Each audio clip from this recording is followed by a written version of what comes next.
Mira and Harper Audio present A Small Affair by Flora Collins, performed by Terry Schnaubelt.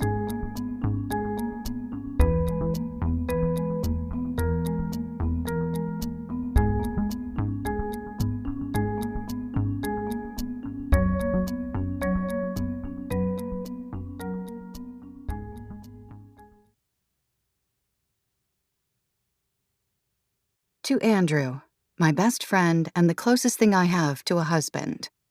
Always and forever grateful that our marriage has yet to be tabloid fodder. Part 1. 1. 1 year ago.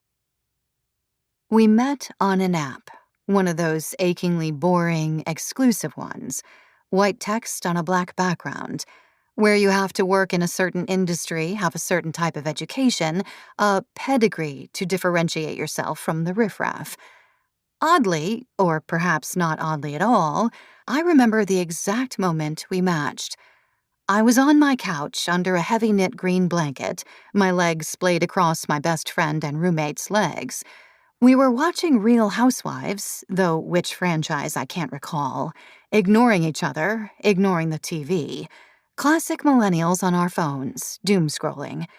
I wish with all my might I could do that again.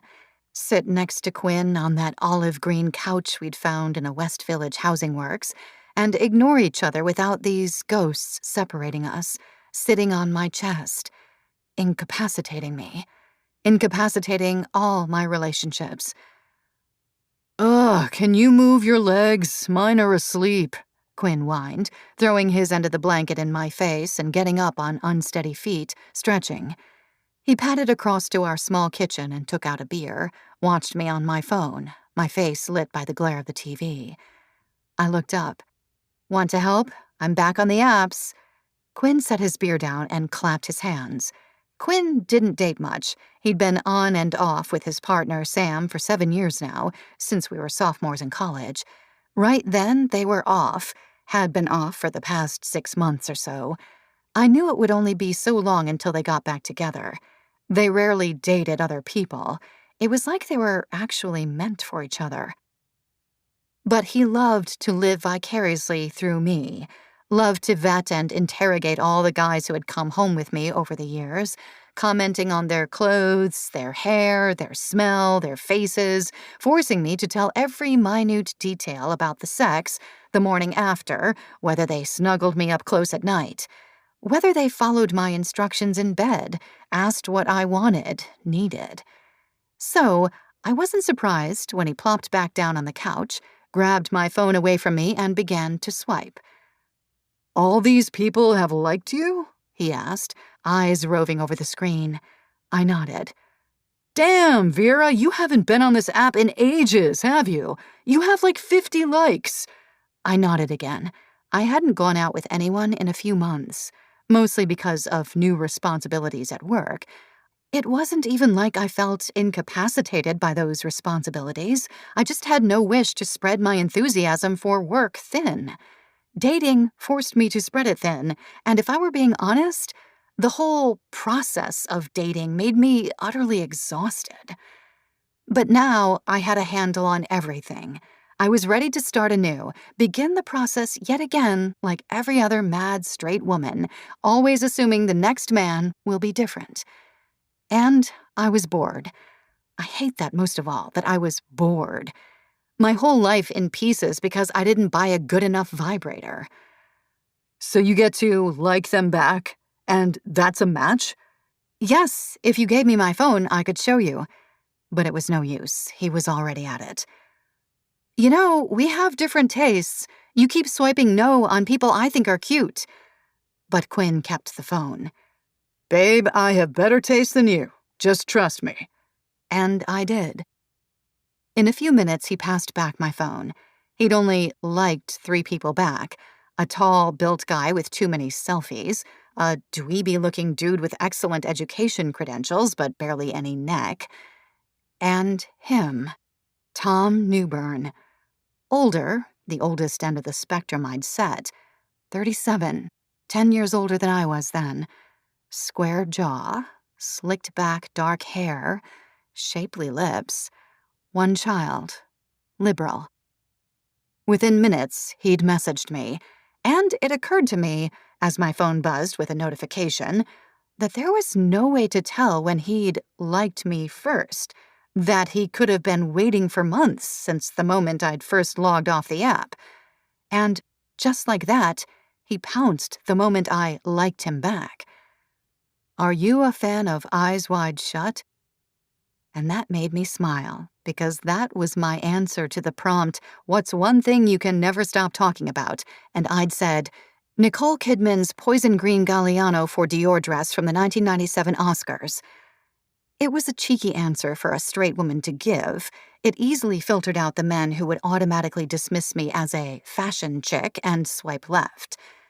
I typed out a reply, then deleted it. Typed it out again. Quinn wasn't paying attention to me anymore. He was back on his own phone. I didn't want his opinion anyway. Yes, but I prefer To Die For if you really want vintage Kidman. That was the beginning of the end, I guess. 2. Present day. In my mother's guest bedroom, all I do is sit and think. Mom never had great taste, and somehow, even in this gorgeous landscape with a view of the mountains, the house itself seems stale and brittle. The cherry-patterned wallpaper is garish, yet somehow faded, though she's only lived in this house for a few years. The curtains are brown and made of hemp, thin as well as ugly. The kissing swan's lamp on the bedside table is one she found at a flea market. One swan's eye is chipped. I'm used to staring at her, the one-eyed swan. I hardly leave this room some days, and I know she isn't judging me, like even my closest friends are. After all that happened in the city, I needed to escape. I'd grown up in Westchester, a breath away from Manhattan, but when my parents divorced in my early 20s, my dad moved to Seattle, and my mom sold the Westchester house and bought the smaller one farther north in the Hudson Valley. Mom was almost too happy to take me in. My brothers were long gone, Oliver living abroad and Theo in the Midwest. I had collapsed at her feet the moment I stepped over her threshold, choking on the sage she had used to cleanse the house.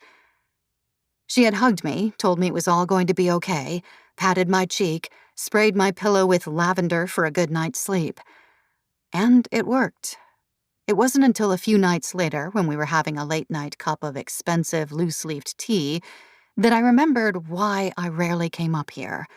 Why my mother, with all her supposed good intentions and new-agey vibes, could be such a damn bitch. She laid her hand on mine. I know how you're feeling, baby. No one was happy with me after what happened with your father. I was public enemy number 1. Remember your brothers didn't talk to me for 3 whole months afterward? She clucked her tongue, and I quickly slipped my hand out from under hers, anger simmering at my temples. You don't have any idea how I feel. You knowingly cheated on Dad with Mike. Mike knowingly cheated on Linda with you. You and Dad got a divorce, but you did not have fucking blood on your hands. I scraped my chair back, the tea wobbling over and spilling onto the ugly tiled floor, and I went up to my hideous cherry-lined room and cried. Cried until my head pulsed with it. As a rule, I don't cry. The sheer effort required to produce tears is too strenuous for me. And when I first heard the news that destroyed my life as I know it, I didn't cry then either. Not at first. It took days for my eyes to shine, to leak. Even sitting at the precinct, being interviewed, I kept a poker face, refusing to show any kind of perceived weakness, even at that point. Someone, somewhere, probably on Twitter, called me a stone-cold bitch, sociopathic. But I do possess emotion. I just push it all down into the darkest, most unvisited depths of myself. Sadness, self-doubt, any kind of wavering emotion that could catch me off balance. Perhaps it was a survival technique. But I've never been in therapy, so who really knows? Now I'm soft, gummy almost with my feelings. Sometimes I can't control my mind at all. No matter what I do, it's just endless, flashing reminders of the New York Post headlines, the descriptions, in scintillating, precise detail, my brain a supercut on repeat. The odd thing is, it's not the scenarios that my imagination flashes back to me. My mind doesn't project me to the scene of the crime. What flickers through my head are the banner headlines, the bold type, the black italics on my phone screen. I can get lost among the lettering, in the negative space, even a year later. I was told not to read any of it. But of course I did. Of course I did. 3. 1 year ago. Our first date was at Piccolo Cucina on the Lower East Side. It was early spring. I wore a long-sleeved black dress with delicate embroidered flowers and painted my nails my signature burgundy, coffin-shaped. I put my hair up halfway, lined my eyes, wore expensive underwear, pink and diaphanous, and black patent stiletto sandals. He was late, and I didn't register when he got to our table. I was too busy on my phone, catching up on work emails.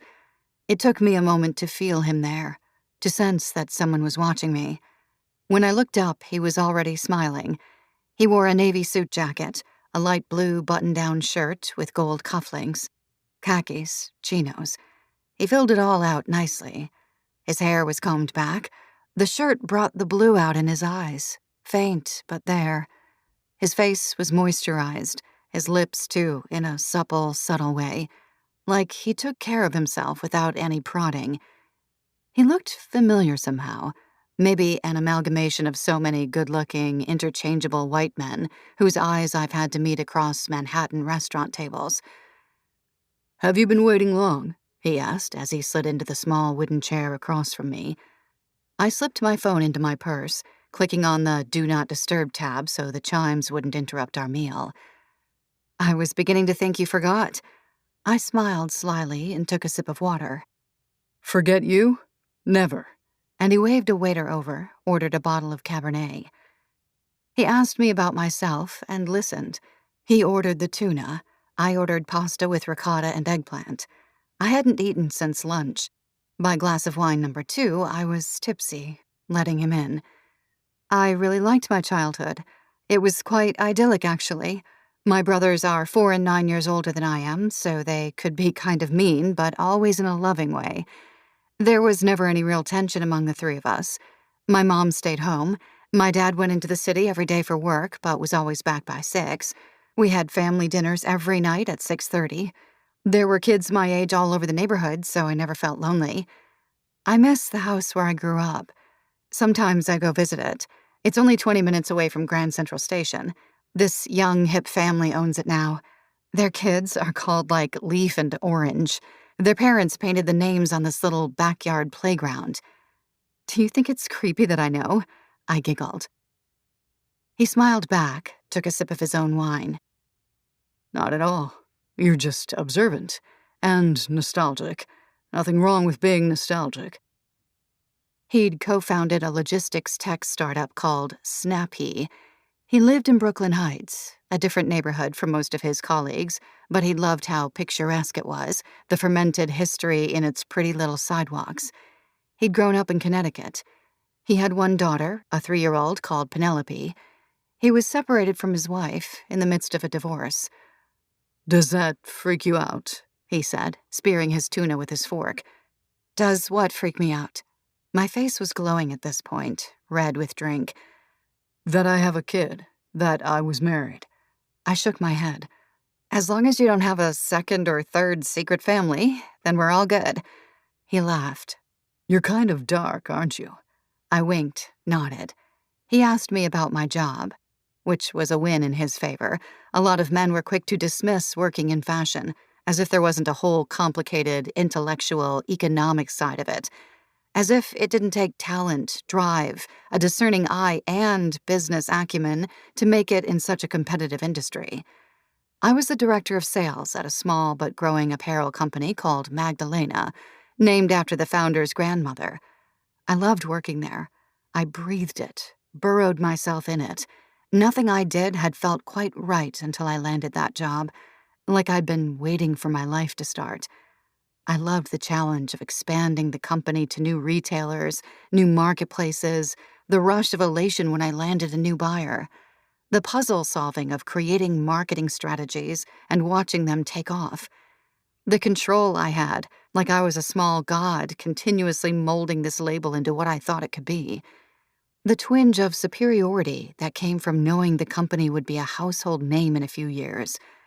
I loved Huda, the founder, who knew every Vogue cover from the magazine's founding to the present day, who made the warmest ginger cookies and the strongest elderflower gin drinks. I loved the clothes, too, comfortable and chic, forgiving shapes and material, sophisticated color combinations, sensuous textures, and completely seasonless, things I actually wore in real life. I had wanted to work there so badly that I found the other girl interviewing for the job, who had gotten as far along in the process as I had, someone whom I actually had met a couple of times through mutual friends. On the night before our final round, I texted her, asking to get a drink, to make a truce of sorts, to celebrate our mutual success thus far. As I knew it would, one drink turned to 7, and the poor girl ghosted her 9 a.m. interview. I don't tell Tom this, of course. I pitied people who didn't love their bosses, whose Sundays were filled with worry and regret about what the coming week would hold. Huda always said that we grew together. When she'd hired me 3 years earlier, we had been a team of 3. Her, me, and Landon, who took care of all the back-end stuff for the website. Now we were a team of 10. I'd had an intern the previous summer for the first time. There were talks of a brick-and-mortar store opening up in Soho. Though I had less work-life balance than most, it didn't matter. I loved what I did. It's so lucky you have a passion. That's what most people need to get through this life. Money is nice, a family is better, but having a passion is what really makes you tick. He stirred his cocktail.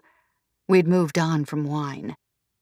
So what's yours? I asked, letting my sandaled foot touch his under the table, a childish but intimate gesture. I think that's my problem. I don't have one. I never had one.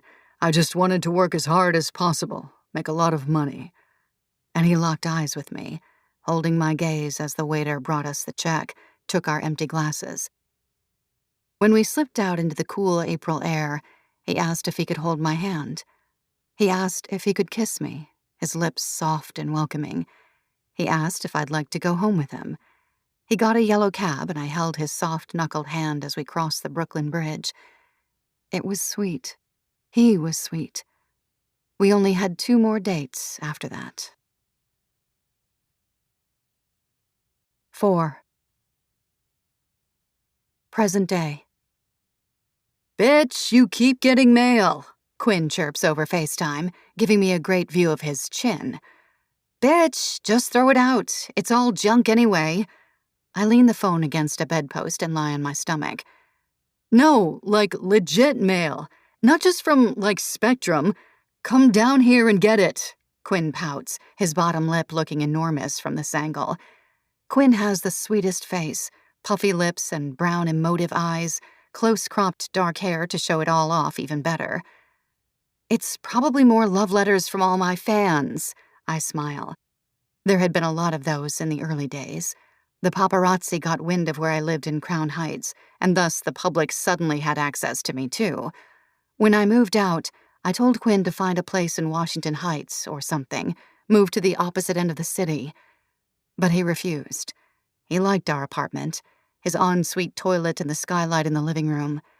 Who cared if a few weirdos showed up once in a while with death threats for his old roommate? I'm not opening your mail for you unless you ask me to, remember? He puts the phone face up, so all I see is his ceiling. But I do have to swipe it before that sneaky bitch Amano sees it. She is relentless with her questions about you. I'm like, call her up yourself. Vera's still alive. I giggle. Quinn is the only person who can make me laugh about this or anything else anymore. It's so perverted, so dark. But our humor always has been that way. It's when I'm off the phone with him that I'm sucked back in. that I remember nothing is remotely funny about this, about who I am now. After I moved out, I started subletting my room to this woman, Hamano, who Quinn knew from an LGBTQ half-Asian Pacific American affinity group he's part of. She was positively starry-eyed when Quinn eventually told her who I was, why I had suddenly departed from the city in the middle of the month. She asked Quinn all about me, all day long, until finally he told her to shut the fuck up or move elsewhere. Clearly, his threats weren't as effective as he'd originally thought, if she was still asking about me. What did she want to know this time? My shoe size or my social security number? There had been so many trolls in the early days. Men obsessed with the idea of a woman so beguiling that it would cause Tom to do what he did. Women calling me a gold-digging slut. More men attempting to stalk me at the apartment. Even more men trying to find fun facts about me. My high school yearbook photos uploaded onto Reddit and dissected by old classmates whom I used to lord over as Queen Bee. Death threats to my brothers. Death threats to my brothers' kids. A pile of literal dog shit sent to my old office building. So-called witches tweeting at me, asking what spell I'd put Tom under. 5 phone numbers later, after countless letters had been dropped off at my apartment building, graffiti sprayed outside of Magdalena's offices, cunt killer, which I personally found uncreative and factually incorrect. I had not killed anyone's cunt, and a full deletion of my social media, I'd moved out. Quinn said the letters had stopped coming, that everyone besides Hamano had basically lost interest in me.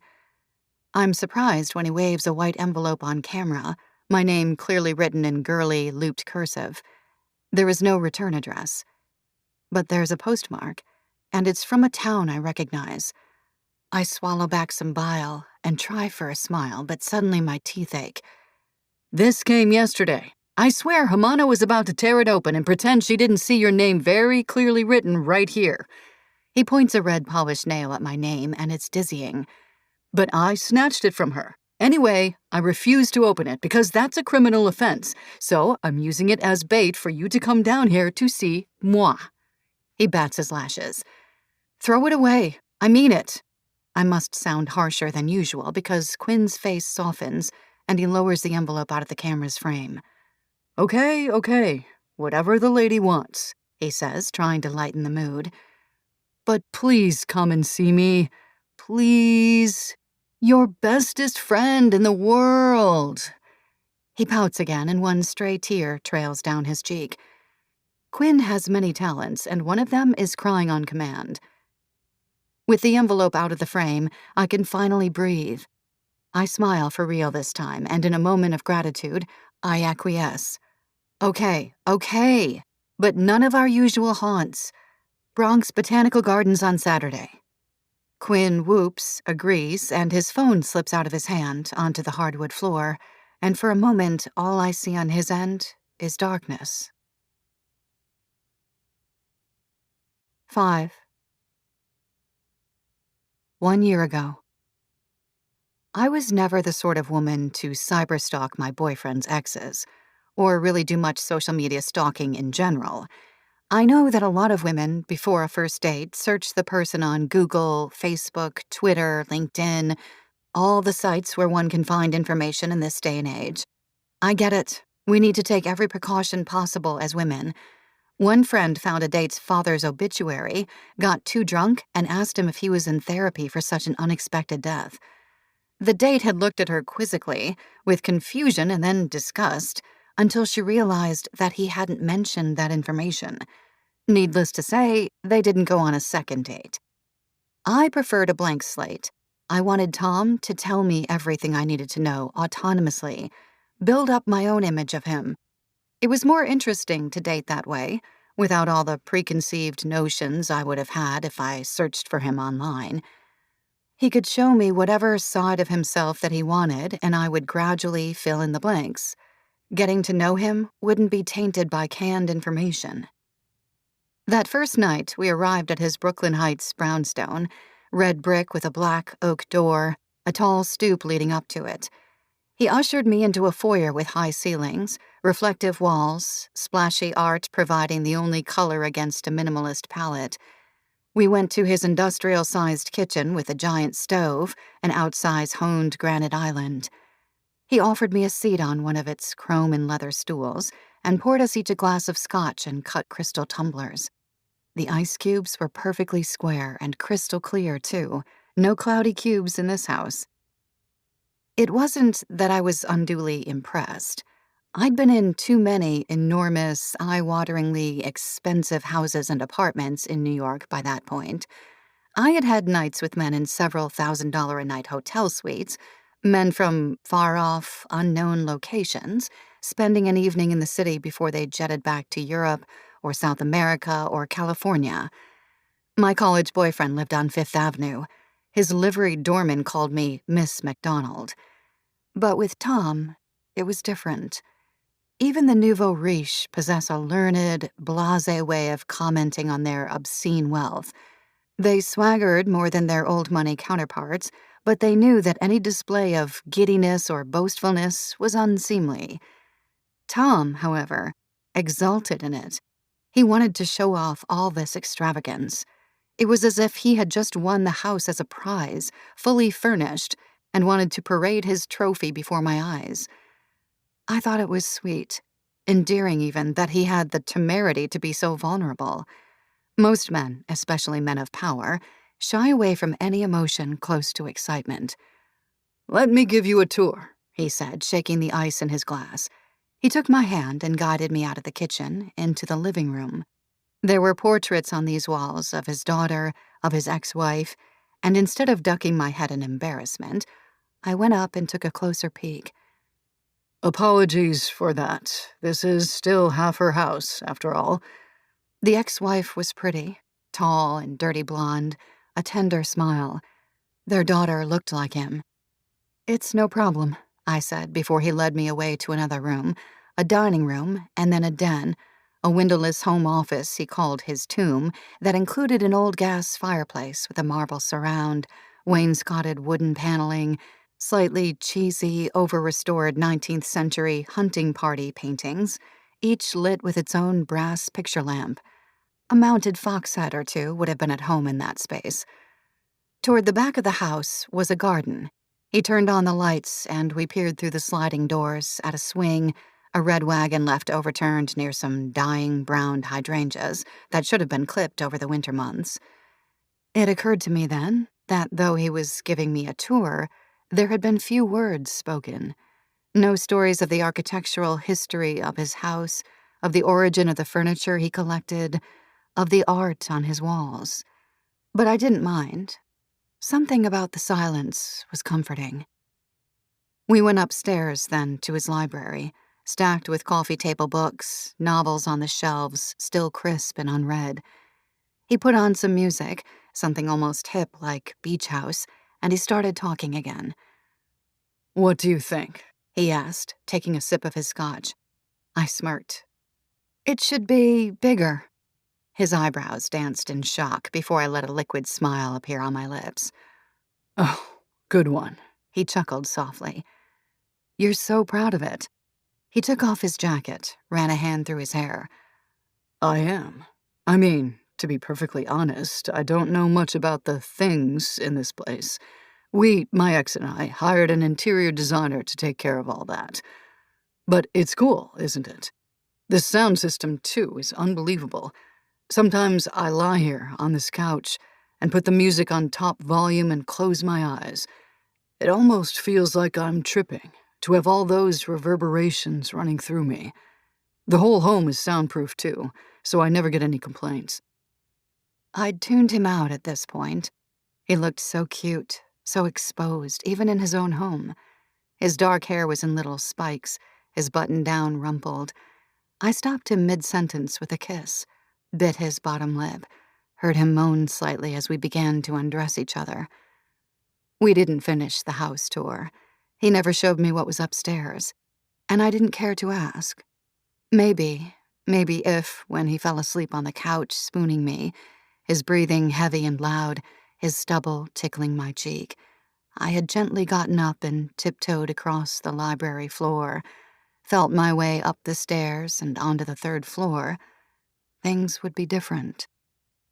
But then again, maybe not. Maybe I only ever saw what I wanted to see. And in some ways, that's the hardest part of all. 6. Present day. I wake every morning at 6 to the whir of my mother's blender. She makes something with lots of kale, collagen, bee pollen, something that I know people pay at least $15 for in the city. When I first moved in, I would grumble, throw a pillow over my head, and hope to fall back asleep. Sleep was so crucial then. It was my only escape from the frantic thoughts that wouldn't stop churning through my head, no matter what distraction. But now I welcomed the sound. It's like an alarm clock, and anyway, there's no way my mom would have the self-awareness to stop her crack of dawn smoothie making. Most mornings, I pad downstairs, make some coffee, and sit with her. Let her prattle on about how the creamer in the coffee is going to give me cancer, that she's thinking of going to a silent retreat for a week in the Catskills, that if I just learn how to meditate away my pain, my shame, all will be well again. Nothing in this life is permanent, she likes to chirp. How did you sleep? She's dressed in an embroidered ankle-length caftan, her graying brown hair up in a bun, glasses askew on her nose. Is the lavender spray still working well? I nod and start the coffee maker, something I had to buy because she gave up caffeine 3 years ago. All good, Mom, all good. I mix my cancerous creamer into the roast and sit next to her. Outside, the sky is breaking, a breathtaking watercolor of orange and yellow gilding the landscape. What's on the agenda today? She takes a sip of her green drink from a metal straw. She asks me this every morning, even though the answer is always the same. Stare at the wall for a while, try to read a book, watch a season of The Office, take another nap. In my old life, I was never someone who dreamt of free time, who relished sitting around and doing nothing. I needed to busy my mind, to always have a project, something to work on, to manage. I would cancel on friends constantly to stay late at the office, preferring the solitude of the empty floor, the dimmed lighting, the hum of the building ventilation system, to most people's company. And there was always more to do, more wholesalers to follow up with, new media requests, expense reports to be submitted, new items to launch online with copy written by an outsourced marketing company but perfected by me. Magdalena wasn't my baby, but sometimes I felt like its parent. I called it my goddaughter, and in my quieter, slightly resentful moments, I would tell myself it was the goddaughter whom I'd adopted, because even Huda didn't stay as late as I did. Now, in my new life, with nothing to do, I feel like I'm decaying, like I'm entering a vegetative state that I will never leave, that the frenetic portions of me I reveled in are so dormant that I'll never be able to resurrect them. If I think too much, let my mind wander, I sometimes imagine my iMessages chirping, people, not a ton, but a few wanting to see me, inviting me places, yearning for my presence, my expertise. But today's different. I'm going into the city. Her eyes widen and she claps her hands, her many rings banging against each other. Good for you! Can you pick up some stuff for me? I can give you a list. I resist the urge to roll my eyes. I'm not going to Manhattan, Mom. It's a quick trip. She purses her lips in annoyance and slurps back the rest of the smoothie. You should move back there, she says nonchalantly, avoiding my eyes, fiddling with her rings. I've been trying to reach you for months now, and I just can't. Your aura is all over the place. I think you need a change of setting. I grit my teeth. This is my change of setting. Yes, but you've been here months now, and you won't go anywhere with me. Not to yoga, not to lunch, not even to the movies. No one is going to recognize you here. I promise you that. She begins to run the water. No dirty dishes allowed to sit idly in this house. I rub my eyes because I know her endgame. Fine, fine. I'll pick up your stuff. Make me a list and I'll do my best, okay? She turns from the sink and smiles. When do you leave? And I tell her. She offers to drop me off at the train station. A small win. I'll go to Manhattan first, I decide, then make my way up to the botanical gardens later in the day. Around 7 a.m., my mom does her second morning meditation. This is usually when I stare at the wall for a few hours, but this morning, energized by the draw of the city, I do something else. Something perhaps equally sad and masochistic. I shoot my old boss Huda a text. I had spent the previous night Googling Magdalena. Of course, I had kept some tabs on the company even after losing my job. Apart from that tiny reversal of having my face and name associated with the company, they had been steadily growing. Features in Vogue, The Cut, The New York Times, a small but hopeful show during New York Fashion Week this past February, an updated Shopify site. Things were glowing over there, and I should be part of that glow. I was that glow for the past few years. Huda had said so many times that I was the one who had made it all happen, that I was her secret ingredient. I ran a tight ship. When I got my first intern, I was a strict boss, maybe too strict, but it made the company skyrocket. Let Huda shine while I smiled on the sidelines. And then I was booted without any credit. Mom's manipulative trick to get me into Manhattan was the final nudge for me. A sign, as she would call it, that I couldn't wait any longer to confront Huda. So, as the train rickets its way down the track, I stare at my phone, waiting for the 3 dots to appear, showing that she's responding. I know it's a Saturday, but she'll definitely be at the Union Square office, and I know she's seen my message. In the old days, not a minute would go by without a response from her. Once, she took an urgent call from me mid-coitus about a wholesale account for a small boutique in Miami. Now, she is ignoring me, and I almost send her a selfie of me on the train to dangle that, "Yes, bitch, I'm coming, whether you like it or not." It's not until I'm at Grand Central Terminal detraining that I finally hear the ping I've been waiting for. "Sure, I have 30 minutes at 12. See you at the Starbucks on 15th. She's late to the meeting, an obvious power move on her part. I pick a table facing the entrance and sip my green tea latte, not even pretending to be busy on my phone or reading a book. I want her to know from the moment she walks in that I mean business. I have the file, revenue sheets, articles, meeting notes from the past few years, physical evidence of my dignity, my worth, all in print on Mom's recycled paper. When she finally comes in, she's hard to miss, as always. At 6 feet, Huda towers over most of the men in her vicinity.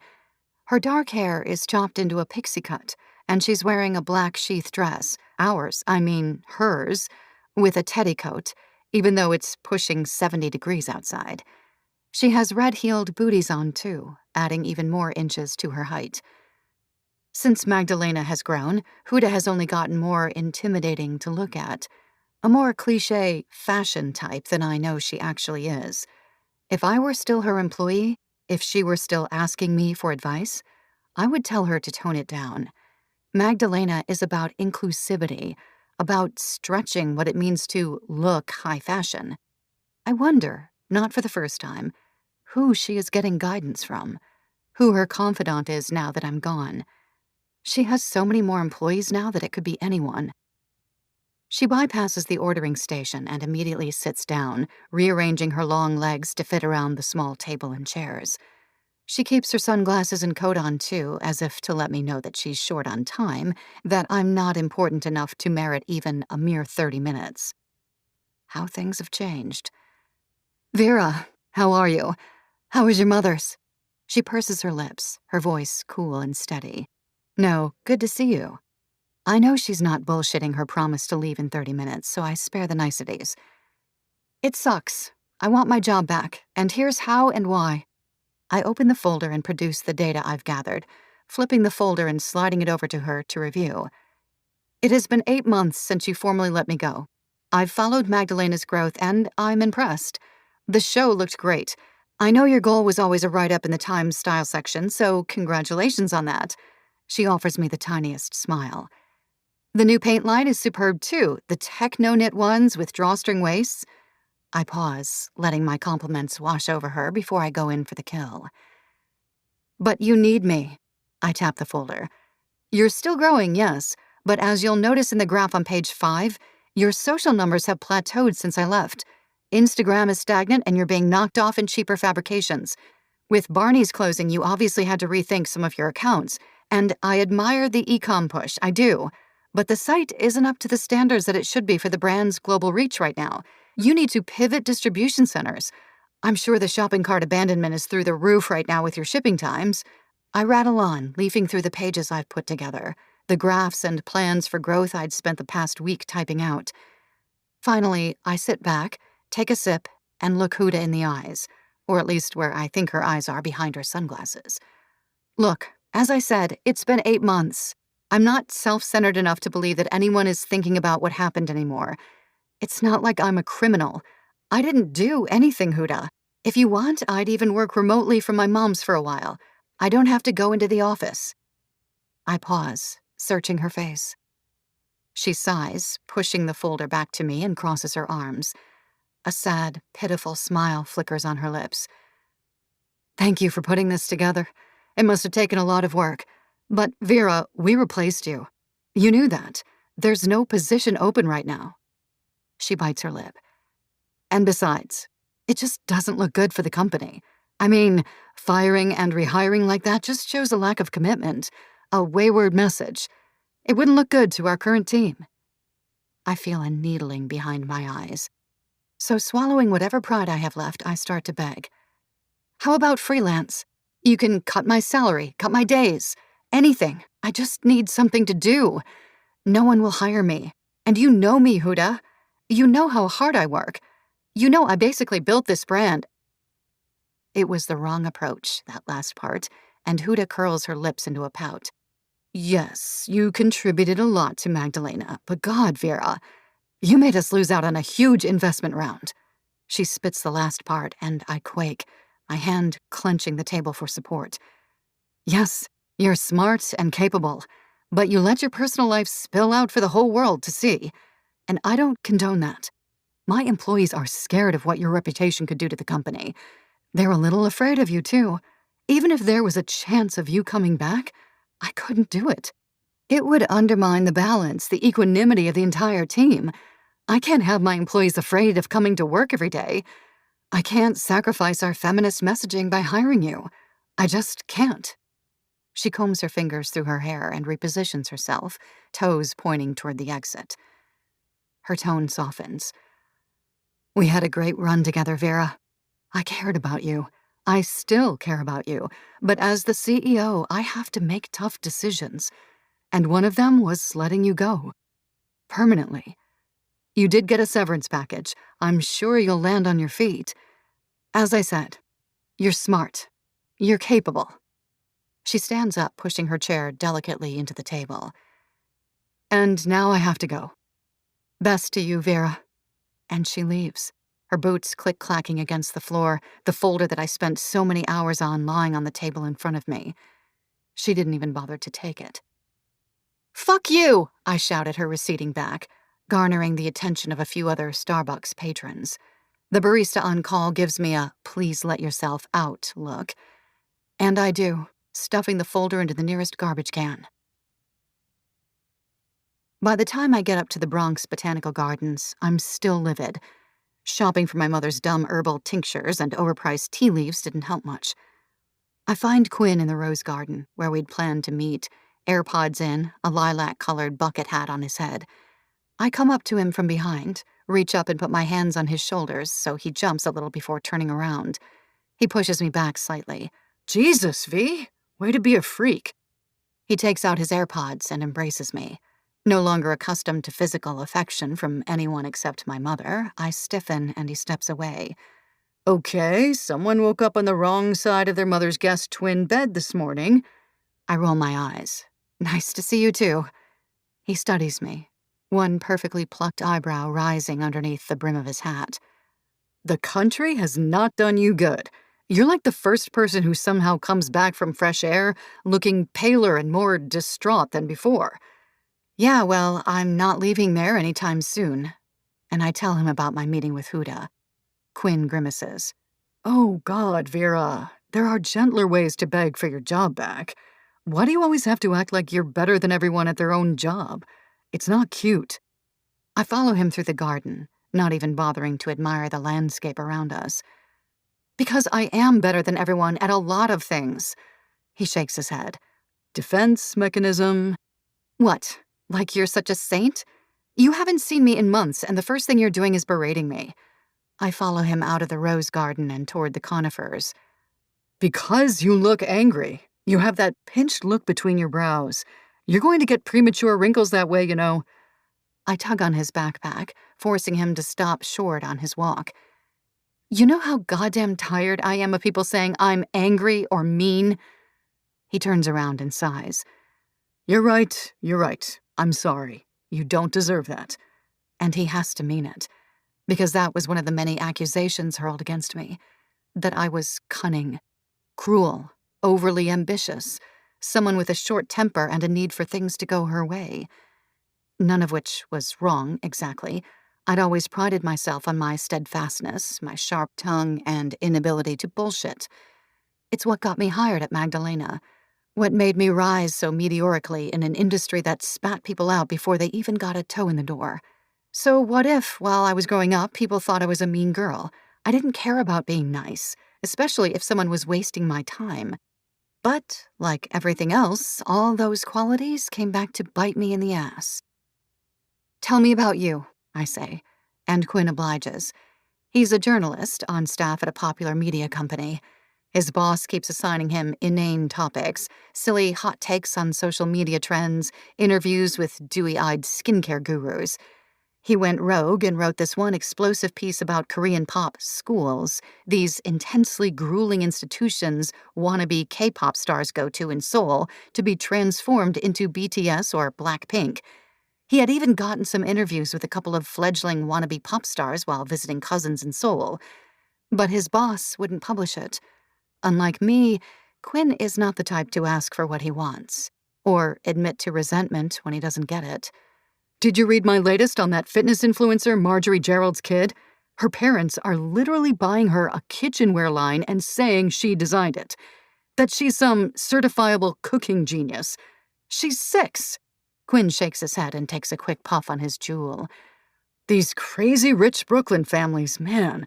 I thought I dealt with entitlement when I was in the service industry, but this is a whole other level. He rambles on, and I listen, my eyes roving over the crowds at the garden today. Being in the city again, spotting varied faces that don't share DNA with me, is bizarre after so many months of seeing no one. A woman is ahead of us on the path, one hand on her belly, the other clutching a tow-headed child. There's a jolt in my brain, a quick flash of Penelope. Her brown eyes, full lashes, of Odile. Their portraits on the wall in his brownstone. Her picture in the paper. Her pictures online. Her pictures next to mine. I stop in my tracks, close my eyes, clench my fists, my stomach burning, my heart hot. It must take Quinn a few moments to realize I'm not following him anymore, because the next thing I know, a gruff stranger's voice is in my ear asking me to move. People are trying to get by. And then my eyes are open and Quinn is leading me to a bench. Fuck. What happened, Vera? I shake my head, rubbing my temples with my index fingers. I don't know. I'm just fucked up. Let's move on. Forget about it. But he takes my hand and pulls me back down as I try to stand up. I have something for you, actually. I'm not sure if it'll help. I grin. A sedative? I thought you weaned yourself off of Xanax a while ago. He scratches the back of his neck and brings his backpack to his lap, rummaging around in it, slipping out a familiar white envelope. And my heart is in my throat. Why the fuck did you bring that here? I told you to throw it away. I scoot away from him on the bench and get up, start to walk quickly away from him, almost colliding with a stroller, another mother cooing at her toddler. Quinn catches up with me in no time. Because of that reaction, I think you need to read it. I fold my arms, glaring at him. Fuck off, Quinn. I don't need to do anything, and fuck you for taking my mail without asking. He rubs his face, moving us back toward the side of the path as the mom gives us an alarmed look. I read it, Vera. You need to read it too. I think it will help. You obviously know who it's from." I snatched the envelope from him, wrinkling the paper in the process, filled with rage that he's making me do this, but I know I'll never hear the end of it if I don't. He's carefully slid it open along the top fold, but I tear into it like an animal anyway. I would use my teeth if I could. I watch the Michigan postmark tear apart, flutter down to the ground. I don't bother to pick it up. The letter is on pretty good stock. Not the most expensive, but hefty nonetheless. I focus on this instead of the words, my hands shaking, the Flora surrounding me swimming in my peripheral vision. A remembrance ceremony. A celebration of her life, 1 year after her death. Odelia Newburn, the typeface precious and pink, curly like an invitation to a baby shower, a wedding. I tear it up, let the pieces fall among the flowers. 7. 1 year ago. I came home after that first date in the early hours of the morning, the sky a breathy blue, the 4 train empty. I had to be in the office in 4 hours, and I barely slept, my back cramping from the couch we'd both passed out on. But I wasn't tired. Instead, I gently removed my clothes and lay on my duvet spread eagle, one hand gently placed across my vulva, playing with the thick tuft of pubic hair I'd left toward the top, and looked up at the shadows shifting on my ceiling.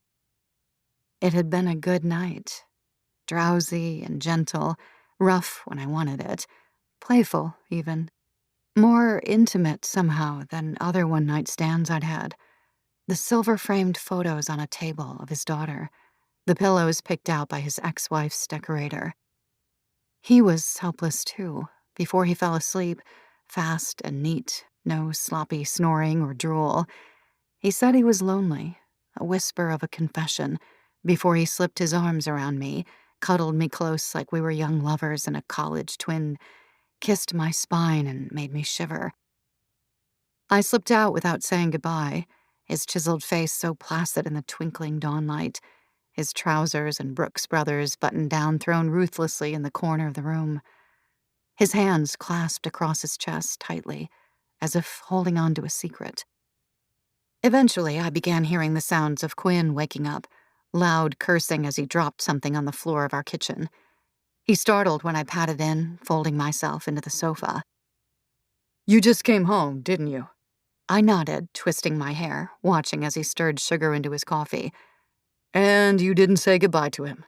I nodded again, and he clucked his tongue in agitation. "Men aren't as hardened as you think they are. It's nice to make your departure known every once in a while."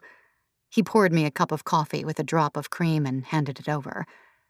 Vulnerability with these guys takes too much effort. I sipped, burned my tongue. Besides, it's not like I've done an Irish exit recently. I haven't gone on a date in months. Quinn fiddled with his phone, putting on an NPR podcast through our speakers. It occurred to me that I was disrupting his routine, the quiet hour he cherished before he had to get showered and dressed. "Yes, but before that, you were on dates 3-4 times a week. And how many did you ghost?" He was right. But who had the time in this city to prolong a song and dance that took so much energy? If you don't want to see someone again, ghosting was the quickest way to get that point across. I didn't feel great about it, but that was why I had taken my break from dating in the first place. Regardless of what I did or didn't do, it was always too exhausting. "How was dinner with Sam and that gang?" I asked, changing the subject. Quinn had seen our old college crew the night before. Sam, his on-again, off-again partner, Evan and Claudia, a group of grungy hipsters who had never grown up, still bumming cigarettes on the back patio of Three Diamond Door every Saturday night, washing their sheets once a month, giving each other stick-and-poke tattoos and STIs, sometimes at the same time. "Sam has some artist-in-residency thing in Hudson starting next week. Maybe you could visit them when you see your mom. Claudia and Evan are the usual. They did ayahuasca together last summer and are convinced they're soulmates." Quinn gave me a little shrug. Wasn't Claudia a strict lesbian as of last year? Quinn finished his coffee, discreetly turned up the sound of the podcast as if to tell me to shut up. Sexuality is fluid. They seem happy, I guess. You should come out next time. They asked about you." I loved Evan and Claudia and Sam. I'd had my fun with them when we were in college. My own stick-and-poke tattoo of an obtuse angle on my left ankle, drug-fueled nights, and shaved head moments. But now it felt like I'd outgrown them.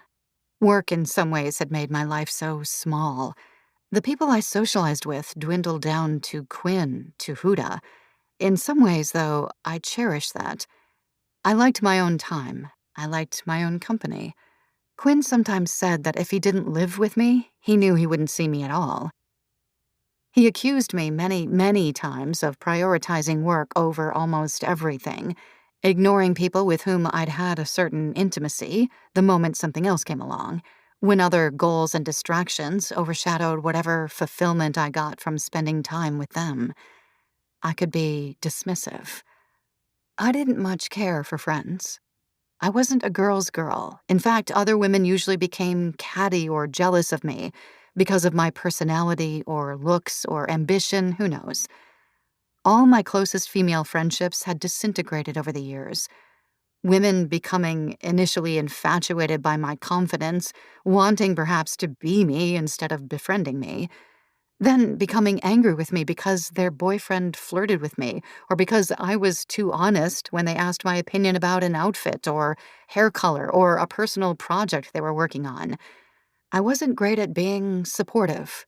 Once Magdalena began to blow up, other women seemed like competition to me anyway, potential backstabbers, threats to my growing power.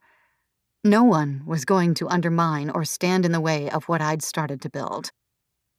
Maintaining friendships, especially with other women in the fashion industry, sabotaged my time, my single-minded pursuit of success.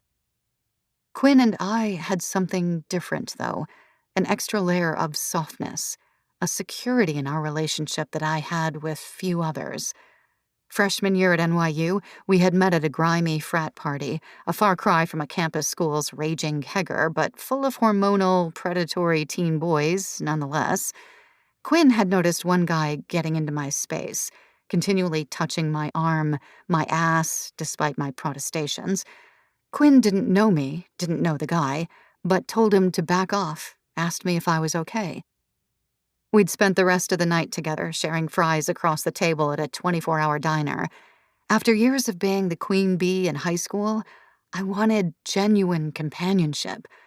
I was tired of lording myself over people, having people please me instead of being honest with me. Quinn was my first experiment. From then on, we were inseparable. He was quippy and smart and not intimidated by me. He was the first person who ever called me on my bullshit, saw through my callousness. When he came out as queer to his family, I went to his home in New Jersey and held his hand as he faced his devout Christian parents on their living room sofa. When he began seeing Sam, I learned along with him about the gender spectrum, about what it meant to date a Black non-binary person, and helped him broach tough conversations with Sam. Quinn, in turn, introduced Sam and me to his father's Korean roots, teaching us how to cook sundubu jjigae and hotak, and introducing us to writers like Ko Yun and Shin Kyun-suk. Later, he cheered me on as I pivoted away from the fine arts and applied for internships in fashion, eventually for jobs. When I told him how I screwed over my competition for the Magdalena job, he wasn't happy, but he didn't reprimand me either. He let me be myself, blind ambition and all. And once we were out of school and work became my life, I didn't feel the need to see much of anyone else. Not Claudia or Evan or Sam even. So in response to hearing that they were asking after me, I said, "I'm glad they're curious." Quinn dropped his mug into the sink, the ceramic clattering loudly against the metal. "You can use the shower if you want. I'm going to make breakfast." And I was dismissed. I didn't think about Tom or the date for the rest of the day. Huda called me at 7:30 and told me she needed me to take an 8 a.m. call with a Japanese wholesale client because she would be at the dentist. From there, the day descended into its usual madness. My phone's constant chirps and pings and the chatter of our small, cramped office, providing the sensory overload that I'd grown used to. An investment meeting was moved to 2 weeks later, screwing up our calendar for the month. A few orders were lost, leaving our new fulfillment provider, creating not only a customer service hassle, but also a headache for our inventory processing software.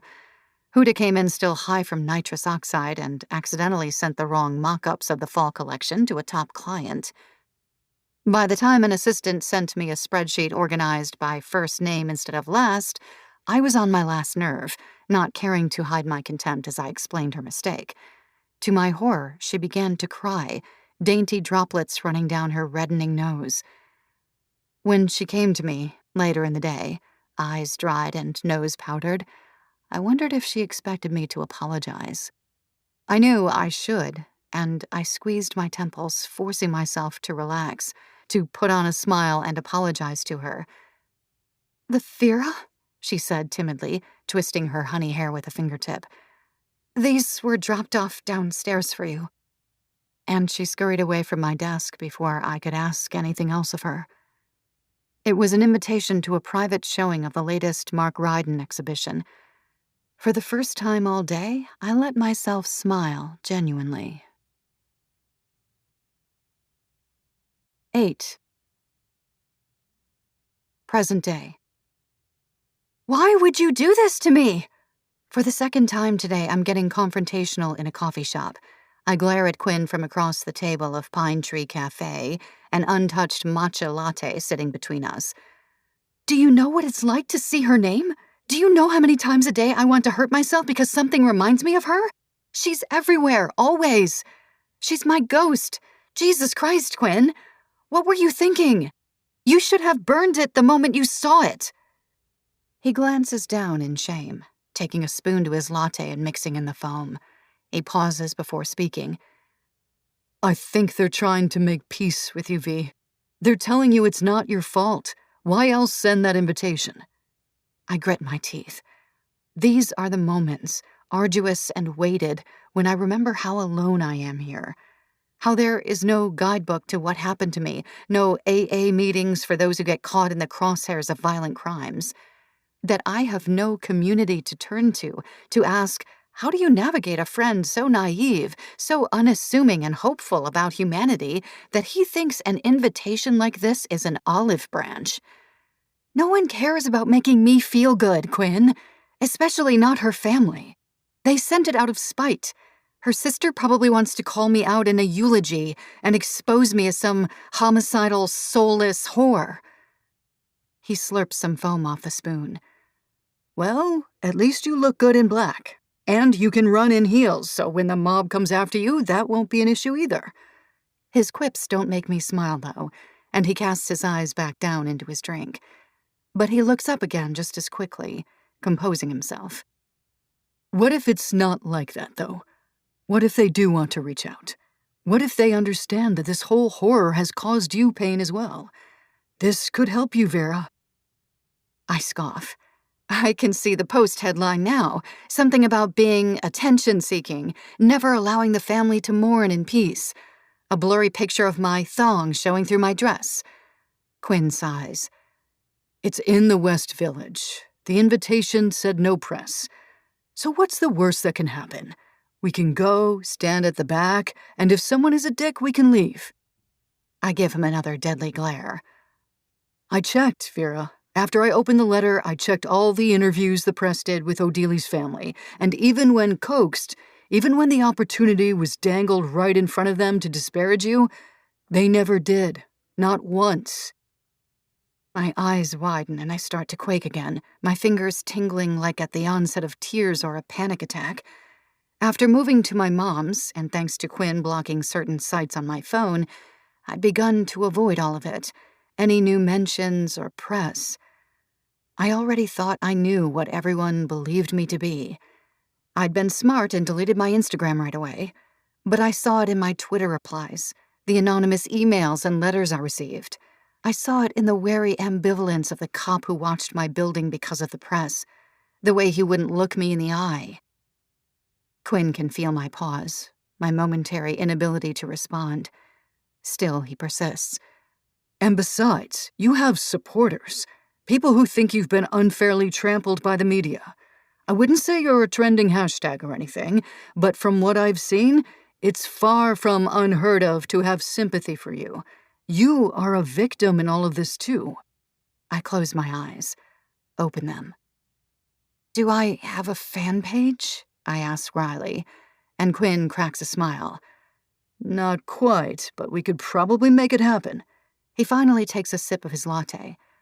But seriously, I really don't think the family is out to get you. They're decent people who had the worst possible thing imaginable happen to them.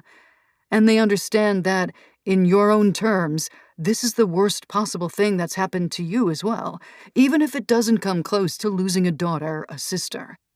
I took a photo of the invite, by the way, so even though you threw it away, we still have the information. I lean back in my chair, almost tip it. I'll think about it, okay? And he nods, knowing that that's the best he's going to get for today. Hamano is going to shit herself. Imagine if she had opened my mail instead of you. She would totally be showing up at this thing, ogling the family, Instagram living the entire ceremony. Quinn laughs. God, I missed you. When I get to my mom's later that evening, I have the house to myself. I'd called a cab to pick me up from the train station, and the respite from having her in my hair is more calming than I could have imagined. I sideline all her weird vegan products and boil some pasta for dinner, dousing it with butter and Parmesan before taking it up to my room. This is my usual schedule, since Mom eats way too late for me, and I refuse to share the charred cauliflower and bean puree dishes she is always pushing on me. I would eat at the table, but that just gives her more time to nudge me, to berate me, and then to talk about herself, to compare some small conflict she has with my own endless inner discord. My meeting with Huda seems like a week ago now, and as I nibble my food staring at the wall, at the swan lamp with the entwined necks and the chipped eye, there's the deep, jabbing reminder that I'm back at square one. No one is giving me my job back. No one is giving me my life back. I remember, in the house in Westchester, forcing my big brothers to help me cut out the outfits I saw in magazines, pasting the pictures on sloppily drawn paper dolls I'd made, and then directing Oliver and Theo to parade my gang down the staircase banister, demanding they hold the dolls right, make sure their two-dimensional outfits found the best light. As a teenager, I'd been a fine artist first, with an expertise in collaging and figure drawing. I'd gone to NYU to earn a BFA, but my childhood love of fashion, the production, the aura and sensibility and mythologies around different designers and labels, stayed with me and eventually became my new passion. I realized, during a summer internship at Alice and Olivia, that it was the process of it all, right down to the branding of the designers themselves, that really interested me. I knew I could make a career out of building up a brand, positioning it uniquely in a world already saturated with new, innovative companies. That was where the real authority lay. Everyone thinks it's about the face of a brand, the designer, but the real power lies in the direction, the execution. And I'd done that. I'd been Huda's fucking camel the past few years, carrying her load, doing all her work, building Magdalena into what it is today, with absolutely no thanks. No credit. Scrubbed away from the website the day I was fired. For the Alice and Olivia internship, for all of my internships and jobs following that one, I'd done all I could to make myself the leading candidate whenever a bigger position opened up at that company or the next one.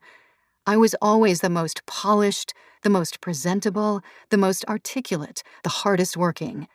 I developed new strengths, like becoming a data analysis whiz and a spreadsheet queen. And always, I was the chosen one. Oh, I had my techniques. I gathered intel from eavesdropping, checking bosses' emails, figuring out who else might be hired on my team. I would research them, ensure that there was no way they could eclipse me. I'd mention in passing how disorganized I'd heard that other high-powered fashion person could be, or drop a hint about how a prospect had only gotten ahead because her daddy's law firm represented Condé Nast. I landed an it girl to be brand ambassador for a fledgling streetwear company I briefly worked for because her agent had a huge crush on me, which I encouraged, of course. I routinely took advantage of coworkers' weaknesses. All to stay ahead, ensure my path. But who am I now? I place my food at the foot of the bed and go to the dresser drawer and retrieve my piece and weed, pack a bowl. I sit back on the bed to smoke, watching the ghostly tendrils pirouette around me before evaporating. I sit, head against the wall, until my brain is a little muddled, my limbs languid. And then I get my phone out and download Instagram.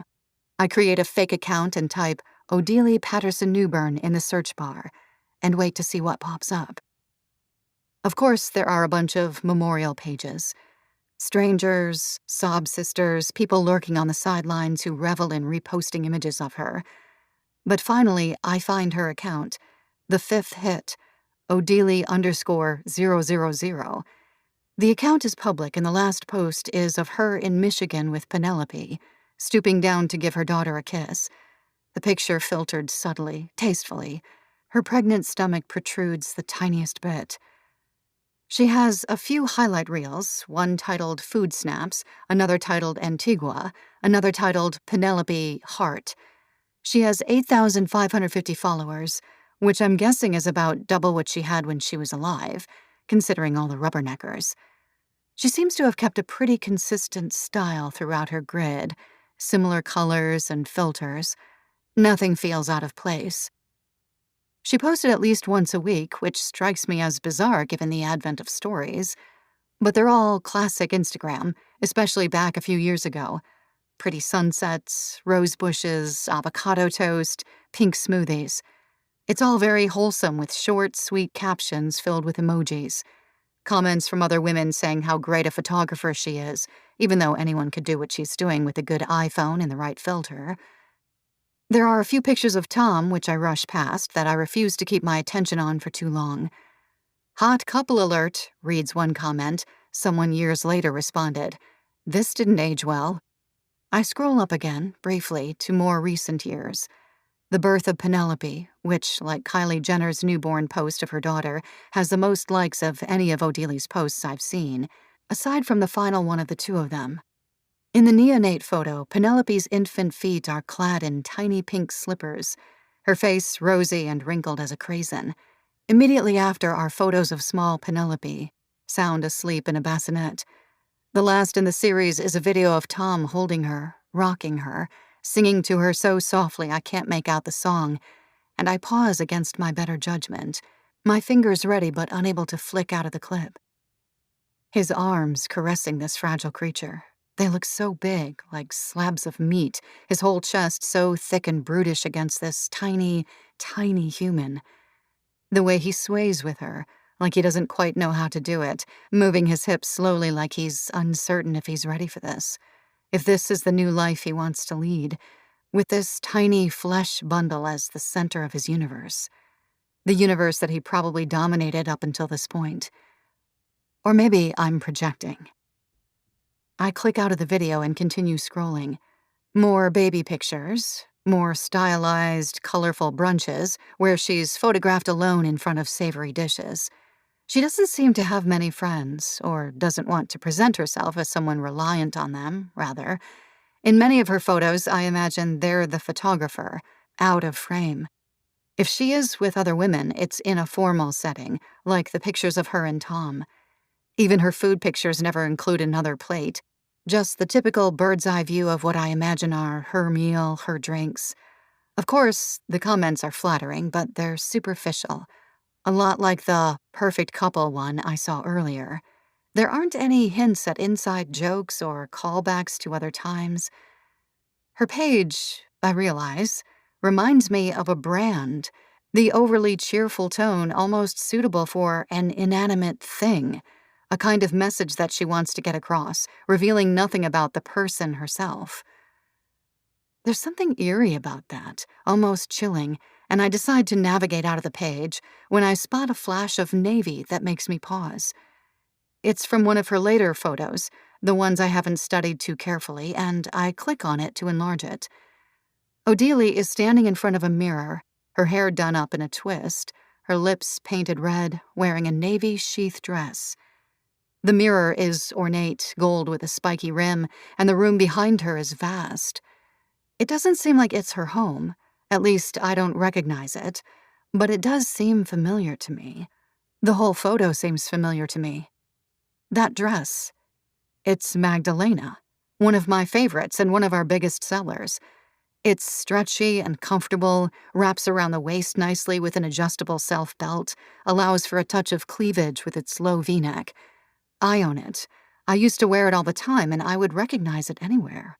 Who does signature white patch pockets sewn on either side of the dress? It's not that bizarre that Odelia would own this piece. It was a hit, and Odelia was certainly in our demographic. But it's the place, too, that's bugging me. Something about the whole image is bugging me. Like I've seen it all before, set on a different stage. I exit out of it quickly and scroll down, all the way down to 10 years ago, to her first block of posts. The colors so grainy and oversaturated, I'm immediately transported to the early ages of the app. And then I've reached the end of her profile. So I'm forced to stop, sit back, my head on the window adjacent to the bed. Now what? What was I doing? Why suddenly do I so desperately want to map out the life of a woman whose death ruined mine? But I know why. It's because of what Quinn said. The delusion of connection with her family. I want to know her, perhaps, so attending her remembrance ceremony won't seem like such a farce. Maybe I just want connection in general. At the end of it all, Quinn was the only person who really stuck by me.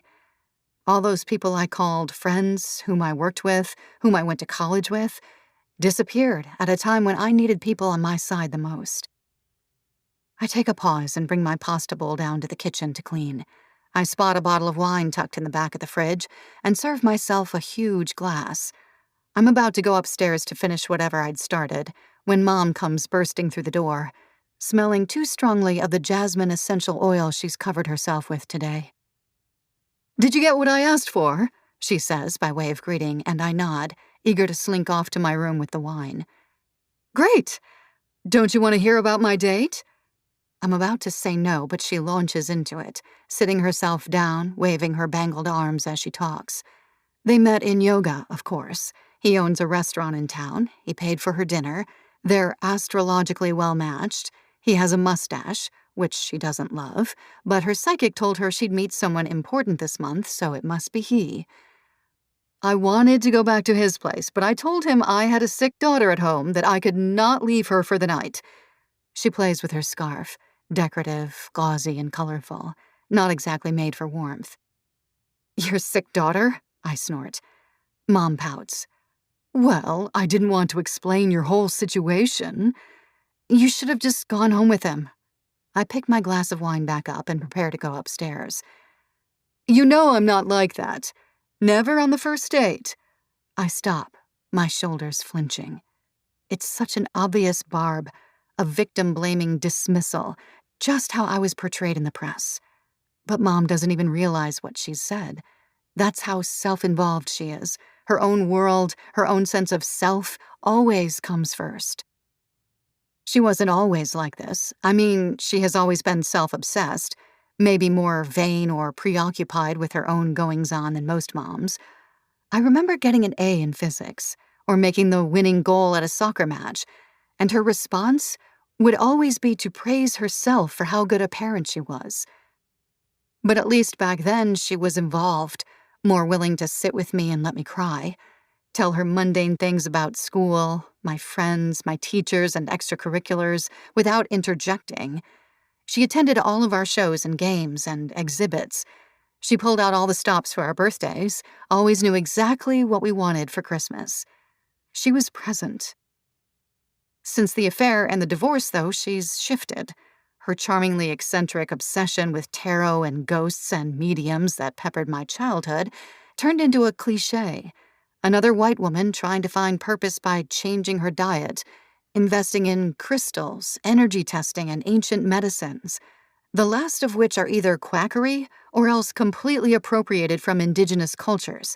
It's like when she left my dad, she left behind any semblance of self-awareness. The affair, thankfully, had taken place when I was already out of the house, in my last year of college.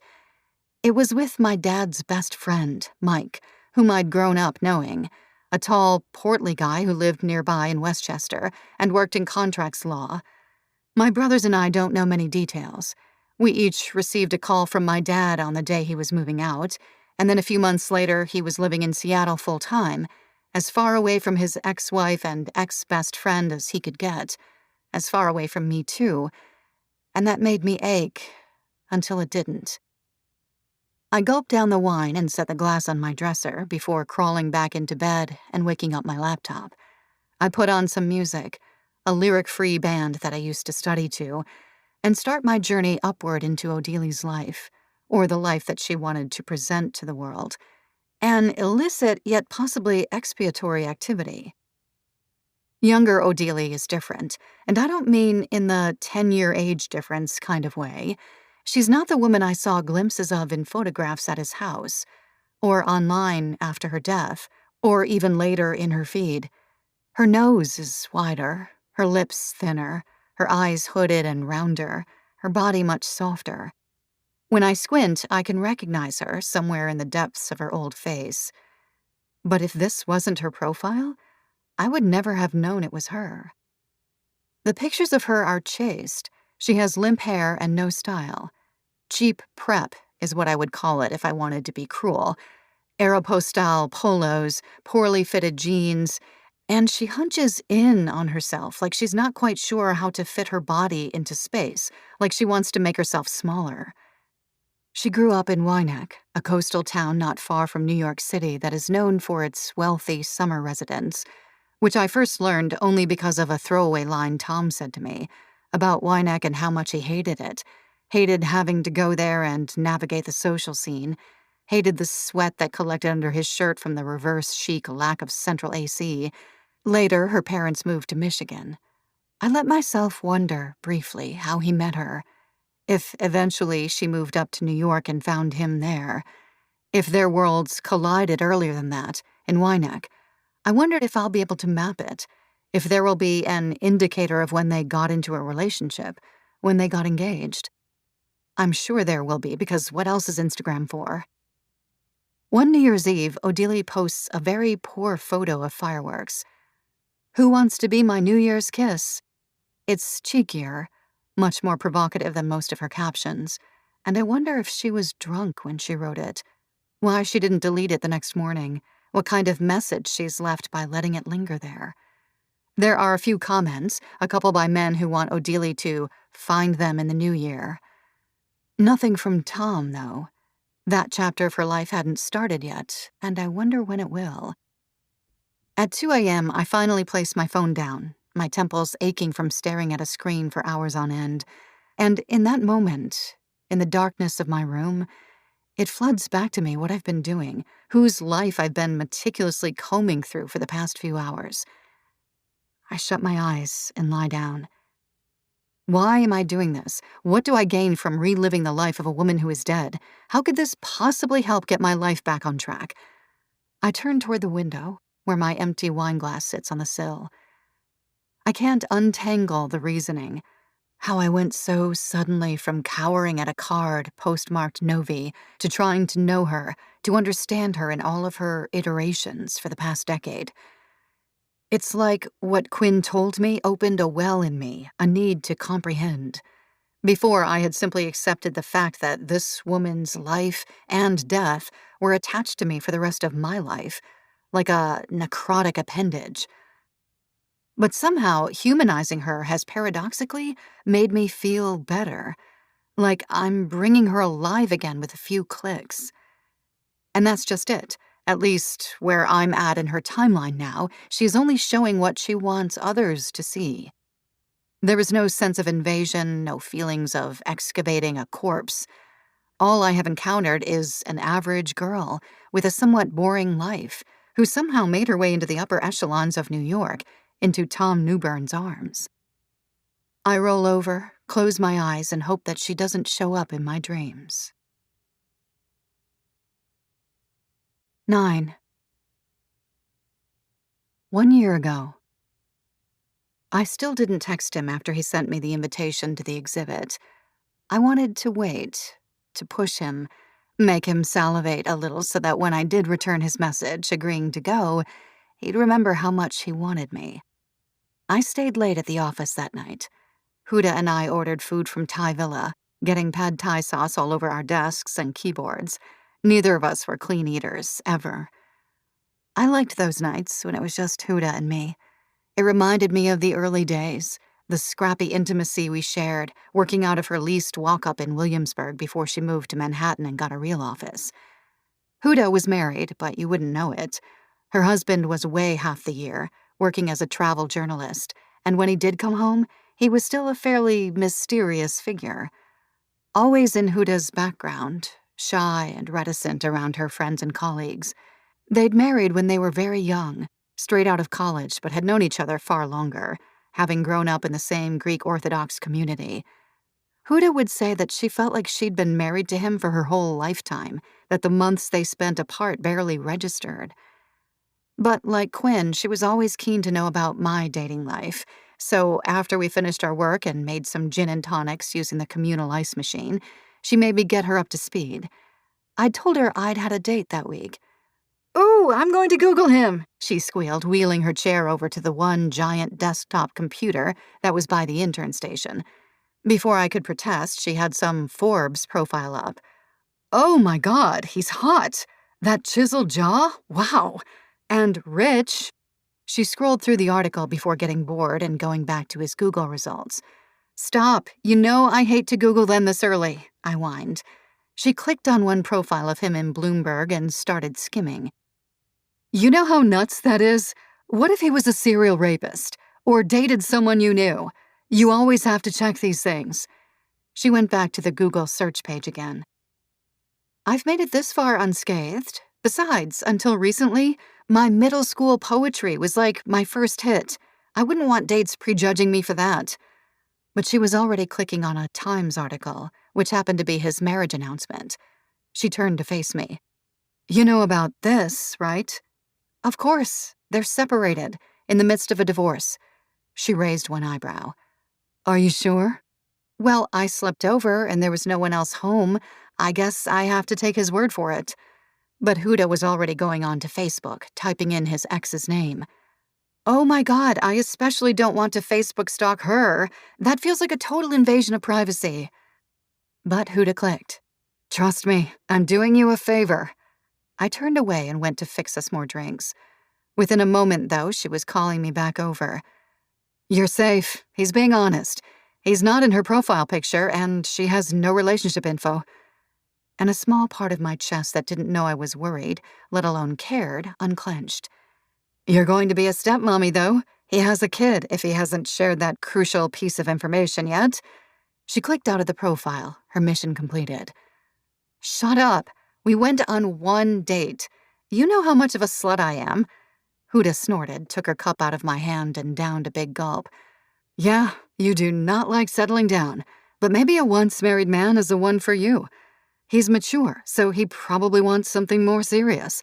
He'll respect your career. He probably won't expect to see you every day, just how you like it." I grinned, sloppily, the drink going to my head. I always respected, even admired Huda. But these were the moments during which I forgot our power dynamic completely. The fact that she had this knowledge about me, about my essence that usually only a close friend possesses. Some would say it was a dysfunctional work relationship. But I didn't care. Yes, she was my boss, but she was also one of my best friends. "You haven't texted him back, have you?" She gave me a sly grin and wheeled the ergonomic chair over to my desk, plucking my phone off the charger and typing in my password. She was already into my contacts by the time I got over there. "You don't even have his number saved? That is cold." She handed the phone to me. "Well, you're lucky, 'cause if I'd found his contact, I would have texted him for you." "Trust me, I know you would have," I muttered and clicked on my iMessages, finding his number and tapping a few keys before putting my phone down again. "You win." I texted him, agreeing to go to the Mark Ryden show with him. She squealed again. "He's the one! I can feel it!" I had mentioned to Tom how much I was dying to see the Mark Ryden show at the Paul Kasman Gallery. That when I had gone, one Saturday afternoon with Huda, The place had been so packed that we could barely get a glimpse of any of the paintings before being shoved aside by a mob of tourists. iPhones lit up, so many voices making the space shrill with noise. I had said it in passing when he asked me who my favorite contemporary artists were. I'd made some joke about how I was betraying my gender by admiring Ryden instead of a female artist. He'd acknowledged the comment, but we'd moved on to another topic quickly, and I hadn't even remembered the conversation until that invitation for the private viewing appeared on my desk. We were meeting for a drink beforehand, and I found myself fussing around with my hair, my clothes, in the hours between work and our 8 p.m. meetup. I stood in front of the three-way mirror in my bedroom, trying on and discarding dresses, jeans, skirts, boots, heels, trendy sneakers. I felt like I was in 7th grade, getting ready for a dance before I hit puberty, before I became somewhat feared and popular. I finally chose an upcycled black vegan leather skirt from our last collection, ankle boots, and a black and white silk vintage YSL blouse with pin dots.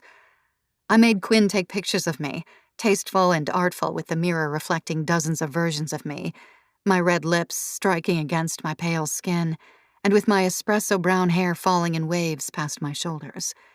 Secure with herself, I opened Instagram to post the pictures. Huda was making us boost our personal Instagram presences. She preferred traditional influencer pictures of people at brunch, poolside, on West Village streets. I was a little more opaque with mine, more landscape shots, cool architecture, not as much of myself. I knew she would be happy with this post. She always said, "Vera, you exude such confidence. You should post more images of yourself on socials. If nothing else, it'll help the brand." As I walked to the train, I watched the likes roll in. Huda had also forced me to make my account public, so a lot of them were from wannabe influencers, people who want free gifting from Magdalena, men from across the world whose DMs asking me to meet them in Budapest, Tel Aviv, lingered in my inbox. I got a few glances from men on the platform as we waited for the train together. Like most women, I'd been getting looks like that since I was a teen. But unlike some women, I was able to harness that power a little bit earlier, to recognize it and use it to my advantage. I knew I was pretty, beautiful even. As a little girl, I'd been told as much by shopkeepers at boutiques, by relatives at family holidays, later from older men after they'd had too much to drink. That knowledge was how I climbed to the top of my small high school social ladder, the perennial popular girl destined to fall from grace, to topple mightily later in life. Except I hadn't.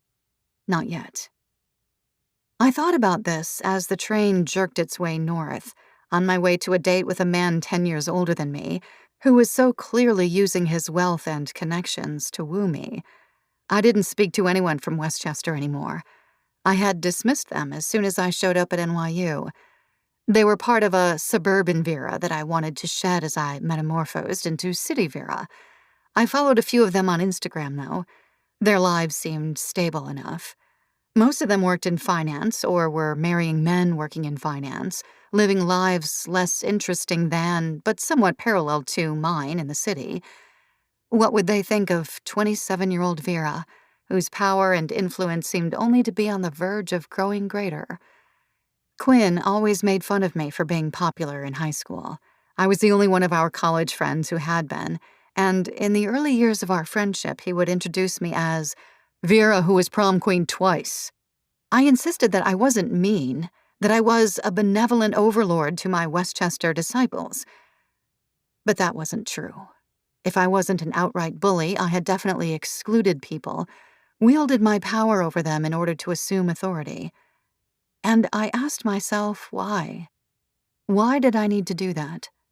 Was I just another teen girl with a narcissistic mother who took out her anger and sadness on her more submissive peers? It all seemed so cliché, so afternoon special to me, far from what I wanted to think my psyche was like, that I tried not to dwell on it too much. I pushed it out of my head as I headed into Manhattan. This time, Tom showed up first, in another light blue Brooks Brothers button-down to bring out the blue in his eyes. I spotted him from outside before he spotted me, sitting in the corner of the dimly lit restaurant, a bottle of champagne already cooling on the table. I took a breath before fully entering and watched him all alone. He wasn't fiddling with his phone or checking his watch. Instead, he was staring straight ahead, eyes alert and focused. But it was hard to read what he was looking at, besides the wood paneling of the bar. I finally walked in, and he found me instantly before I even had time to pull my back straight, make my presence known in the room. He stood up when I got to the table and gave me a hug, his arms compressing me tightly against his chest, almost restrictive. "Fancy seeing you here," he said, his lips quivering into a smile as we both sat down. I took a sip of the champagne sitting in front of me and smiled back. It was funny seeing his face again, a face I had seen and touched, but had already become a sort of blotted mirage in my memory. It seemed more off-kilter this time, less proportionate. I noticed the tiny twist at the end of his nose, the way his upper lip puffed out and overlapped his bottom lip, the tiny shaving nick below his left ear. "I'm excited for this show. I'd never heard of Ryden before," he said, taking a drink from his own glass. "But I looked up his stuff. Kind of weird, isn't it? Wouldn't have pegged you as a devotee of weird neo-surrealism."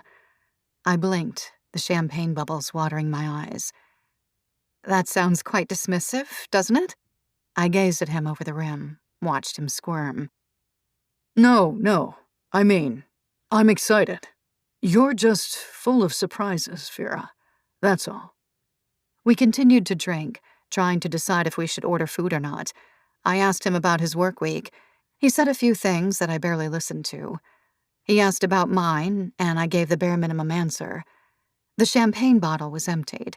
No food was ordered, and I found myself, for the second time, tipsier than I would have liked in front of this man I barely knew, who I wasn't even sure I liked.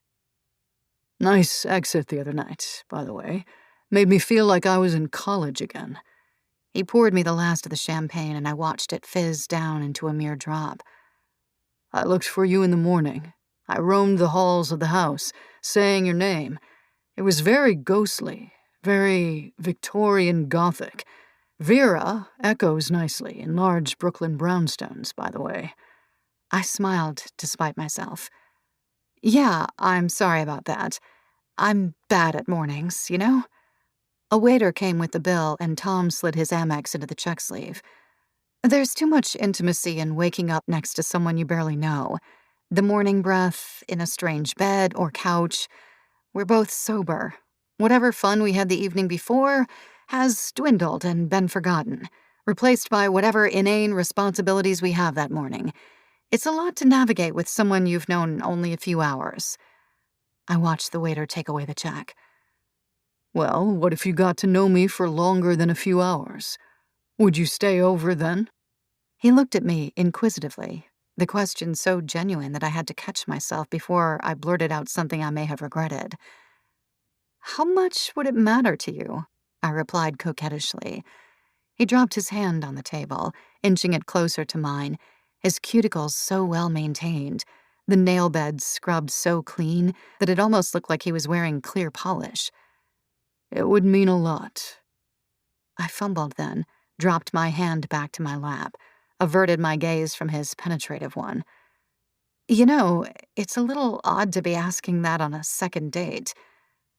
He sat back, keeping his hand where it was on the table.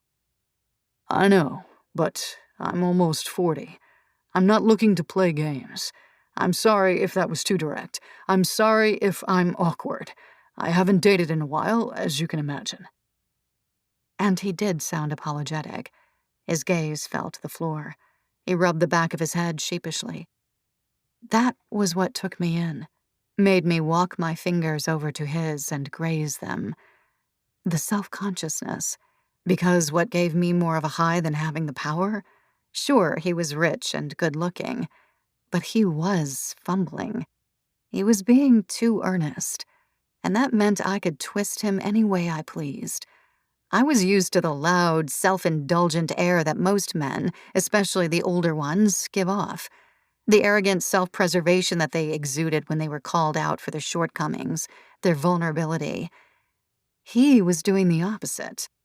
That was what hooked me. We left the restaurant, somehow hand in hand, the gallery around the corner, a light misting of rain coating the sidewalks as we dashed over toward it. It felt romantic. And when I looked at him, by the artificial light streaming through the gallery windows before we walked in, I barely noticed the imperfections. His face was somehow symmetrical again, chiseled and precious and twinkling. 10.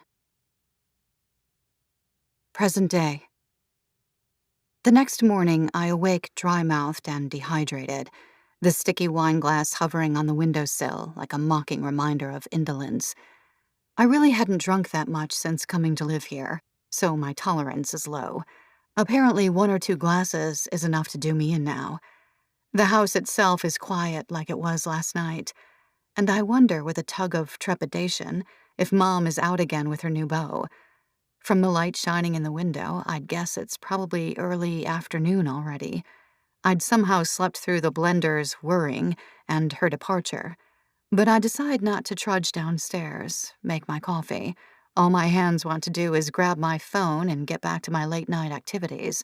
Despite that ache I felt, the gnawing self-doubt about the reasons behind my fascination. Something about the new day forces me to put all of that aside, my brain refusing to relapse back into my guilt, resisting the impulse to examine this perversion. I switched to my laptop, my hand still cramped from holding my phone and scrolling last night. It's winter. Odelia posts photos of the snow, idyllic and otherworldly, outlining the trees, blanketing the roads. She posts a photo of spiked cider she's made, the blurry face of someone in the background, whom she calls her roommate in the caption, not tagged. Odelia gets a new cell phone, an iPhone 4S. She takes a picture of it with her digital camera. I had the same one, much to the envy of my classmates. Odelia posts a wider shot of herself behind a receptionist's desk, face peeping out, the desk itself still decorated with garlands and wreaths, even though Christmas is long gone. I Google the name of the office, hashtagged in the captions. A dental practice. The website shows a gleaming staff, all with straight, white teeth, a Y-neck address. I wonder if the 4.5-star Google review they get is accurate, whether it was a good place to work. Odelia doesn't post about it much after that. I wonder how long she stayed. More photos of her weekends, some goofy Apple photo booth photos. It's all so mundane, and yet I keep scrolling. She's still her old self in all of these photos, round with a choppy haircut and thin eyebrows. She gets a tattoo of a butterfly on her ankle. Odelia dyes her hair a platinum blonde, then she dyes the ends pink, then just as quickly she goes back to brown. Someone gets a dog, a chihuahua called Cookie. Odelia poses with it. Then a few posts later, there's another picture of Cookie, asking if anyone wants to take him in, the dog's eyes sad and wet. Then more meals, more landscape shots. The beach at sunset, a boat out on the water, the empty main street of Wynneck before all the summer residents flocked there, like the town is taking one last deep breath. And then it's summer, and I recognize her. It's so sudden a change that I check the date of the photo posted. Positive for a moment that I accidentally scrolled too far up. She's posing alone on the beach, the camera zoomed in on her face, her smile wide, teeth achingly white. The water is stormy behind her, though the sky is a clear blue.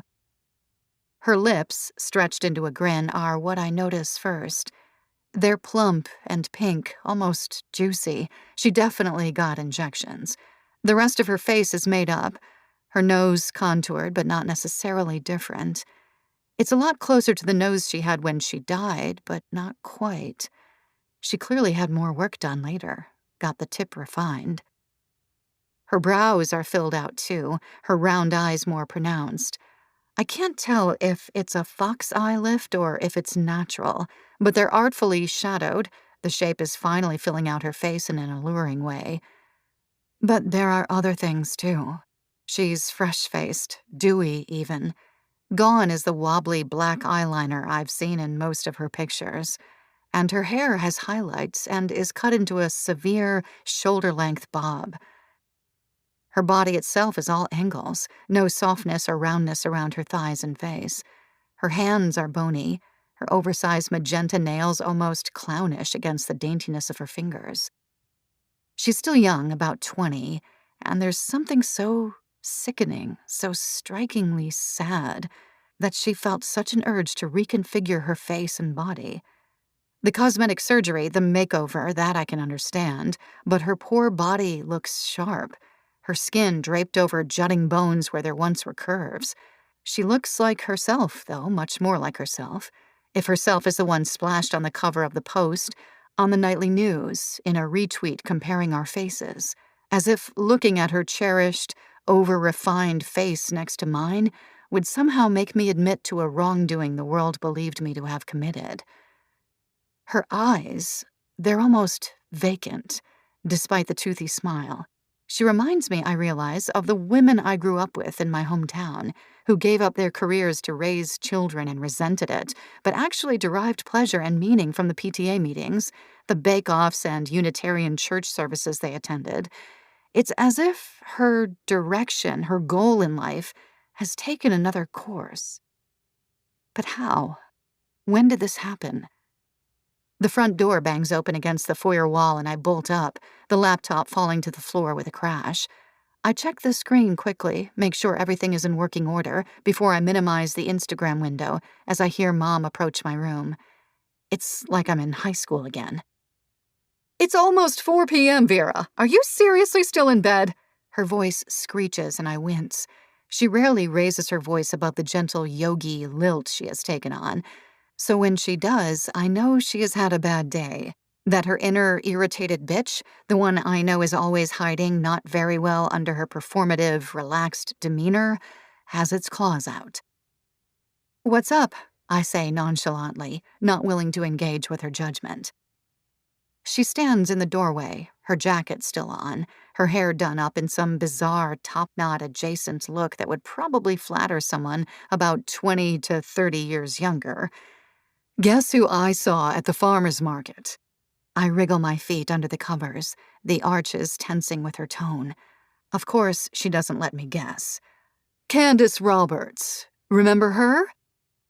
I don't, but I decide not to answer because I know she'll bulldoze over anything I have to say. "She was in your high school graduating class. She was part of that whole PTA fiasco your freshman year, if you recall." She folds her arms and I wince again, the pang trembling to my toes. Candace Roberts. Candace Roberts. She'd been my friend for about 3 weeks of freshman year when she first moved to Westchester from some unknown southern city, or at least unknown to me at the time, though it was probably something like Atlanta. My friends and I had invited her to a slumber party, our annual one at the start of the school year. But then, 2 weeks in, she got her period for the first time and didn't know where the nurse's office was. So she walked around with a wad of toilet paper in her underwear, and then that slid out in PE, and she was toast. There was no way we could have a newbie public period shedder at our slumber party. We said it was canceled. Someone put up photos of the party on Facebook. In one of those photos, my friend Ashley had accidentally spilled red nail polish all over her pajama bottoms. And oh so cleverly, I'd pointed out in a Facebook comment, "Ha, Ash, you're such a Candace Roberts. She wasn't invited, but she still showed up." Of course, it was a dog pile from there. The comment went semi-viral in our school, and again, Candace was tortured in the halls because of her menses mishap. And my mom got a call from Candace's mom, yelling, calling us mean girls, saying that she was going to phone the school and tell them we were bullying her daughter. Of course, that only made her less popular. Soon, she'd faded into obscurity, and from my brain, apparently, for the past 14 years. My mom, though, harbored this deep resentment against that whole situation. She'd been demoted from the PTA, asked to be a note-taker instead of a chairwoman. That was the real tragedy of the situation in her mind, and nothing has changed since. "Well, Candace and her husband bought a house around here, a weekend home. She's pregnant, too. They live on the Upper East Side. Her husband's a lawyer. She's glowing. But of course she didn't even have to ask about you."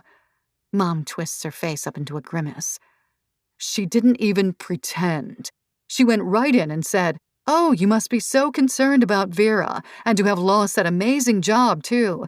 Gosh, I can't imagine it. And what that poor woman's family went through. You just must be so concerned.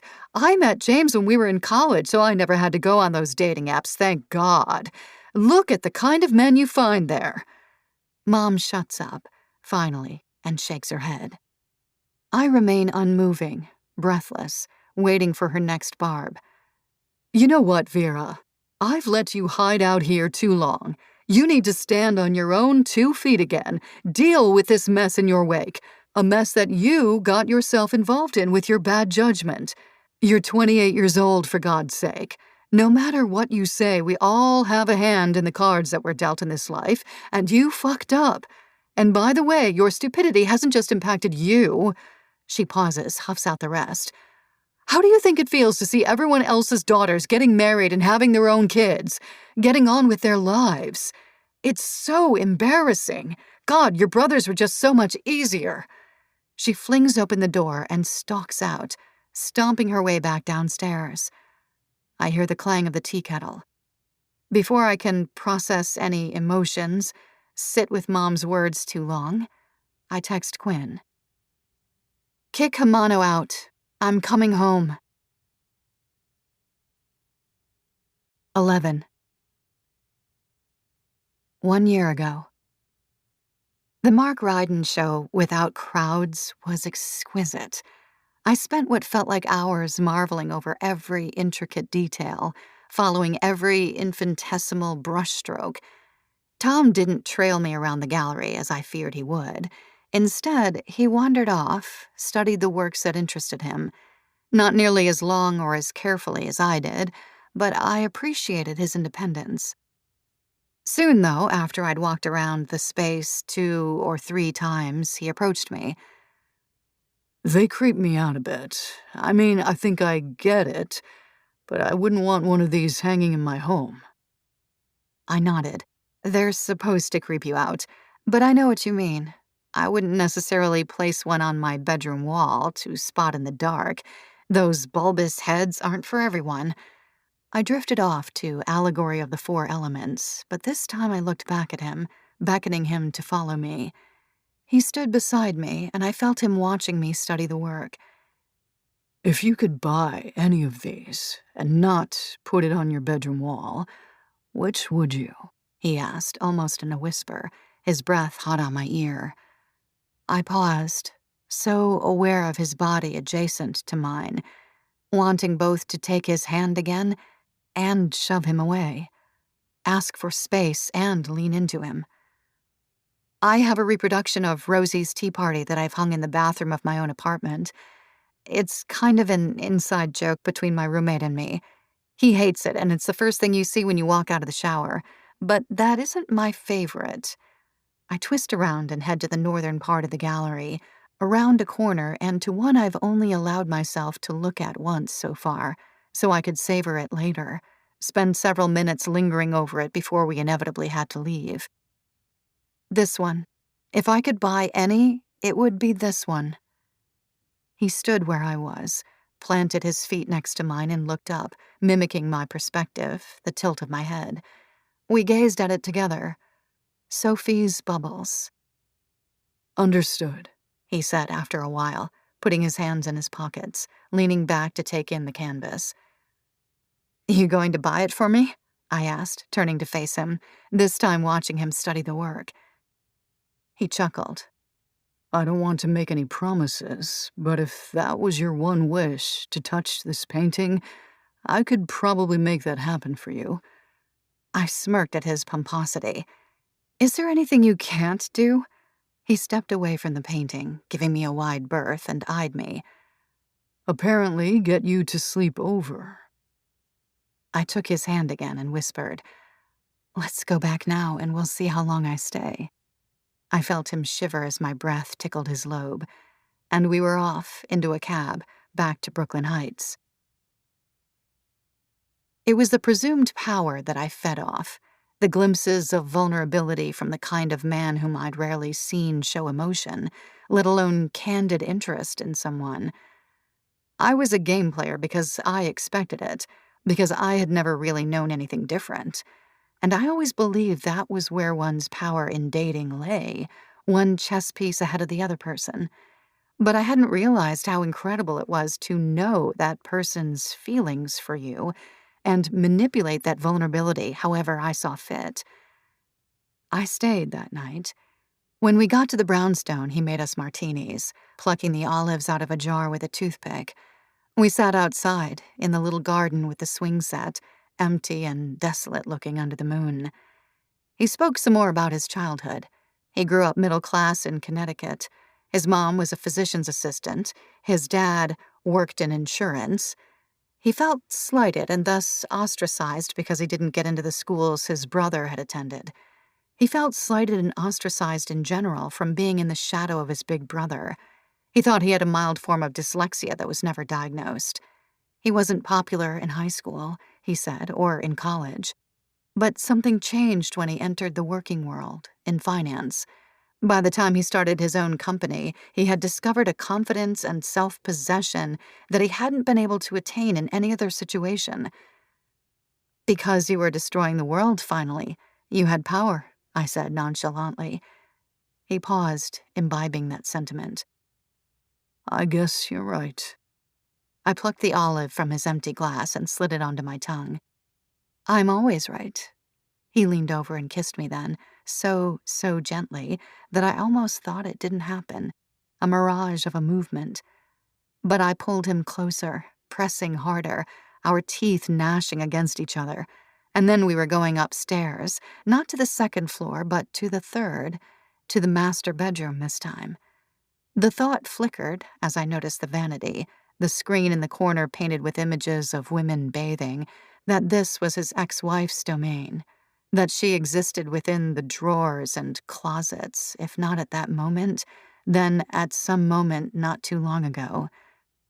I pushed that thought away, luxuriating in the high thread count sheets, closing my eyes as he slid off my skirt, shutting out all corners of the room until all I could see was the light behind my eyelids. All I could feel were his movements, the tender ways with which he held my body, his breath brushing it. I'd never had sex with a man who enjoyed kissing to the degree that he did. So I stayed. When finally he turned to me and said he was going to sleep, that I was welcome to join him, I obliged. The bed was comfortable. I felt at ease. He wrapped himself around me and then unraveled himself as he fell deeper into unconsciousness. I lay awake, noticing the outlines of the sparse furniture in the dark, but soon sleep took me, too. I woke up the next morning alone in the bed, the sun drenching the sheets and pillows, my naked body. I watched shadows flit across my exposed torso, tore off the covers and felt the prickle of my hair standing on end as my body cooled down. I liked it there, without him, for the moment. It didn't occur to me to wonder where he'd gone, and I didn't hear any noise from the bathroom, so I continued to stretch like a cat. In the daylight, the room appeared even more opulent and expertly designed. The bed's headboard, I noticed, was Kelly green and plush velvet. The bedposts carved with an interlacing floral design, crawling up like ivy from the bed. The walls were painted in an almost unsettling white, so bright and clean that it was an anomaly that anyone lived there. I guessed he had staff, people to come in every day to scrub the dirt off, repaint as needed. I stood up, noticing the Angora rug, as white as the walls, covering the floor at the foot of the bed. It felt so good on my bare feet, the softness seeping in between my toes. I could roll around on that and be happy, I thought, wrap it up and wear it as a shawl. The only other pieces of furniture in the room were the vanity and screen I'd noticed the previous night. The vanity was huge, with a 3-paneled mirror, clusters of brushes all organized by usage and height in various cases and jars. On the maplewood tabletop sat a perfume flask, purple crystal. I spritzed some on my wrist, inhale the lavender scent. I pulled open one drawer, was met with a tray of lipstick in every shade of red imaginable, organized from the brightest to darkest. I gently closed the drawer, tempted suddenly to go look into the closets located on the far side of the room, their handles big and bronze, incised ornamentally like the headboard. But that seemed like too much of an invasion, to go into another person's closet. I didn't want to know what his wife wore, what her sense of style was like. After sleeping in what used to be her bed, entwined in her sheets. I stepped outside the room and opened the door just to the right. It was his daughter's bedroom, painted a startling silver, shelves and crates filled with toys and games crammed into every nook and corner possible. It was clean, though, immaculately so, like the master bedroom. The woven rug in the middle with jumping sheep, lint-free, no childlike stains. Near the bed was a mobile with stars, multicolored and metallic, like a Dorothy Gillespie sculpture but less bristly. I touched one, hesitantly, watched the individual dangling star swing in space, catch the light from the window. And then I felt a hand on the small of my back and I turned around to him. I remembered then that I was still nude save for my underwear. He was dressed in an expensive-looking sweatshirt, nice-fitting jeans, scruff on his face, and a greasy paper bag in his hand.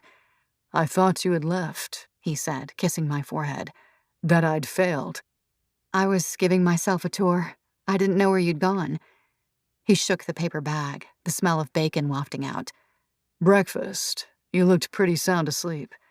And I followed him back into the master bedroom, the breakfast soon forgotten as we got back into bed, the rest of the morning slow and luxurious, tantalizing and gratifying. It didn't occur to me then that the vanity so plump with cosmetics could be a warning sign, that a child who apparently lived with her mother wouldn't want to take more of her things with her. For all my streetwise knowledge, my self-defense skills, it didn't matter. I wanted what I wanted in those moments, and I devoured it, without a second thought. 12. Present day. We give Hamano a week to leave. We aren't cruel about it. We actively help her find a place. She's subleasing anyway, with the original stipulation that I could come back at any time. I don't feel bad. Mom gives me money. She wants me out of her hair so badly that she just forks over enough to pay for a few months' rent, and then some. I didn't ask. In fact, we don't speak again after she exploded at me. I just check my bank account the following day, and suddenly there's money in it, transferred from hers. Within the week we give Hamano to move out, I pack. I avoid my computer except to network, look for job leads. I take with me things I should have removed long ago, old clothes and books and magazines I coveted as a kid that Mom has put in storage in her attic. I don't want to come back here. I don't want any excuse to face her again. I get groceries delivered to me and make a filet mignon in her vegan kitchen, refusing to air out the smell. I fry up eggs, let giant wheels of brie grow runny on her counters. When she lights incense, I cough loudly. When she sprays her essential oils, I open a window. I play loud, angry, late 2000s rock and roll when she does her yoga, a far cry from the poppy, upbeat music I'd actually listened to during that era. It's such a pure, cliched form of teenage rebellion that I dance, too. Dance in ways I haven't moved my body for months. She doesn't approach me or confront me about any of it. We can tell when the other is coming down the hall, in the kitchen, so it's easy to avoid each other. For those days before I'm finally out, we're just two bubbles, never touching lest the other one bursts. I've never fought with her like this before. Even as a teen, silence was never my strong suit. But her words, the blame she's so eager to use as a barb, they've seared me so much more than the same ones printed over and over again in all those rags ever did. They were from my own mother, and hurled at me when I had just begun to unpack whether they were really true. I text my brothers in Chicago and London. Our communication is sparse. Of course, they reached out when it all happened, especially when people on Twitter began threatening their children. But beyond asking me if I'm okay, We haven't been keeping in touch. She'll calm down and apologize, says my oldest brother Oliver in London with his British wife and twin babies. Theo, who has been living with the same girlfriend for close to a decade now, is more straight up. She's batshit. She's always been batshit. Don't take anything she says personally. I know it's hard. Sharon hasn't spoken to her in a year because she complained loudly and meanly about us not getting pregnant. Stay strong. You're welcome to come out here and stay with us for a little while. I would almost take him up on the offer, too.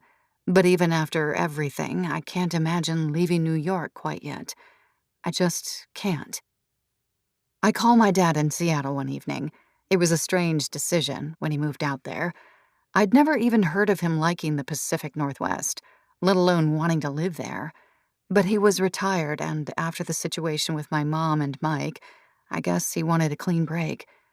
He says he loves Seattle, that there's a calm to it that he could never find in New York, that the air is fresher. He made friends easily. He's dated, too, and I'm happy for him.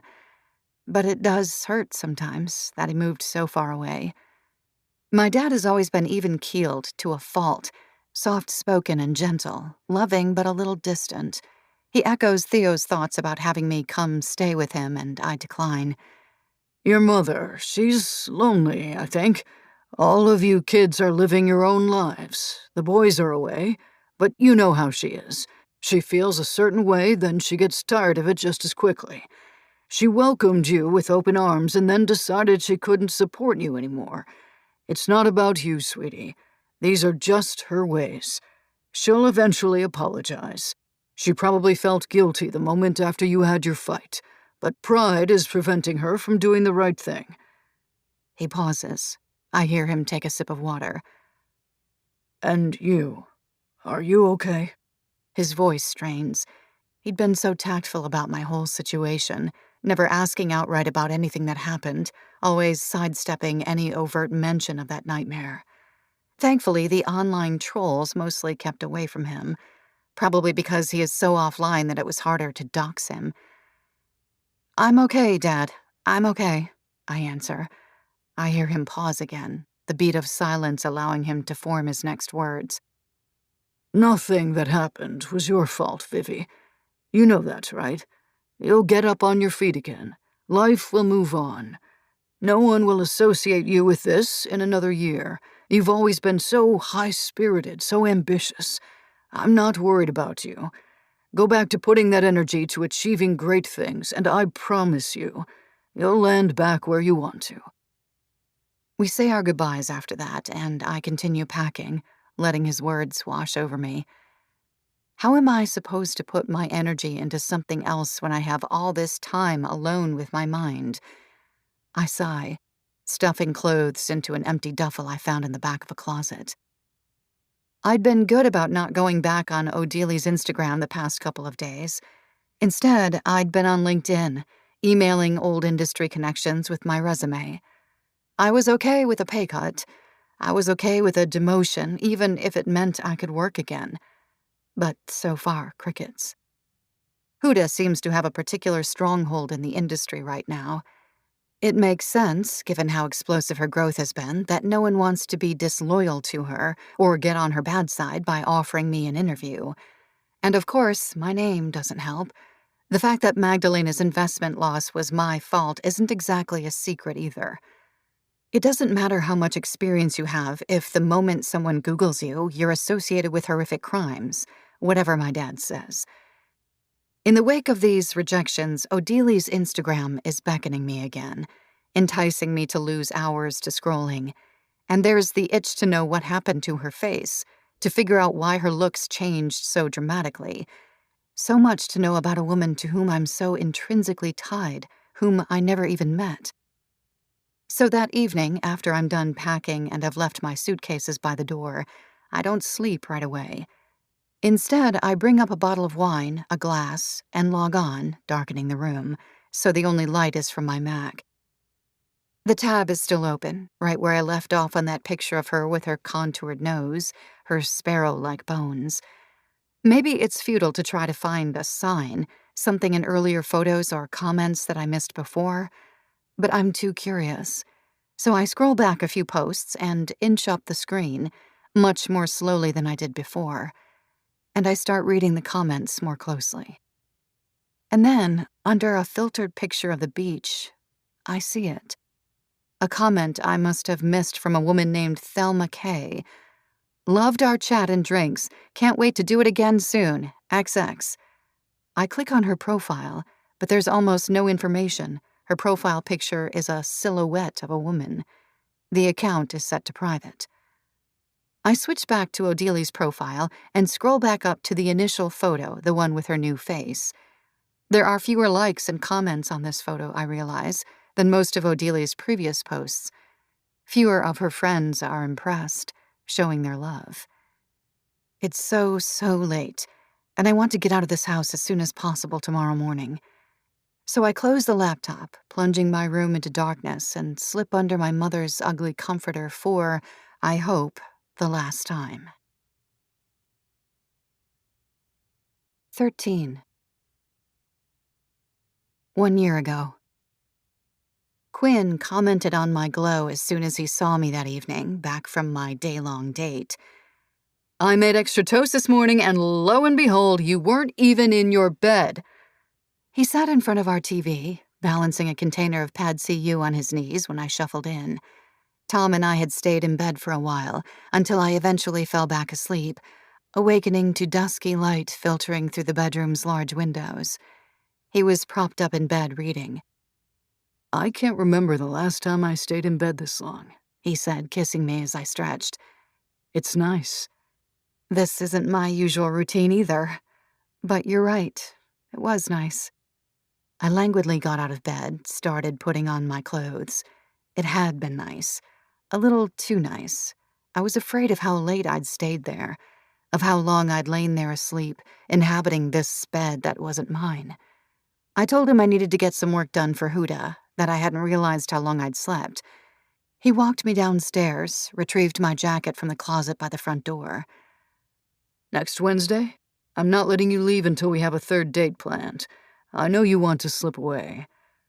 And for a quiet moment his eyes glistened so coldly, flashing with an emotion I couldn't quite place. Maybe hunger, ruthless and insatiable. And then it was gone. He was warm again, a playful smile curving his lips. So, Wednesday? He repeated, and I said yes, Wednesday, before rushing out into the evening, down the steps and onto the sidewalk. It had been fun. I hadn't even been aware of how comfortable I'd been until getting on the subway, my mind playing the past 24 hours in a loop. Do you like him, Daddy? Quinn twirled a noodle with his chopstick. I rolled my eyes. We're not calling him that. That's what he is, though, right? A literal daddy. But don't dodge the question. Do you like him?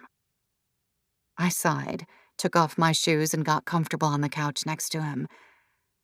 It was nice. He's kind of sweet. I don't really think he knows how to date yet. It's a little weird, but kind of endearing. Do I like him, though?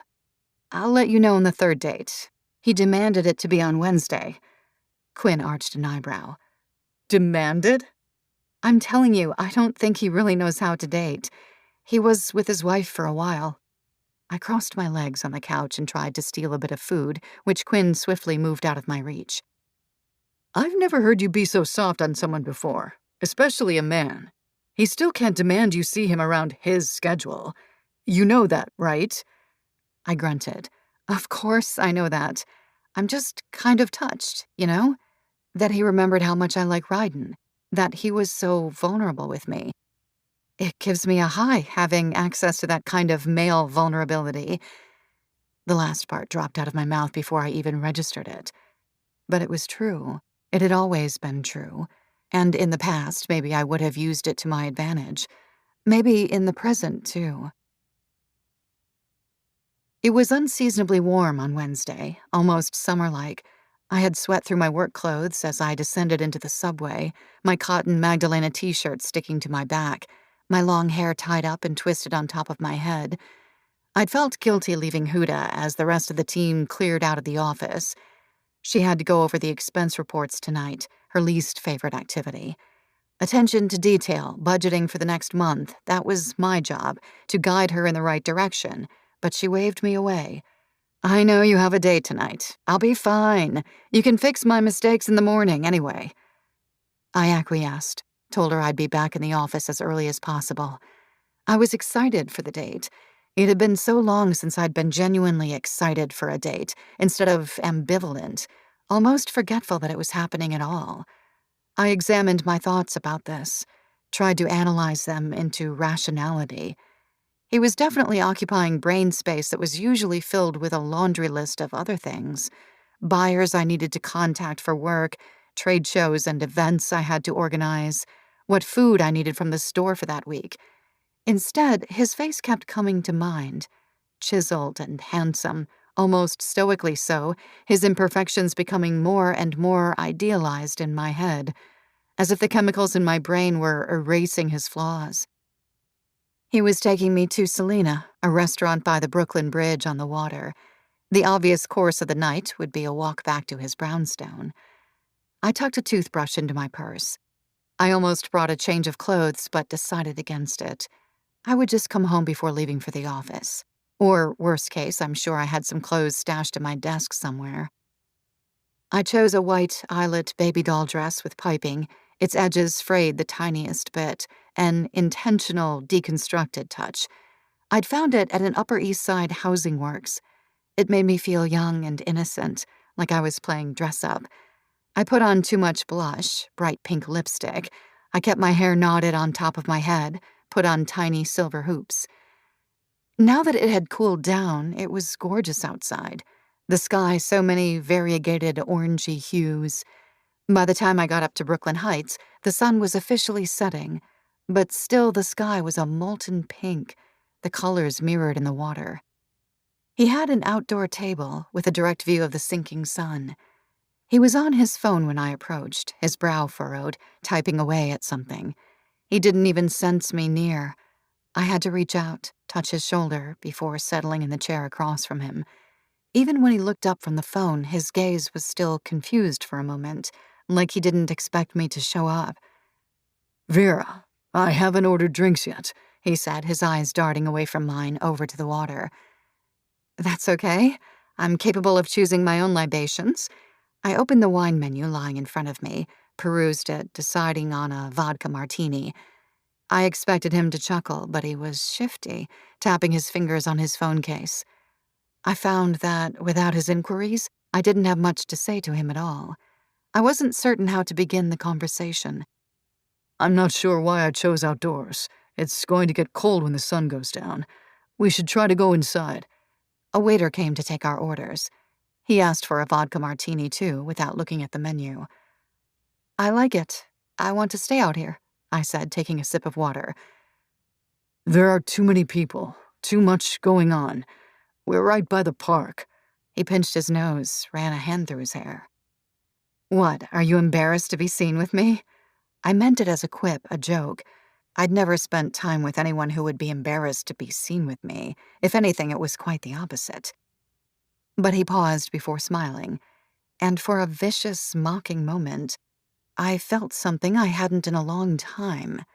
Insecurity, a deep dwelling shadow of a feeling, one that I couldn't quite define until he plastered a benign look back on his face, pretended I hadn't ruffled any feathers. Of course not. You look beautiful. But it wasn't the answer I wanted. The martinis came. I gulped mine down. Who is here, Tom? Who do you not want to spot me? And why? He took a sip of his own martini, eyed me, sighed. I shouldn't have made reservations here. My ex and I used to come a lot. For anniversaries and birthdays, that kind of thing. I keep thinking she'll pop up. Or one of her friends. It was the first time he'd mentioned his ex so explicitly, and I realized I didn't even know if she still lived in this neighborhood, what her life was like.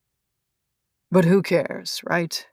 He chuckled at that, took a long, smooth sip of his martini.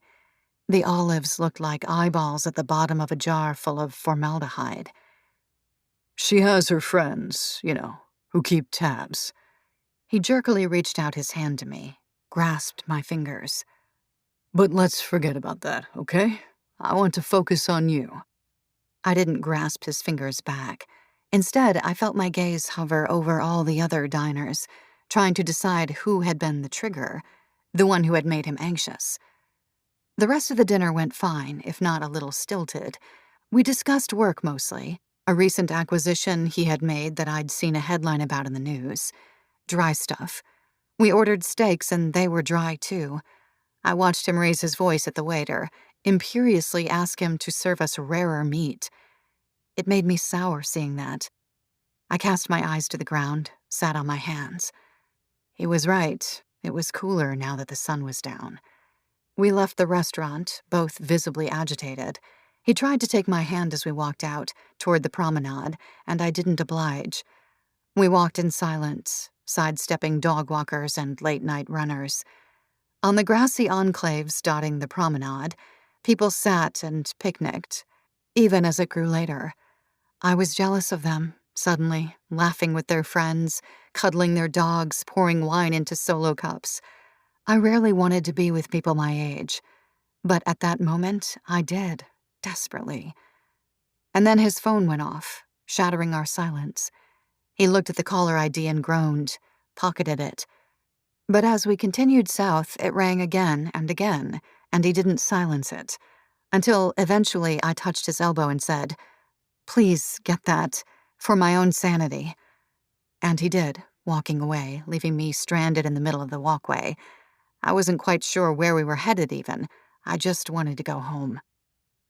I could hear the tone of his voice even from several feet away, seething with vitriol, almost tangible in its righteous anger. He wasn't even speaking too loudly. It was the body language, his clenched fist, the way his jaw moved. I could see it all from the lights lining the promenade. Whoever had called him wasn't letting him off the phone either. And after about 10 minutes, I started walking away, out of the park, taking out my phone and studying Google Maps to figure out where the nearest subway station was. I was walking toward Court Street when I heard my name.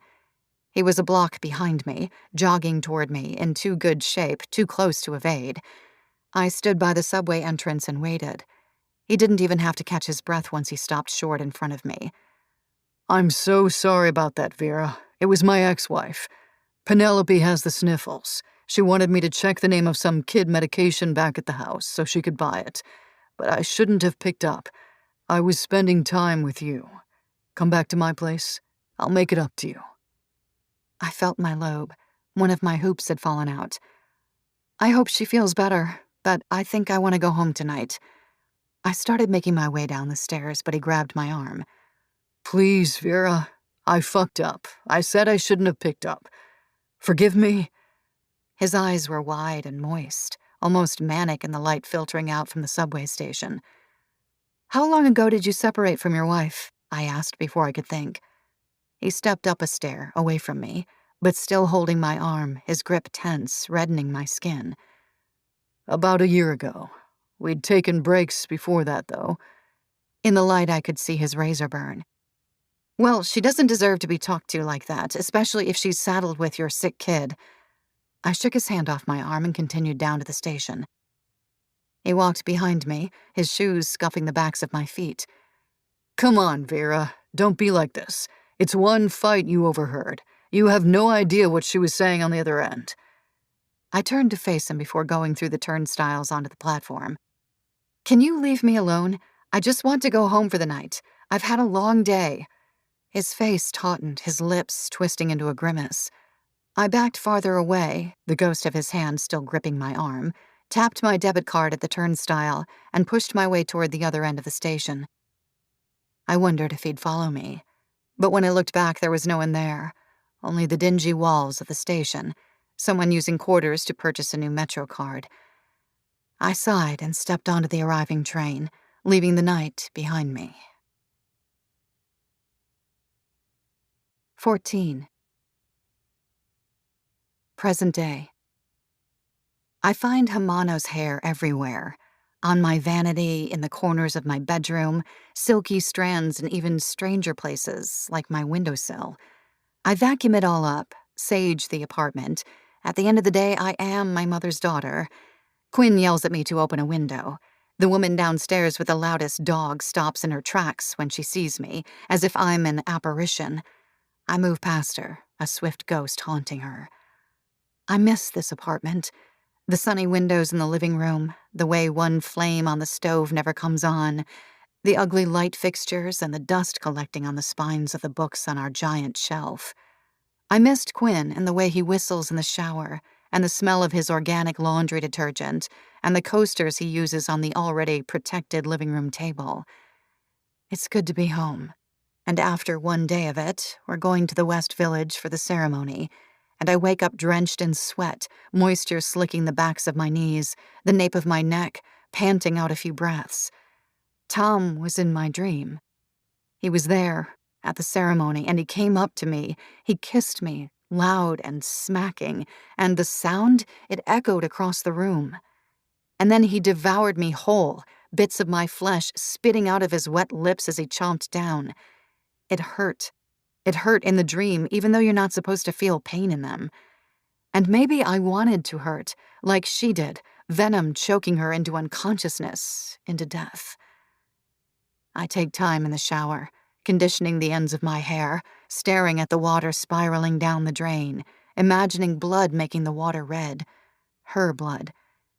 And then there is blood, and I realize I have my period, that it's come early, and it dawns on me, not for the first time, that Odelie will never have bodily fluids again. That adolescent Penelope will never know if her mother would influence her to love or to hate what she sees in the mirror. I wear a billowy, unassuming sponge crepe dress, nude pumps, a long, loose eggshell white spring coat that grazes my ankles. I put on only a dab of makeup, something to hide the bluish tinge under my eyes. I chopped my hair off when my longer locks were in the news. Now it's shoulder length, ratty and split since I haven't had a proper cut in 6 months. I twist it up, attempt to put it into a bun, look in the mirror, and wish so hard that I'll like what I see, the way I always used to. Quinn meets me in our living room. He grabs my hand, kisses it, gives me a long look. You know I'm not pressuring you to go to this thing. I'm the one who shoved it in your face, who suggested it. But we can back out whenever you want. We can leave as soon as we get there. We can go get brunch instead. I take a breath, close my eyes, think of young Odelie with her overplucked eyebrows and shy resignment. I want to go. I want to go and see her people. I want to know her as a living, human thing, not as my foil, not as my tragedy. Let's go, I say, and he holds my hand as we descend the stairs. It's in the courtyard of an apartment building, ornate and sunny. I wonder who is hosting. It must be a friend. Do they know that I was invited? I keep my sunglasses on as we cross the large, mosaic-tiled lobby.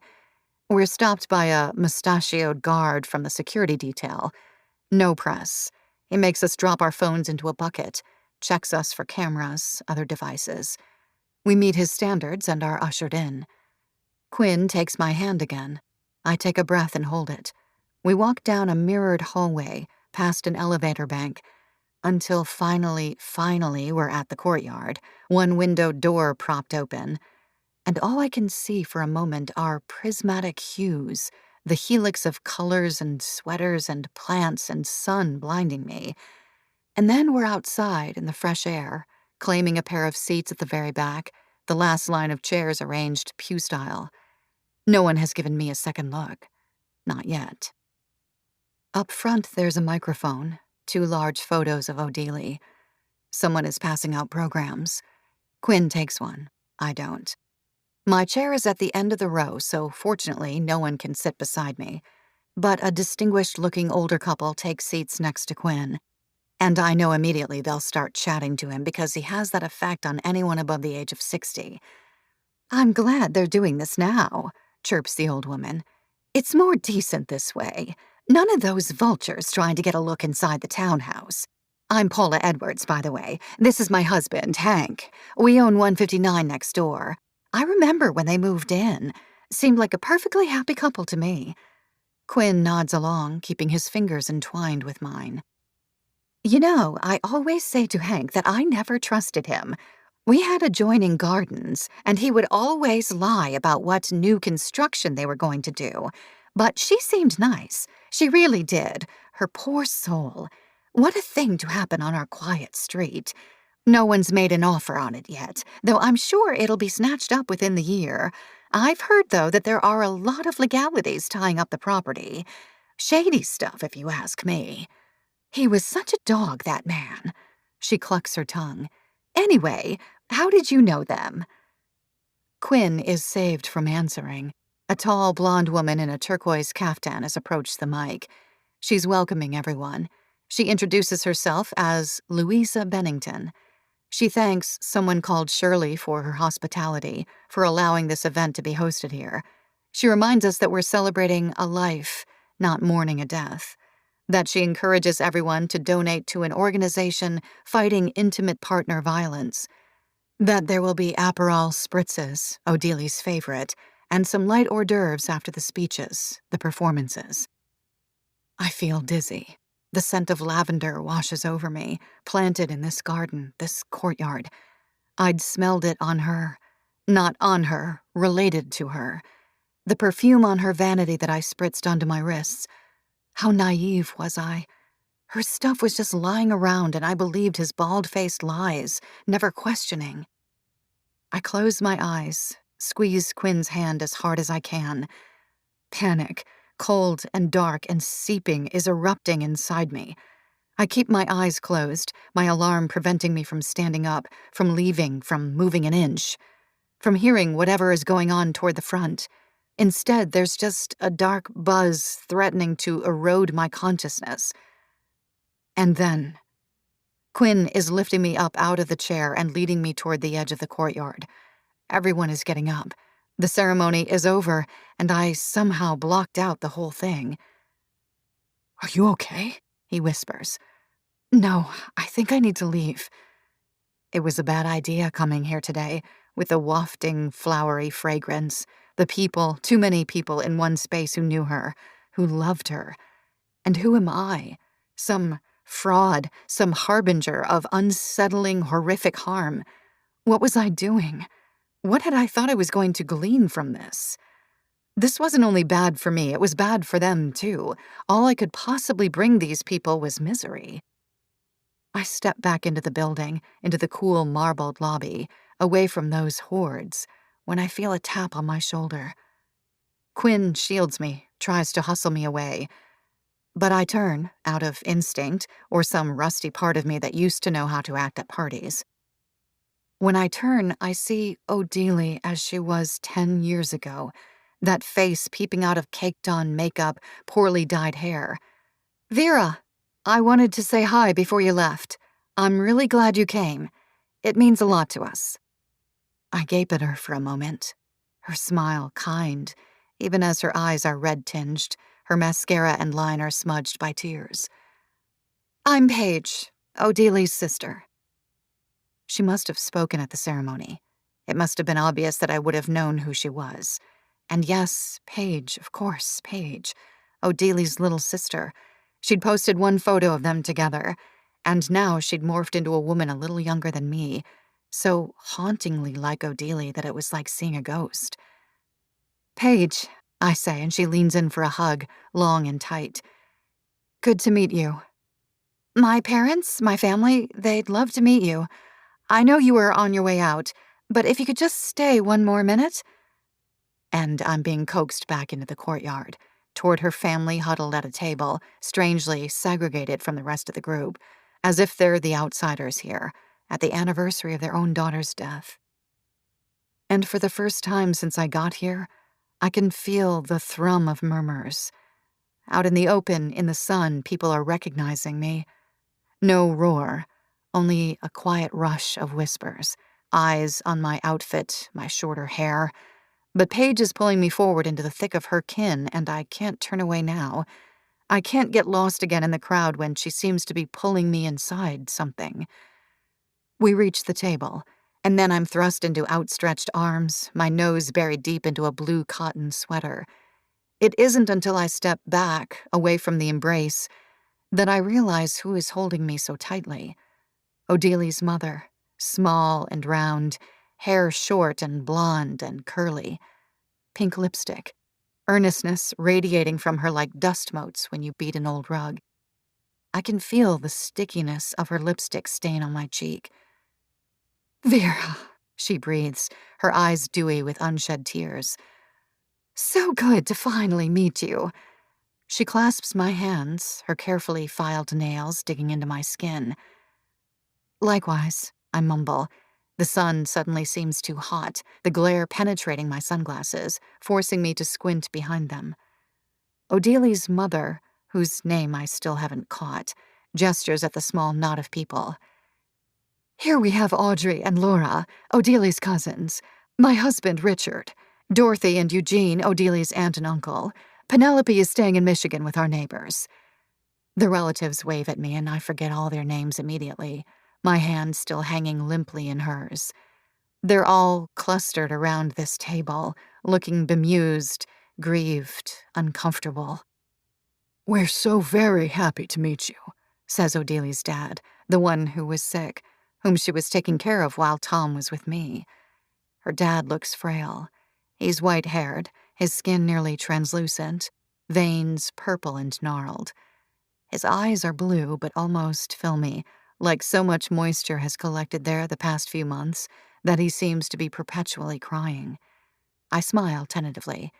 Odele's mother drops my hand but continues to beam at me, her daughter and husband looking at me with matching smiles. Behind me, I can sense the titters, the whispers, and I inadvertently move myself closer into the trio, as if they can save me from those wandering eyes and wagging tongues. Quinn begins chatting with a cousin, leaving me stranded with them. They bring me into the shadows of a tree. It occurs to me, again, that no one is coming near us. I would blame it on myself, but even before I entered this part of the courtyard, no one was nearing them. It's like all of us, the ones who were so acutely touched by this situation, are plagued. I wonder how used to it they are, the pointed glances and murmurs. "We really are glad you got our invite. We wanted to meet you so badly. Paige was the one who actually suggested we send you one." She looks over to Paige, who gives me a meaningful look, lips pursed, eyes soft. "I wanted to meet you. It's just been horrible for you, horrible for all of us, of course. I think that now that things have quieted down a bit, I thought it would be good to get to know one another a little." I'm itching for one of those Aperol spritzes. Something to dull the surreality of this conversation, their even tones, the sun. "That's what my friend Quinn said, who I came here with. He thought we should meet too." I try a tight grin, wring my hands. "Did you fly over from Michigan?" The sun moves again, the heat prickling my skin once more. "Mom and Dad did," Paige says, answering for them. "I'm living here now for the time being, to take care of a few things. I'm staying at Louisa's daughter's." She blinks a few times, as if to ward off more tears. "You know what? Let me grab a couple of those Aperol spritzes, okay?" I thank her as she tiptoes off, circumventing the crowd like she's a stranger at her own sister's death party. "It's hard for us," Odele's mother says suddenly. "Hard for us here, I mean. You can see it. We can all see it. They avoid us, these friends of Odele's. They're very generous, of course. They've put us up in a great hotel. Paige is staying in some beautiful house, rent-free. But they don't care about getting to know us, you know? They're a little scared of us. Or maybe we're not classy enough for them. I'm not sure. But they don't talk to us. They won't engage with us." Her husband pats her absent-mindedly on the shoulder. "Mandy, they just don't know what to say." He turns to me. "No one ever knows what to say. Do you get that too?" His voice is so gentle, with such calming undulations that I almost begin to tear up too, from the sheer kindness of it all. I do. I'm saved from saying any more by Paige, who comes back up to us and hands me a glass of the orange liquid. Immediately, without thinking, I've chugged half of the glass. "They're good, right?" Paige says brightly, primly sipping her own. I never knew the Odelie who claimed this was her favorite drink, but I believe it. It's an odd, throwaway thing to say, and I'm about to interrogate her further about it when Quinn comes up to us, his own drink resting decorously in his hand. He introduces himself, looks at me inquiringly to see if I'm okay. I nod almost imperceptibly. This is a really beautiful event. You must be so pleased to be celebrating Odeli's life like this. The eulogies were so lovely, too. Quinn raises his glass, as if to signal a toast. We didn't have a hand in planning anything, says Paige. We basically got an invite list and some cards to send out amongst family, and that was it. She takes a deep, long swig of her spritz, mimicking my own quick chug. But I guess Odelie would have liked it. I wouldn't really know. Mandy gives her daughter a pointed glance. She liked flowers. She liked pretty things. She would have liked this, even if we had no hand in planning it. Especially because we had no hand, Paige murmurs. She turns to me. Want to leave? I could go for something a little stronger. She widens her eyes, her lash extensions rising up toward her brow. My first instinct is to say no. It's too weird. I did enough by coming here and chatting with them, validating Quinn's very astute point that they actually did want to group grieve with me. But she's looking at me so candidly, so sincerely that I can't help but blurt a, "Sure," spunkier and more forthright than I'm used to being with anyone, at least for a very long time. Yay! I saw a bar on the corner that looks good. Mom, Dad, I'll check in with you tonight. They nod, their acquiescence spooking me just a tad. It seems so genial and so odd. They're not foisting Paige on me. If anything, she's foisting herself. But now they'll be here in this place where they feel so excluded without her. I'll see you back at the apartment, Quinn calls to me as Paige leads me away. I answer affirmatively, look back and watch my only support system fade into the background of the party. We go into the lobby to grab our phones, and then, instead of exiting out the front door, she leads me in another loop around the event, keeping close to the spear-topped iron fencing surrounding the enclosure. Somehow, no one is looking at us. No one is staring. It's like Paige is a shield blocking me. Or maybe no one cares anymore. The spectacle of the family and the other woman coming together, dulled by the alcohol, by more distracting topics of conversation. We slip out a side gate that leads into an alley and then onto the street. I wonder how Paige knew about this spot, whether she had planned out escape routes the moment she entered the courtyard. We're immediately accosted by the blaring sounds of cars and trucks whizzing past on the way to the West Side Highway, noise that was somehow muffled by the shrubbery. Paige confidently leads us to the corner. She has placed her hand in mine, in a vice, and when a truck comes hurtling along, almost jumping the curb, I have to pull her back as if we're tethered to each other. As she promised, a bar with blonde wood paneling and funky tiles awaits. She plops herself down at an outdoor table and waits for me to do the same. She asks about me, where I live, what I've been doing. I answer in the best way I can. Stilted but honest. I say I'm looking for another job. But am I? No one has asked me these questions in so long. They've only been transmitted by my mother, by Quinn.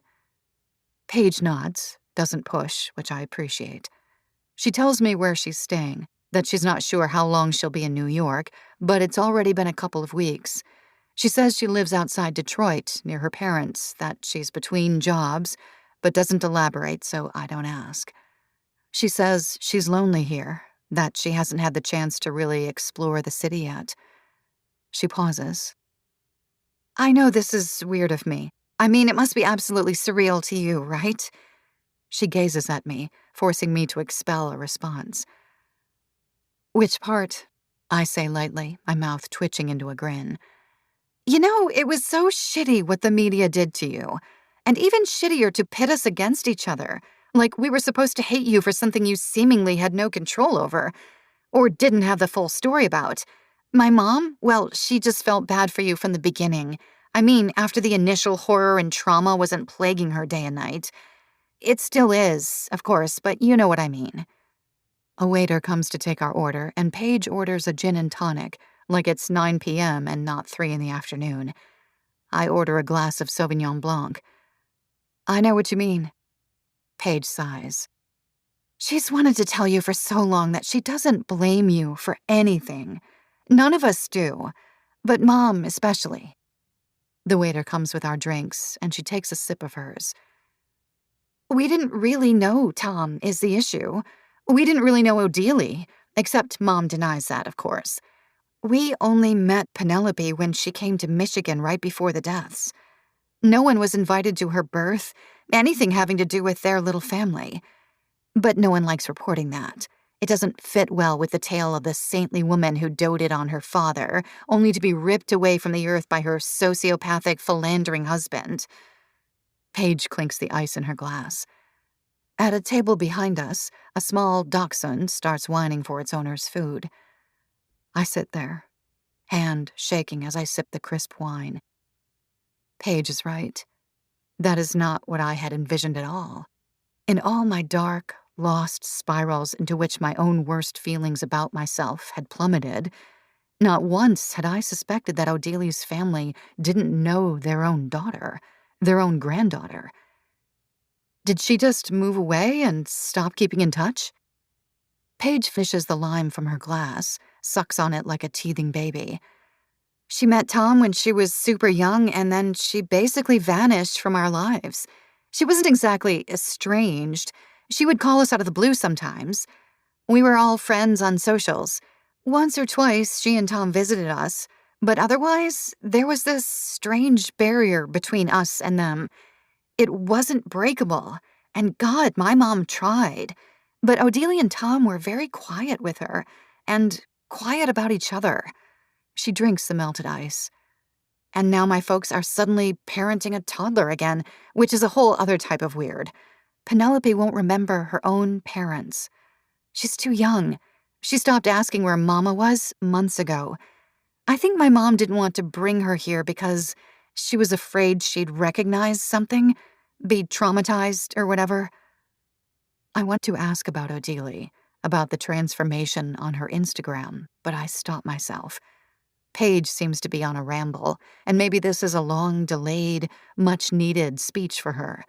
And I'm not ready yet to admit to being such a stalker, to spending so many hours perusing her dead sister's old life. Were you actually a huge bitch in high school, in your work life? Paige says suddenly, her words tinctured by the smallest slur. That's what they all said about you. I mean the lowliest of the press. On Twitter, too. That you were mean, conniving, always expecting to get what you want. But you don't seem that way to me at all. Of course, this past year has changed you, I'm sure. I finish off my wine before answering. I'm not taken aback by her comment. I like Paige's direct, almost aggressive approach to this question. She's not trying to force me to admit that I was the bad guy, which many others had tried to do. She's simply asking point blank. I was popular. I've always known my worth. I've always wanted to get ahead, and I'll do anything to get there. Then I worked in fashion for years, which is famously cutthroat and bitchy. I don't like mediocrity. I'm not going to hand out favors or have interest in people whose ideas I don't think are worth my time. So sure, I can be harsh, but say that to a man and see how he responds. Paige nods, as if this settles her question. I never understood that angle of all of this. Why should your actions at 17, even your actions in your work life, mean anything in the context of my sister? The waiter comes back, saving us from answering. Paige orders another gin and tonic, and I follow her lead, get a cranberry vodka with a dash of lime for myself. Fuck it. This conversation requires it. I ask myself that question a lot. Once everything happened, it was like a deluge of malice. I hadn't experienced that before. My tongue feels heavy in my mouth, the spritz and glass of wine already dulling my senses. Any inhibitions that I would have had, even in a typical drunken scenario, slackened by the bizarreness of the situation. I'm a woman, I guess. Isn't that enough? I'm a bitch and I'm a woman. Or I'm a bitch because I'm a woman. Odelie, she seemed so wholesome. They needed me to be her foil, I guess. There wasn't too much to use against me from my adulthood. I'm a hard worker. I stayed mostly behind the scenes at Magdalena, which of course didn't stop people from saying that I was a nightmare to work with. It's not like I'm famously a villain in any kind of a public sector, but I guess more people than I realized had a vendetta against me in high school, harbored resentments. Old classmates reached back to my childhood, to my earlier days, when I was a bit of a classic mean girl. And then other people whom I'd presumably rubbed the wrong way as an adult piled on. I shrug, as if saying all this aloud nonchalantly was routine for me. The day, its meaning, is growing hazy around the edges. Paige and her familiar face bobbing along with the rest of it, a landscape of a dream whose peripheries I know, but whose subject is still a mystery, forcing me to fumble through it until I jerk awake. The waiter comes and brings our drinks. I twist my lime into the red juice. It's odd that they didn't do the same with Odelie, but I guess it wasn't needed, right? She was pregnant and then dead. She was already a martyr, Paige says. There's the slightest tinge to her voice, a hardness that I can't quite place, that maybe my filmy mind is creating out of nothing. You know, his lawyers are still obstructing anyone from doing an investigative documentary or a podcast. She knocks back her drink with the ease that she drank the others, the ice clinking against her glass as she sets it back down on the table. What was he like? In the brief period you knew him? I start, take a sip of my drink. I can't taste the vodka at all, but I can feel its warmth in the very center of my belly. The words, they're wobbly in my mouth before I speak, because I'm not sure what she wants to hear. No one has asked me this. No one except that macho detective I was forced to speak to, with the overgrown nose hairs, who was put off by the way I enunciated my words, the posture with which I held myself as I answered his questions. I could tell by the way he spoke down to me, even as he was asking me about my potential part in a homicide, a suicide. He had slipped me his number to call if I could think of anything else, but he had also scrawled his personal one in spidery black lettering. I wonder, when I didn't call, if he was one of the men who began 4chan threads in my name, dedicated hours to hurling as many insults about my appearance as possible. I blink back to the present, Paige's brown eyes gazing at me under her feathery false lashes. He was rich. Generous, I guess. Sorry, that sounds bad coming from me. I close my eyes for a moment. He was kind of a cardstock of a man, if I'm going to be completely honest. He went through all the motions, but I couldn't get a read on him at all. At the time, I don't think I knew that. He played me. I was attracted to this kind of fumbling vulnerability he showed to me, handsome but hapless. The more time moves on, the more I realize that that was bait, to reel me in. I'm about to say the last part, and we all know what happened when I wriggled away. But I don't. We all know much too well. Paige's eyes shift to the sidewalk, watching the passers-by with their dogs and children. I hadn't been aware of the noise at all, but now that I am, it's jarring. The undulations of all those voices, the tires reverberating off the asphalt as the cars whoosh by. It all suddenly seems so overwhelming to me. No one in my family is German, Paige says abruptly. My parents went on this trip to Berlin, their only trip out of the country, to visit my dad's friend at the army base. On the night they conceived her, their waitress was called Odelie. They remembered the name. I was always so jealous of it. I mean, who wouldn't be, with a name like mine? I'm named after my grandmother. No whimsical backstory for me. But a name like Odelie? You're meant for more than Weinecker Novi, right? I used to blame my name for the fact that I stayed out down there while she was living this glamorous life in New York. She finishes her drink, so I do the same. I should get going, go and meet up with my parents. They're a little shell-shocked, as you can imagine. But I like you, Vera. Can I see you again? Her words are steadier than mine are. Buoyed up by the liquor, her cheeks rosy but not as heated as mine. her eyes roving my face like she's looking for a nook in which to nestle herself. Do I want to see her again? My tired, drunken brain scrambles for an answer to that question. Before I can dwell on it, I feel myself nodding. Yes, yes, of course. Let me give you my number. We pay and get up, the sun slowly waning. I'm foggy-brained, confused about the time, the spring air choking me with its freshness. My head needs to be buried in the dark, no filtration, no light. It's all too much. I want the murk of a dark, dank bedroom. She hugs me, cradles my neck, holds me so tight that for a claustrophobic moment, I think maybe I am buried in the ground. She kisses my cheek, her boozy breath chafing my ear, her saliva wet and welcoming on my flushed skin. See you soon, Vera. I'm sure we'll have lots more to talk about. She squeezes my hand, saunters off, her walk so even-keeled and sober that it's obvious what she's doing all those evenings alone in the city, in the yawning caverns of the brownstone she described. But can I blame her? I make my way to the subway station, shaky, weak, drunk.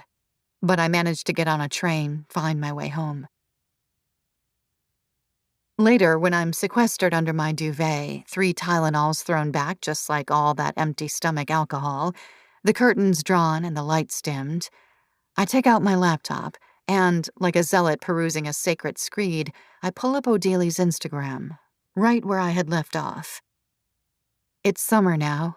Odelia is posting less, only photos of her seemingly alone out at restaurants. But she couldn't be alone. Because they're not selfies, someone must be taking her photo. She is demure, tiny, elegant even. She dines at places with cloth napkins. She's still in Wynneck, but it's a different kind of Wynneck. The Chi-Chi part, maybe.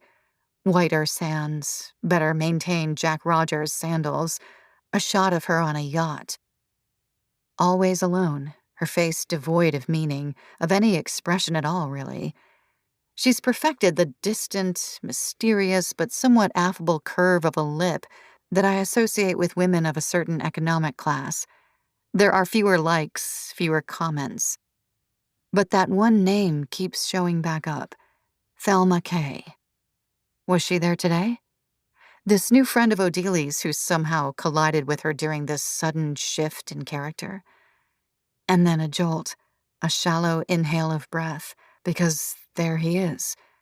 For a moment, I want to avert my eyes, bludgeon the tiny, pixelated part of my computer screen showing his smug, handsome, sadistic face. I can't even see the full photo at first, my brain zeroing in on him and him only. His hair fuller, jaw sharper, skin deeply tanned, his shirt unbuttoned just so. It's different from the video of him rocking Penelope, where I could barely see his features. This photo lays it all bare. I cross my eyes the tiniest bit so his face glazes over in my vision so that I'm incapable of focusing on it, and I gaze at the picture as a whole, refusing to let my eyes travel over to his image again. It's a picture of 5 people, and I scan my eyes from left to right, starting with Odelia, in a cream-colored dress, fingers grazing the stem of a wine glass, the golden liquid frosty. She is wearing pearl studs, her hair swept behind her ears, collarbones peeping out coquettishly from her exposed neckline. Her smile is wide and toothy. It's evening. The group is at a table near the beach at some kind of party, but with enough lighting to make the photo show up pretty clearly without the need for flash. Next to Odelia is another man, blonde and portly and red, wearing expensive chinos, his blue eyes lacquered with the sheen of a frequent drinker. Hanging on his arm is a woman, also blonde, her head too large for her small shoulders, one eye squinting, making her face look lopsided. And then there he is. And there's a long, tanned arm hanging loosely over his shoulder, the slim wrist encircled by a golden bracelet in the form of a snake. It takes me a moment to put 2 and 2 together that this arm doesn't belong to Odelia, of course, because Odelia is at the other end of the table. This woman, she's gorgeous. Her hair is curly and dark, her eyes sharp, intelligent, staring directly at the camera, almost waging a battle with it, daring the photographer to try to get more out of her. She's wearing an emerald green dress, her breasts supple in the cupped bodice. Her nails are magenta, and even at the end of the table, the worst spot in a group photo, she makes herself known, present.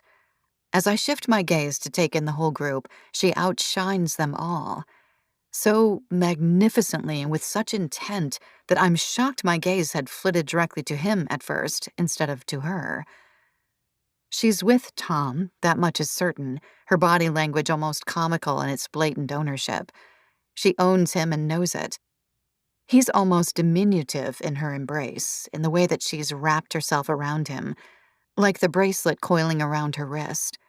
If I zoom in on the casual crook of her hand on his shoulder, I can see that her fingers are rigid with tension, her nails digging into his shirt. I hover over her to see if she's tagged, if I can identify her, and I startle again, because it's her. It's Thelma Kay. She's commented, too, with a wide grin emoticon, resembling Odili's toothy smile, and teeth equals secrets.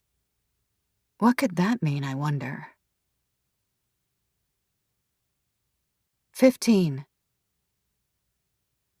1 year ago. I wasn't entirely sure why I reacted the way I did. Of course, any woman should be turned off by a man yelling at his ex. But I had my own temper issues, my own simmering rage. I wasn't known to be polite and cordial with exes either. But something about the way Tom seethed, the way he chased after me, it made my skin crawl. Like I'd accidentally ripped away a shroud he was using to cover his basest, most animal reflexes. That shy, timorous vulnerability he'd exposed, it seemed like a farce. And the fact that he didn't even seem concerned about his child, it reminded me of my mother, grumbling because she had to miss a vacation to Punta Cana with her sorority sisters to take care of me when I had a week-long flu as a little girl. He sent me a flurry of texts, of course, all of which I ignored. Each of them more desperate than the last, apologizing profusely, saying that what I saw wasn't his typical behavior, that he'd had a rough week and had taken it out on his ex and kid, on me. Eventually, by the following morning, the texts stopped. Quinn rolled his eyes at the depravity of it all and told me to follow my intuition. Huda was more forgiving of him. When she sashayed into the office the next morning, an hour after me, she asked me about the date before we even went over the expense reports. She sucked on her yogurt spoon thoughtfully. It might be a blip, you know. At least he knows he did something wrong. Some men would still be confused. I made a minor correction to the report and looked over at her. I'm not looking to settle for some guy who just barely gets it. Let's not give accolades where they're not deserved. She swallowed more yogurt. I just think everyone should have a second chance. Get back to him at least. You shouldn't ghost this one, especially when he's so hell-bent on getting in touch with you. I sighed and didn't answer, pushed over the laptop and attempted to get her to focus on the spreadsheet I was working on. At noon, a bouquet of roses was sent to the office. Everyone oohed and awed. I moved them to the kitchen area, sent an office-wide email that anyone could take them home if they wanted. Huda plucked one and smelled it, a sensuous grin enveloping her face. You are so cold, Vera. They're pink. How sweet. He admires you. Please get back to him. But I didn't. The gesture itself rubbed me the wrong way. It was too grandiose, too public, too reliant on external validation. It reminded me of men who propose in front of a crowd, giving their partner no way to reject them, lest they embarrass their girlfriend and themselves in front of so many people. Quinn agreed with me. Later that night, when he got home from some Thursday night shenanigans, I was on our couch smoking a bowl in my underwear, watching Married at First Sight when he strolled in and started digging through the fridge for a snack. Yeah, that's too much. After a third date, too? It's a little manipulative, and kind of an insult to you. Like, shouldn't he know you're not the type of woman to be bowled over by some flowers? I continued to leave his texts unanswered, but I didn't want to ghost. I'd rather just let him down easy. Not necessarily because I cared, but because I had a prick of fear, a nagging instinct clawing at the back of my head. Well, maybe I did care, just a little. I'd been excited to see him, after all. I'd had such a long, languid, nearly hedonistic second date with him, but some of that longing had ebbed away, no matter how good the sex was. Once he stopped being soft and vulnerable, this wasn't fun anymore. I wanted out. I finally composed a text Friday morning. Hey, I've had fun with you, but to be quite honest, I don't think I can date a man with familial responsibilities right now. As cliched as it sounds, it's not you, it's me. I wish you the best. On Saturday night, he started texting me again, incessantly, so I blocked his number. And I swear to God, I forgot about him for days. I went out Saturday night with Quinn and our friends from college, Claudia and Evan. I hadn't seen them in a while, and they were a little cool toward me, but as we drank, everyone loosened up. We did some coke, smoked a lot of cigarettes, went to 3 different Bushwick bars. The next morning, I vomited for a solid hour, drank some Pedialyte, slept it off, ate some runny eggs that Quinn made for me. We got stoned and watched Midsummer. We FaceTimed Sam, even though he and Quinn were technically still on a break. I didn't even touch work, and Huda was barely in contact with me, except to ask about where we should go to dinner on Wednesday night with the owner of a popular Los Angeles boutique. Tuesday was another bright, unseasonably warm day. I grabbed a chocolate croissant for breakfast, let myself bask in the sunshine on a bench in Union Square before heading into the office. The day filed along as normal. There was a supply chain mishap that we had to run a fire drill for, a brief concern that an Instagram influencer turned designer may be knocking off one of our designs. It wasn't until midday that I heard anyone jabbering about what had happened. Oh my God, Katie, this is so sick. Our social media manager, Todd, said to our content creation freelancer, This Brooklyn tech bro totally just annihilated his pregnant wife. I heard her squeal. Oh my God, he is hot. I know, right? The psychopaths always are. Check out Richard Ramirez. Those cheekbones. This one offed himself, sadly, so no chance to be his prison pen pal. Todd sighed. I thought nothing of it. I didn't even ask to see what they were talking about. I had too much on my plate. It wasn't until Huda, sitting in her office, called me on my cell. Dude, I'm like 30 feet away from you. Just text me. I could see her on the phone with me through the glass door of her office, her face sickeningly pale, like a ghoul. I could read her lips through the clear glass as I heard her speak to me on the phone. No, Vera, you have to come in here, now. Her voice was rough and guttural, a scraggly alley cat's rumble. I closed her office door behind me so no one could hear our conversation. What is it with the theatrics? I'm telling you, we'll get legal on the knockoff stuff. It'll be okay. But she just shook her head, turned her laptop toward me so I could see the screen.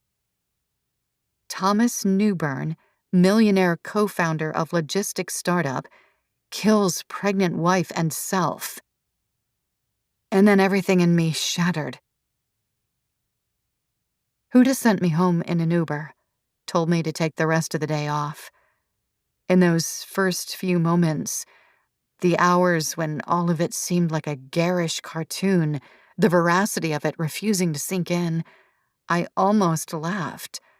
I texted Quinn something along the lines of, He's dead, and he killed his ex-wife? What the hell is happening? I howled into my pillow, giddy with the nonsense of it all.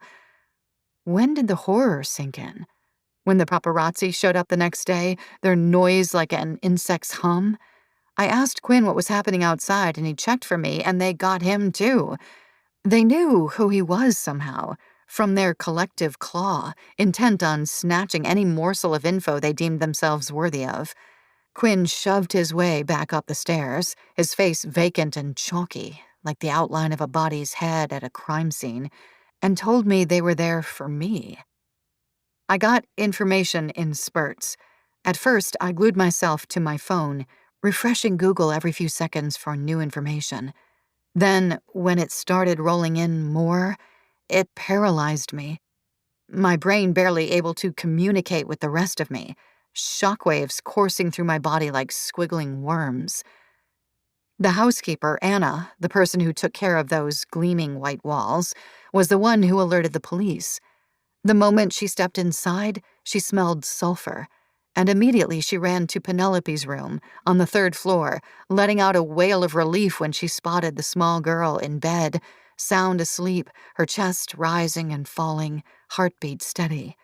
Her head already feeling dizzy, muzzy, and muted.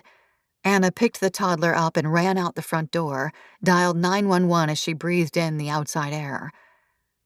"They're in his office. I know it. Mr. Newburn's office. There's an old gas fireplace in there.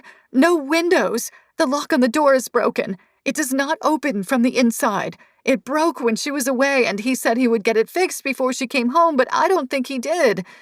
Anna screamed and panted to the 911 operator, frantic nonsense, her words punctuated by sobs according to the reports in the papers. She was right. Tom had coaxed Odelia into the room with the broken door, certain that Odelia would guilelessly walk in with no knowledge that they would be trapped inside. The police stormed in with gas masks. When they entered the home office, where the bodies lay, they found deep scratches striating the door, clawed cries of hope and wretchedness from her nails. For long minutes before her death, she had futilely been trying to escape him, escape that room. She died knowing his fatal goals for both of them. The gas fireplace had been adjusted to emit carbon monoxide from the moment it was turned on. To turn the gas off, Odelia would have had to adjust the combustion shroud, which sat in the middle of the flame, if she even knew enough about gas fireplaces to begin with. She could have turned off the flame and adjusted the very hot combustion shroud and possibly saved herself. But the police investigator reasoned that as wooziness descended, logic departed, and an animalistic instinct for survival had overtaken instead, thus the grooved marks on the door. They also found trace amounts of Ambien in a glass of wine sitting atop the desk. Later toxicology reports suggested that Tom had slipped the pill into Odelia's drink, a weekly doctor-approved treat for her during her pregnancy. The Ambien, on top of an antihistamine she had taken to sleep, dulled her faculties before the poisonous gas put her in a final sleep. Even if she had managed to turn off the gas, merely being trapped in that windowless room would probably have killed her, considering the amount of carbon monoxide released.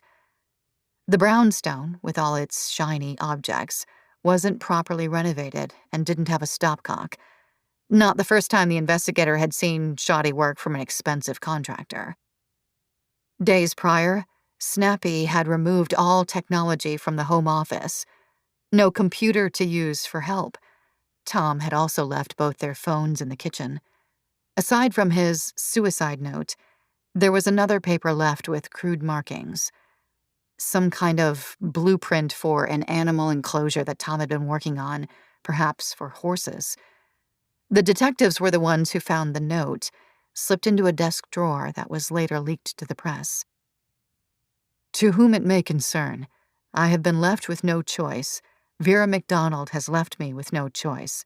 These past few days I've realized how much her cold rejection of me has carved a hole in my heart so painful and so enormous that I cannot go on living.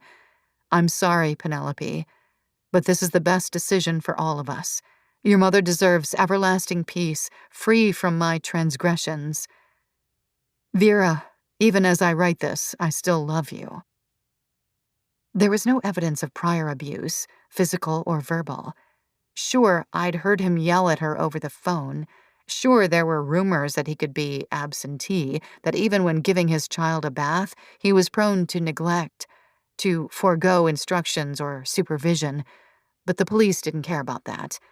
To anyone who knew them, They were a content couple, with normal rifts, normal makeups. Nothing to see here. Huda told me to take more time off. And I thought that it was an act of grace, as Twitter was flooded with death threats. Facetuned images of me sucking penis, my high school yearbook photo with darts through my eyes, semen on my face, a deep fake of my face blasted through with a rifle on a video, bone-chillingly real. Child killer. Child killer, because to so many, Tom and I, by association, had killed not only a mother, but a child too, an unborn child. I tried to go back to work. Huda said no, take more time off. I stayed inside the apartment. Quinn brought me food. I didn't eat it. I wasted away. I had had the foresight to delete Instagram even before the paparazzi showed up, but I still searched my name. I marveled at all the creative ways you can hate a person, especially a person you don't know. It was my unwholesome oxygen, no choice but to breathe it in. This malice from phalanxes of people who wanted me dead for a murder I didn't commit. But if I didn't commit it, it was still my fault they were dead. That last text conversation was leaked too. The one in which I told him his family was the reason I didn't want to date him.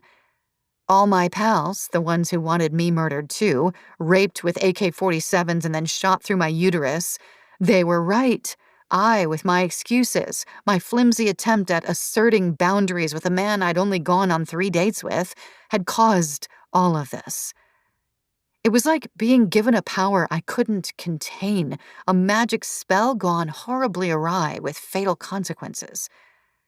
Of course, logical people and decent media outlets didn't blame me, but giving grace doesn't equal clicks. And the people most fascinated by the story were the ones who wanted to assign me the role of villainess, who needed a living scapegoat. My friends, my colleagues, sent apologetic, perfunctory texts.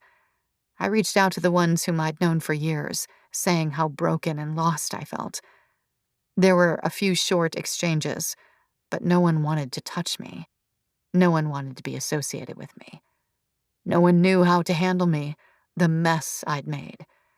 My deliberate avoidance of meaningful relationships ricocheted right back at me. Finally, while I was showering long and hard for the first time in a week, Quinn installed something on my computer, on my phone, preventing me from searching for myself. Some kind of parental control. And I screamed at him, "This is all I have left!" And he took me by the shoulders and said, "Vera, V, you have me." I showed up to work sometime later. Who knows how long it had been, really. Huda had been avoiding me, telling me to take more time, and when I got to the office, early as usual, my key didn't work. Huda was in the building. She knew I was there. I called her, texted her. She ignored me. 23 minutes later, there was an email. Cursory. I'd been terminated, ostensibly for some mistake I'd made on an expense report. They would send my things to me. I went into the bathroom in the lobby of the building, turned on all the hand-drying vents, and screamed. Later, I would learn that Huda had lost a round of investing from Apex. Because of me. Because of the way I had tarnished the brand. The investors were willing to renegotiate if I were scrubbed clean from the company. It was timing's fault, in my opinion. If the investment meeting had been even a month later, I think she would have been in the clear. It hadn't even occurred to me to ask her how it went, even while I was off, because it was a given that it would go well. But no, my face, my name, had fucked everything up. Then I packed my things, bid farewell to the apartment, and fled to my mother, who had only checked in on me once during this whole deadly mess of a mistake. One survivor, said all those papers, referring to Penelope. But sometimes I feel like I was in that home with them that fatal evening, the second survivor of Tom's violent, nefarious final act. Part 2. 1. Odelie. 10 years ago. The woman came in for a whitening, but her teeth were already white, bone white. Odelie Patterson didn't take much of a glance when she was called in, briefly, to help out Dr. Forsythe. Elena, the hygienist, was out sick that day, and a tiny office like theirs required the receptionist to help out from time to time. So she stood holding a tray of tools for the dentist, the woman's mouth stretched by the rubber mouth guards, her teeth painted brown for the laser whitening. There was nothing really to take notice of. Even in her front office role, Odelie was already used to staring down people's throats, watching the dentist scrape tongues, hearing the loud complaints as her boss began to drill. It had become such background noise to her that sometimes, when a patient yelped in agitation, it took several attempts to break Odelie from a reverie, to pull her back to reality, to watch as Elena motioned for a patient to spit out the blood. This woman, Odelie remembered, never once complained of pain. Though the laser could sting if patients had sensitive teeth, the only sign of any perceived discomfort was a tightened fist, delicate and bird-like, a fist that could do no damage. The teeth whitening was her last appointment for the day, so shortly after that woman left, Odelie did too, waving goodbye to Dr. Forsythe before he disappeared into the bathroom to change out of his scrubs. Once Odelie was outside, the air thick, almost like the humidity itself was sulking, she stuck a piece of gum into her mouth, felt the way it pulled at her molars. It was May. It shouldn't have been that hot out. She took a moment, savoring that piece of gum before she walked to the parking lot, where her Camry would be sitting.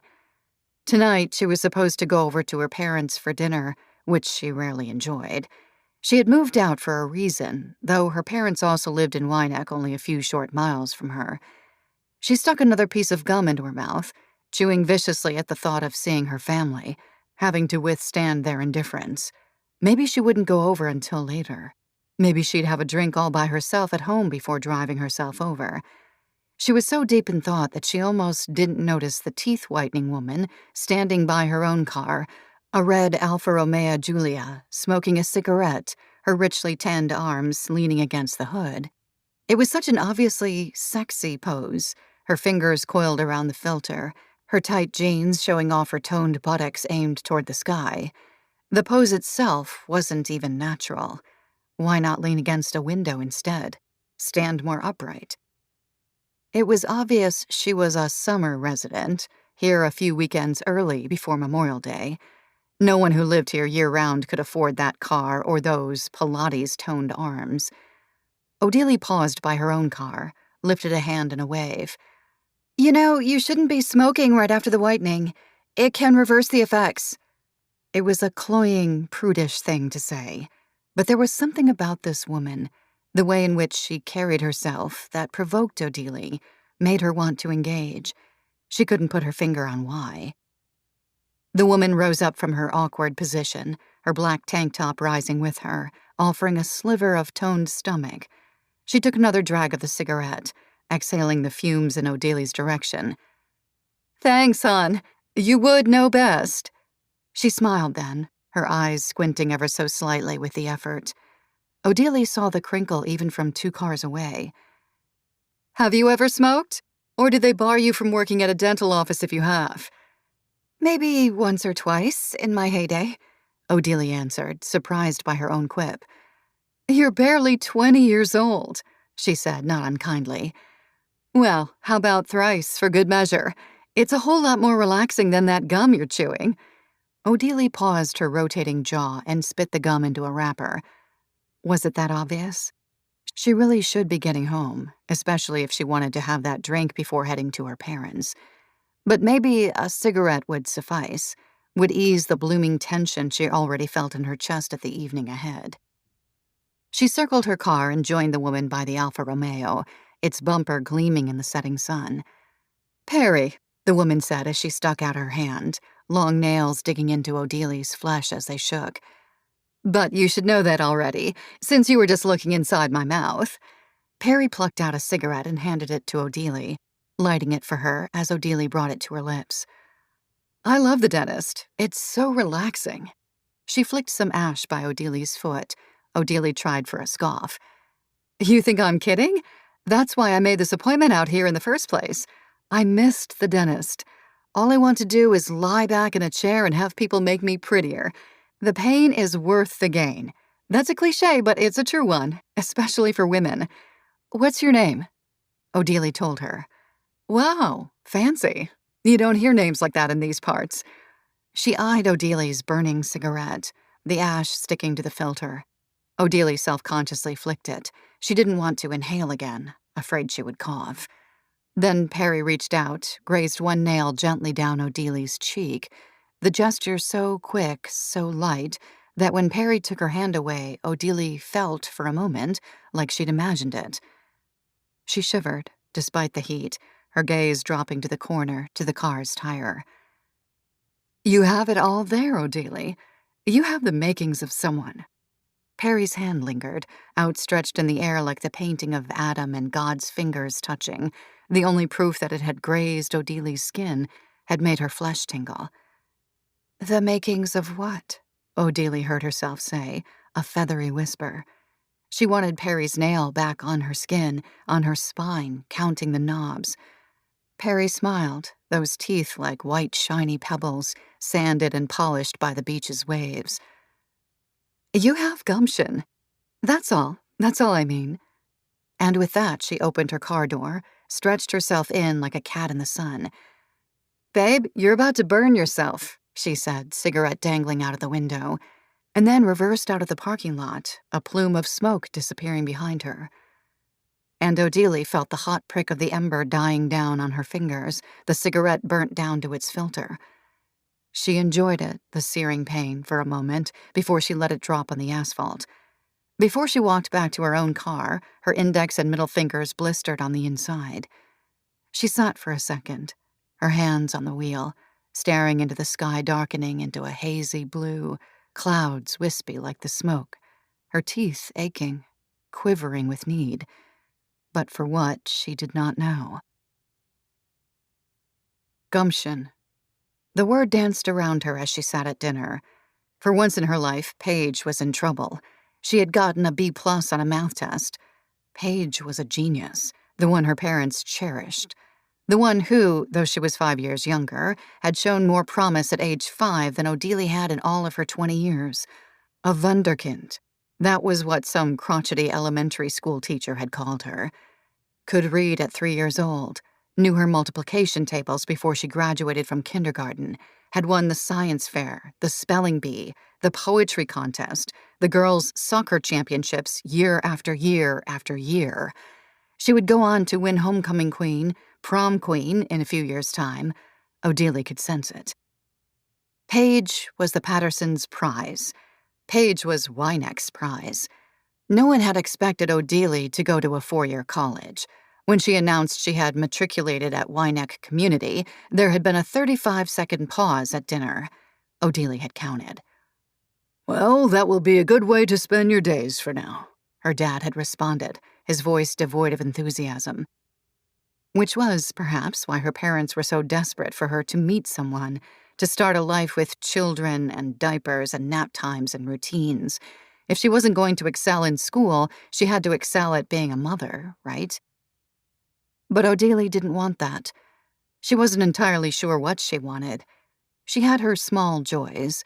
She liked the ephemeral joy of eating a good meal, drinking a good drink, the way that almost felt like love. She liked the clean, sterile feeling of the dental office.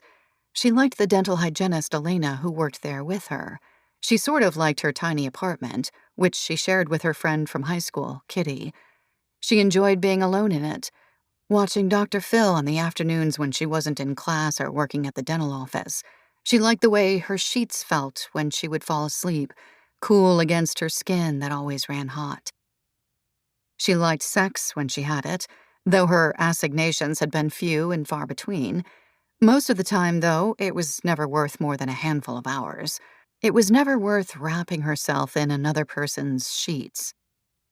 Odili had simply accepted her mundane, uncluttered life, the way she could fade ever so gently into the walls of any room she was in. her voice too mousy for large groups, her looks too plain for any sort of wayward glances. Gumption. After dinner, while Paige was still arguing with their parents, telling them that she had to go to Misty's slumber party this weekend, despite her grades, because if she didn't, she wouldn't be invited to Misty's birthday party, which was next month, and Misty was going to be a junior, so this would set her up for next year, Odelia went into her parents' bedroom and pulled out the blue, green, and red-covered Oxford English Dictionary. Gumption. Shrewd or spirited initiative and resourcefulness. Odelia sat on the bed, marking the page with one burnt finger. This wasn't her. This woman, Perry, she was seeing something that wasn't there, an aspirational Odelia that didn't exist. Odelia traced her finger on her cheek. The same pattern, the same spot that Perry had. What had she seen? What had she seen that Odelia couldn't see in herself? The next morning at work, Odelia lingered by the front desk, listening to Elena rant about her baby daddy, sharing a Danish. He dropped off Kayla 2 hours late last weekend. No text, nothing, then explodes at me when I take 15 minutes to respond to his text. Every single time. I'm this close to telling him he can't have weekends anymore. She prattled on. Usually, Odelia was attentive, a good listener. She was great at being a vessel into which people dropped their secrets. And she liked Elena, her spunkiness, her curly hair that she never straightened. But this morning, Odelia's attention wavered. What do you know about the last patient we had yesterday when you were out? Perry? Came in for a teeth whitening. Obviously not a local. Elena thought for a moment. Oh, yeah. You have trouble getting her records up or something? Odelia shook her head. No, we were just chatting in the parking lot. She was friendly. Elena flicked a crumb into her mouth. Oh, funny. She's new. I've never dealt with her before. She's definitely loaded, though. Forsyth said she was coming in again in 3 weeks, for no damn reason. Odelia nodded and thanked Elena, threw out the wax paper the Danish had come in, and went behind her desk to check the calendar. Elena was right. Perry was due back in 3 weeks. Gumption. 3 weeks from now, she'd have the gumption to ask what Perry meant. That was a promise to herself. 2. Vera. Present day. The days are somehow lonelier in the city than they were at my mom's. It's strange how that works. Maybe because of the juxtaposition of my idleness with Quinn's waking up every morning and getting ready for work, leaving the apartment for the day. It occurred to me that in my old life, I barely spent time here. I mean, I did to eat and sleep and watch TV, but the walls and corners, the little crevices where the light and shadow play, I never knew them as intimately as I do now. I itched to text old friends, those people who didn't know how to handle my sudden notoriety. But it's like time has created too much of a rift. I was barely around before, and now, when I need companionship the most, I'm both too prideful and too afraid to reach out for it. I don't want to expose my desperation, and at the same time, I don't want to be rejected. I leave the apartment occasionally to take walks in Prospect Park, to wend my way through my neighborhood, Prospect Heights, Park Slope. I apply for jobs.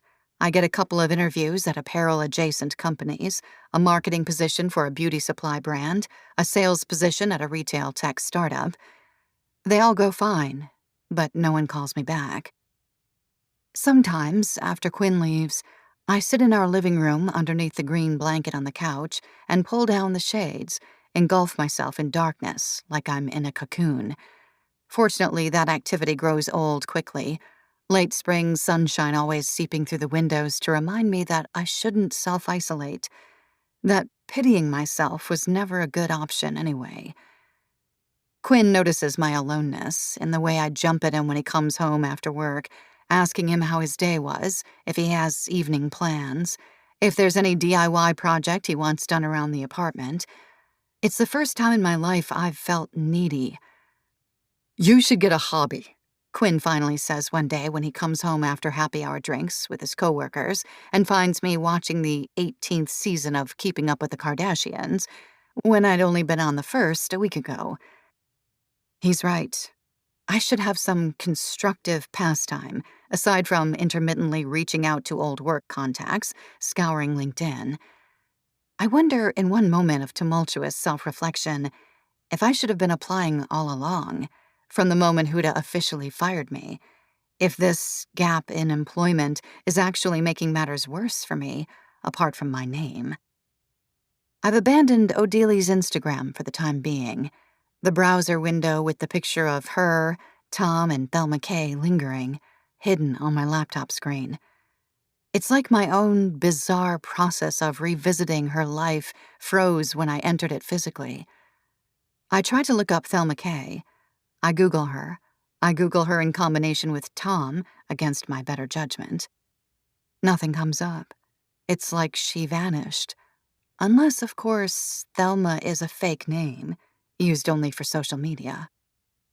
Then, one day, about 2 weeks after my move back to the city, I get a text from Paige. "Hi, Vera. Been thinking about you. Was wondering if you wanted to come over sometime this week. Super casual, just to chill. Maybe we can order in pizza?"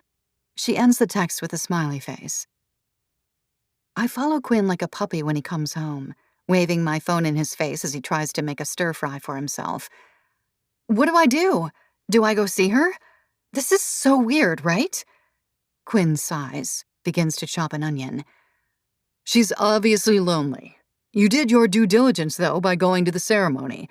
You don't really owe her anything else. "That's not an answer," I say as he dumps the onions into the pan to sauté.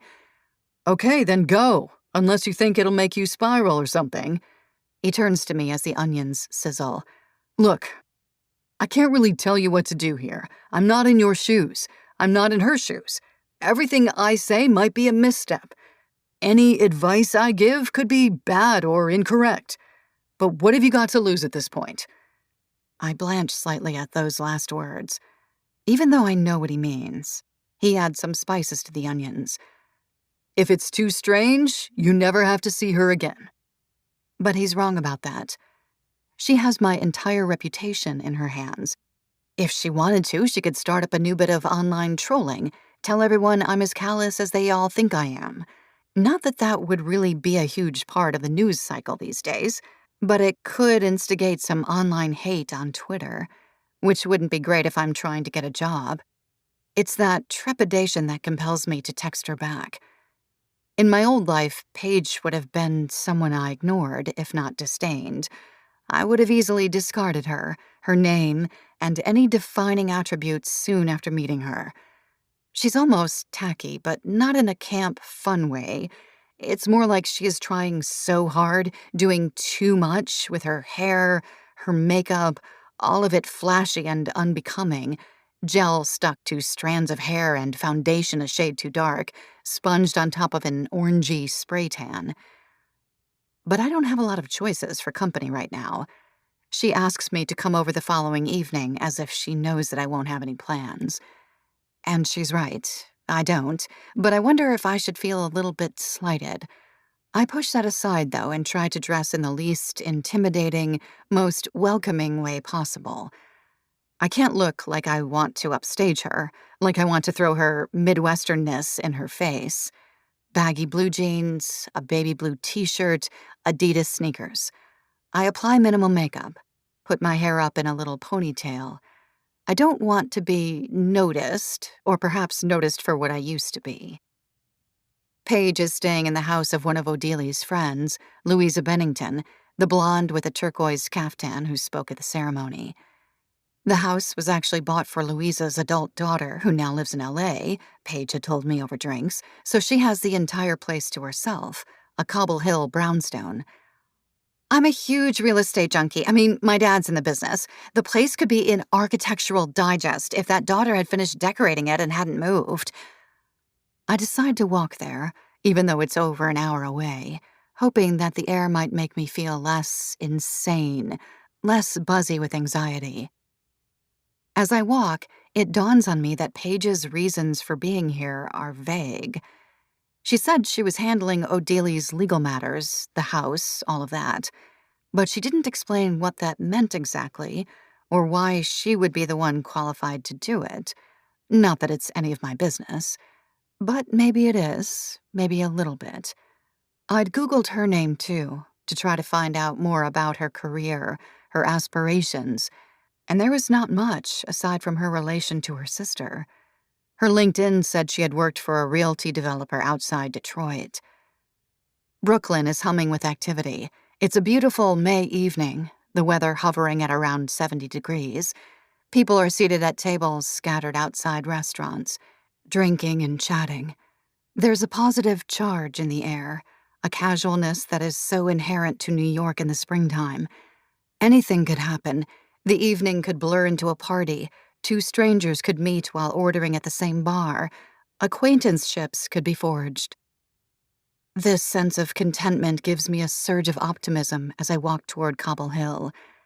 It was this sense of wonder, of anticipation, I realize, that made last spring, before everything happened, feel so full of possibilities. Why I so easily agreed to those dates with Tom, fell so quickly for his overbearing charm. I was seeking sensation, growth, and novel experiences after a long, dreary winter. I finally reached the brownstone, 3 stories tall with a Black Lives Matter sign in the window, well-maintained flower boxes.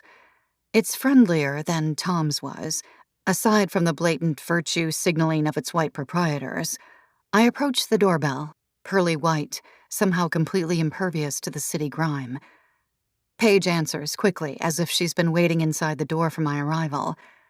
"Vera, welcome!" She embraces me tightly, a chokehold. She wears a simple V-neck t-shirt, the cups of a poorly fitted bra's underwire visible under the translucent cotton, and denim cutoffs, the cheap fabric unspooling in long white threads at the cuffs. Come in, come in. I bought some wine and I already know where to order pizza from." She leads me into a modern-looking, open-plan living area with floor-to-ceiling windows. It's almost loft-like in its design, the ceilings rising so high I'd have to crane my neck to see the recessed lighting there. Paige has kept the curtains drawn, drowning the room in artificial darkness. When she moves into the kitchen, she is in shadow for a moment, blending into the dim corners of the room, forcing me to fumble my way after her. As promised, Paige has put out a frosty bottle of Riesling with 2 glasses, an ironstone plate with cheese and crackers and charcuterie artfully arranged in a pinwheel on a large kitchen table with a bouquet of spider chrysanthemums bristling in the middle. Paige pours me a glass. "I have to water the plants. That's basically it. She still has the housekeeper come once a week, so I don't even really need to clean. It's obscene. I took a bunch of photos when I first moved in, but I don't feel like I can post them anywhere without betraying Louisa's trust. The downstairs is mostly done, but the Bennington daughter sort of stopped caring once it came to the second floor." She plucks a piece of cheese and chews it thoughtfully, and I follow her eyes as they sweep over the black and white checkerboard marble floor, the handmade intarsia tabletop. "You know, I always wondered about the kind of life Odelie had living in New York. She gave us money every now and then, not that we were strapped for cash or anything. My parents are pretty soundly old-school American middle class with their 401ks. But this shit, it's kind of dazzling." She looks up at the ceiling as if she's gazing at heaven. "Anyway, how have you been?" I tell her about my job hunting process, take a sip of my wine, the chill hurting my teeth. "Ugh, it all sucks," she says. "Companies really only care about their bottom lines, not their employees, huh?" We continue drinking. At some point, Paige pulls out another bottle of wine, finishes more than half of it herself, orders the pizza on her phone. She doesn't touch on anything Odelie related again, as if she actually just wants to get to know me. She asks me about growing up and going to NYU, about my family, my old job. She knows Magdalena by name, says that she once bought a pair of their pants during a sale and loves them. She asks about navigating New York, all the expenses, whether I want to stay here, whether I ever want to settle down, what my relationship with my parents is like. I find myself answering honestly, whether it's the wine or Paige's open face, the encouraging smile she gives me, nudging me to go on, tell her more. I can't imagine leaving the city. Even with how irrationally expensive it is to live here, I can't be anywhere else. It's almost cosmic. I can't explain it. Like, I spent my entire childhood waiting to come here, and now I have been for a decade, and I'm steeped in it. The rhythms of life here.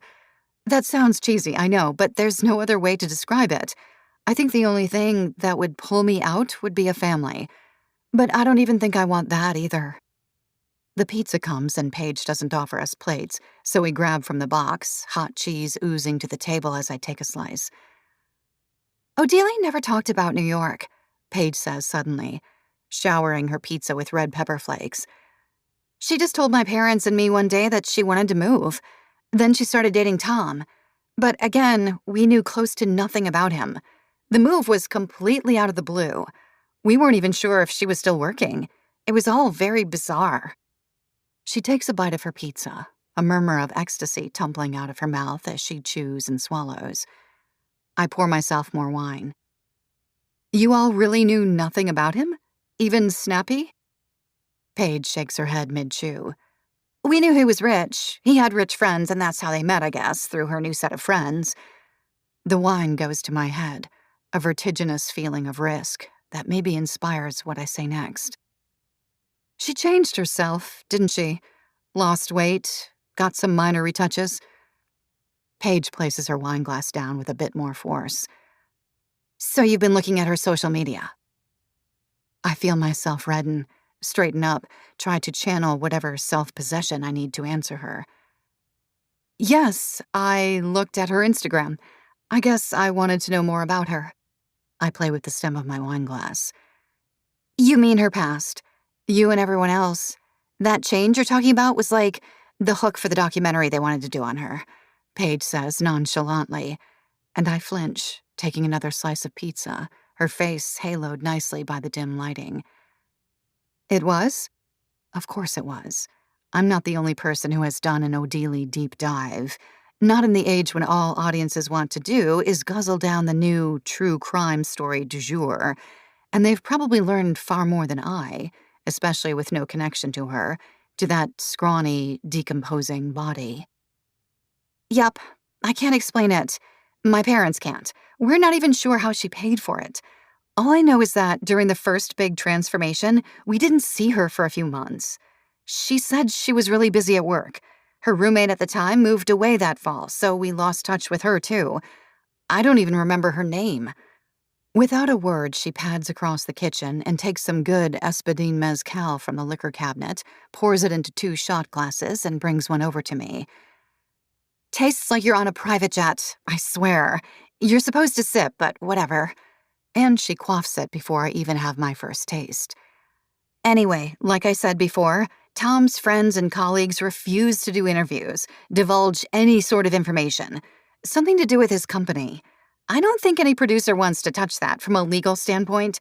And of course, there's always the possibility of doing something just about the crime, but the intrigue won't be there. Everyone wants to know all about Odelia's and Tom's inner lives, how they met, what his childhood was really like, but no one can answer any of it.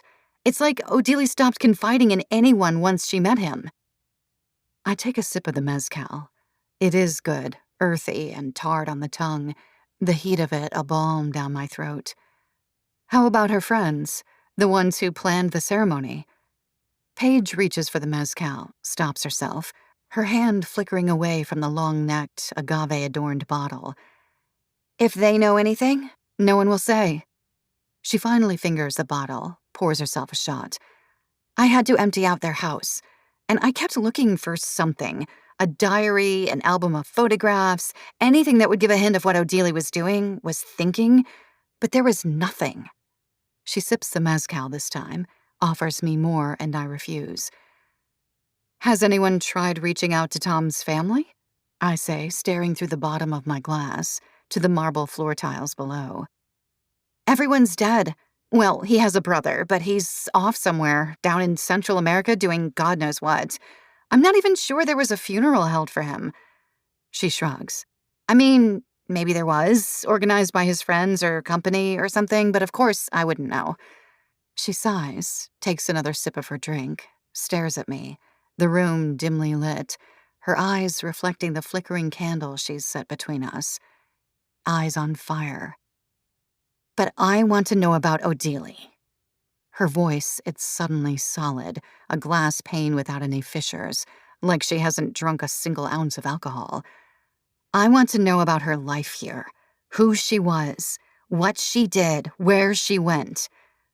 She reaches out to me, her fingers dancing toward my arm, not quite grazing the skin, square-cut nails, flecks of old polish creasing the cuticles. "I barely knew my sister while she was alive, and now she's not, and I don't know who I missed. I want to know who she was. I want to know what's been left unsaid." She pauses, stops her fingers' dance. "You can help me." I startle, the liquor flooding to the tip of my throat. "Help you?" Paige nods, still leaning forward, her breasts balanced on the table. "Her friends feel bad for me all alone in this house. They keep inviting me to things, but I don't want to embarrass myself. I know I don't know how to act here, but you're so confident, so well put together, so New York. You know how all these people operate. You've worked in luxury fashion. You've spent time with people like them. You saw how they treated us at the ceremony, like they didn't even know how to engage with us, like my family and I are from another planet. I want you to tell me how to fit in." She pouts ever so slightly, her brows drawing together in a look of consternation. I lean back, cross my arms, stare Paige down. "I'll think about it," I answer finally after a beat of silence. "But only because maybe I owe you. An admission, a confession, grounded in reality or not. I owe you for inadvertently killing your sister." 3. Odelie. 10 years ago. Odelie counted the days until Perry's next appointment. She highlighted it in the antiquated office calendar system as close to magenta as she could get on the 10-year-old computer to match Perry's nails. The color, it glowed from the screen like a treasure. Finally, the day arrived, and Perry was late, gliding in without a second glance at Odelie. Odelie felt her chest deflate, like her actual beating heart was flat as a pancake. But she knew exactly when Perry would exit the squat stucco office and vanish with the setting sun. After checking out Mr. Alfonso, an aging man with leery eyes and a leathery hide, Odelie turned off her computer and hustled out of the practice a few minutes early, making her way to her car. Perry had paid in advance. There was no credit card to be processed, no insurance to be checked. Odelie had gotten permission to leave a few minutes early that evening. She got into the car, unfolded the mirror and brushed her hair, redid her eyeliner, swiped chapstick across her thin lips. She could have done all of it in the employee bathroom with its garish artificial lights, the white tiles like cleaned teeth. But the car gave her more space, more breathing room, a chance to position herself and her next move, to spot Perry before she even entered the parking lot. Odelie had never loved the way she'd looked, but she hadn't hated it either. She kind of accepted it as her lot in life. She saw her mother's eyes, her father's nose and lips, all the little makings of one whole face that was her own. Nothing more, nothing less. She knew she wasn't ugly by any means, but she was also fairly realistic about herself. Her looks weren't going to stop traffic. If anything, they'd quicken it. Like her magic power consisted of blending in with the roads, the streetlights, the trees lining the interstate. Her body served its function. She didn't think about it much, except how to occasionally decorate it, what colors to paint her nails, that sort of thing. Like every other woman on the planet, she had bad body image days. But for the most part, she didn't think about any of it. She existed in space, and that was the extent of it.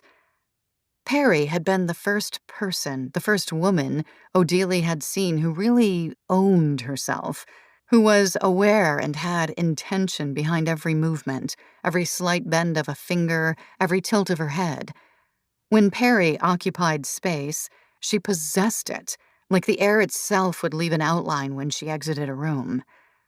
When Odelie knew that Perry would walk out in exactly 2 minutes, with the little goodie bag of toothbrush and floss they gave away after every cleaning, Odelie stepped out of the car. Then, as if this were her evening routine, she plucked a cigarette from the freshly unwrapped pack she'd grabbed from the gas station on her way to work today, and lit it, leaning against her car, her rear touching the driver's side door handle. She didn't inhale. She let the embers eat at the tobacco, until, finally, she saw a figure head out of the glass-paned doors, the dentistry office's name etched in white, and walk toward the parking lot. Perry's hair had so much bounce. Even from here, a glossy brown buoy in a sea of cars and offices and asphalt. Odelie held her breath. She inhaled the nicotine.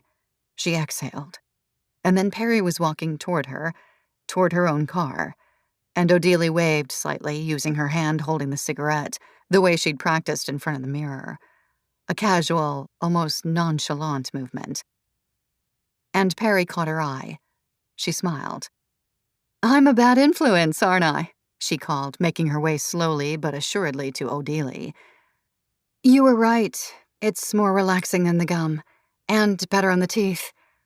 Perry laughed, wind through bare-limbed trees at night. "Can I bum one?"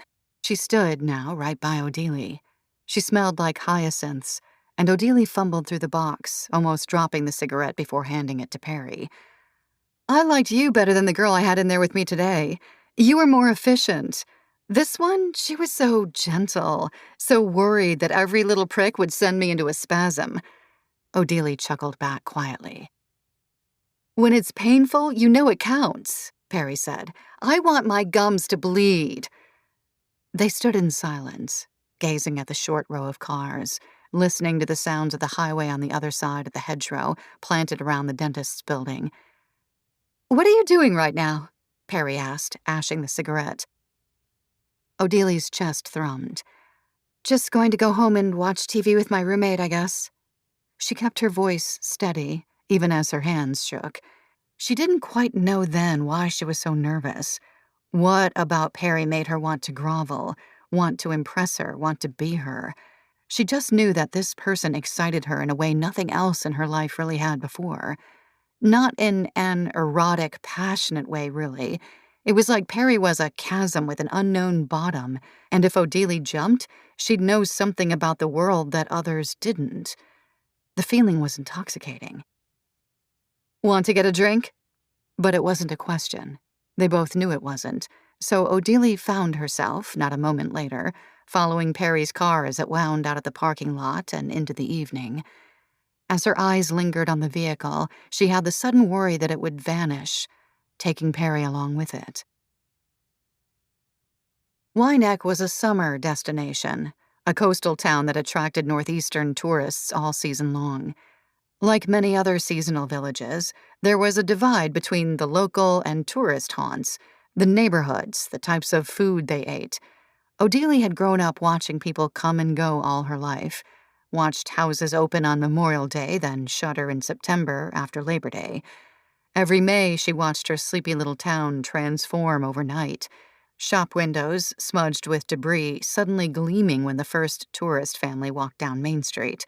It was oddly discordant to grow up alongside the wealth that the summer dwellers brought, the Jaguars, the yachts, the specialty stores that kept popping up all throughout her childhood, with $50 candles and sweater sets with a used car's price tag. The town's economy catered to tourists. Odelie's dad worked at the one real estate company, Charter Sales. He'd worked there since he was in high school, a generational local. Her mother was a school teacher and ran the day camp the public school held during the summer months for the waspy mothers who yearned to relinquish their children from 9 a.m. to 3 p.m. every day, too used to school day schedules. The fabric of Wynneck depended on a particular kind of obscenity: palatial houses, steps from the ocean, with high insurance costs and property taxes, but no central AC, landscaped with hydrangeas and hues not typically found in nature, and lawns the color of astroturf. One stretch of beach was subdivided into multiple private ones, but few public ones. Sand, the same sun-bleached blonde as the young children who built sandcastles on the shores and learned to swim in the gray waters, very occasionally drowning in their murky depths. When fall came upon Wainak, the town let out a communal breath, a sigh of relief commingled with anxiety about what the slowness could do to people, the fraught winter months that lay ahead that made the locals think too much, shoot deer or accidentally each other after several rounds of scotch, dare each other to jump into the ocean right when the first snow was about to hit. Odelia wondered what bar Perry would choose as she idly followed her. They were driving toward the water, so she guessed the Crab Shack, the tourist haunt that turned into a dance party every weekend at midnight. Odelia knew that they doubled their prices after midnight, too, but that hardly anyone noticed. The lights too dim, the summer people too sweaty and soused to ever care to look at their tabs. She was surprised when Perry pulled into The Fools, the towny joint that deliberately didn't paint its facade, clean its windows, try to mask the odor of fish from the dock not 5 yards away. Usually, this intentional negligence worked to keep the summer dwellers out. Not Perry, it seemed. Perry grabbed a table outside on the back deck, overlooking the dock where fishmongers' boats floated idly beside small yachts. It was such a good representation of the town, this view, that it made Odelia smile. Perry flagged down a waiter and immediately ordered both of them an Aperol Spritz. "You'll like it, I promise. Now tell me all about yourself," Perry said, leaning forward. She was wearing a t-shirt dress covered in sequined mouths, tongues lolling out of every glittering cherry-red lip. Odelia cocked her head. She felt underdressed in her jeans that somehow felt styleless, her cotton H&M t-shirt, her keds. She felt like a child playing grown-up, even though Perry couldn't be that much older than she was. That was another thing about her. Odelia couldn't really guess her age at all. "I'm not sure there's much to tell. I've lived here all of my life." The words made her tongue sting, a bad taste searing her molars. Why was there nothing else to say? And she wasn't lying either. She didn't have a story to tell. Why did Perry expect anything more of her? And why was this simple, uncomplicated life story not enough? "That's something. I moved to New York from Florida. This whole summer house thing, it's fairly new to me." The waiter brought over their drinks. "Cheers to you." They both took a sip. Odelia fiddled with the beaded bracelet on her arm. "You said I had gumption when we first met, but I'm not sure what you meant." Perry leaned back, looked over Odelia's head to the few people steadying themselves as they disembarked from a sailboat, barefoot, back onto the dock. She looked back at Odelia. "You have this look to you, like you want something different. That you're already doing things a little differently than your friends, your parents. That if we dug into you too deep, there might be a steel trap. That you'd bite." Perry eyed her over her glass, her gaze traveling up and down Odelia's face, poring over it like she was studying something, a scientific experiment. Odelia swallowed more spritz. She wanted to know more about this woman who had occupied her thoughts so heavily, who said all these fantastical things about her like they were fact, who seemed to suggest that Odelia didn't know herself as well as she thought she did. "Do you have that bite?" And Perry danced her fingers on the tabletop. "Isn't it obvious? It's more of a claw." And then she began to speak, and Odelia hung on to it, every word of Perry's life story, like it was scripture, like she would repeat it back to herself at bedtime, a nightly prayer. Perry was born in St. Petersburg, Florida. At age 6, she and her family moved to Miami. Her father worked in construction, her mother as a housekeeper. When she was 11, her father died. She and her mother and siblings were out at an aunt's birthday party. Perry came home early. She was having bad period cramps. When she walked into their apartment, it was the smell that hit her first. Shit wafting through the house. She thought it was a dirty diaper that someone had forgotten to throw away. She headed to the bathroom to grab some Advil and lie down, but she couldn't find it in the medicine cabinet, so she went into her parents' room to dig through her mother's bedside table. A forbidden act, but she was in a lot of pain. That was when she found her father, hanging from his own belt, dead. He had defecated himself, a common occurrence in people who die by hanging, something about how the sphincter muscles release. Odelia brought her hand to her mouth. She had never heard someone talk about death so openly, so defiantly as Perry. It was frightening. It was intoxicating. Perry's lips puckered over the straw in her drink, leaving it rimmed with red lipstick. She was a good storyteller, her eyes fervent as she continued, her face becoming even more vibrant and expressive, her eyes widening with every twist and turn. After this incident, she was burdened with looking after her 3 younger siblings while her mother worked. She hated it, she said. She hated handling those kids that weren't her own, who didn't appreciate the fact that she was sacrificing her own childhood to be their mother. Perry said that when she was feeling particularly annoyed and vengeful, she'd lock them in their shared room, give them some snacks and toys, and go off into the evening. Sometimes she'd come back and someone would have soiled themselves. She would spank them, force them to clean themselves up. Where was Perry going, Odelia asked, on those nights she left her siblings behind? Everywhere, nowhere, friends' houses, just walking by myself for hours at a time. I wanted to be alone, away from them. They reminded me of how sad my little life was. But out there, in the city, it smelled different, like I had choices. My father's shit clung to everything, the smell of it. Even after we left that apartment, it was all around me, suffocating me. When Perry was 15, she did what she always did with the kids.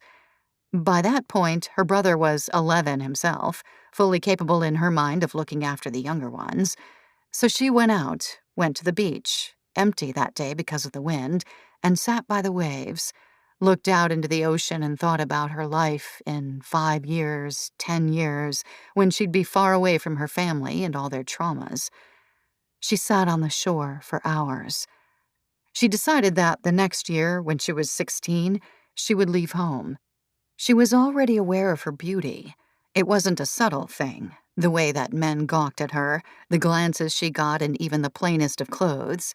She knew she could use it all to her advantage, that her looks would get her ahead in life. But she didn't have to wait a year, it turned out. When she got home, everyone was gone. They were at the hospital. Her youngest brother, 7 years old, had fallen out a window.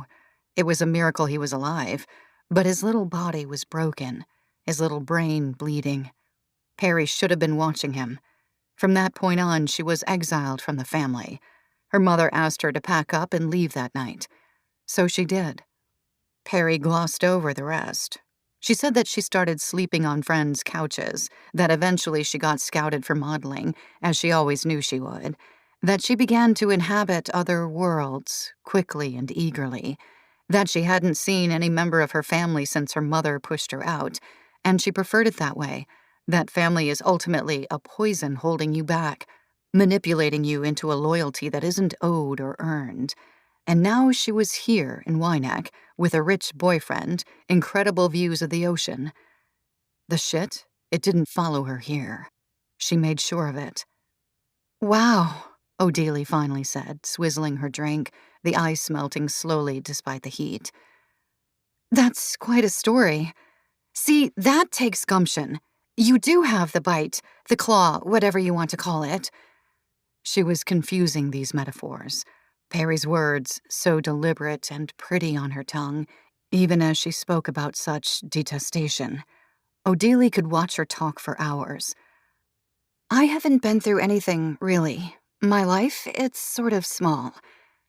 Perry smacked her lips, leaned forward, whispered, Your life? It's just begun. They drank more. Perry asked Odelia about her family, her sister, her childhood dreams. Odelia answered, said that she couldn't even remember if she'd had any outlandish goals, like to be a princess or an astronaut, that she was never pushed in the way Paige was, and that made her sad, like her parents expected so little of her that they didn't even try. I try to be a good person, Odelia slurred. A good citizen. I don't ask for much else." Perry had nodded at that, no judgment. "Do the locals and tourists mix often?" Perry asked, dipping a cracker in the pimento cheese a waiter had set out. Odelia shook her head. "We're fairly divided. Different locales, different beaches. I grew up around you all, can recognize faces and names, hung out with some of you, but it wasn't very cool to be interested in your lives. We have a lot of small-town pride." "It's cool to disdain us, I imagine," Perry surmised, and Odelia nodded her head before she could stop herself. Perry was right, though Odelia had never thought about it that way. It came down to jealousy, she imagined, like the ability to leave this town was only for those who stayed 3 months, that an invisible barrier was erected the moment the last tourist left. Perry paid for all those drinks. She put her black Amex down and the waiter took it away before Odelia even had the time to protest. After it was returned, Perry took her hand and they walked to the beach, away from their cars, their movements synchronized, their arms swinging. When they got to the beach, Perry collapsed onto the damp sand, her back to the ocean, the waves tickling the ends of her hair. Odelia joined her. It was dusky. The moon was new. The only lights were from the houses higher up on the beach, windows glowing.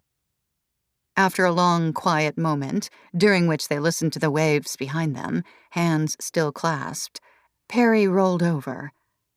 "Tell me a secret. Something you've told no one."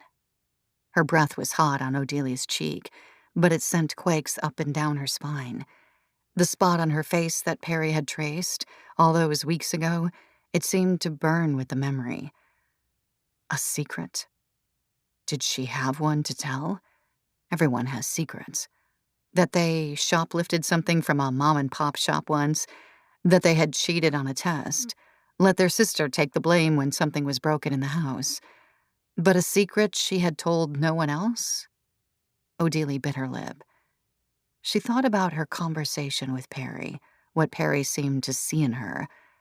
She was still confused as to why Perry had even asked to have drinks with her. Weren't there 1,000 other things a woman like Perry wanted to do aside from spending time with an invisible girl from a tiny town? Odelia didn't have the gumption to ask.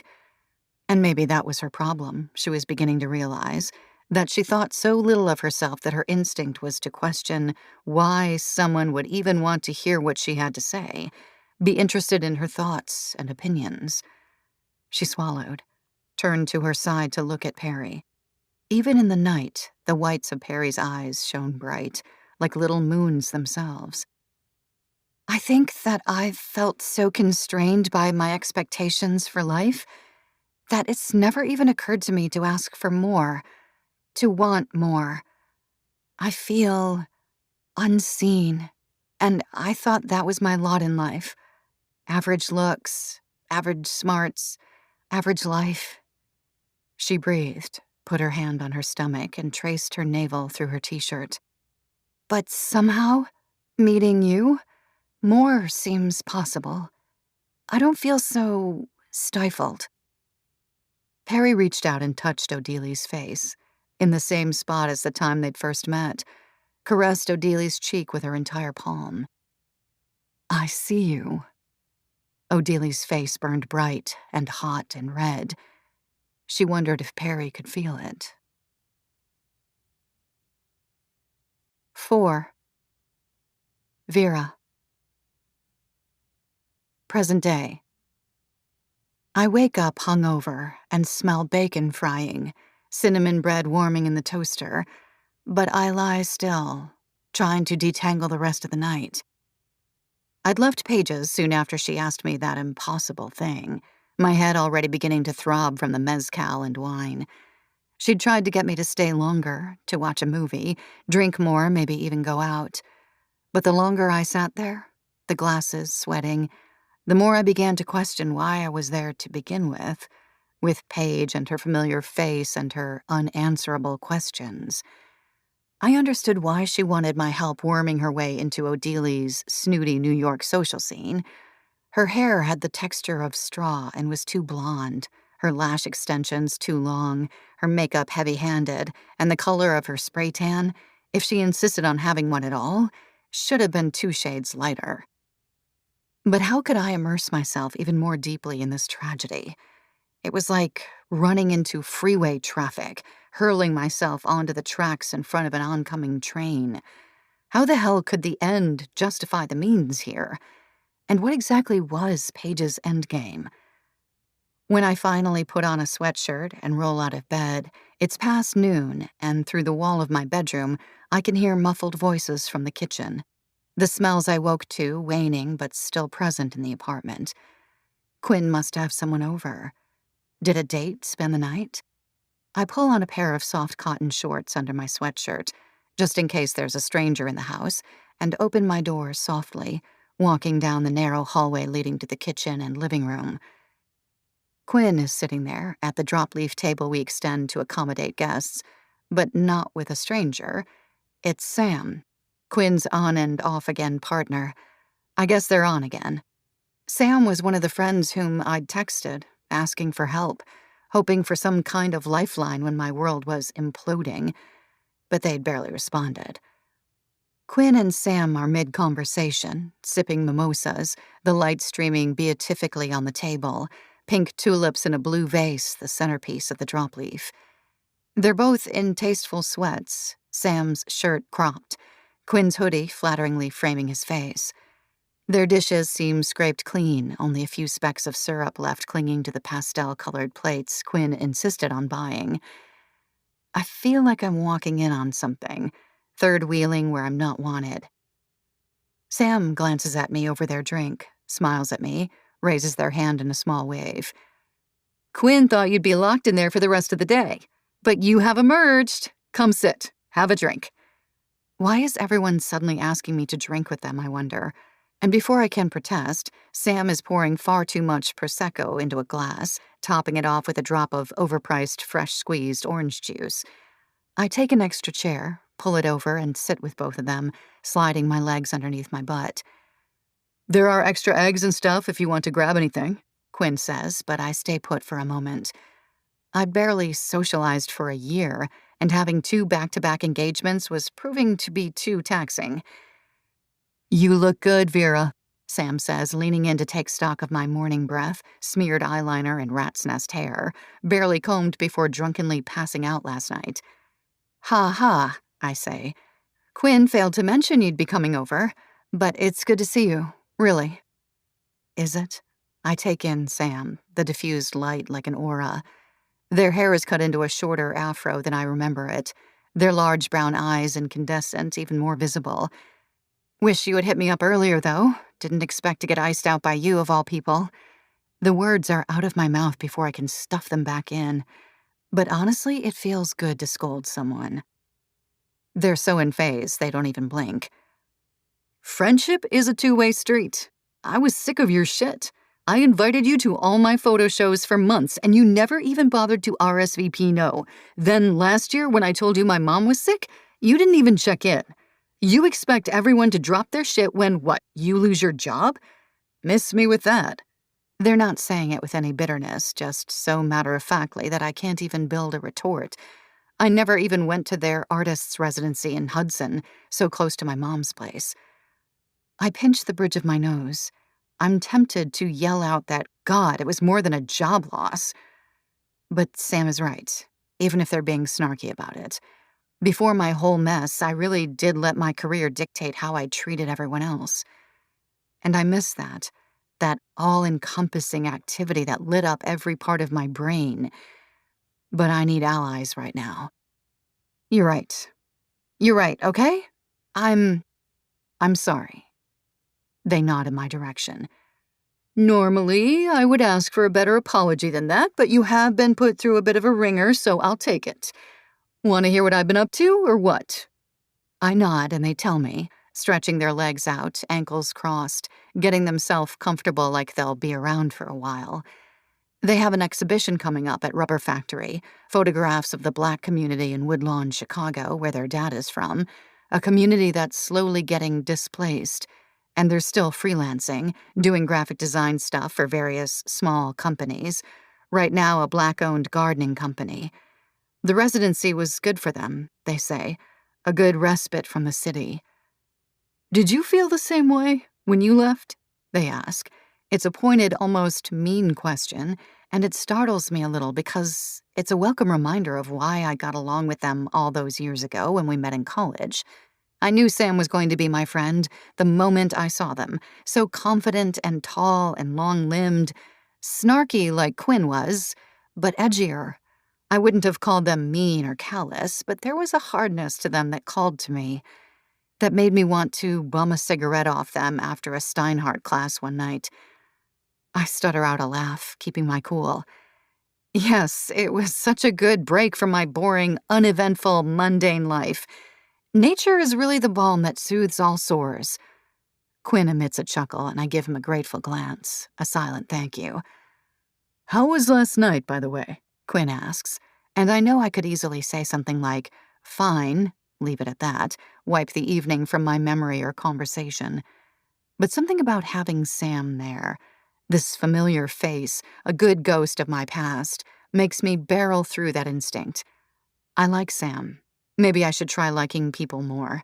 Start giving more of them the benefit of the doubt. It was kind of a mess. She's kind of a mess.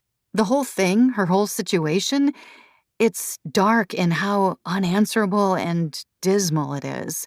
I'm not sure I want to see her again. I don't think I can give her what she wants. Not in the way you originally thought I could. All the healing shit. I finish off the mimosa, traces of pulp swimming at the bottom of the glass. Don't blame me. I told you to do what you wanted. I sigh. I'm not. I promise. This is just my sad little life now. Sam leans in, plants their chin in their hands. Okay, I know you two have your own weird language, but I'm your guest, and you seem to be intentionally excluding me.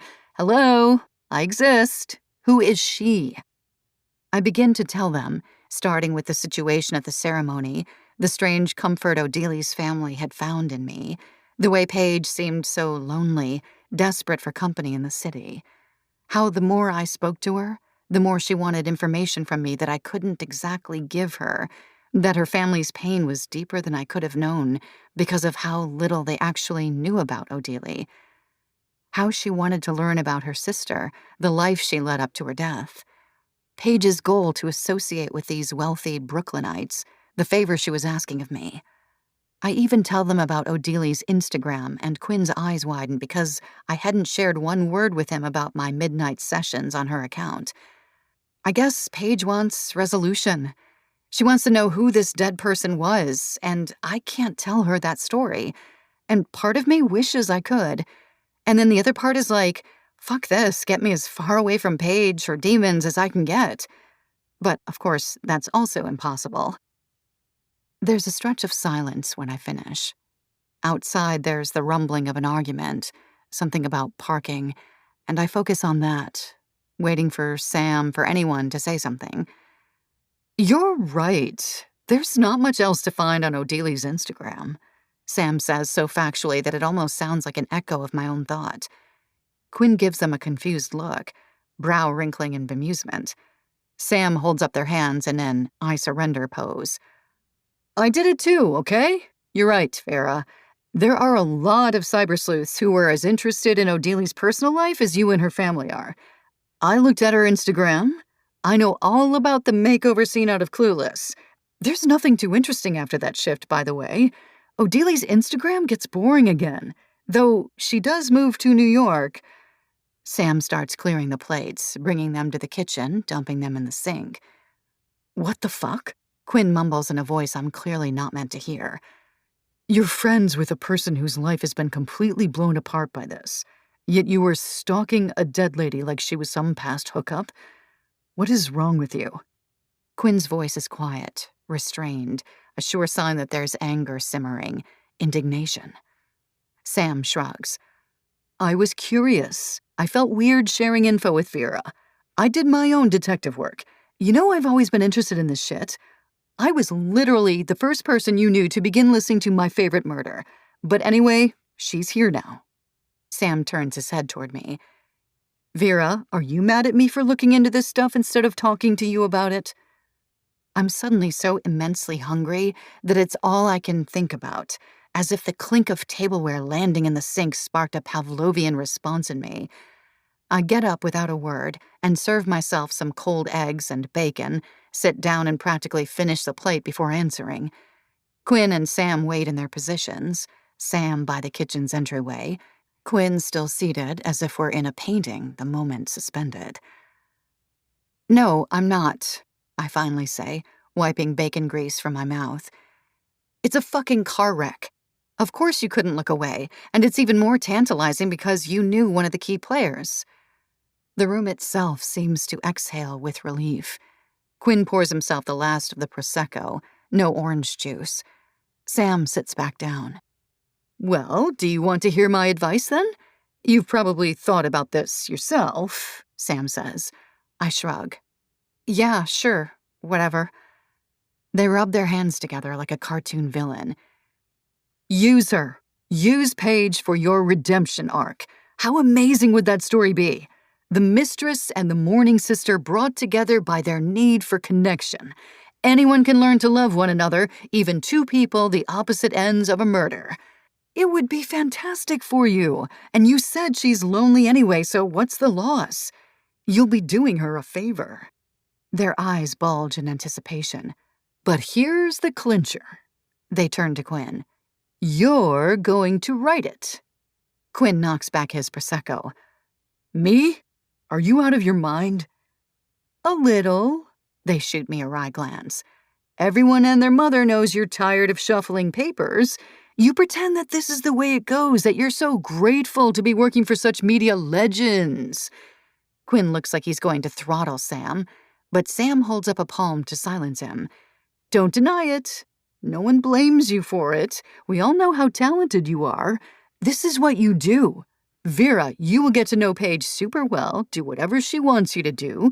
Then, when the timing is right, you spring the idea of Quinn, your journalist friend, writing a story about your friendship.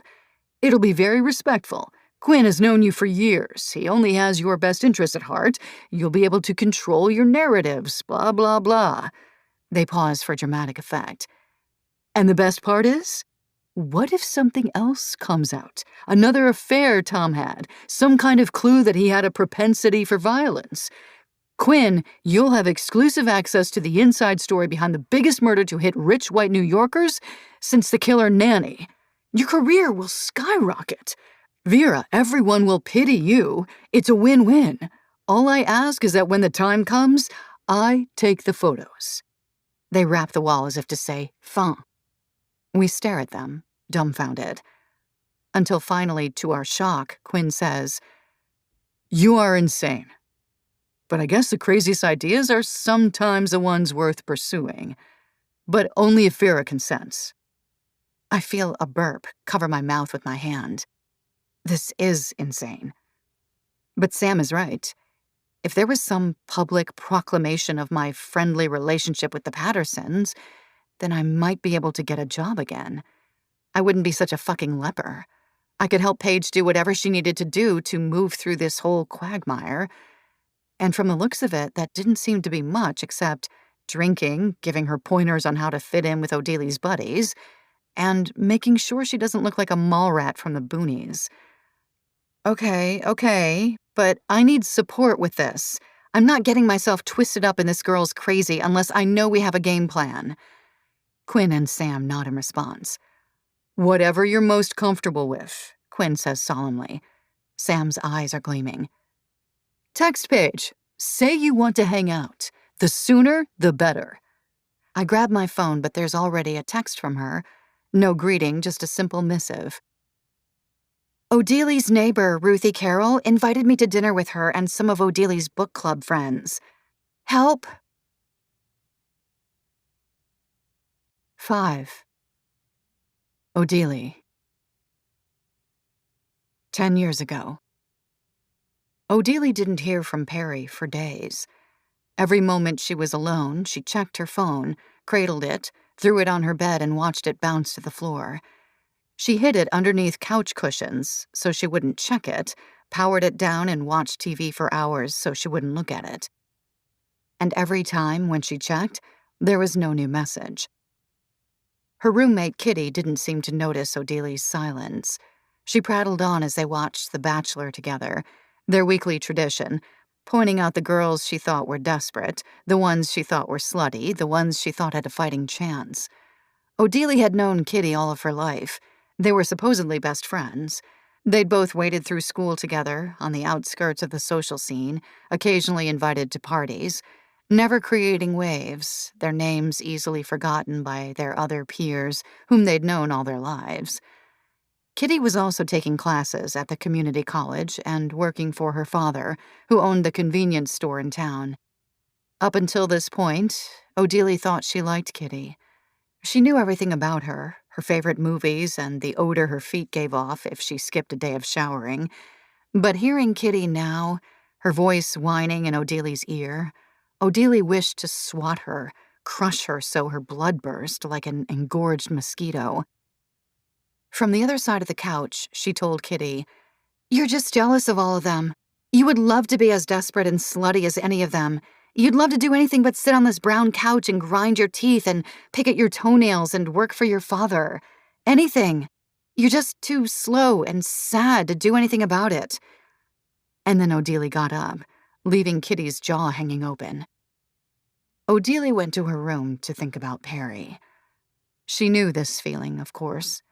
It was like a crush waiting for a boy to text her after a date.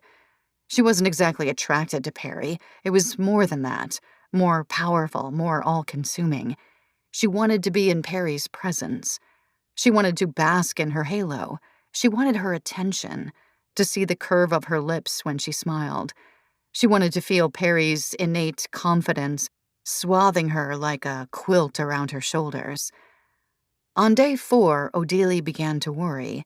She gnashed on her gum, began to bite at her cuticles. She replayed the entire night, all the way through to their time on the beach, their confessions. Perry's tale about her childhood. Had Odilie said something wrong? Had she made some kind of slight that Perry took as judgmental? Did Perry wake up the next morning and wonder why she had wasted her time on someone like Odilie? She was distracted at work. She called in the wrong medication for a patient. She mixed up schedules, overbooking and underbooking. She'd stopped listening to the hygienist, Elena, zoned out during their morning chats. "What is up with you?" Elena asked as they shared a Krispy Kreme donut. "Nothing, just a bad period," Odilie answered. She wasn't hungry, and every time she gazed at the donut's crumbs, she thought about Perry, her rail-thin arms, the way her waist and hips and thighs could fit between 2 cars parked bumper to bumper. Life seemed gray suddenly. As much of a cliché as that was, Kitty wasn't talking to her, resorting to passive-aggressive jabs, like leaving one bowl in the sink unwashed. Odilie didn't care about that, though. The small joys of the sun on her back, the feel of her sheets after a day of work, they were all tinged with the memory of Perry, of her silence. Perry had suddenly become everything fun and adventurous and bright in Odilie's small, small world. And then, on the 7th day, Odilie's phone pinged and she saw that name, the name she had been dreaming about seeing on her phone for what felt like years. "Let's get together again soon. XX." And a comment on one of her Instagram posts. They met up again. They had dinner. They went shopping. They went to the movies. They lay on the beach one Saturday morning and drank mimosas, waded into the water and felt the buzz of the alcohol mixed deliciously with the salt of the sea spray.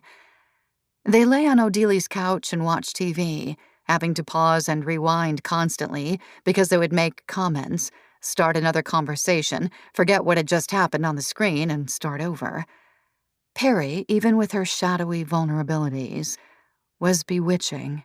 She would tail Odilie, her toes nipping Odilie's heels like a hawk preying on a mouse, into the bedroom, the bathroom, the aisles of the grocery store, or like a child who knew exactly what she wanted and that she would get it with little protestations.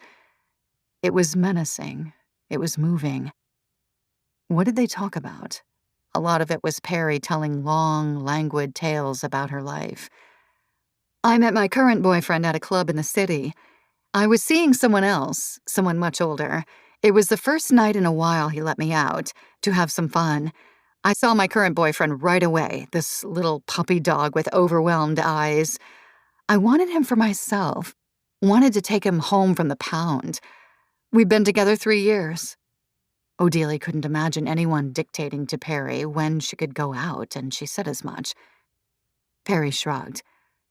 It was part of our relationship rules. I mean, no young girl dates a man upwards of 50 without knowing what they're getting into, if you catch what I'm saying. He took care of me, taught me things.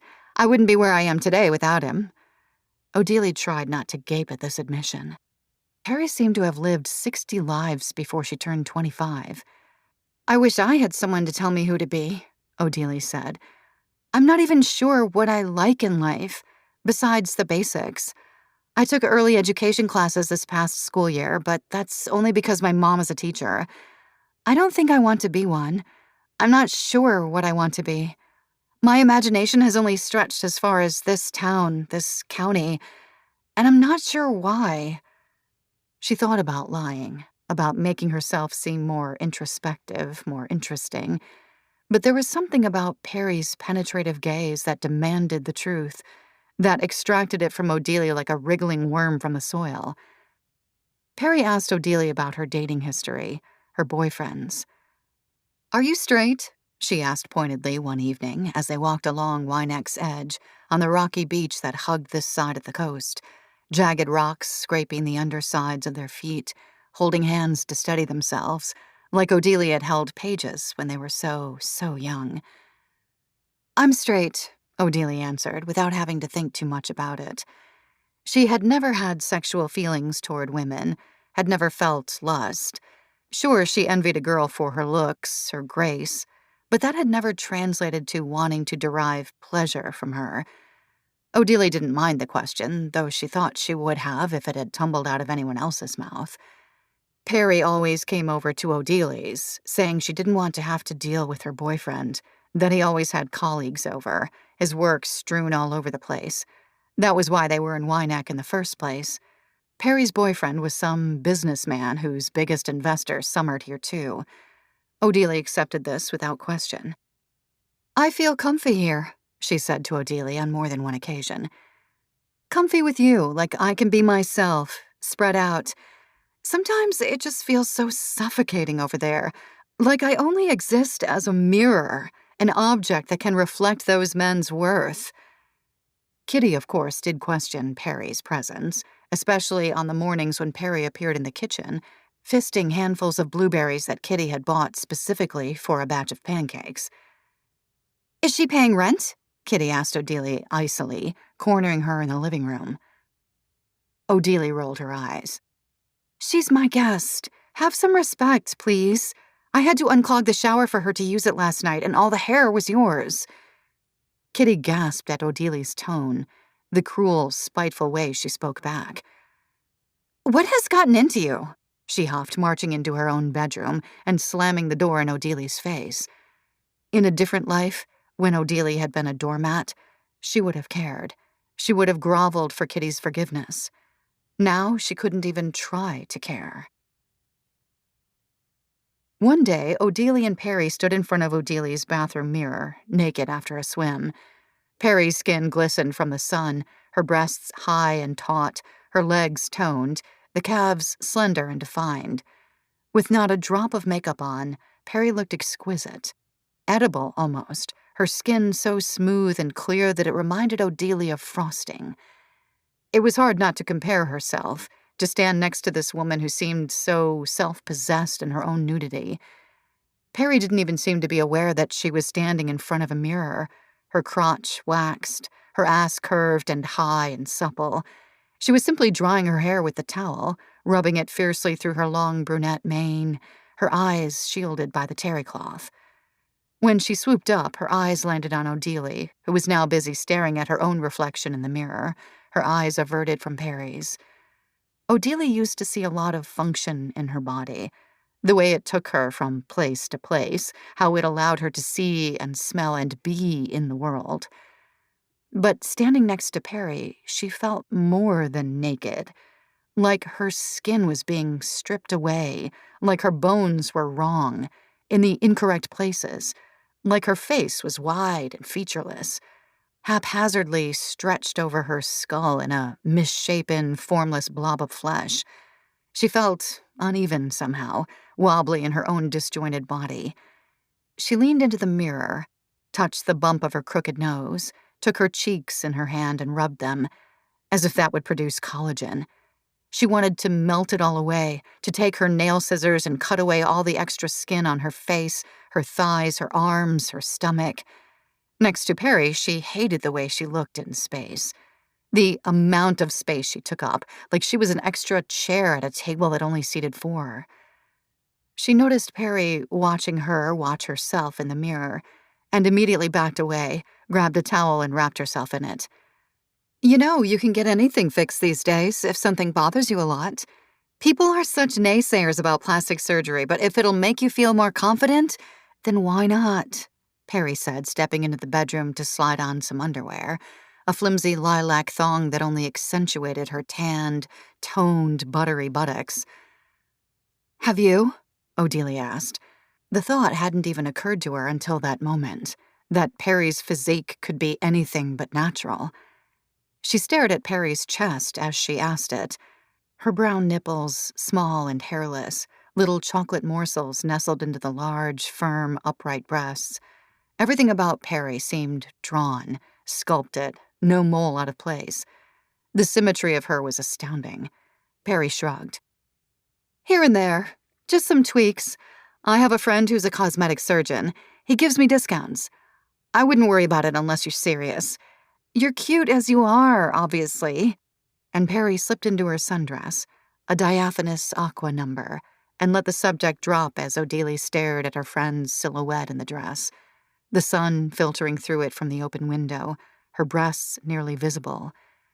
Of course, the conversation clung to Odelia, stuck to her like gum on her molars.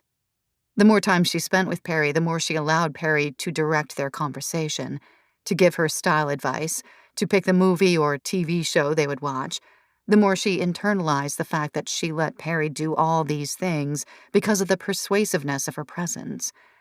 And Odelia was wise enough to know that this kind of presence couldn't be store-bought, couldn't be molded from scratch out of plastic.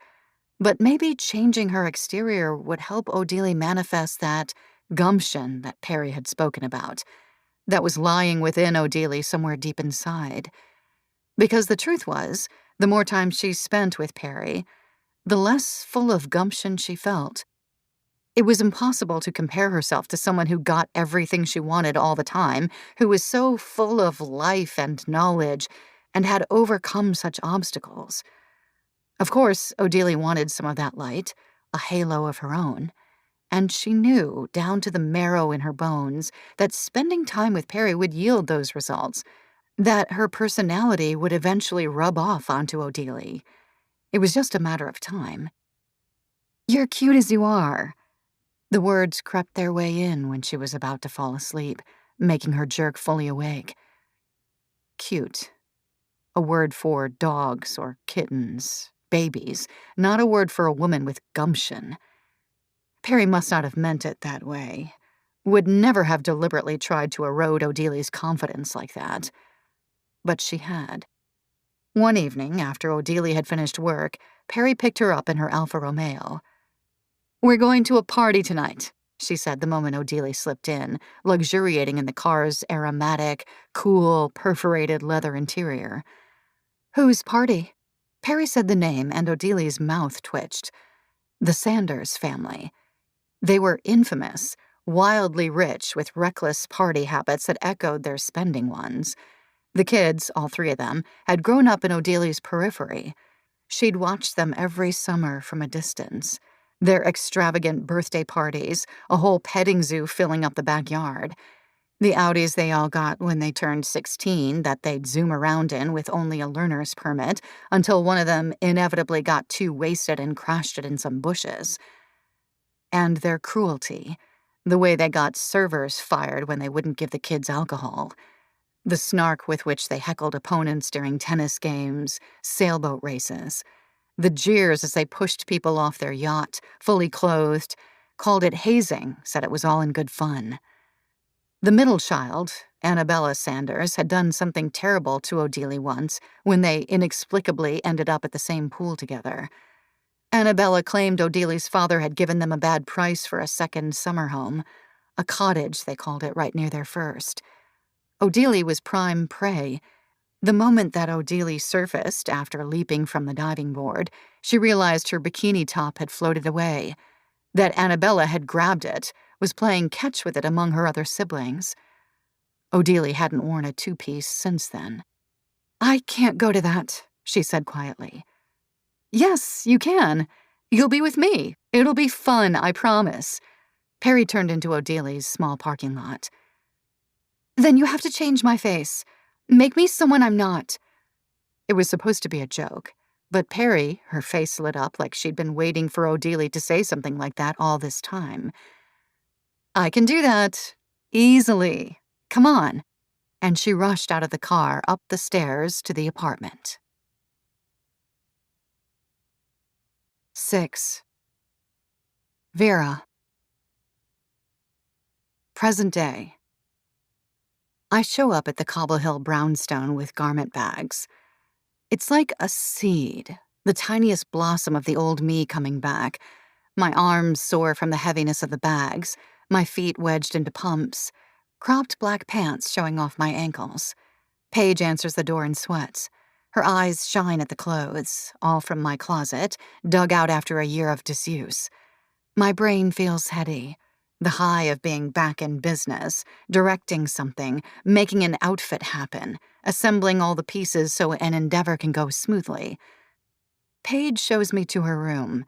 She's taken over the master bedroom, windows cloaked with golden curtains, a makeshift ancient bedstead, a Moroccan rug relieving the bareness of the floor. Other than that, it's scarcely furnished, as she'd mentioned earlier. I ask her to give me a rundown of the guest list, whom she wants to talk to, what drinks she thinks they'll serve. She looks at me intently, her eyes roving over all the clothes I pull out, the bag of makeup I fling into the adjoining bathroom. The bedroom already has her touches, a stickered laptop perched precariously on the bed next to a large, icy glass of something that smells like a cocktail. Her clothes piled on a partially upholstered chaise longue in the corner, dirty underwear peeking out from what looks like an old container of pad thai. Her clothes are so mass market. They tell tales of tiny children's fingers plucking away at threads, of disintegration after too many tumbles in the washer. I make a mask of my face, hope my look of disdain fades away. "These women, you said they're a mixed age group?" Paige nods docilely. "Well, if it's a Brooklyn-based book club, they may have actually read the book, but they'll also be talking about husbands, wives, kids, schools, politics. Politics is a big one. 10 years ago, their eyes would have glazed over if you brought that shit up. Now it's all about performative activism, no matter if their husbands are literally running a fossil fuel company. They want to seem woke. The wealthier they are, the less they'll show it off. Think of what Mark Zuckerberg and his wife look like when they're shot by the Paps. They're in sloppy sweats. And they all have the same political stance, I assure you. Progressives, left on all social issues, with too much cognitive dissonance to recognize how they and their partners are contributing to vast income inequality. They will happily criticize Obama, but will unabashedly lust after him if they're straight. They hate Trump, obviously, but secretly love the tax breaks they got because of him. Do not mention the latter. Most of them will have voted for Warren in the 2020 primaries.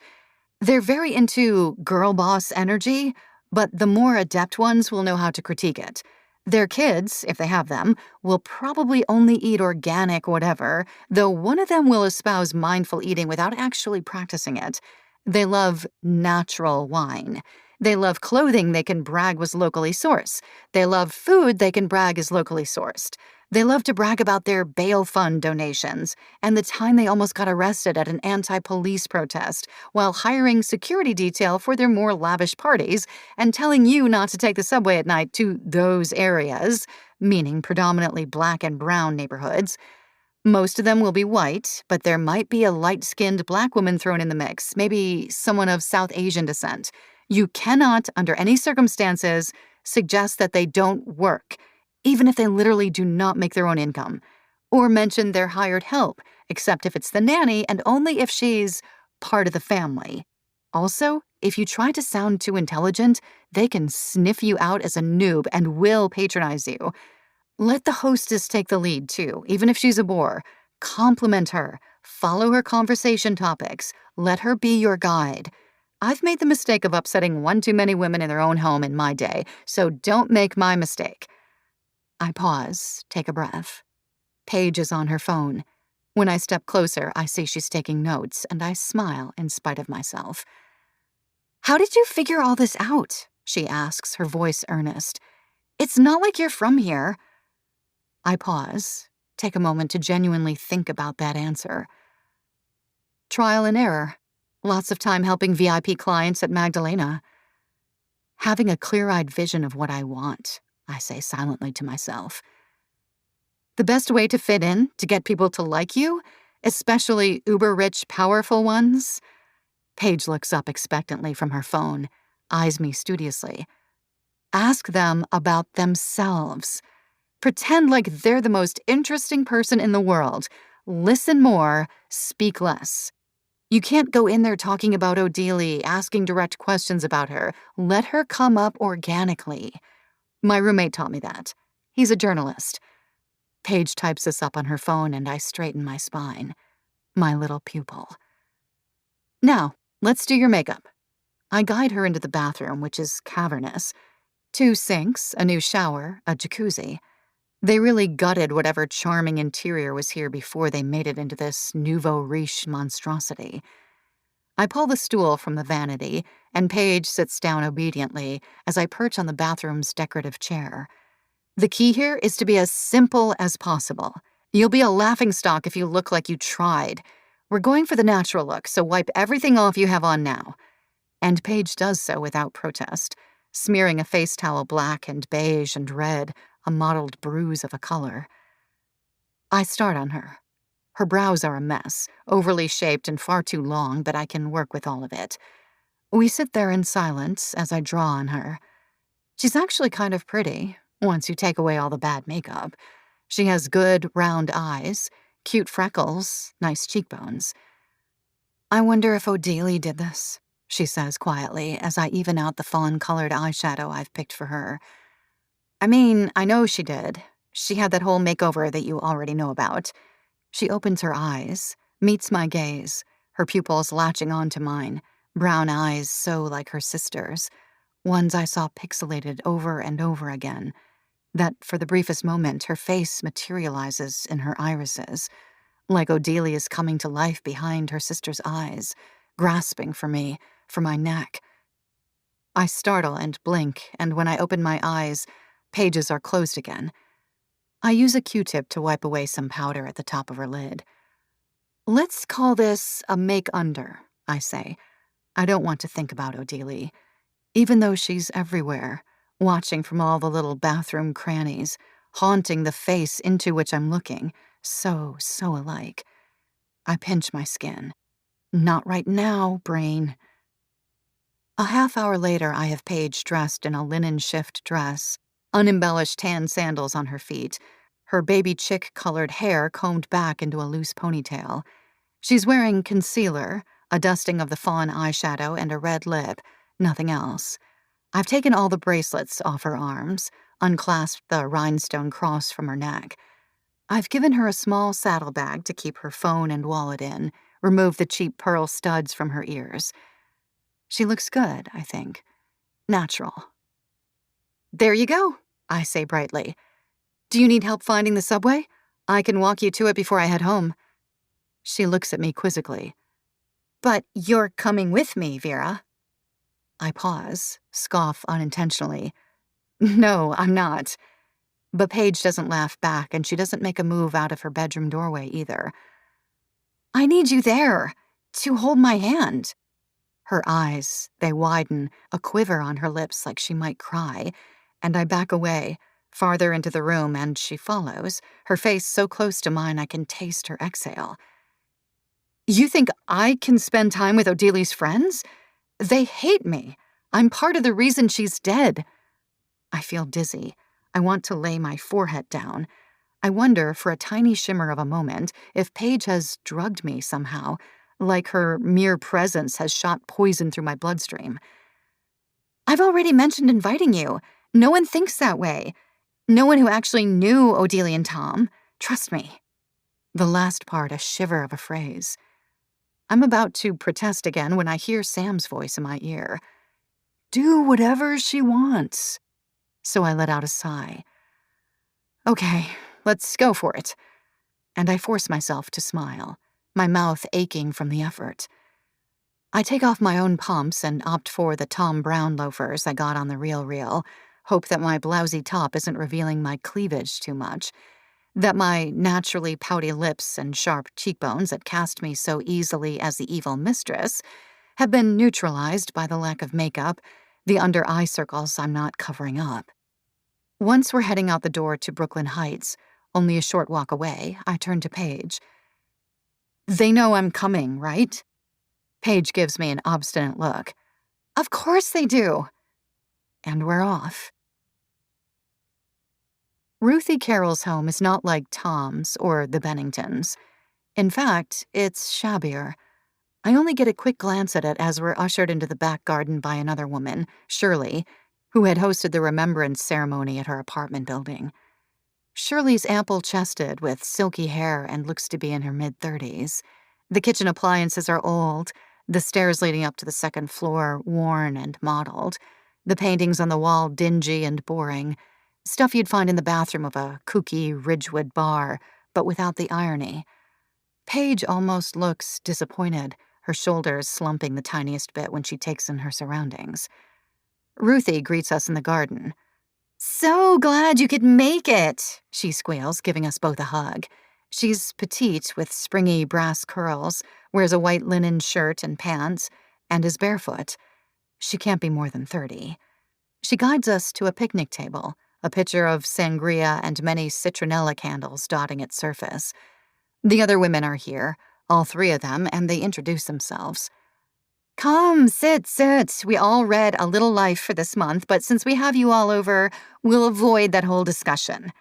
Ruthie beams at us like we're the hot fudge on her sundae, pours us some glasses, and starts chattering about her core club class this morning. I study these women, the ones with whom Odelia chose to spend her time, and I can feel them studying me, looks of confusion and contempt crossing their faces, as Ruthie tries to talk her way out of the awkwardness. They're suspicious of me, and I don't blame them. I resist the urge to stare them down, ignore them, make them feel insignificant and powerless.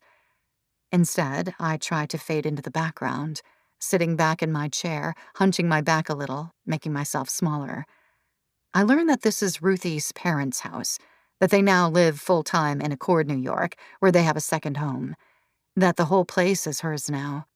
She wants to remodel it, but just can't find the time between work and dating. And she just can't find the right decorator, the one who can make her granny chic fantasies come to life. Shirley, the one who let us in, nods in commiseration. How did everyone meet? Paige butts in, and I'm surprised by her forcefulness with these women, her ability to insert herself into the conversation. She's been sneaking glances at me the entire time, so furtive and quick that they leave me unsteady. I can't tell if she's trying to make sure that I'm okay or if she wants reassurance about her own behavior. Ruthie giggles. This isn't like something we're proud of, but all our boyfriends and husbands work together or have worked together. And Shirley's wife. You know, a lot of the big tech companies are headquartered out in California, but we're here instead. It facilitates friendship among the families, she adds. Then these women all knew Tom intimately, or their partners did. The thought leaves a bad taste in my mouth, a gurgling in my stomach. And Joni and I are on the board at Tree of Life, so we spend a lot of time together, a woman who introduced herself as Clarissa says. She's black, the only non-white person here, just as I predicted. Her head is shaved, and she's older than the other women, closer to early 40s, wearing a pink cotton jumpsuit. Tree of Life is a nonprofit focused on creating more parks and natural landscapes in low-income communities, explains Joni. She's spry, prim and pregnant, hair chopped into a pixie cut, dyed blue, wearing a denim maternity dress. She's the most ageless of them all. Odelie was on their board too, Shirley says, dropping her name like an extra ice cube in an overfilled glass of water, a sudden frosty splash. I hear the silence, the beat of it, as everyone looks nervously at each other, every lip trembling like a robin's tiny ruddy chest.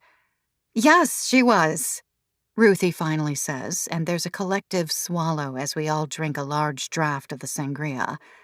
It has rum, red wine, pears, apples, and orange slices, Ruthie says for the second time that night.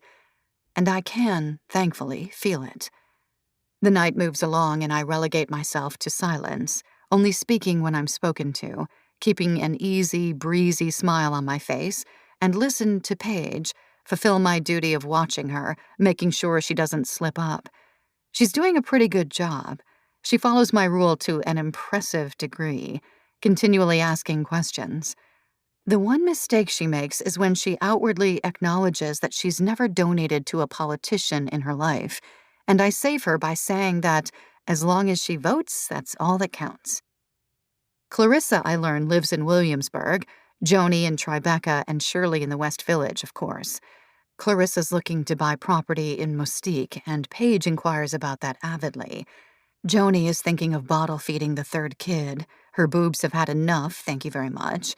Shirley and her wife, Layla, may move out of Manhattan and live year-round in the Hamptons. But she says that all the time, and it never happens, especially since their kids are loving their school. Though I'm trying to convince them to have a running track on the roof, on Layla's dime, of course. Bea loves sprinting, and the school needs to support her dream. Ruthie's boyfriend's company, some VC firm, is going into the cannabis industry. At some point, Ruthie procures a joint, and that's passed around.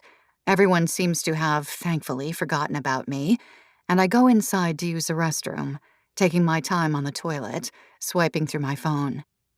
I'm pretty drunk, I realize as I stand up and look in the mirror. A little cross-faded. I wish Ruthie had put out snacks. As I wash my hands, I wonder idly if I could go to the bodega and come back with something. I'm sure no one would miss me. When I exit the bathroom, I'm confronted by Shirley. She's leaning on the granite kitchen counter that extends nearly to the bathroom, her arms crossed, like she's been waiting for me. I give her a little wave, try to decide if I should feign ignorance and make my way back out. I was kind of weirded out when Paige was like, "Can I bring Vera? I mean, it's strange you two are hanging out in general, not gonna lie, but you're actually pretty cool. Not domineering at all. You know your place. Good for you for spending time with Paige. I know she needs friends." She takes a drag from her vape pen. Paige has really been wanting to get to know us. It's kind of sweet. She emailed me the moment she got to the city and was like, "Can you introduce me to all of your and Odelie's friends? I've heard so much about you guys." It was so earnest. People aren't earnest enough these days. She takes another puff. My head is swimming. Didn't Paige say that Odelie's friends were pursuing her? I try a smile for Shirley. "I just want to do right by Paige," I say. My mouth feels sticky. "You really got a bad rap, didn't you? Let me tell you this." She gestures to my face with the vape pen. "Odelie was super reserved. I don't think she dug female friendships. Everything was always surface level with her, but she did not give two shits that Tom was having an affair. She was over that bastard. She was totally going to leave him. She didn't say that exactly, but I could tell, and the media spun it like she was some devoted wife, always pitting women against each other. My friends and I, even their husbands, we never held anything against you, not personally anyway. You were in the wrong place at the wrong time. It was those creep wannabes who cleave to drama who really seem to hate your guts, not the people on the inside." She shakes her head, her sand-cast chandelier earrings tinkling with the movement. Anyway, I wanted to catch you before we went back outside. You're cool." She eases herself out of her position at the counter. "O'Daly knew he was having an affair?" I say quietly, the words like glue on my dehydrated tongue. "Oh, yeah, it was obvious. All euphemistic. But I saw her the day he did what he did, and she knew he wasn't happy about something. I'm a good read of people. I mean, I probably shouldn't be such a blabbermouth considering what my wife does and all, but I feel like everyone did you dirty." Shirley drawls the last part. "Enough of that, though. Come back out and party." And she saunters her way back outside, vape smoke trailing after her, leaving me standing there, dumbstruck. My hunger vanished, gaping at her retreating back. 7. O'Daly. 10 years ago. When Perry was done, O'Daly could barely recognize herself. She was not a beauty. No one would call her a beauty. But Perry had fixed her up as much as anyone would be able to with the limited material O'Daly provided. She overlined O'Daly's lips to give her a small pout. She magically highlighted O'Daly's cheekbones, usually hidden under baby fat. She gave O'Daly false lashes, fluffed her limp, mousy brown hair into beachy waves, hid the freckles dotting her nose, filled in her brows to give them a lush arch. O'Daly felt like Anne Hathaway in The Princess Diaries. "I got you a dress, too," Perry called from the bedroom. O'Daly heard the harsh knock on the door. Kitty trying to use the bathroom where Perry and O'Daly had been sequestered for hours. O'Daly opened the door without giving Kitty a second glance and ran into her room, where Perry had laid out a shimmering pink satin dress. "I can't accept this," O'Daly said breathlessly, her fingers rubbing the material. "Of course you can. Now put it on because I want to take some pictures before we head out." Perry looked stunning in a baby blue dress that hit high up on the thigh, her perfect breasts jutting out of the square neckline, defying gravity. They drank good champagne on the floor of the bedroom, foregoing glasses, swallowing huge sips out of the bottle instead, the bubbles making O'Daly sneeze, laughing at the silly photos they took on Perry's phone, their heads touching. Perry leaning hers on O'Daly's shoulder, Perry and O'Daly pecking each other on the lips, Perry cupping O'Daly's face. "How do you even know the Sanderses?" O'Daly hiccuped. "My boyfriend is trying to get the dad to invest in his company, and I've seen the kids around. You know, New York party scene and whatnot." O'Daly did not know, but she nodded along like she did. Perry must have sensed O'Daly's unease. "You fake it until you make it, like me. Everyone just loves to talk about themselves. Nod along, compliment them, and soon you'll know all the same people, be invited to all the same parties." "Will your boyfriend be there?" Perry didn't talk much about him, the elusive man who was the reason she was summering in Wynneck in the first place. All O'Daly knew was that he was a workaholic. O'Daly had the feeling that Perry held the reins in their relationship. She couldn't see it any other way. "Nope, he's in the city tonight." Perry took one last swig from the bottle before getting up, pulling O'Daly up with her. "Let's go. If we stay here any longer, we won't leave." They walked there, arms linked, using their phones as flashlights. O'Daly knew a shortcut down all the beaches, essentially people's backyards. The ocean was quiet for now, its waves incongruously peaceful for what seemed like such an exciting night. "God, you're so easy to get along with," Perry sighed, her feet brushing against O'Daly's as they padded through the sand, their steps in sync. "Why?" O'Daly giggled. She was feeling amazing, her chest blooming with anticipation of what everyone would say when they noticed her with her painted face, her beautiful dress.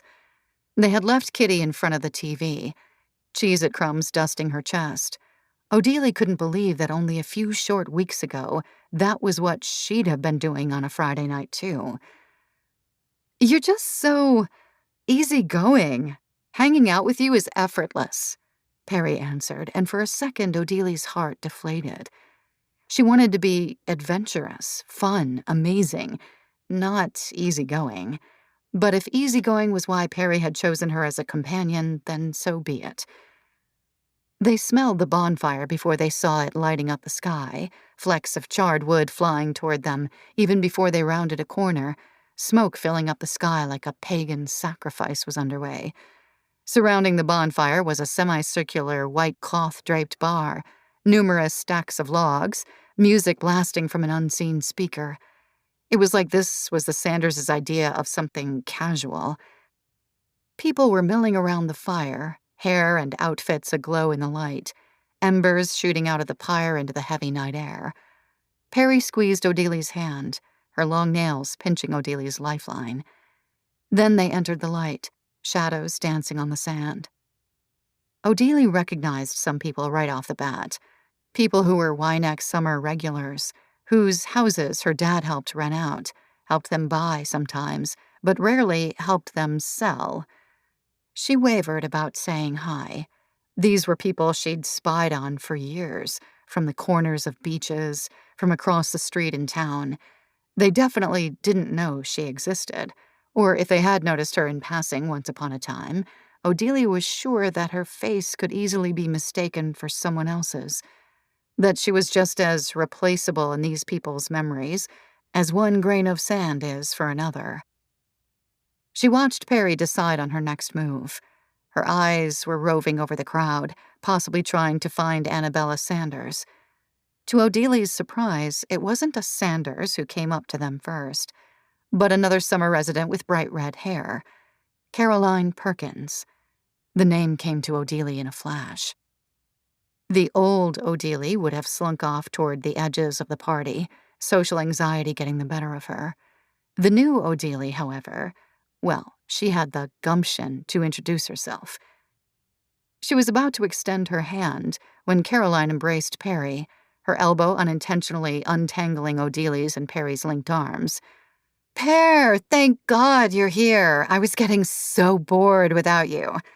The women started chatting, dropping names and places Odili didn't know, a language Odili wasn't fluent in. Gossip about who had a drinking problem, whose bachelor party was happening when, a few people's promotions, someone's boyfriend's stock portfolio, a house someone had recently bought in Lyford Cay.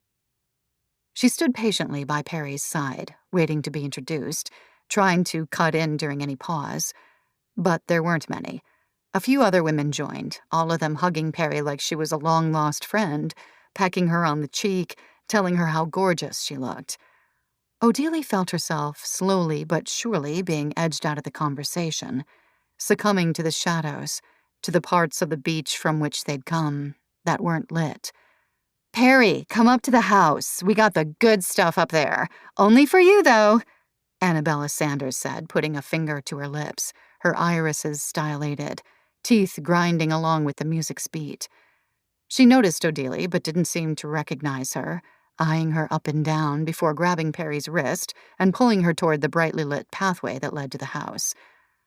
"I won't be long," Perry called back as if Odili were an afterthought, giggling at something Annabella said as Caroline and the other girls followed their hostess. Soon their figures were only silhouettes, then one big, coagulated lump of young women.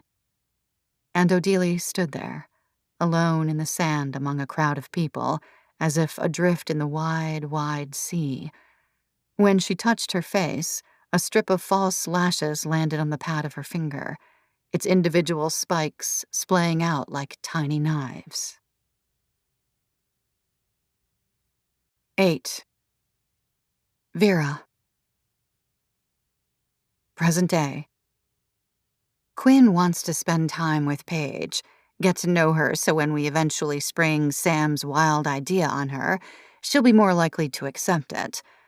I'm still reeling from Shirley's revelation. The knowledge she imparted to me, that Odili was at least somewhat aware of Tom's infidelity. I had mentioned it to Paige as delicately as I could. She told me it was strange, thanked me for the information, said she would try to inquire about it further with Shirley. But as far as I know, she hasn't yet. The moment I got home that night, I'd scoured the internet for a quote from Shirley. The conceit so many of those media stories ran with, as Shirley said herself, was that Odelia was in the dark, that she died ignorant and naive about her husband's transgressions, that I had cantered in on a shadowy horse of the apocalypse and caused this mayhem that Odelia had no hand in or knowledge of. But no, Odelia had most likely known. And not only that, but possibly hadn't cared. It didn't make a difference, not really. She was still dead. But if she was forgiving of me before she died, maybe I could forgive myself. Maybe the public could forgive me. I finally find it, on the third Google page, a line tossed into an early general news story about the case. Odelia's friend, Shirley Cassatt, alleges that the affair wasn't a secret, that in fact, the deceased woman had shared with her confidant some grievances about her husband's mood upon her return from Michigan. It's buried in there, a throwaway line so crowded out by dozens of others that it makes my brain itch, like something about the lack of visibility isn't quite right. But pursuing that apparent obfuscation of the facts would be going down a conspiracy theory rabbit hole. Paige wants to meet us at the Brooklyn Museum, so Quinn and I walk there. He prattles on about workplace shenanigans, the stories on his roster about some new TikTok house scandal, the latest canceled celebrity, a short profile on some wellness guru's latest skincare line. Even if Quinn won't admit it, he definitely wants to report on more important stories. Just as Sam had said, there's a bitterness there, overly steeped tea that I hadn't noticed before. We'll make this story happen, I say as we approach the steps to the museum. I promise you. And he stops, gives me a look, and it occurs to me that I, unaware of my own misconduct, have probably broken numerous promises to Quinn when work ate up my life. But this one I'm intent on keeping, for both of our futures. Paige is already there, back in her old wardrobe, a cheap-looking Lily Pulitzer knockoff and scuffed Jack Rogers. But her makeup's minimal. The only hint of her old cosmetics is her lip gloss, pink and shiny as a Barbie Jeep. But she's dyed her hair and cut it to her shoulders. And it takes me a moment to realize that it's my color, espresso brown. That if we simultaneously shed, no one would be able to tell the difference. The color doesn't really suit her. It makes her tan look even more orange, and her brow color doesn't match. But at least it's better than the baby chick blonde. Nice haircut, Quinn says by way of greeting, and Paige smiles, showing teeth, and I'm swept back for a moment to that photo on Odelia's Instagram, the first one of her new look, the way she had grinned. We make our way through the permanent collection, pausing at Gilbert Stuart's painting of George Washington, The Peaceable Kingdom by Edward Hicks, with all those weird animal faces transfixing their gazes at the viewer. It's not such a peaceful painting, I decide. Every beast looks afraid, scared to run, stuck in place in an eternal fight or flight mode. And Paige talks, her voice rising several decibels too high for a museum. I'm so close to wanting to tell her to shut up, but I can't offend her. Not this early on. I want to go to Ruthie's parents' place in Accord. I hear they have American quarter horses. One of them won the AQHA World Champion show last year in the reining category, so it seems like some kind of side hustle for them. Though that horse upkeep definitely exceeds whatever money you get in prizes. I didn't know you people in New York rode Western like they do in Texas. And did you see Clarissa's Etsy shop? It is so cool. She makes this, welded jewelry. I'm trying to get her to gift me a piece. I wonder if she wholesales the jewelry or if it's all direct to consumer. Oh, and Joni's having some kind of party in a few weeks. She wrote a book. It's something about parenting. And on and on and on. Quinn turns to her as we enter the small decorative arts wing, a puzzled smile plastered on his face. Are you in a group chat with them or something? Paige nods. I'm also chatting a lot with Louisa, you know, whose house I'm staying in. She's so nice. And she launches into a story about Louisa giving her a list of restaurants to try in Cobble Hill, the best dry cleaner and shoe repairman. I think back to that other tidbit Shirley let loose. about Paige's earnestness, her yearning to meet all of Odili's friends, which goes completely against what she told me. I wander away to an exhibition of Hannah Hawk's work, get lost in a wall of her Dada collages, define the Weimar German government, the clutter and creepiness of them, the unsettling feeling I have that I'm being watched again and again by the photo montages of heads plastered on legs, by the eyes detached completely from a face. On our walk back, Quinn is quiet, like he's fumbling with something, a stone he's about to skip on the surface of the sea to see if it sinks or glides. Finally, "There's something weird about Paige." we pass the doorman-staffed buildings lining Prospect Park and Eastern Parkway, a woman talking loudly on the phone about her ex-husband, a group of kids with a soccer ball running toward the park. "It's like she's putting on an act." He takes a puff from his jewel. "What do you mean?" I say absently, my mind still on Hannah Hawk's work. "It's like she's intent on making us see her one way, making Odili's friends see her another way. I can't quite put my finger on it. She seems too eager." He lets the question float between us, and I shrug. I had asked her whether she'd spoken to Shirley about Odili's potential knowledge of the affair, and she said she hadn't, that she wanted to follow my own advice and ease her way in. I couldn't blame her. As long as I can use her to exonerate myself, who cares if she's eager? Quinn doesn't have a retort to that, but he's silent again until we reach our stoop, his keys flashing out of his pocket. "She has her own game plan, Vera. She's smarter than she looks." And he lets it drop as we enter the apartment, then makes a beeline for his bedroom, so I do the same for mine. 9. Odili. 10 years ago. Odili walked home from the Sanderses' party alone. She had waited for Perry, texted her, called out her name in the wind, as if Perry could hear it all the way up there in the house on the hill. Ricky Sanders had approached her. She noticed his knuckles, still hairy as ever, remembered spotting them long before other children their age had developed any kind of body hair. Do you know where she went?" He slopped beer on the sand, wetting Odili's bare toes. Odili stared at him blankly, stepping back out of the light of the fire. He sighed in frustration. "Perry, where did she go?" Odili was mute all of a sudden. What did this idiot want to do with Perry? He studied her for a moment, his eyes glassy with drink roving. "Was it you? Did she want me to meet you?"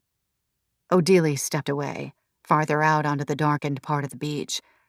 Ricky, backlit by the fire behind him. "Be careful. She's a real mean son of a bitch," she heard him call after her. And she ran down the beach into the night until the noise of the revelers was masked by the sound of the waves, and she could walk again, across the rocks, back toward her apartment, her face flushed with the effort, with shame. Odili cried, dampening her pillowcase. She scrolled through her phone, waiting for Perry to text back.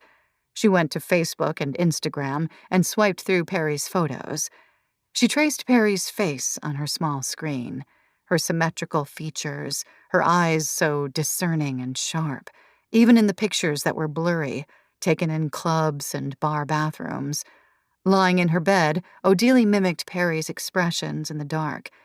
The way she worked for the camera, her bottom lip puffing out, her eyes never crinkled, always widened. Fitting in with these people, regardless of her past, was easy for Perry because she was so beautiful, because she was confident and unapologetic. Odili could never be that way. She clicked out of the app, put her phone down and closed her eyes, summoning Perry to her like she could astral project her way into the room. She put her hands on either side of her face and, in the dark, tried to rearrange it, pulled at her lips, pinched her cheeks, rammed her fist against the bridge of her nose. Soon, when the lightest pink was streaming through the curtains, she fell asleep. Perry still hadn't responded.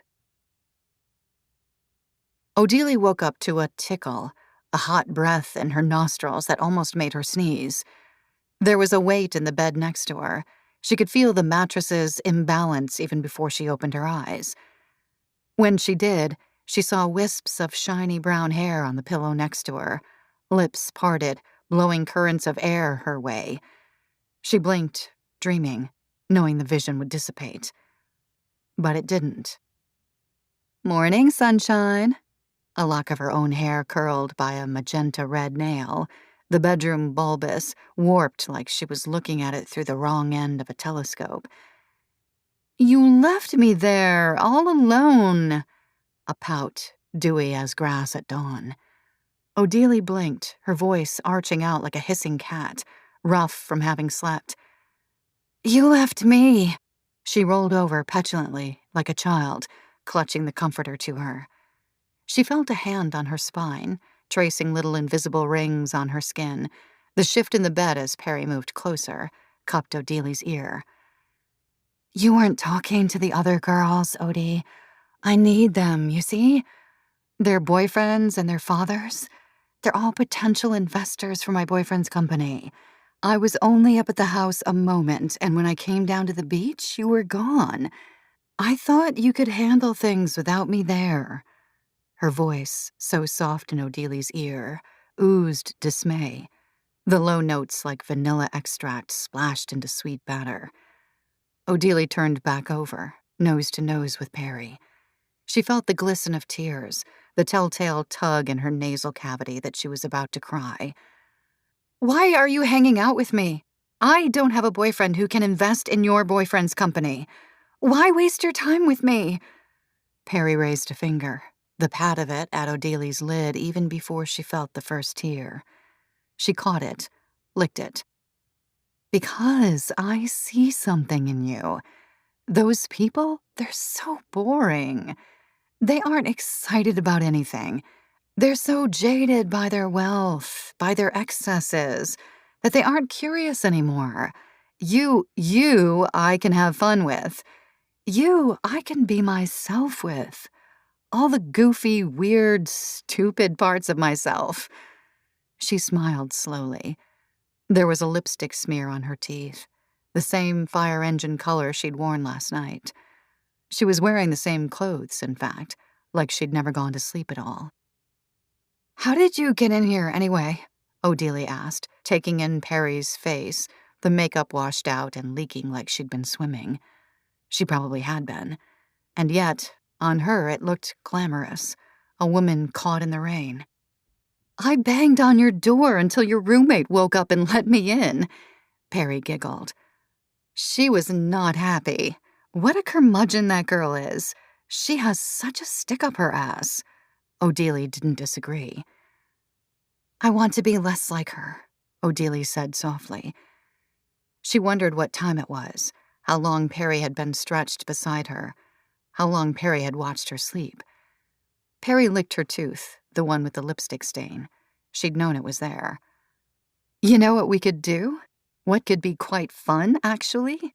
She raised her eyebrows, a silent salute. "Let's treat you to a fresh new look. Then, next time I take you to a party, you'll have the gumption to talk to people, to know your worth." She clicked her tongue in anticipation. "I know the right people around here. We can even get you some fillers, too. On my dime. Well, my boyfriend's, of course, but you know what I mean. It'll be fun." Odelie squinted, had to stop herself from stretching her face out the way she did last night.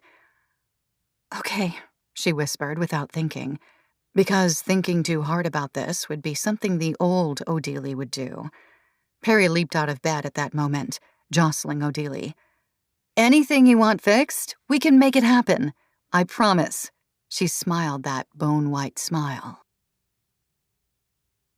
Perry held Odelie's hand as the needle went into her lips, plumping and shaping them, even though Odelie's mouth was numb so she couldn't feel the pricks.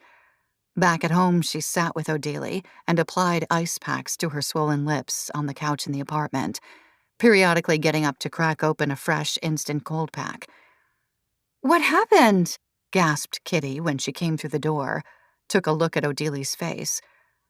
"She's getting prettier, honey," Perry called back, smiling menacingly until Kitty retreated to her room. She rolled her eyes at Odelie, and Odelie rolled them back. None of her beeswax. When Odelie got some light Botox on her forehead, Perry did it with her, to show her that she needn't be afraid. They slept together in Odelie's bed, ensuring that they didn't crease their faces too much 24 hours afterward. Perry helped Odelie decide on a new hairstyle, new blonde highlights. She flinched with Odelie when the stylist chopped off 5 inches, giving Odelie a sharp bob. "But God, we can see your angles already," Perry murmured, running her fingers through the wet hair. They went shopping at the mall in Springwood, 2 towns over, the luxury one with the Neiman Marcus. They bought pricey makeup from the counters, clothes from designers Odelie had never heard of. Perry told Odelie to get a size smaller than she normally would, to fit her goal weight, to give her motivation. "There is no way I'm fitting into any of this. Ever," Odelie countered, tugging up the $300 jeans that barely went over her thighs. Afterward, when they were in Perry's Alfa Romeo, she handed Odelie the trifecta, as she called them, a pack of cigarettes, sugar-free Red Bull, and an orange bottle of Ritalin. "How do you think I can stand any of this?" she said, waving her hand in the air, at what Odelie wasn't even sure. "We all need artificial pick-me-ups. Thank me later, babe," Perry murmured, zooming out of the parking lot, one hand on the steering wheel, lighting a cigarette with the other. Later, when they were back at Odelie's apartment, sprawled on her bed, Odelie drinking and gagging on the Red Bull, she turned to Perry. "Why is your boyfriend letting us spend so much of his money?" Perry walked to the window, opened it, poked her head out and lit another cigarette, blowing smoke into the summer sky. She waited one more exhale before she turned around, answered Odelie. "It'll benefit him in the long run. Don't worry about that." And before Odelie could question what that meant, Perry lunged back into the bed, cigarette high in the air, and grabbed the can of Red Bull, splashed some vodka from the handle on the bedside table into it, took a swig from the can, and handed it back. "Cheers! You look incredible." And Odelie, she felt incredible, too. 10. Vera. Present day. Pregnant Joni has written a book, some kind of self-help tome, and she wants me at the party. She texted me herself, and it strikes me that she may want a crowd of rubberneckers there, that the residual scandal around my name might draw more attendees. At first, I wasn't going to go, not until Paige asked me to get ready with her, and I resigned myself to my new fate as her stylist and BFF. I've spent some more time with Paige between the museum visit and now. We've hung out in Prospect Park, gotten drinks in her neighborhood, spent some time in Manhattan, too. I wanted to screech when she responded to someone trying to sell her a watch, almost pulled my hair out when she visibly became frightened by a panhandler on the subway. She has an irritating habit of trying to peer into people's ground-level brownstone windows, trying to steal a voyeuristic glimpse into their shuttered lives. Otherwise, it's fine. She's annoying but kind of smart in her own way, and seems harmless. I catch myself wondering what her life was like back in Michigan. She says she worked in real estate, but hopes to try something else once she settles things here. She talks openly about her friend group back home, telling me all about the drama behind her best friend's bachelorette party, how she was supposed to plan it, but she's decided to stay in New York longer, how all those girls aren't speaking to her right now because of that. She shows me a picture of them, and I grimace without meaning to. Their hair and skin all like Paige's when she first arrived here. Sorority girls aged 5 years. They all have live, laugh, love, and first coffee decor in their houses. "How did you do it? Get used to living here?" she asked again as we ate Shake Shack in Madison Square Park, the original location, upon her request. I shrugged. "You just do. I grew up coming here once a month. When I was in high school, my friends and I would go out on the Lower East Side, too, and stay with people we knew who lived in the city. It's much easier if you actually grow up here, though. All that grime is in your bones. I've been recommending books and movies to Paige, places to shop and eccentric people to follow on Instagram that I think would offer her more conversation topics. She tells me that she wants to move here, that once the Benningtons eventually kick her out, she wants me to help her find an apartment. I ask her if she has learned more about Odelie, if any of this is helping. Yes, knowing who her friends were has definitely helped. It's brought me some closure, she responds as we meander through Central Park one day, toward the Upper West Side. Do you have an end goal? Something specific you want to find out? I finally ask as we round the Great Lawn. She squints, doesn't slow her pace.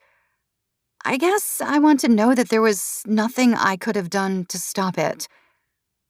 I nod, let the subject drop. I know that burden. When Paige answers the door at the evening of the book party, I'm struck again by her hair, her clean face, the freckles standing out on her nose, no longer covered by layers of foundation. It's when I look down at her feet that I notice the same Tom Brown penny loafers I was wearing the night of the book club. She notices me looking. I got them from the Vestia Collective. I wanted to break them in. She smiles, and I smile unsteadily back, feeling a pinch between my eyes. We head up to her bedroom and bathroom and start doing our makeup. All of our products the same expensive labels, mine tumbling out of my makeup bag and scattering across the bathroom counter. I make sure that they don't get mixed, pulling my stuff closer as I rub concealer under my eyes. I'm excited, Paige murmurs as she looks at the eyeshadow palette, trying to decide which color to use. I feel like we're going to meet so many cool people. I start on my eyes, too. They'd better not ask me too many questions. Paige scoffs. You're still worried about that? Come on, it'll be fun. She jostles my hip with hers in a way that bothers me, and I have to bite my lip to keep from saying something scathing. It's not like you're drowning in invitations these days anyway. I place my small eyeshadow brush down and try to find her eyes in the mirror, but it's like she hasn't even realized it's a snarky thing to say. She just continues doing her makeup, content as can be. It's something I would have quipped back in the day, especially if I was annoyed with someone. She finishes her makeup, and it's subtle. My own signature swipe of eyeliner at the corners of her eyes. Want me to get you a drink?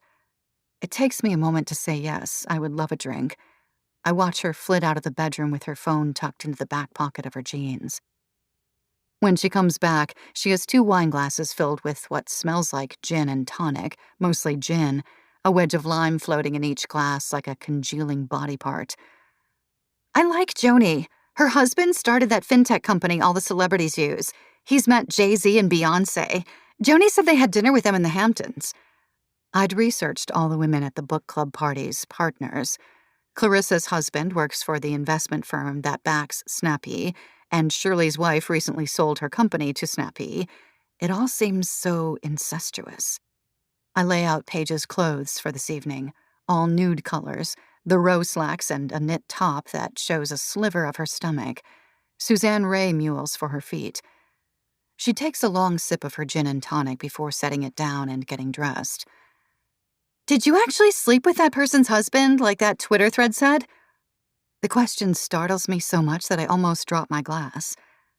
I hadn't thought about that Twitter thread in a while, blissfully blocking it from my mind after spending too much time reading and rereading it, trapped by my own shame. I pause for a moment before I answer, trying to decide how honest I should be. It only happened once. I didn't make a habit of it. This was true. It had been a sole one-night stand that I regretted deeply with an anonymous man whom I met at a bar, without a ring on his left hand, if I want to strip myself of the guilt, one night when I had gone out alone, longing for the rush of sex with a stranger. The evening had ended abruptly when I saw his wife's name flash on the screen of his phone as we lay in a hotel room post-coital. If I wanted to drown myself in guilt, the hotel room would have been clue number 1. And I swear, I didn't know Odelie was still with Tom. Paige waves her hand. Oh, I don't care about that anymore. I was wondering more how you reel them in. Men, I mean. You seem good at it. I take a long sip of my drink. gin glazing my throat, almost making me gag. Exude confidence, I shrug. You're the hottest bitch in the room. Harness your power, but don't be too intimidating. Men don't like that. Smile, approach them. All stupid cliches, but they work. Paige nods like she's mentally taking notes. Easier for you, though, since you're gorgeous. I don't disagree with her. The place where Joni's hosting her book party is sceney, with an adjoining bar that I'd seen countless times on Instagram in the days before my fiasco. The bookstore itself is arty, with splashy stippled walls and shelves lined with trendy reading. Everything from social justice adjacent readers to obscure poetry to coffee table monographs. The room in which Joni is speaking is so crowded that I can barely see her at the front when we arrive. She's making some joke about birthing a baby and a book at the same time, and then starts to read a passage. I scan the room, seeing if I recognize anyone, if anyone recognizes me. Thankfully, all eyes seem to be focused forward, so I haven't been spotted. There are the book club ladies dispersed in the crowd with their various spouses, a lot of parent-aged people in expensive-looking natural fiber outfits, husbands in shorts and sockless loafers, sipping on artisanal beer. A couple of kids who begin to cry and have to be shushed by their parents, or nannies, who knows which. Joni reads a passage about homeschooling toddlers, how her 3-year-old, now 5, had endless tantrums day in and day out, interrupting the lesson plan, how Joni ended up renouncing any kind of screen time preschool and doing it all herself, reading one book on early childhood education and setting up her own home office in her apartment where she created lesson plans, usually on a whim. That now, 2 years later, back in regular school, little Kaya was number 1 in her class at reading, which Joni is certain was because of her time being homeschooled, which, she drops in quickly, almost as an afterthought, only lasted 2 months before she hired an in-home tutor. Paige isn't listening. Her eyes are scoping out the room instead, looking for someone. I follow her gaze, notice the curve of her lip when she spots what she wants to see. A sandy blonde guy, alone, with scruff and visible ankles. Joni drones on, so I tell Paige I'm getting a drink and wander off toward the bar. A darkened wood-paneled alcove with funky stained glass lamps and vintage book covers papering the wall. Things like pickled eggs and brined oxtail on the menu. I take a seat, still within earshot of the reading, and order myself a gin drink infused with lavender. Then I find out that this whole event is open bar and order a second before I'm finished with my first. A man joins me, wiry and slight, thinning hair and thick glasses. But I know that at these types of events, the diminutive men are usually the ones you can't underestimate. He tilts his glass at me. Water. Vera McDonald, He says, a fact on his tongue, not a question. My wife said you'd be here tonight. She's the one reading right now. He finishes his water. So I was right. It's FinTech Beyonce bro, the man who is currently paying for my drink. I tilt my glass back at him. Colin Mallard. Like the duck, He replies. I edge away from him, toward the corner of the rough-hewn countertop. Why aren't you listening to your wife speak? He curls his hand over the bar and helps himself to some cherries, in full view of the bartender who does nothing to stop him. I've listened to her practice this maybe 10 times. I've also read the book 10 times. She doesn't care that I'm back here, I assure you. I stiffen my stance, put an arm defensively in front of myself, swivel my body away from Colin. The last thing I need is for someone to see me talking to another woman's husband. We're not all bad, I promise you. He knows what I'm doing, or what I'm trying to prevent, and that makes me queasy, a shiver in my legs. Tom was my friend, a hard worker and an ass, and absolutely psychotic, it turns out. But we're not all like him. I'm not. I'm a pretty good husband. I've never cheated. I do childcare. I listen to my wife practice her passage 10 times. I believe women.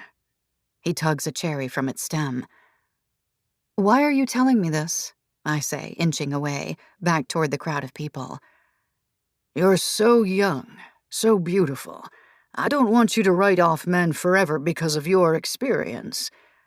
And what a presumption to make, I want to say back, that I need your assurance. "Tom was a bad, weird egg. He only went after you to piss off Odelie. He told me that himself, that he was annoyed by her and wanted to play some mind games. I'm not sure what happened in the interim, what spell you cast on him, but his only goal at first was to get back at his wife."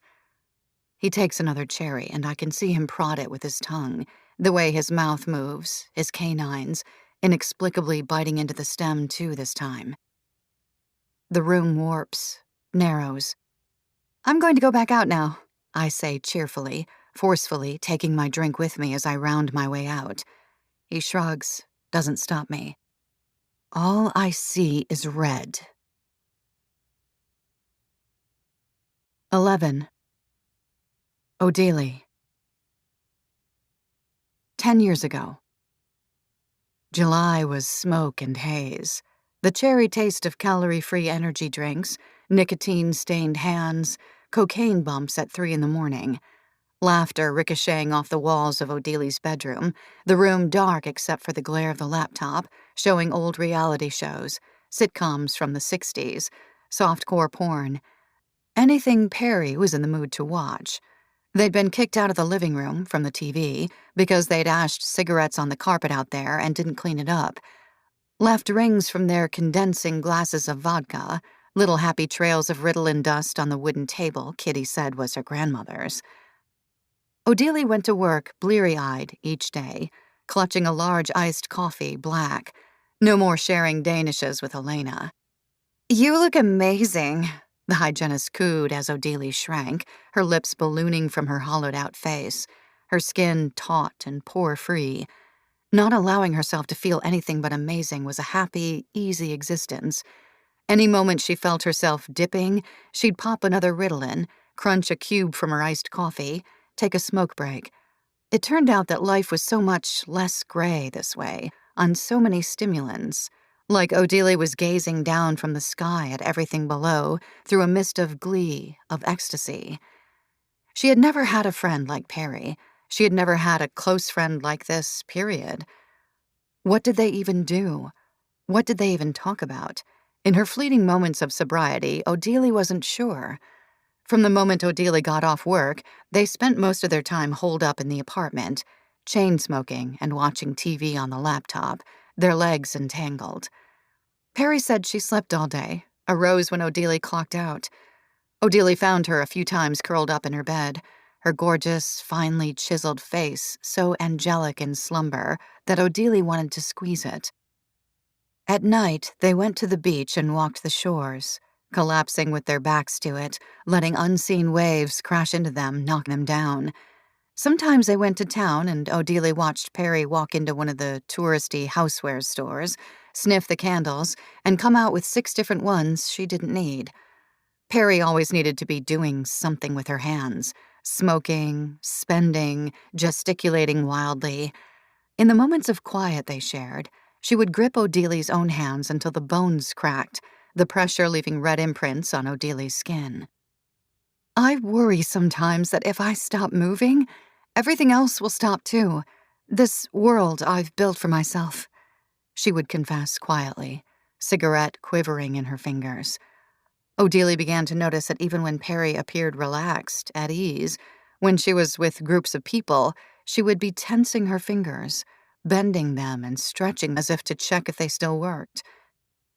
Sometimes they did cocaine and went driving, the windows down, cigarette smoke flying past them like Isadora Duncan's scarf. They'd drive with no purpose, in the little red Alfa Romeo, and Odelie would show Perry Wynek's back roads, and she'd zoom down them going 100 miles per hour, their hearts in their throats, their screams intermingling with the dusty sand, the stars. On occasion, they almost seemed like one person.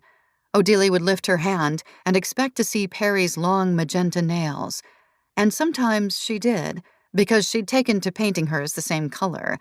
Perry's mouth would twitch, and Odelia would raise a finger to her lips and see if hers moved too.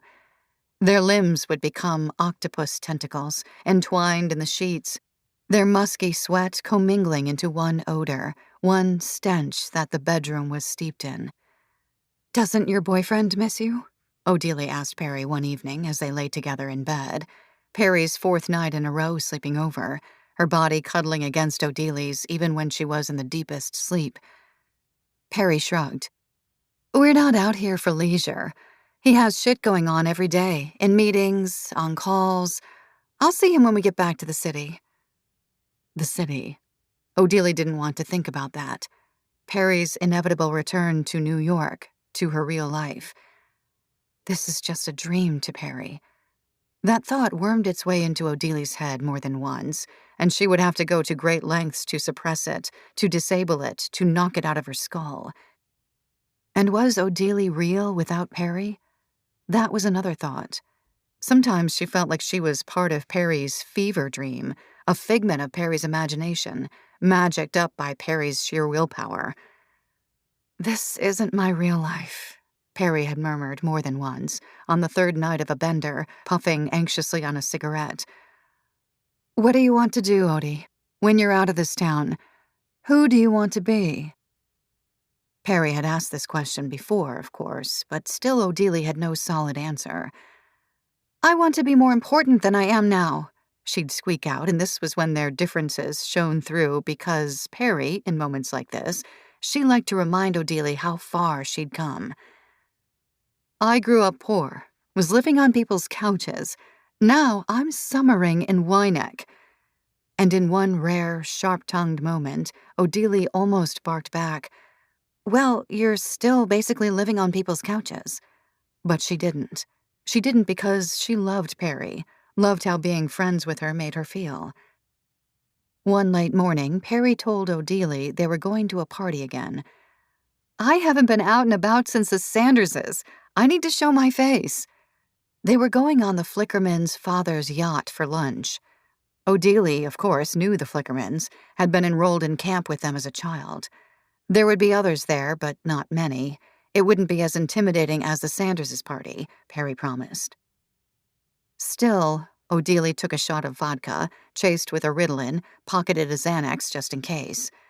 Perry picked a bikini for her to wear, and an embroidered cover-up to slide on over it, a giant hat and sunglasses, almost like Odelia was going in disguise. It was her first time wearing a bikini since the incident all those years ago with Annabella Sanders.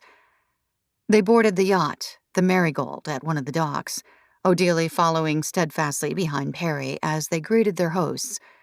Perry air-kissed everyone, the two Flickermans and their other two guests, whom Odelia vaguely recognized even with their sunglasses on. "You look gorgeous," she murmured to one of the women, imitating Perry's low tenor. They sat around a white-clothed table, champagne buckets decorating either side, heaped fruit platters, gravlax, and a row of bagels only two people touched. Caviar in silver-scalloped bowls on ice, which everyone did seem to devour. "So how do you know Perry?" Sarah Flickerman asked, a blank smile on her face. She didn't know who Odelia was, and in this moment, Odelia relished that. "We met at the dentist," she answered simply, taking a sip of the champagne. "What a strange place to meet," Sarah said, popping a strawberry into her mouth. "Do you see Dr. Armstrong, too? He was so amazing with my veneers." Sarah flashed them, all of her teeth filed down and burnished to the same size. The conversation sped along, about people everyone knew in common, names that Odelia only occasionally recognized. But she was able to nod, to smile, to laugh at all the appropriate points, her head tilted back, champagne flowing down her throat. She was being slightly ignored, she knew that, even by Perry. But with the alcohol, with the excess adrenaline from an empty stomach, Odelia didn't mind. The sun was hot, the yacht was beautiful, the ocean was lovely. She felt like she belonged, albeit marginally. When lunch was cleared away by the white-coated staff, their jackets embroidered with the boat's name, everyone went to the deck to tan. Someone, a friend of Sarah's from her job at a music label, spread out some MDMA crystals on the edge of the boat. hoovering them up in one snort. Everyone else did a line, so Odelie did as well, the crystals burning harsher than the coke Perry had recently introduced her to. Soon they were all jumping into the ocean, lapping up the salt like dogs. The water, it felt like satin against Odelie's skin, like the most luscious, transcendent bathwater she'd ever experienced. She lay down when she stepped back onto the deck without even drying off, the sun baking her skin. She felt a wet, warm tickle in her navel and giggled, her eyes squinting open at Perry licking the salt water off her stomach, the group laughing at her antics. Odelie smiled. She was part of the joke. "I'm going to go pee," Perry announced, beckoning Odelie to come with her. "Go in the ocean," one of the guys said, but Perry ignored him and took Odelie's hand, guiding them to the bathroom below deck. She squatted down on the toilet as Odelie gazed at herself in the mirror. Her mouth felt stretchy, gooey, and her teeth kept clacking together, rocks sliding, crumbling away, turning to sand in her mouth. She bent over the sink faucet then, gulping down water. She'd never been so thirsty in her life. "Give me your hand," Perry said suddenly from behind her. And Odelie took one last gulp of water before acquiescing, thrusting her palm toward Perry, their bodies pressed so tightly together in the tiny niche of a bathroom. Perry's eyes glowed white light, it seemed, as her fist tightened around Odelie's hand. Odelie didn't realize what was happening at first, her high so buzzingly perfect that when she saw the stream of blood, she thought she was dreaming. She gazed at it, mesmerized, looking at the little rivulets pooling in her palm. And then, delayed, a smarting pain. She yelped, looked up at Perry, who had a tiny pair of sewing scissors in her hand, to cut off loose threads, the ones Odelie knew she always kept in her purse. Odelie felt her mouth gawping, her own blood like slick salon polish on the scissors' blades. "Lick it. Lick your wound," Perry said, a low mumble. And Odelie took up her hand and obeyed, her tongue smearing the blood, her saliva numbing the sting. "Good girl," Perry said gently, her eyes dilated, her teeth hard at work sucking on her lower lip. And she grabbed Odelie's chin and thrust a kiss on her cheek. When they went back outside, into the sunlight, the scissors were tucked away. Odelie's hand licked clean, a minuscule stain on the edge of her bikini bottom, the only proof that she had bled at all. 12. Vera. Present day. I've started collecting magazines and newspapers, every backdated print edition I can get my hands on from when the news first began covering the murders, from People, the New York Post, the Daily News, the Daily Mail. Every day a new package comes filled with papers, bulky with them, and I sit in my room and leaf through and clip away at headlines and images of Tom and Odelie and Penelope and me. Those words and pictures once so hurtful, now reduced to a dull throb. I clip, and I paste onto creamy, decollage paper collages of my head conjoined with Odelie's, eating fruit from the ad next to a story defaming my name. I lose myself in it, this manic collaging. Quinn thinks I've lost the plot. He mutters to himself when he comes home, knocks on my door and finds me tucked away in my room, X-Acto knife on paper, more and more ideas coming to me the longer I stay up. The more the project grows, the more news stories and new images I find. This is the action, the activity, the brain distraction I'd been craving for over a year now. The plotting and planning and executing skills that I'd honed so well as I was building my career had floundered, grown dusty from disuse. But now it feels like I have something to do, a purpose again. And the more I concentrate on the collaging, the more I can see something forming, an inkling of an idea, called forth from the past when my college professors all told me that I had an eye, when I spent my time experimenting with shapes, colors, and textures in art classes. There's something happening here, a manipulated vision that I think could help me in the end. I am certain I can turn this manic art therapy of mine to my advantage. Something had flickered in me after seeing Hannah Hawke's work, reading articles about famously defamed women who took the fall for men's transgressions. How Monica Lewinsky, Yoko Ono, had finally gotten some apologies from the masses. I hadn't practiced fine art in ages, but I would. This wasn't going to be some one-off tacky tribute collection. I could monetize this, somehow, some way. I just wasn't sure how yet. This constant motion, the disembodied act of continually slicing myself and the others off the page, I need it.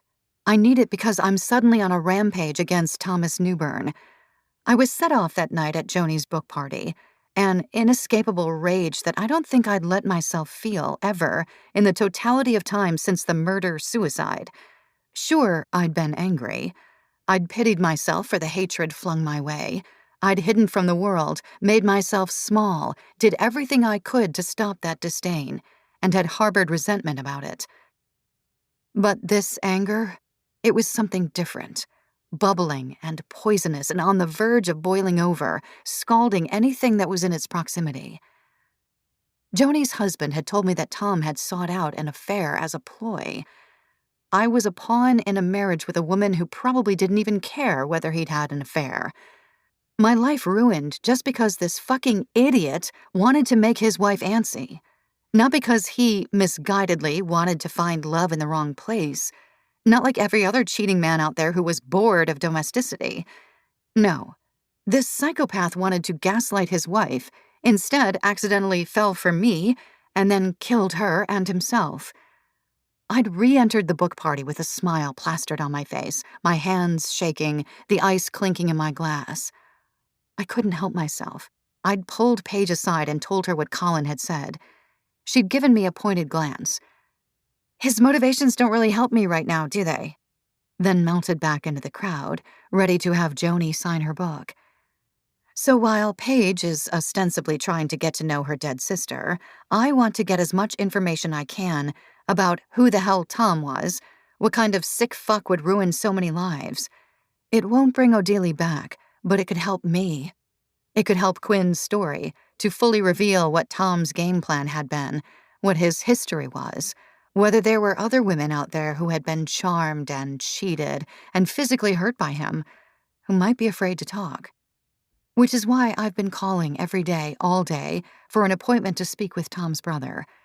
He's an anthropology professor in Connecticut, a former college baseball star turned academic. Paige was right. He had been in Central America on sabbatical in Nicaragua, had avoided the entire shitstorm in the States, but he was back now and was entirely unwilling to connect with me. One morning, with all the time I have, I hop on the train and go to confront him in person. The college he works at is small and lush, one of those campuses out of a brochure with a quad, picturesque dorms, an arboretum, and a small lake. I take a map from the admissions office and find the anthropology department easily. It's finals season and the air is tense. Students chain-smoking in front of the library, a stern quiet canopying the school. I looked up Professor Newbern's open-door office hours, and in my jeans and sweatshirt, I blend in well with the other students going in and out of the academic building, a baseball cap on my head, in case anyone is a true crime junkie. He's with a student when I get to his office, so I wait patiently in a chair, its vinyl upholstery worn thin. Tom had told me about his brother, Brandon, how growing up he felt so inferior to him, and I wonder if anything had changed once Tom got rich, if Brandon started harboring resentment toward Tom, whether their dynamic had changed later in life. I want to know Tom's psychology, what made him commit such atrocities. Anything I could glean about his childhood. Next, I would force myself to talk to more of Tom's friends, try to wring information out of them, put all the pieces of the puzzle together, anything to squash him even further and more messily into the ground. Brandon, I knew, had refused to make a public statement, aside from saying how sorry he was for the Patterson family. I hoped that I could wriggle something out of him, a little morsel that could help Quinn, could help his story, help me. Something he would feel guilted into saying when confronted with a survivor of his own brother's brutality, especially one as pretty and pitiable as I. Once the student slips out, I slip in. closing the office door behind me. The walls are covered in maps, colorful, low-relief ones peeling from the walls. He's behind a large dented metal desk, papers scattered in folders in no organized fashion that I'm aware of. It takes Brandon a moment to look up. He's in the middle of underlining something in red, presumably a student's paper. Hello, forgive me, what's your name again? He gazes at me, trying to figure out where to place my face. He's shorter than Tom with a crooked nose, graying hair, 5 o'clock shadow on his puffy jowls. They have the same eyes, though, and it takes me a moment to compose myself. It's Vera McDonald. I knew your brother. He startles. I can see him trying to gauge how he can get out of this, how quickly he can run to the door. I sit down across from him, just as a student would. I'm not asking for anything except information. Your brother ruined my life, and I want to know why. I say it simply, softly, non-threateningly. I add a tremor like I'm holding back tears. I'm not the press. I'm not a journalist. I'm only a girl who wants answers. I pout, blink, make myself as small as possible in the chair. I tell him that I've lost my job, all of my friends, that my family won't speak to me, that I'm all alone in the world. He pinches the bridge of his nose. There is nothing to say. The man who killed his pregnant wife is not the one I knew. He closes his eyes, briefly, as if to erase me from his sight. Then who was he? I grip the chair, whiten my knuckles. Please, I'm out of answers. I lost my career, my reputation because of this man. I just want to make peace with the whole thing, to know that it wasn't my fault. I'm laying it on thick, but it seems to be working. It's hard to resist a sad, gorgeous girl. And he launches into a story about his little brother, who was spindly and weird all throughout their childhood, who was behind in reading and math, had to get extra help after school for it all. The last guy picked for sports teams, the one with barely one friend all the way through high school. He went to college, though, and I guess something clicked. He got very interested in economics. He worked his ass off in a way that my parents and I found surprising. He suddenly had all this motivation. He was still a weird kid, but he was suddenly accepted into MBA programs, prestigious ones, too. He ended up at Columbia, as you know, and graduated from there at, 24. He became this fiercely competitive dude, too. If you made a joke to him like, "You're no good at chess," or "I'd like to see you wrestle," he would immediately challenge you at a game of chess, try to wrestle you in your front yard. He paused, shuffled some papers. To be honest, we were estranged. After our parents died, there were some issues with the will, and we parted ways. But I do remember him saying, when he began to date Odelie, that he liked how she could relate to having a larger-than-life sibling. It was supposed to be some kind of jab at me, I suppose. Paige, I think? Insecure, lonely Paige, the larger-than-life sibling? I'd have to examine that later. You know, he changed a lot in business school. Became much more socially adept, if that makes sense. Learned how to schmooze. This was a kid who couldn't string two words together if he was forced to make small talk. And suddenly, he was playing golf with men whose assets are about 20 times as much as mine. He toned up, got a better haircut. I guess you could say he grew into himself. He thrummed his fingers on the desk, thinking. It had something to do with his girlfriend at the time. I can't remember her name. I think it was the name of some Greek goddess, but she helped him with all that, helped him build up his company, too. I find his eyes. You have no idea what her name is? He shakes his head, gives a helpless shrug, and pauses again, as if deciding whether to voice anything else, and I lean forward, patiently, coaxing him onward. He sighs, relenting. There were rumors, things I heard here and there, oddness in him, in that relationship. I think he liked bringing in a third, that sort of thing. He stutters the last phrase out like it's a crumb stuck at the back of his throat. But at the end of the day, I don't know anything. The shy, weird Tom I knew was certainly not the one who would have annihilated his wife and unborn child. It's scary to me. Scary to know I grew up alongside a monster. That we could turn out so differently with the exact same genes. We hear a knock on the door. That would be my next student. I thank him, start to make my way out. Vera. I turn toward him. Nothing Tom did was your fault. I feel guilty too sometimes. Wonder whether I should have been in his life again. Maybe if I'd reached out, if I'd been present, none of this would have happened. But it's not worth it to live in the maybes. It really isn't. I hope you find some closure. He raises his hand to say goodbye, and I do too, watching his eyes, Tom's eyes, as I back out of his office into the afternoon. 13. Odelie. 10 years ago. August. The heat in Odelie's bedroom was sticky, suffocating. The blades of the ceiling fan lazy too, like the blades couldn't quite stretch far enough to make a breeze.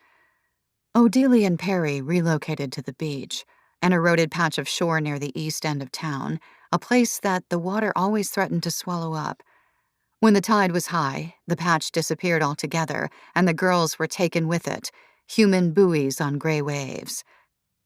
Out in the sea, bobbing with whitecaps, things got deeper, a swollen tomb of lost secrets buried in the brine. My parents didn't want me, Odelie told Perry. I came too soon. My mother, she wanted to get her master's of education, do more than just teach in a small-town school. They constantly reminded me of the ways in which they tried to forget me. Accidentally left at home for an hour when she was 5, like the Home Alone kid but without all the siblings, while Paige was strapped to her mother's chest. A dance recital, age 9, Odelie looking out in the audience and seeing everyone's parents but hers, cameras held high. Afterward, when she was brought home by another parent, her mother lying in bed with a stomach bug, her father out somewhere with colleagues. Sweetie, your teacher knew we weren't coming. She should have told you, her mother said, swallowing another dose of Pepto-Bismol. The words Odelie heard when she was 15, sneaking down to the kitchen at night for leftovers from dinner, her parents sitting in the adjoining room with friends. We don't really get her. Paige is so happy and talented and motivated. Odelie, I couldn't tell you one passion she has, one thing that makes her tick. She's a totally blank canvas. Her father, 4 beers in. Well, she's a teenager. Isn't that their whole thing, to be as disenchanted as possible? This from one of her parents' friends. It's not her age. She's always been this way. I almost didn't know she was my baby in the hospital nursery except for the hair. That gorgeous first name's wasted on her. An admission by her mother, followed by a sip of something. She'll be fine, though. Being passive and invisible like that can actually help you in life. There are fewer expectations. Perry danced in the sea like a siren. Seaweed snaked around her neck, her arms, splashing Odelie, who now knelt in the shallow water trying to cup tiny fish, to bring them to the surface, to watch them struggle to breathe. Perry told Odelie about the pictures she kept in the big book by her night table. Naughty pictures, she called them, photos she took with her boyfriend on a self-timing camera. How she would look at them before she went to sleep some nights, when she wasn't at Odelie's, and touch herself. Sometimes I think I'm meant to be bad, Perry whispered once to Odelie, the bottom half of her face sinking underwater, her lips burbling bubbles just at the surface of the sea. There's nothing wrong with pleasuring yourself, Odelie answered. It wasn't like Perry to admonish herself like this. It threw Odelie off kilter, made her want to dunk herself to the very bottom of the ocean and stay there, eat the sand, gnaw at a scuttling hermit crab. But Perry grabbed her in that vice-like grip, shared other withering, starless secrets. My mother would beat my father, throw things at him, like glasses, picture frames. We would all hear it. Once she made us watch as she scorched his fingers with a candle, grabbed his hand and told him he had to teach his kids how to withstand pain. He didn't flinch. I almost thought he enjoyed it. All the agony. He loved her. She never touched us. Once I saw him in the bathroom and he had welts on his back the size of nickels. Pain? It can be white light and make you greedy for both the giver and receiver. She pulled out a green tendril from the water, a sea plant, bit into one of the bulbous ends, her teeth crunching on it before she spit it out. But then he killed himself. To this day, I don't know if the two are related, this propensity for pain, his depression. She dove back under, swam away from Odelie, her hair like a shimmer of a shark in the newly placid waves. Perry had to leave for a few days, go back to the city. Doctor's appointments, a meeting with her agent about a campaign he was angling to land. She hadn't been working much recently. She'd confided to Odelie, just the occasional gig. She was getting too old. "Don't miss me too much," Perry called as she reversed out of the parking lot of Odelie's apartment building. "Take me with you," Odelie wanted to call back. She wanted to throw herself in front of the sports car, let it mow her down. She would welcome the crunch of bone, her innards splattered on the asphalt, if it meant she wouldn't have to go back to a Perry-free life. Those days were bleak. Odelie sequestered in her bedroom, a lone plume of cigarette smoke dancing along with the ceiling fan. She didn't know what to do with herself, what her life had been like prior to Perry. What had she done to pass the time? Work, sleep, eat. She barely did any of those now, anyway. Without Perry, she had the glint of an idea that she didn't exist at all. At work, there were always cursory greetings and chit-chat, but she could be anyone, a faceless person, a stock image of a human. She felt herself taking up less space, too, her body more air than flesh, newly formed gaps and voids that hadn't existed before. When she got home, she lay down in bed again and her weight felt insufficient. An entire side of the queen-size mattress, empty where she was used to the heat of another person. She went to the beach alone. Let the water sting her open eyes as she looked at the bottom, at the granules of rock and sea debris. When she came up for air, she was startled to find no one else around, no one yanking her by the hair back into the water, no one dangling hermit crabs dug out from their shells, their little claws dancing, naked and helpless, in the air. Back in bed, her comforter smelling like the sea, she thought of the people she used to spend time with. Kitty, other people from high school, childhood that she thought she'd been friends with, whom she thought she liked. But no, she was merely existing alongside them, thrust with them because of their proximity. What were they all doing now? Drinking pilfered Four Loko beverages on a beach somewhere, fucking men with slimy hands, indifferent to each other, conversing about nothing, overplucking their eyebrows, seething at the tourists, the summer people and their bikini waxes, healthy nails, flawless skin. Something strange had happened earlier that day. Kitty, who hadn't spoken to Odelie in months at that point, cornered her in their parking lot with Calypso Rogers, a girl they both knew from high school who had been prettier than them, hair blonde and silky, tummy flat and pierced. "Calypso says your new BFF is bad news," Kitty stated haughtily as Odelie tried to get to the front entrance of the low, brick-faced building. "Tell her, Callie." Calypso looked down to the asphalt, wrung her hands. "She was really horrible to me," was the mumble that slipped out. Odelie had rolled her eyes. "Okay," and she sauntered into the building, even as Calypso called out, "Wait." But Odelie wasn't waiting for anyone, especially not jealous townies. Odelie turned to her side, and she slept longer and heavier than she had all summer since she'd met Perry. When she woke up some 12 hours later, her bedroom was still gray, her brain still a swampland of inexplicable grief, Perry still away, hiding in the shadows of Odelie's mind. She closed her eyes again, willed it to be Tuesday when Perry would return. 14. Vera. Present day. Sam comes over to the apartment for dinner this week and quickly withdraws into our tiny kitchen, cooking an entire roast duck à l'orange, the greasy scent and smoke so pungent that we have to open all the windows and take the battery out of the smoke detector because it keeps on beeping. While the duck is cooking, they come into my bedroom to see my collection of clippings, a total fire hazard. But when they start actually looking at the collages, their face softens. These are actually pretty good, V. Very good sense of composition and color. You have a great eye. It's good to see you making art again. They leaf through the images.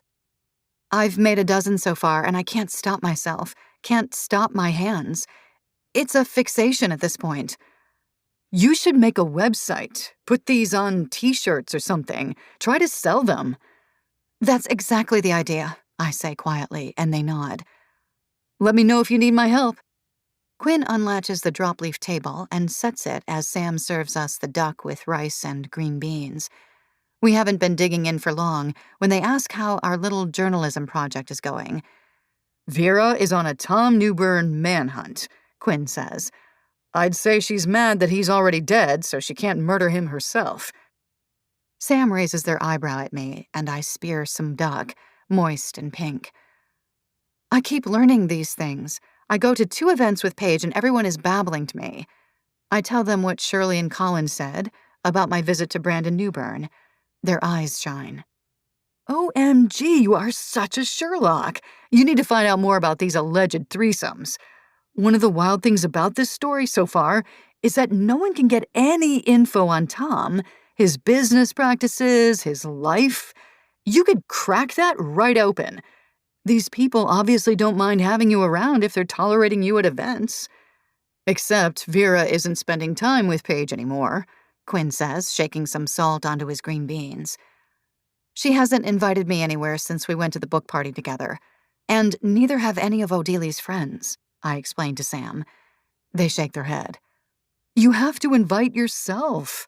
Insert yourself. You're supposed to be becoming besties with her, remember? And the cherry on top is that the more you spend time with her, the more inside access you may have to Tom. I bet you these friends of his are guilty of something. Like it's making them itch, and they know you don't want the media attention, so they'll just babble to you. Easy there, Quinn says. This is Vera's life, not your HBO Adrian line and wine. Sam cuts into their duck. Please, Vera doesn't need any coddling, so next step is to hang out with Paige again. I know you're used to being invited to things and making zero effort in any kind of relationship, but what you're going to do is ask Paige for a movie night. At her place, not this zoo with your dark art filled with her sister's face. Then you'll tell Paige you'll accompany her wherever she wants to go with Odili's friends. They take a bite and chew happily. That was my plan, but the thing is, I don't think Paige needs me anymore. I think she's learning how to assimilate on her own, getting whatever info she needs about her sister, I say, and Sam gives me a stare like I'm stupid. That's why you have to nudge her. Have you ever in your life had to work an ounce to keep a relationship alive? I pause, think. Yeah, I didn't think so. They grab my phone sitting next to me on the table, ask for my passcode, which I reluctantly give. They pass the phone back to me. Hey, Paige, hope you're well, smiley face emoji. Want to do a movie night this week? I would invite you over to mine, but it's a mess. Let me know when you're free. XX. This is not how I text, I say, annoyed by the excessive exclamation points. Exactly, Sam retorts, serving themselves more rice. Paige is a lot cooler toward me than usual when she invites me in, like she's doing me a favor by having me over, barely even looking at me as she concocts a couple of margaritas. I make a decision early on not to mention my visit to Brandon Newbern. I'm not sure how Paige would react, if at all. But I can see I've made an impact. She looks very Cobble Hill with understated makeup and a subtly expensive gray athleisure outfit. Her hair is cut into a better style, and there's something about her hands, too, that tugs at my brain, a twitch in my memory. We sit in front of the giant TV with our drinks and popcorn, and I'm grateful for the movie, The Devil Wears Prada, because she's being uncharacteristically quiet. She's been on her phone all night, very clearly texting someone. When the credits start to roll, I'm 2 margaritas in and feeling bold. "Who's the lucky person?" I ask, gesturing to her phone. She finally looks at me, blushes, slides the phone onto the table, screen down. "You're going to judge me," she says, almost darkly, like whatever's coming is about to throw me off course. "No, I won't." And I smile welcomingly, even though, yes, it's very possible I will judge her. She shifts her eyes away, then back to me. "I'm dating Jackson Ledecky." I think I've heard her wrong, but I need to keep the contempt out of my voice. "You're dating Jackson Ledecky?" I say stupidly. She nods. "I know how it sounds, but he's been so nice. He's been taking me out for all these insanely expensive dinners and sending me flowers and taking me to parties and introducing me to people. And the sex is unbelievable." She lets out a hiccup of a giggle while I try not to choke. Jackson Ledecky was Tom's COO at Snappy, surely the tall, lithe blonde guy whom I'd spotted her scoping out at the book party. I hadn't known what he looked like, but I certainly knew his name. Jackson Ledecky was one of the best friends of the man who had murdered Paige's pregnant sister. I tried to stifle my reaction to this insanity. "Well, I hope he continues to be nice to you," I say lightly. So this is why Paige hasn't reached out in weeks. Why I had so keenly felt she didn't need my help anymore. "Did he know Odelie well?" I must have done a good job disguising my disgust, because she seems to relax. "Yeah, he's great. I think he was weirded out at first by his connection to my sister, but now that we've gotten to know each other, he doesn't seem to care. He's taking me to some huge party at the Benningtons' place out in Wyandotte this weekend, actually, where I used to live, so I guess it'll be nice to visit." She completely ignores my question about her sister, inching her hand back toward her phone, and that's when it comes to me. Her nails are painted the same burgundy, shaped into coffins, just like mine always used to be before my life fell apart, over a year ago, when I still cared about that. "Wow," I plaster on my biggest smile. "Could I tag along? I've always wanted to visit Wyandotte." I can tell Paige is making the calculations, deciding whether it's worth it to invite me. "I know where we can get you the best outfit on sale, and I have an inn at the Carlisle Hotel Salon if you want to get your hair and makeup done." That hooks her. 15. Odelie. 10 years ago. Odelie got a call from Paige Sunday afternoon. "We're doing family dinner, 6 o'clock. Odelie heard the crack of a peanut shell over the line, the chomp of the nut inside, Paige's current favorite. Something to do. Odelie wondered if her parents had thought to invite her or if it was Paige's idea. They hadn't seen her in months, and she hadn't run into them either. She wondered if they had heard whisperings of her, if it had traveled to them who her new companion was, whether her parents would approve of Perry as a friend. They, like all the locals, harbored sharp suspicions about the summer dwellers, but they liked their money. Odelie put on one of her new pairs of jeans. Perry had been right. 2 months later, and Odelie could slip them on easily. She did her makeup, highlighting her newly formed cheekbones, whipping the mascara wand over her lashes. She smoked a cigarette in her bathroom, ashed it in the sink. She smoothed out her brows, plucking the stray hairs just the way Perry had taught her. When she stepped into her parents' house, all the lights were on, the table set, the smell of a steaming tuna casserole making its way into Odelie's arched nostrils. The scent made her want to gag, nicotine and stimulants sloshing together in her shrunken stomach. She sat in her spot at the table, waited for them to join her. Her father shuffled in first, squinted at her. "You look nice," he said shortly before making himself comfortable at the head of the table. He was silent after that, his eyes on the newspaper. Soon her mother came in, too, with the food. She asked Odelie to get the salad from the kitchen.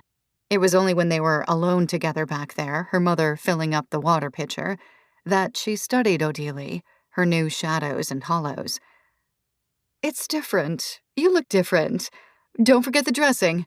and Odelia went to grab it, her fingers worrying the label on the bottle. Soon they were all seated at the table, Paige bounding down the stairs at the last moment, her hair shiny and twisted on top of her head, her brown eyes alive and glistening. "Nice jeans," she said to Odelia before diving into the casserole. No one questioned Paige serving herself first. "We have some news," her mom beamed, passing the salad to Odelia's dad. She had that quake in her voice, the proud one that reverberated while she gleefully kept others in suspense. Odelia sank lower in her chair, took a sip of her water. No one had noticed her empty plate, that she hadn't bothered to serve herself. "I got into Schermerhorn Academy. Full scholarship, too, starting in the winter semester for sophomore year," Paige yelped, stabbing a piece of her casserole. Schermerhorn Academy was the best boarding school on the East Coast, with an alumni association of presidents and artists and scientists. Their acceptance rate was reportedly lower than Harvard's. A spot at Schermerhorn meant astronomical opportunities, a ticket to an Ivy League college, a job wherever you pleased, a network of people who could make your life a dream with one whisper in some other powerful person's ear. "We didn't even know she applied. She got the acceptance yesterday," Odelia's dad exclaimed, raising his water glass as if in a toast. "We are so proud of you, honey. How you got through that application process with no help from us isn't too surprising, but gosh, I couldn't even fill out my own doctor's form when I was your age." And the three of them started chattering about the day Paige would move, the textbooks she would need, the clubs and teams she'd want to join. Paige sat with her dinner devoured, her head cocked in her hands, smiling, the perfect teenage dream. She would be the first Wynneck local to be accepted at Schermerhorn. The high school was holding a party in her honor in the fall. She would do one more semester there while also balancing a few online courses at Schermerhorn to get ahead. "Are you going to miss Ryan?" mused their mom, salting her casserole. Ryan was Paige's boyfriend, a moppy blonde boy who played soccer. Paige scrunched her nose. "I'll find someone else. I like Ryan, but he's so ordinary. I want someone who challenges me." Her dad grunted in approval. Odelia sat there, her plate clean, her water glass empty, watching both of her parents' heads turned, preening over their younger daughter. It was like there was a crick in their necks. They hadn't turned over to Odelia's side of the table once. Before she could think too hard, Odelia picked up her fork, held it high, and dropped it back on her plate, the noise shattering the self-congratulatory mood of the room. Her parents, Paige, they finally turned to her, confusion etched on their faces like they'd forgotten she was there. Odelia laced her fingers together. "I have news, too," she said primly, watching their expressions, the way their eyes screwed up with impatience, waiting for Odelia to finish what she was saying so they could turn back to Paige. Odelia smiled, put her shoulders back. "I'm moving to New York, to the city." And once it was out of her mouth, she was. She had to. There was no change of plans to be made. 16. Vera. Present day. It occurs to me as I sit in the plush back seat of the limo Jackson Ledecky hired to drive us from the city to Wynneck and back, that it makes sense, in its own twisted way, that Odelia's group would be so nonchalant about my presence, even though I was so closely associated with her death. Because these people, they're used to twisted and sick. They're good at forgetting, at hiding it underneath mounds of money, of burying decaying skeletons beneath poreless skin. They're rot like fertilizer, sprouting more and more green-eyed trees. It isn't a new thought, but I'm enraptured by it as I gaze at Jackson and Paige. She's flung herself on top of him, across the limo from me, her legs dangling over his, nibbling at his jawbone. And he's gnawing at her, too, his little teeth snagging on her earlobe, a tiny rodent in her flesh. I'd looked Jackson up last night. Before he joined Snappy, he'd worked for another logistics company that had eventually folded. Folded because of constant and numerous human rights violations, from warehouse workers fired for taking pee breaks to docked pay if a shipment went out even 30 minutes late. Human rights violations that Jackson Ledecky, at the nimble age of 25, had been responsible for implementing and then exonerated of. God, how this world turns. At least Paige and I look good. I'm wearing a black Beck and Bridge dress, short with mesh bands, low heels, my hair down, minimal makeup. I need to look understated tonight, to avoid too much attention, to work my magic and try to find more info on Tom. If I seem too intimidating, too sexy, I know this won't work. Paige, on the other hand, has gone all out. She's wearing a white gown, corseted and strapless, that hits right above the ankle, and chunky sneakers, her hair high up on her head in a loose bun, a Bea Bongiasca necklace grazing her collarbone. Her eyes are smoky, her lips a pleasant pink. There's no garish makeup in sight. I texted my old contact at the Carlisle and was able to slip her in. I hadn't been there in well over a year, obviously, but they snipped off my split ends, gave me a blowout. No one complained about my presence. The car winds its way, finally, through Wynack. Jackson and Paige spilling champagne all over each other like kids going to prom. And I look out the window, trying to size up this town, the one where Odelie grew up. But it's night, too early in the summer for it to be boisterous. All I see is a main strip with darkened windows, a few people loitering outside one bar, otherwise a snug silence, and the sound of waves crashing in the distance, a noise so constant that at first I don't notice it, that it takes me a moment to place it. We're here. The front gate's open, presumably allowing any odd person to walk in off the street. But then I see the security detail shrouded by the night, standing inside the clipped boxwood walling off the front of the property, as if to trick the poor uninvited souls into thinking they can easily crash. I'm underwhelmed by the house. It's more of a cottage, actually. The Benningtons are supposed to be billionaires, and this is the kind of place a rich kid might refer to as his starter house. I follow Jackson and Paige forward, stumbling as they hold on to each other. This is their guest house.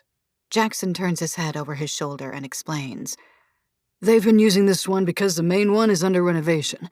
But you'll see, it's deceptive because it stretches way back to the beach.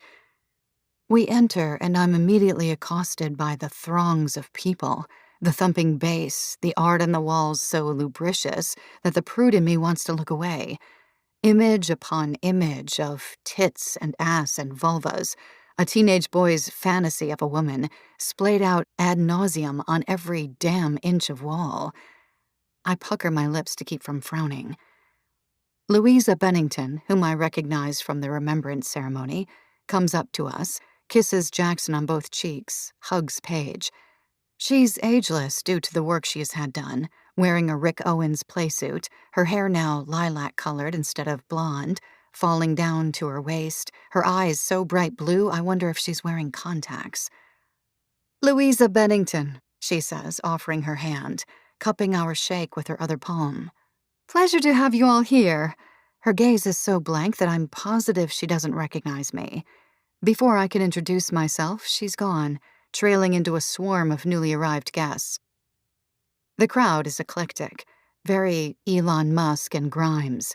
Many suits with hair transplants, a lot of lithe women with tiny tattoos covering their arms.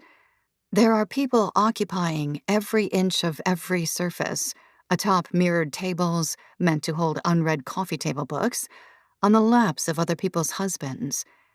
As we head farther inside, I spot the book club crew sitting in a corner on giant yellow floor cushions that could be called beanbags if they weren't made of upholstered ostrich hide. I feel eyes on me, a few titters from people who have recognized me. So I slink away and go to the beanbags, Jackson and Paige having made a beeline for the bar. "Hi," Ruthie says and leans over to greet me, dressed in some pseudo-bohemian pants and top ensemble, stacked heels, her voice so chipper it makes my teeth ache. "My boyfriend couldn't make it, so I wanted to go with Joni and Colin, but then they couldn't make it since she's pregnant and all. Thankfully, I found Shirley and Layla." She gestures to Shirley, who is deep in conversation with another guest. Clarissa and her husband are outside smoking with Layla, Shirley's wife, but they'll be coming back in soon. There are a lot of cool people here. At last year's party, my friend hooked up with this dude who owns 5 Hockney pool paintings, and so he commissioned Hockney to paint the bottom of his pool. Everyone has a story like that. Apparently, that acquisition of Tiffany by LVMH happened because of a conversation at this party. And you know about all the sexcapades, I'm sure. She prattles on, and I survey the scene. The sexcapades, can you explain that to me? I say, even though Ruthie is 3 topics ahead. I wonder if that has anything to do with what Brandon Newburn mentioned, about Tom's sexual predilections. Ruthie bites her lips, looks off to the side, and then moves closer to me. Well, I've never partaken in anything, but the rumor is that the Benningtons were quite busy back in the day. I mean, lots of upstairs shenanigans. It's calmed down in the last few years as they've gotten older, but you still see people heading home together, sometimes spouse swapping. I'm about to ask further, see if I can somehow finagle a Tom anecdote out of her, but she's quickly distracted by another woman, a tall redhead in vintage McQueen, who yanks her out of the ostrich beanbag and into the heart of the party. If I were of sound mind, I would be using this opportunity to network, to try to pin myself to some heiress with a burgeoning shoe line. And I should be. I know I should be, but my brain is so far away from that right now that I can't even imagine switching to professional mode in order to extract a business card from someone, let alone schmoozing long enough with an influencer to wriggle my way into her business. The plan, once I establish that I'm not a threat, is to get a drink and stand alone, wait for one of the men who worked closely with Tom to intersect my line of vision, introduce myself, and slowly go in for the kill. Try to glean information about what Tom's brother called oddness. I've got my hit list, and they're bound to be here tonight. The greatest prize, the meaty zebra, would be Mr. Bennington himself, whom I spotted near Louisa, a large man with a full head of what looks like real hair. But he and Louisa will probably be too busy hosting to talk long enough with me.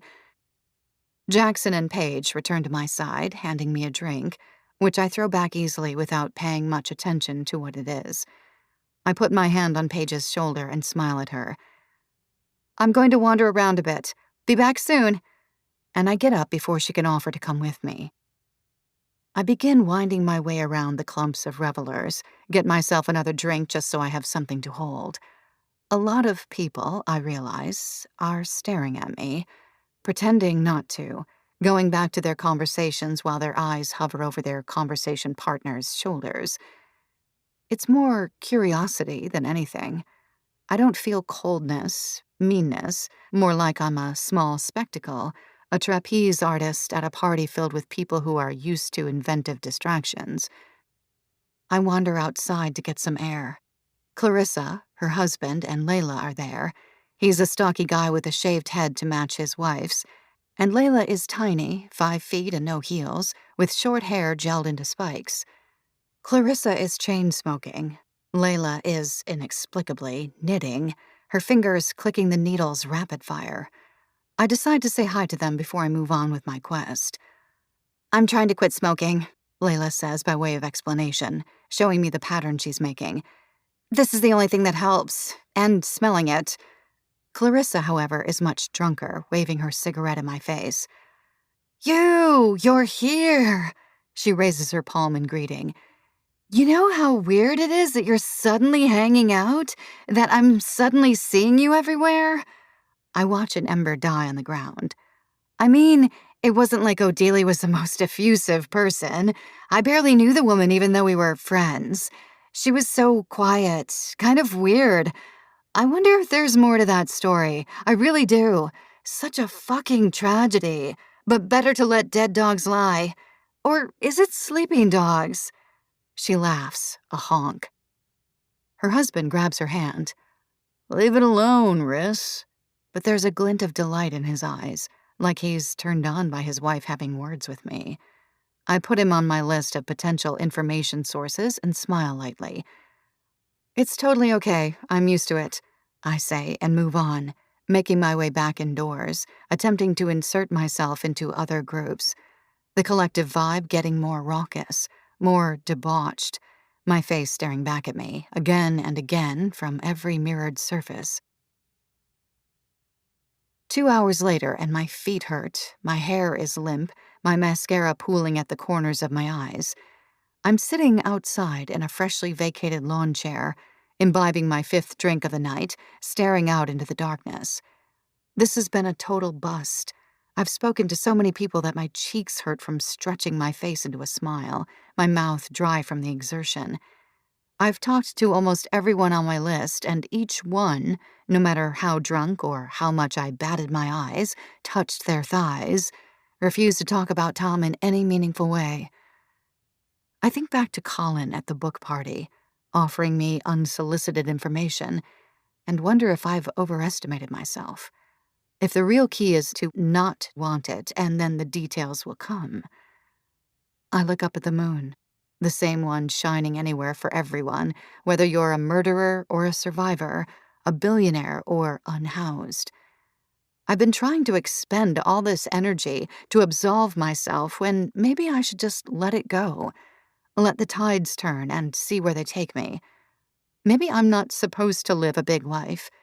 Maybe this whole horrific situation was supposed to teach me to be quieter, less myself. And maybe there really is nothing else to know. Maybe Tom was a normal guy who snapped one day because of me, the oft-repeated tagline of my narrative.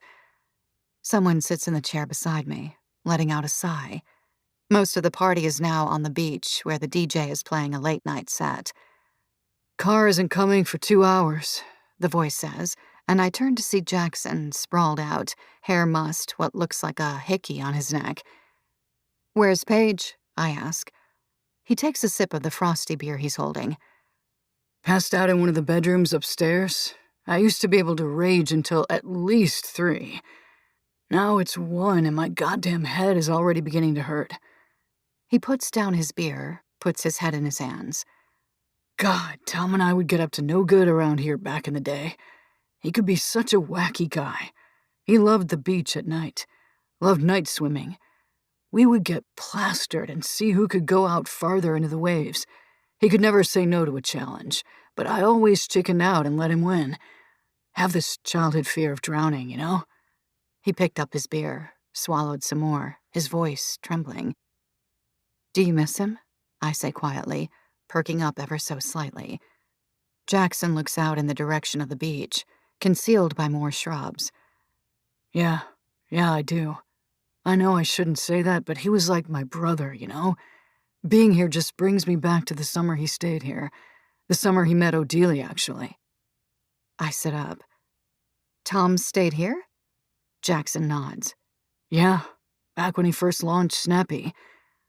I pause, trying to figure out the best way to segue into my next question. "Were you close to Odelia?" He takes another sip of his beer, letting out a satisfying sigh. "Not really. She was kind of reserved. He became that way, too. I mean, he was always a workhorse, super focused, but after that summer, he was really closed off." I take a breath, finessing my next words, parsing them out in my head before I open my mouth. "I keep hearing that about Odelia, that she wasn't a very forthright person. Was Tom attracted to shyer girls?" Jackson shakes his head. "When I met him, he was dating someone who was the total opposite." He doesn't say anything else, so I prod him. "How so?" I keep my voice light, delicate, like it could easily blow away into the waves. "She was so crazy, but gorgeous. Had Tom wrapped around her little finger. He used to tell me that he and Perry, that was her name, kept like secret pictures near their bed. Kinky stuff, sometimes with a third. He had a weird name for the photos, his pearly whites."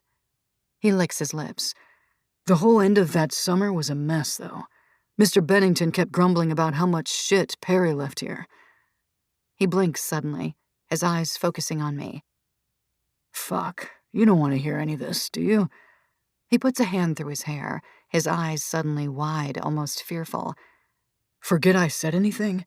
Paige will kill me if she knows I'm talking to you about her sister." I get up, new energy and a new mission on my mind. "It's okay. I'm going to go pee, though. Find me back here when the car comes, 'kay?" And I bolt back into the house. There is no way the pictures are still there, I tell myself. It's been a decade, but it's like an invisible hand. The ghost of Odelia is guiding me up the stairs toward the master bedroom, which I'd heard from a partygoer was the first room on the left of the second floor. A bright pink monstrosity with animal print rugs, flowers that looked like genitalia, but not in a tasteful Georgia O'Keeffe way. There's a hum at the back of my head, an itch I'm trying to scratch at. Jackson said, his pearly whites. I think back to Thelma Kay's comment on the group photo of Tom, Odelia, that other couple, Odelia's stretched out grin. Teeth equals secrets. There are 2 enormous night tables next to the California king-size bed, neon pickled lime green with 1 deep drawer apiece. Nothing sits on their surfaces except a pair of gold-flecked Murano glass lamps. So I pull out the first drawer. It's empty except for some Z-quill, a pair of tweezers, a couple of old magazines. I move to the other side, to the other giant, ugly nightstand and its enormous drawer. This one is much fuller, a hoarder's paradise. Everything from Q-tips to rash cream to dried plants to a bunch of loose silverware, a tape measure, some fabric swatches, and a stack of books. I remove each one, checking them for loose contents. To Kill a Mockingbird, a cookbook, The Rules, a book on the geography of Wynek, an old local yellow pages, and a hefty tome on teeth, slick color photos of the fangs of wildcats, of carnivorous plants and human babies, of sharks. And my brain trembles, lights sparking. I open it, feel for something, turning the pages rapidly, check inside the spine's end band until finally, I feel something come loose, and I carefully slip it out, nestled in a page about the red fangs of the triggerfish. When I turn it over, I want to yell, the sound catching in my throat, behind my tonsils, the contents as deadly and carnal and hideous as the mouth of the cannibalistic tiger salamander, gaping at me from the cover of the book, its fangs dripping with the blood of its own kind. 17. Odelia. 10 years ago. Perry returned from the city. Odelia came home from work and could smell her before she saw her. The tobacco and hyacinth, and another scent, the pungency of acetone, wafting through the walls of the apartment. When Odelia opened her bedroom door, Perry was on the bed painting her toes, wiping at the polish bleeding into the corners of her cuticles with a damp cotton swab. "Can you do this for me?" she asked, waving the polish wand at Odelia. "My fingers are too clumsy." Odelia obediently sat down, swiped the blue polish onto the remaining toes, her hands and fingers working meticulously to stay in the lines. "My nail salon was closed today. Something about a toxic gas leakage. As if all those polishes aren't toxic enough." She flexed her toes in Odelia's face, the ligaments in the high arch of her foot rippling. She started talking about the appointments she went to, her agent, who told her she needed to quit smoking, that her eyes were going to turn yellow. She admitted, in a moment of fragility, how when she was younger, she had wanted to be cast in higher fashion editorial spreads, to walk the runway, be taken more seriously as a model. But her agent hadn't thought she possessed the right look for it. "But otherwise, I look great. Perfect. He called me perfect because I am." She bent down carefully so she wouldn't smear the polish, cupped Odelia's face and kissed her nose. "Thank you. Thank you for doing my nails." Odelia smiled back, stood up and plucked the cigarette out of Perry's hand and dumped it in a glass of water. "Agent's orders," she said as she dug around for her own pack, lit up.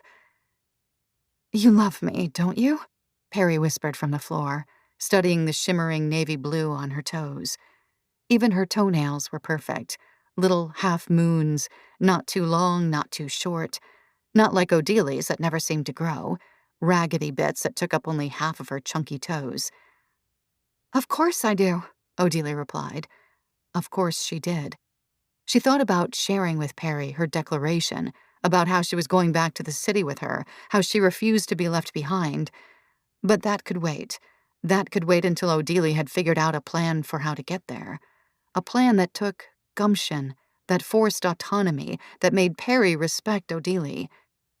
Because that was the reason, right? Odelia didn't have to dig too deeply. She wanted Perry to shine that smile on her and know that she had launched this person into the stratosphere, had made her brave enough to move from her hometown, to want something in life that had always seemed out of reach. To know that, thanks to Perry, she was heading for the city, straight to the erratic, beating heart of it. Perry leaned over, cupped Odelia's cheeks, squeezing her lips into a pout. "Do you love me the most of all?" Her eyes narrowed, her clench tightening so much on her flesh that Odelia felt her tongue slipping out from between her lips. She nodded rapidly, and Perry's eyes glistened for the tiniest flicker of a moment with unshed tears before releasing Odelia's face. "We're going to a party tonight, by the way," she said, standing up, stretching, her white t-shirt rising to show her tanned, taut stomach. "It'll be different. More suits. You know, older people. But I promise you'll have fun. We'll both have fun." She rubbed the fleshy spot between her thumb and the back of her hand. "You'll meet my boyfriend finally, by the way. He's excited to see you." And she flounced over to the bathroom to take it over before Kitty could. To see you. As if he knew Odelia, as if he had met her before. She followed Perry into the bathroom. He was still a mysterious figure, someone who seemed to be constantly at the edges of Perry's existence, extending an arm or exerting his presence in quiet, unobtrusive ways. Odelia had seen pictures of him on Perry's phone, on her Facebook, on her Instagram. He was handsome in a classic way, a little too smooth and polished, but that was to be expected. Once, when Odelia and Perry were walking home from their strip of shore, hair salty and wet, Odelia had asked Perry, "When did you know you were in love?" Odelia herself had been in love once, with a boy she dated the summer after junior year of high school, whom she met at a party. He had been sweet, good to her. She'd felt happy and relaxed in his presence, their conversation never stilted or forced. He was only in Wynneck for a year. He ended up transferring schools for senior year, going up north to Maine. She hadn't spoken to him since, but she kept up with him on socials, noticed his new girlfriend.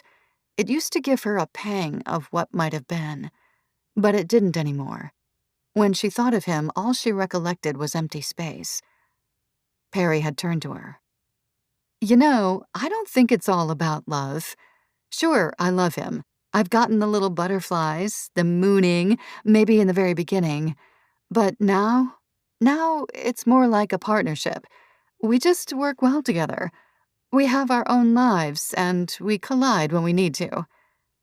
Collide, Odelia had thought. What a strange way to put it.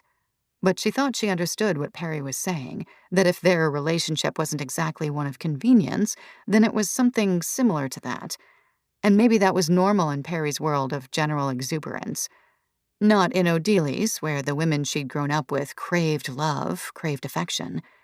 They stood in Odeli's bathroom now, the sink and counter covered with makeup. Cream, powder, and paint smudged the edges of the mirror, clouding the corners of their reflections. Odelia had it all down now, the primer and light foundation, the highlighting and contouring, the way she could fill out her brows to look more alive, the slow and steady lining of her lips. "You'll need to get new injections soon," Perry commented, glancing over at Odelia as she curled her lashes, so thick and voluminous that she never needed falsies or extensions. They finished their makeup, exited the bathroom to Kitty holding her crotch. "You could have left the door unlocked," she growled, planting herself over the toilet bowl without even closing the door. "Do it in the kitchen sink next time, sweetie," Perry sang out, grabbing a bottle of Chablis that had been chilling in the fridge. "She's scared of you, you know," Odelia said as they pulled on their dresses, hooked each other, took swigs from the mouth of the wine bottle, redoing their lipstick and littering their purses with pills, Kleenex, keys. Odelie hadn't seen the scissors in a while, the sewing ones, and she imagined she'd dreamt all of it. The nick Perry had given her while she was high, the blood a delusion brought on by the satin sun that had made her head swirl. I know she is, and that's her own fault. I can't cater to everyone. Perry shrugged, spritzed on perfume, her shoulders shimmering with its fragrant dewiness. She stepped back, took a good look at Odelie. God, you're beautiful. I'm so jealous of you I could push you out this window. But then who would my best friend be? Everyone else is so fake, so horribly vain. But us, we get each other, you know? Odelie gazed back at her best friend, the two-piece outfit she wore, lacy black and white flowers on a matching crop top and skirt, her hair pulled up into a sleek ponytail, hoops hovering so wide they grazed her cheeks. You're not jealous of me, she answered softly, grabbing the bottle of Chablis from Perry's hands, guzzling down the last dregs of it herself. I could be one day, but where would that leave us? Perry reached out to untwist a strap of Odelie's dress, black and billowy, short, her feet shod in 5-inch heels, spindly legs for miles. It was a Perry outfit, one she would never have dreamt to wear herself, but here she was, in it, maybe a vision, her lips overlined, her hair straightened into the sleekest version of her bob, cat eyes. An entirely different person from 3 months ago. She relished it. Perry rounded her car up the gated driveway, dropping it off with the valet in front of the lacquered front door, tendrils of hothouse ivy clinging to the Spanish colonial revival facade. Odelie didn't know these people. The house she had never set foot in, though she knew of it as a cavern. It was dimly lit inside, a whole staff of uniformed servers handing out flutes of champagne immediately upon entry. In the center of the foyer table sat a vase with flowers of such exotic hues and so luscious they seemed to have been plucked from the wilds of some foreign land, shipped overseas specifically for this event. And for all Odelie knew, they were. This was someone's birthday, Odelie realized. At the bar lining the right wall, in the beamed ceiling room just past the entryway, a server was mixing a specialty drink, something called the Birthday Bonanza, essentially an Aperol spritz, just like the drink Perry had made her try the first night they became friends. Odelie continued to follow Perry into the house, idling behind her, checking out the many artworks, the gilded finish on the banister leading up to the second floor. Odelie had grown used to, if not jaded by, this kind of opulence. But this was somehow more, richer, as if whoever owned the property had come into their wealth so hastily that they'd thrown a vast fortune into the house with no consideration for what was tasteful or en vogue. There was zebra, cheetah, and tiger-patterned rugs, an entire aquarium built into the middle of the bathroom Odelie ducked into, slippery, unusable, scented soap the shape of seashells, an oil painting of the beach, oversized and engulfing, hung at the entrance to another room. So many rooms into which Odelie was trailing Perry. Perry guided them outdoors toward a backyard, where more people were milling about around a giant aquamarine pool, miniature lanterns twinkling in the trees and on the pool's surface. The Flora bordering the lawn here was fantastic, too. Oranges and pinks that Odelie had never even seen in a sunset. In the distance, she swore she spotted large animals, ponies maybe, prancing about, their tails flicking. Their nocturnal presence, just another showy display of economic supremacy. How far back does the property reach? Odelie wondered. It seemed to stretch for miles, the horizon receding into infinity. It must be a trick of the light, she thought, something to do with how the grounds were laid out. She was about to ask Perry about the perimeters of the property, but Perry quickly became engaged in a conversation with a tiny blonde, her teeth too big for her face, her sunken, speckled chest giving away her age more truthfully than her face did. "Louisa, this is my friend, Odelie Patterson. Louisa is our host for the evening," she heard Perry say, and as Odelie extended her arm to shake this woman's hand, she felt Louisa's gaze hover over Odelie's shoulder, as if she were so uninteresting she didn't even merit a moment of eye contact. "You have such a lovely home," Odelia tried. Louisa murmured something in response and took Perry by the arm, guiding her away. "There are some people I want you to meet. I introduced Tom to them earlier, but they're thrilled by the idea of meeting the beauty behind his brains." And the two of them wandered off, leaving Odelia standing there with her flute of champagne, conspicuously alone, just like the evening at the Sanderses' party. Odelia knew Perry wanted her to try, to go up to people and speak with them, make her presence known. That was what people with gumption did anyway.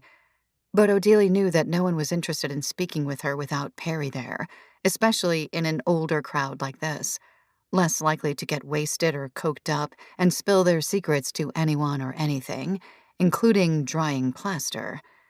So Odelia began to walk in the direction of the ponies, through the boundless expanse that was this lawn.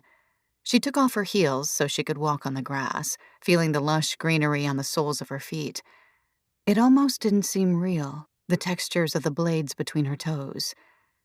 She walked on, away from the swarming partygoers, their sounds becoming more and more muted, the lights from the pool and the house diminishing as she kept advancing forward. Maybe it was the expensive champagne, but her body, it felt different, lighter, like her feet were now barely touching the ground. All the speed and cigarettes, Odelia had found that she'd grown too used to them, that her body was beginning to reject them, that after months she could now feel the swell of hunger again. The pangs, they came in succession, but even those, that pain, was a reminder of something better, something she hadn't known she yearned for until it was staring her in the face. Elena at work, who had first been so in awe of the transformation, now seemed distrustful, saw the way Odelia went out for a cigarette instead of sharing their morning pastries like they used to. But Odelia knew she wouldn't say anything, knew that she was safe from any real critique by her colleague. She looked too good now for that. And besides, Perry never forced her into it, never told her she needed to be more angular, that she looked better with visible bones. This was all Odelia's doing, all of her will and discipline and gumption, letting her body rot with nicotine and drugs to welcome concavities between her ribs. Finally, after what felt like an hour of walking, Odelia reached the pen where the ponies were roaming. From far away, it had seemed like they were freely trotting about, but this made more sense. There was metal fencing enclosing them, a little barn off to the side to house them. They were so beautiful up close in the moonlight, blonde and shiny like a child's toy, some of their tails and manes braided or adorned with bows.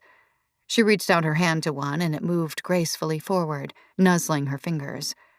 She wondered how they were so nocturnal, if their wakefulness at this hour was just for the party, or if night ponies existed, solely for show, who could be dutifully awakened at any hour of the evening. "They're for his kids," said a voice to her right as she continued to stroke the silky nose of the animal, her shoes and champagne flute still clutched in her left hand.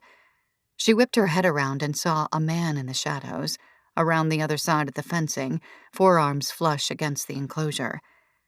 "His little girls wanted ponies. I think they've outgrown that stage, but he keeps them around to show off. They're some rare breed, I guess. I'm not really up to date on my pony knowledge, unfortunately." Silhouetted by the moonlight, he stepped closer to her. "You're Perry's boyfriend," Odelia stuttered out. She recognized him instantly, the classically handsome face and chiseled jaw, the ease with which he carried himself, so like Perry.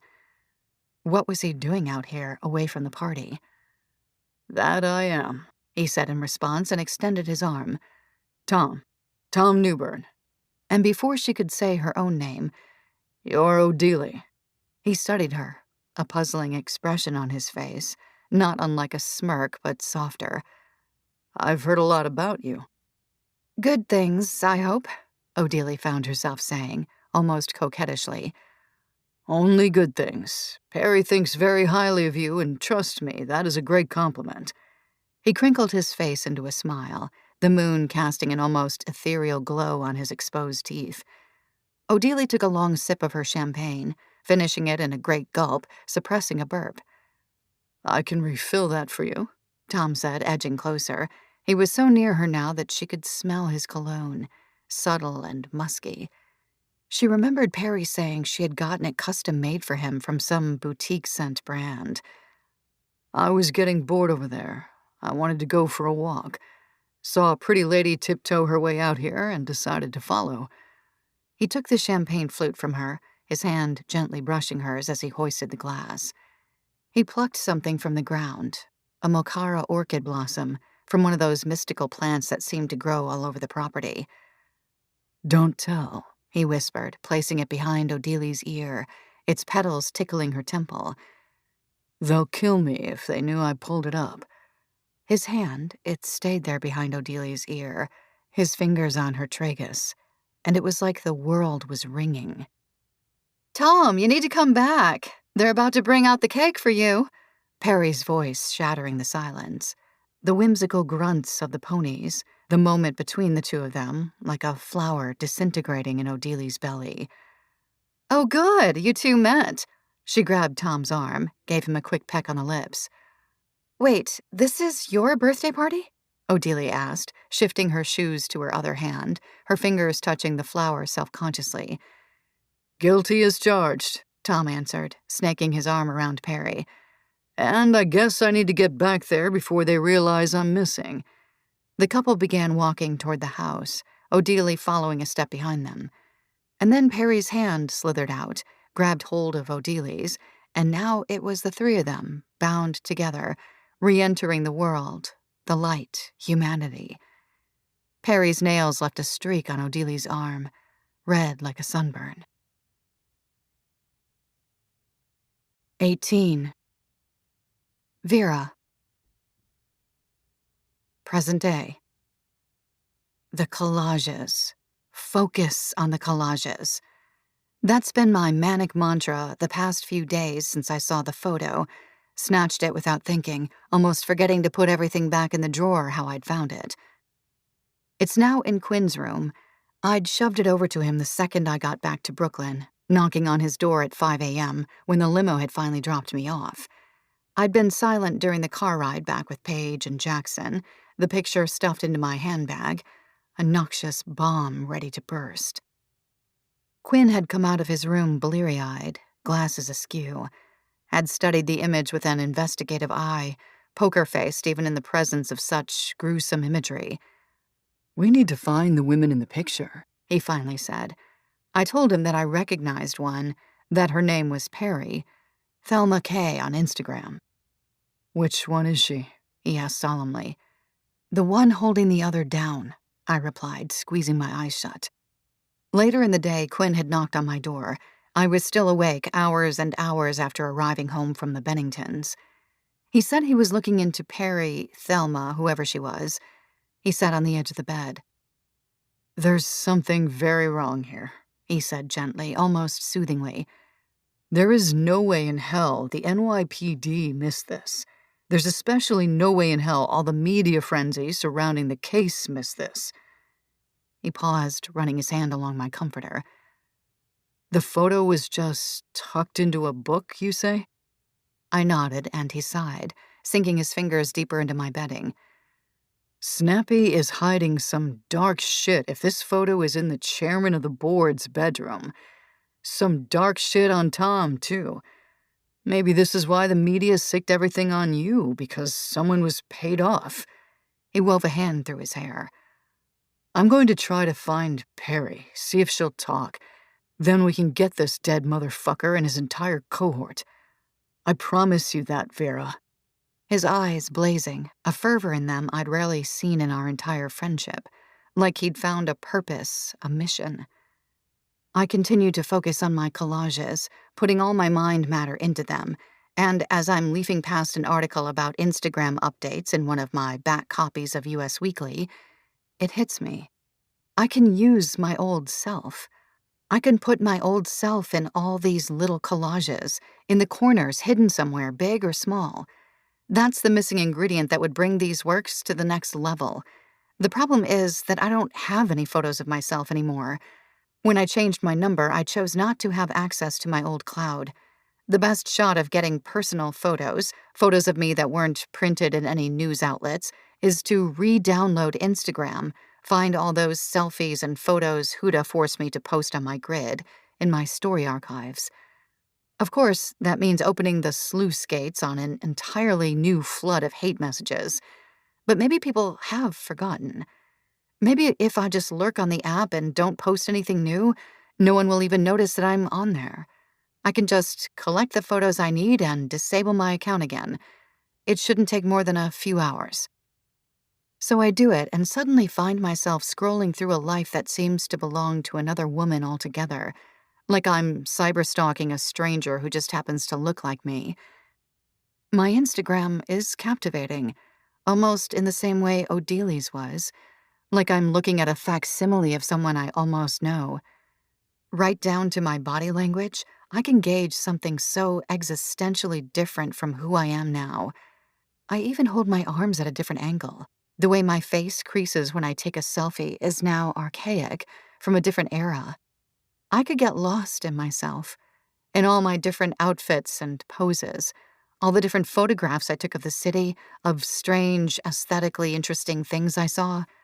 A dead fish washed up on a beach, a close-up of an orange rind, photos that made me happy in the moment. Now that I'm looking at them with fresh eyes, I can see the artistic merit in them. I remember Huda chiding me to post more pictures of myself, which is how all the fun outfit photos start accumulating. I hated doing those, not because I hated how I looked or how I dressed, but because it felt too compliment-seeking, like asking the world for validation I didn't need. But I played the game, and well. My photos, out to dinner, at galleries, in the park, are all well-lit, well-staged. I look mysterious and enticing, but also approachable enough to sell Magdalena, a brand whose messaging is inclusivity. Huda should have paid me for this shit on top of my salary, I think. Or maybe I should have realized my own abilities when I had the chance. I start downloading all the images I want for the collages, ones where my outfits are on full display, where my form is distinct and noticeable, where my old signature burgundy coffin-shaped nails pop. Since I'd disabled my Instagram right when I heard the news last year, everything really is like an untouched archive from the before times. There aren't any comments connecting me in any way to the murders.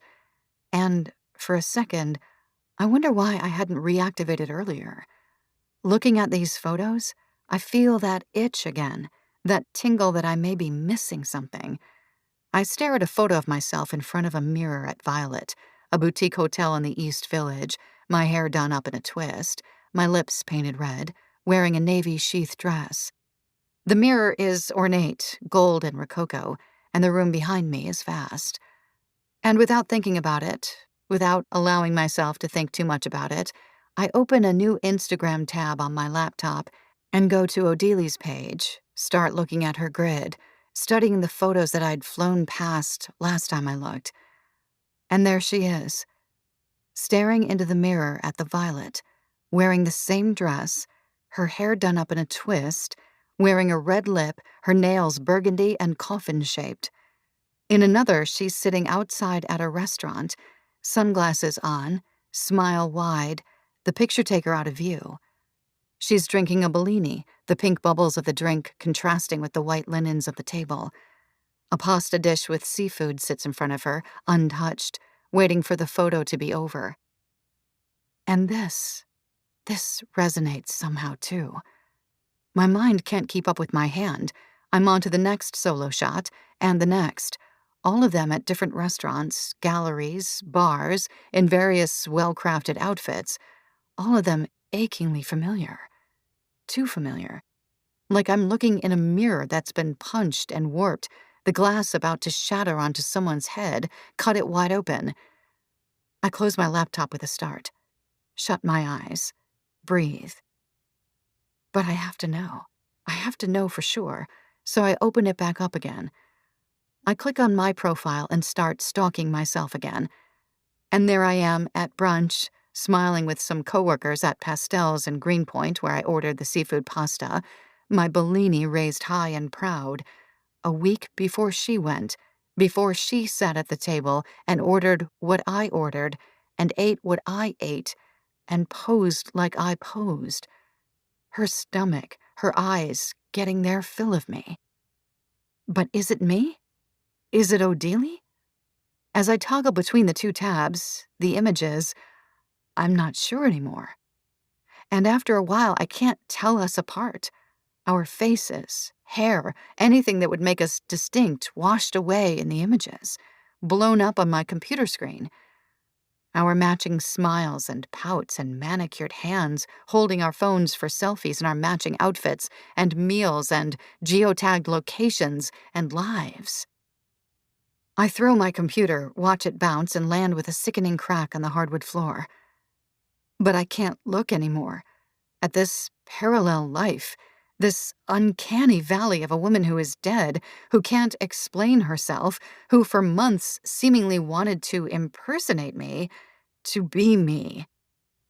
I feel the wetness on my cheeks before I realize I'm crying, shaking. I'm afraid. For the first time, I'm really afraid. 19. Odelie. 10 years ago. Tom took her breath away. It didn't matter how cheesy that sounded. Whenever Odelie thought of him, it was like a punch to the gut.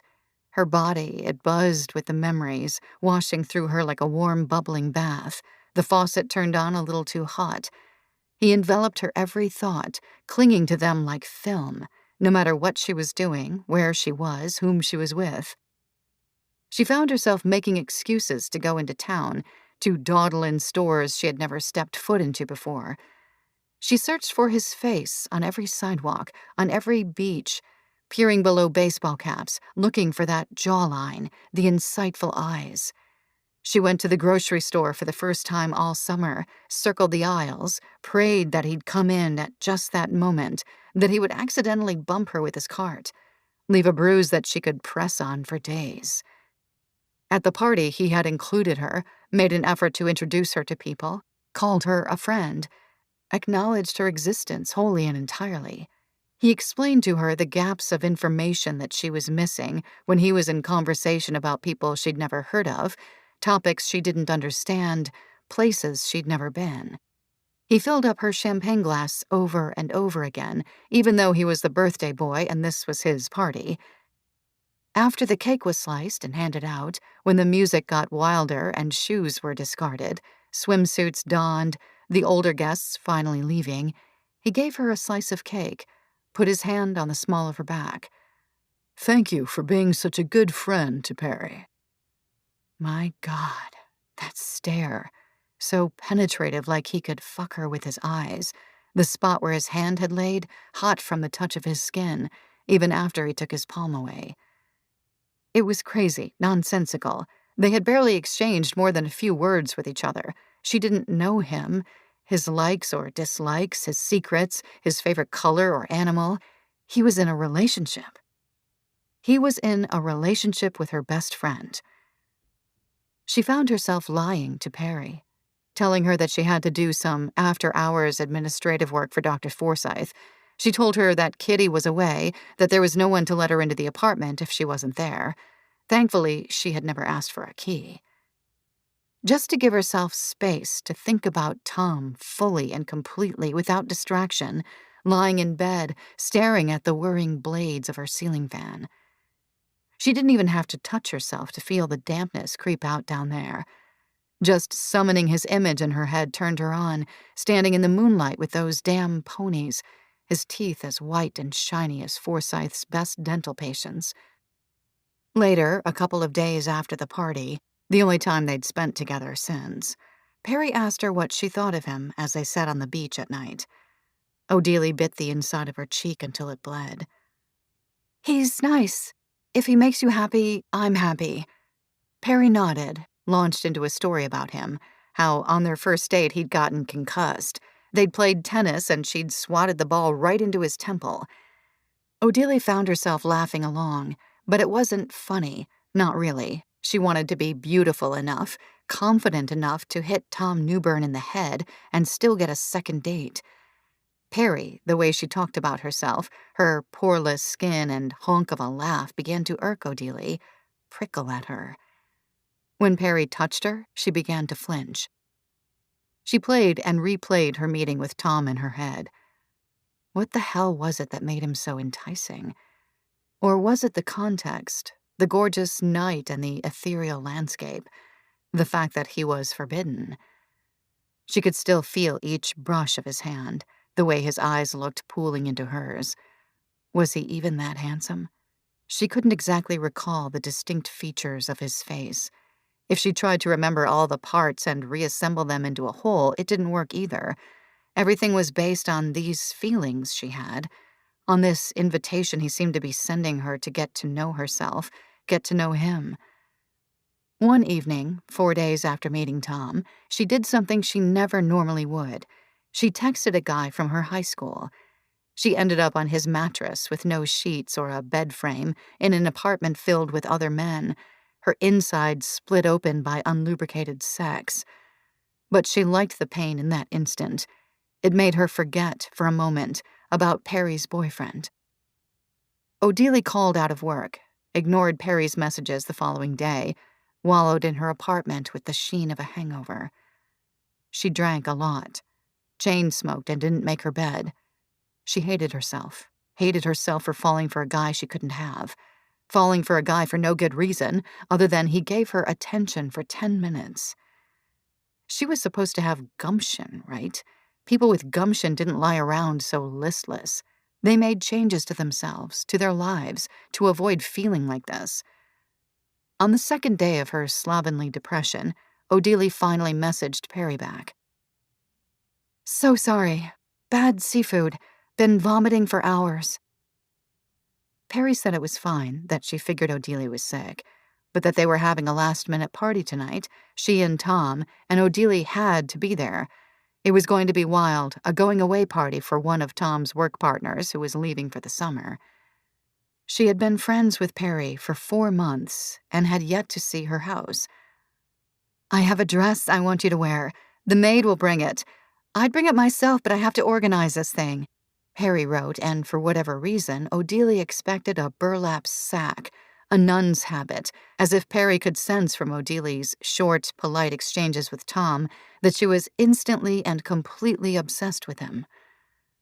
But what came was cream-colored, spaghetti-strapped, practically sheer, skimming over Odelie's bony frame so nicely that she got ready early to wear it, the feel of it so tantalizing on her skin, a gossamer dessert of a dress. It was odd to get ready without Perry, the air quiet, the space palpably bigger. Odelie was surprised by the silence, that not a single word fell from her mouth. But it was nice, somehow, not to have the chatter, to have the whole mirror to herself, not to have the interstices of the rooms be taken up by Perry, her breaths, her scent, the clatter of her teeth. On the drive over, Odelie tried to control her thoughts. Whenever the erupting excitement of seeing him again threatened to break the surface of her subconscious, she pinched her arm so hard that she left little welts all across her skin. She was so busy attempting this masochism that she didn't even realize she had already arrived when she pulled up at the house, another estate with tall shrubbery masking the facade. Odelie parked on the street, stepped out and pushed the front gate in, walking up the stone path to the front door, wide open and letting anyone inside. She knew about this property somewhat, that it had recently been acquired and that the house was built on spec up by a developer.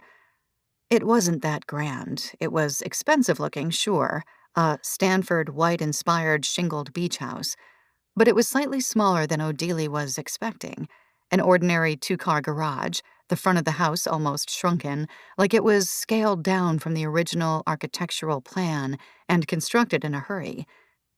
But when Odelie entered, she understood. All the money was poured into the art. Canvases hanging on the walls of nude women, photographs, paintings, sketches, crotches splayed, breasts augmented to anime-style proportions. Perry had mentioned they were renting it from investors in Tom's company, that she hadn't had a hand in decorating the place. But still, Odelia couldn't help but suddenly associate these images, the women with their fingers fondling their vulvas, eyes downcast, big billows of yellow hair shielding their faces, with Tom, with what he could do to her. She pinched herself so hard she began to bleed. The party was already at a dull roar, much looser and more untamed than the one she'd been to previously. The music was contemporary, the people young and supple. Odelia raised her hand to say hello to Caroline Perkins, the redhead from the beach party, but the woman looked right through her, going for the mounds of coke dumped on the mirrored table in the corner of what Odelia believed to be the living room. There were so many reflective surfaces she caught her new face in. Mirrored walls, mirrored tables, mirrored cabinets smoked and scratched to simulate age. She joined the group, sitting on the edge of the sofa as they snorted up the white powder. There were two guys with gelled hair and shaved faces, leaning back on the sofa, hands clutching drinks, watching with amusement as Caroline motored up the drug. "Do I know you?" asked one of them, his forehead already shiny, eyes bulging. Odelia shrugged. "Do you want to?" she challenged him, realizing that she didn't have a drink, nothing to do with her hands. Yeah, I think I do." He introduced himself as Jackson. "You're Perry's little sidekick, right? The one she brings around because none of the other chicks will give her the time of day." He laughed at his own joke, swilled his beer. "Easy, be nice, offer her some blow," said his friend, his voice a low drawl, his face housing two small eyes, a nose that didn't quite fit. She recognized him from a few summers back. He'd concussed himself at the public pool. His father had tried to sue. He leaned over and cut Odelia a line. Caroline was gone, off making a beeline for a new adventure. Odelia went on her knees, the table too low to properly sniff sitting down, the nasal drip hitting so soon that she almost gagged on it. "Atta girl, look at her go. So tell me how you got here, Perry's sidekick," Jackson asked while the other guy went to get her a drink. And when he came back, she found herself telling them, these men, every little detail of what landed her here in this space at this time, her jaw clenching with the effort. She realized she couldn't stop talking, that her entire history with Perry was just spilling out of her, like she was making up for the quiet at her apartment, and she was only taking breaks by sipping the drink that the other guy had brought her, something bitter and tangy and green that she was sure she'd never tried before. And were they even listening to her? She didn't know. She didn't care. I love her. She's done so much for me. But part of me sort of wants to be her, too. You know what I mean? That ferocity. I want that. I'm jealous of her, but I shouldn't be because she has only been kind to me. But at the same time, where the fuck is she?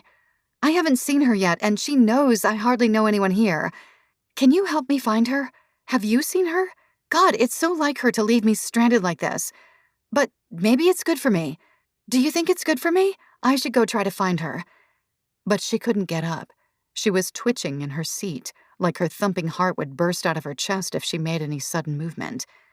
And they were laughing at her now, exchanging glances like she was some kind of show, only invited for their own amusement. And in a sudden burst of distress, she worried that she was, that the only reason Perry had wanted to spend time with her, to befriend her, was to laugh at her and her middle-class amicability, her dog-like loyalty and infatuation. How could she be so stupid? And then a hand on her back, warm and enticing, a voice in her ear. "Let's get you away from these clowns." And one of them, the one who wasn't Jackson, called to be careful, and she wasn't sure who the missive was for. But she was with him now. She was with him, and he was touching her, and all would be okay. He brought her out to the beach, steadying her as they walked down the narrow pathway through the private entrance. Out here, with the cool breeze, she felt better, saner. She cocked her head at him. "You're leaving your own party again." He smiled at her. She could see the curve of his lips from the light of the house. There was no moon this time. "It was getting stuffy in there. I like the ocean at night." Odelia took off her heels, felt the sand between her toes. Like Perry. She loves the beach at night. It came out more bitterly than she meant it to, and she covered her mouth like she had said something obscene. Yeah, like Perry. Only Perry got that from me. Even though she grew up around the beach, I was the only one who would take her out past sunset. It wasn't in her nature otherwise. That was a weird way of putting it, Odelia thought. Like Perry was an animal, commanded by certain seasons and times. Where is she? I haven't seen her yet. He shrugged, sat down on the sand. I'm not sure. I lost her earlier on in the evening. He ran his fingers through some grains, and she suddenly felt awkward standing over him. So she sat down too, and he inched his hand closer to hers. I think she wanted us to find each other, He said slowly, breathlessly, the sound of the waves almost capturing and losing his words. She didn't know what he meant, but she leaned into him, her head humming with the drugs and alcohol and lightness of starvation and exhaustion from the past few days. And he didn't back away. Instead, she could feel his lips on hers, and it didn't occur to her until a moment later that it was her doing, that she had leaned in first, had found his face and kissed it. Gumption, she thought. That took more gumption than anything else ever had in her short, boring, listless, useless life. Part 3. 1. Tom. 1.5 years ago. It was harder than he thought to enthrall her, to lure her in. He found himself, at first, checking her Instagram, seeing the places she frequented, where she enjoyed having a drink after work. She would often geotag the location. He would race over before he thought she'd leave, would sit at the bar and nurse a beer, willing her to come over, to ask for her tab so he could offer to cover it. There were easier ways of doing this, of course. Countless ways he could pay to have her information hacked, to utilize his vast network to his advantage, to insert himself in her life without physically having to be where she was. But at first he wanted the challenge. He missed the challenge. Everything these days was too easy. Accumulated wealth and power made everything seem so boring. And then, finally, one night, it happened. She was out to drinks with her team from work. She was drinking a dirty martini, her hair long down her back, parted in the middle like his wife seemed to favor these days. She got up, smiling back to the group, rolling her eyes at a joke someone threw at her. She walked with purpose, her back straight, poised. She was poised, that was the word for it, her gaze intent and focused on the task at hand. When she arrived at the glass-top bar, she didn't have to call the waiter, waving her finger to get his attention. No, her mere presence commanded that he serve her, the languid, comfortable way she arched her back over the bar, implying such an ease with herself that she didn't just acknowledge special treatment. She expected it. Kind of like me, he thought, as he sipped his scotch on the rocks. She asked for more olives, a little plateful of them, and the bartender did it, grasping the green little eyeballs out of their square black hideaway behind the bar and arranging them gently on a glass plate. He watched her watch the placement, her eyes raking over the rest of the garnishes, the cherries, the lemon and orange slices. Once she received the olive dish, he watched her pop one into her mouth immediately, her eyes closing for the briefest moment in delight, her lips parting furtively to spit out the pit into a napkin before she carried her olives back to the table. This was his move, his time. "What's your martini order?" he asked her. Of course he knew it by now, but she couldn't know that. She glanced at him, squinting her eyes as if to see more clearly in the dimly lit bar. "It's a secret recipe. I don't tell anyone, much less strange men at bars." And she turned on her heel, back to her friends, her coworkers. The bartender gave him a pitying glance when he turned back toward the bar, stinging like he'd been slapped. That night, he found himself staring into his wife's magnifying makeup mirror, a spurt of uneasiness flowing through him that he wasn't even sure he could name, that he hadn't felt in years. Was he losing his touch? It had been years since he last sought attention like this. Attention usually came to him in heaps, bulldozers full of it. Was he graying too much at his temples? Had the baby's nightly screams caused more creases to form on his forehead? Was the PRP for his male pattern baldness not as effective as he believed? He wasn't used to this sinking sense of self, not since adolescence, and brought on by nothing, too. A throwaway comment by a woman he thought he could more easily lure in. Who was she, exactly? How did she have the capability to make him feel this way? She reminded him of someone he'd known years ago, an ex-girlfriend, that astute, awesome sense of self-worth. It scared him, and a part of him delighted in his fear. The following day, he went into HQ and pulled over Cy Masters, a 20-year-old tech wizard whom the CTO had hired. It was obvious Cy was shell-shocked to be alone in the conference room with the CEO, as he scratched nervously at his pimply, pockmarked face. Tom didn't spend much time in the office, and he didn't plan to stay beyond getting what he wanted. He liked to be heard but not seen, especially these past few years. He spent most of his time in his home office, windowless, soundproof, his private little dungeon. You need to access the back end of these apps. We have legal safeguards in place. It'll be discreet. You won't get in trouble. I want you to find this name. He showed Cy the list of apps, the name. Cy studied all of it for a moment on his monitor, looked back up at Tom quizzically. You want me to scrounge around dating apps? And then he remembered whom he was speaking to, and he quickly tilted his head back down, licking his lips and tapping his fingers on the desk table. You signed an NDA when you started working here. Remember that. Email me the results by tonight. He left the door open, so Cy would have to eventually get up and close it himself. And he walked out of the offices as quickly as he could, before anyone else tried to catch him and begin conversing, tried to rope him into staying any longer. When he stepped outside, it was snowing.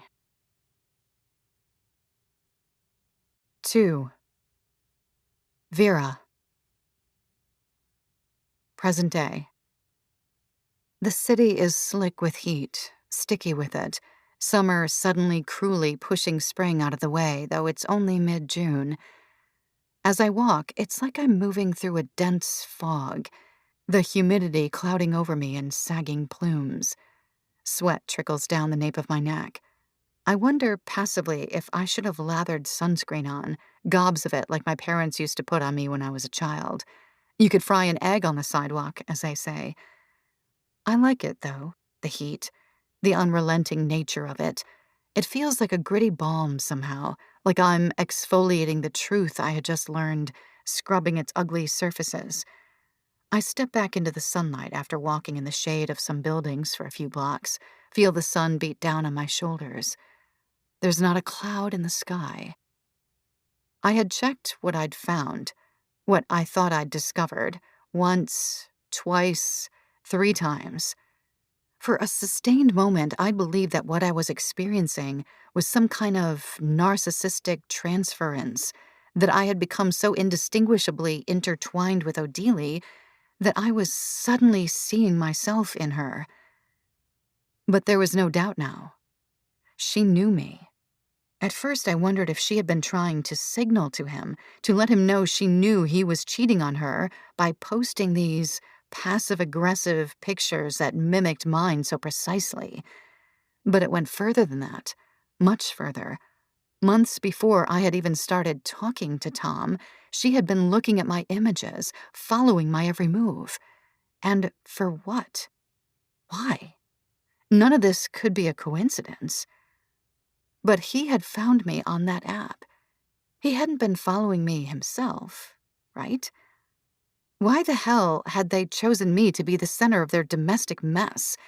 Their deaths may not reveal any answers either. But there's one person whom I can think of to ask, even though she may have no answers herself. When I walk up the stoop, I don't even bother to ring the bell or knock on the door, because I know that hidden in the soil of the window box is a spare key, which I'm sure the Benningtons would prefer Paige kept on her. but at least it's buried deep in the mulch. When I push the door open, I'm engulfed in dark and chilly shadows. The central air, blessedly, is turned on, but my eyes have to adjust to the dim light.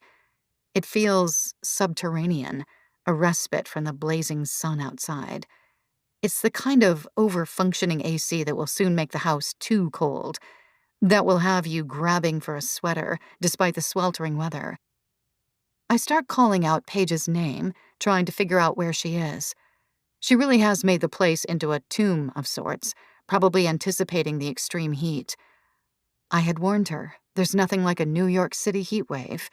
You can suffer through all kinds of summers, but there's something uniquely gruesome about the humidity here. The stink of garbage and people. The air so polluted that it seems to collude with the humidity to make the outdoors as uncomfortable as possible.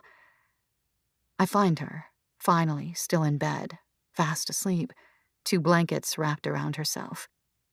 Next to her, the remnants of a drink, what I suspect were ice cubes long ago melted to water. She's not an elegant sleeper. Her mouth hangs open, hair sticking to the corner of her lip. She's so stationary that for a second her stillness is corpse-like, her slack jaw like a stiffened hinge. Then she lets out a light snore. Thankfully, Jackson is nowhere to be found. "Paige," I say too quietly.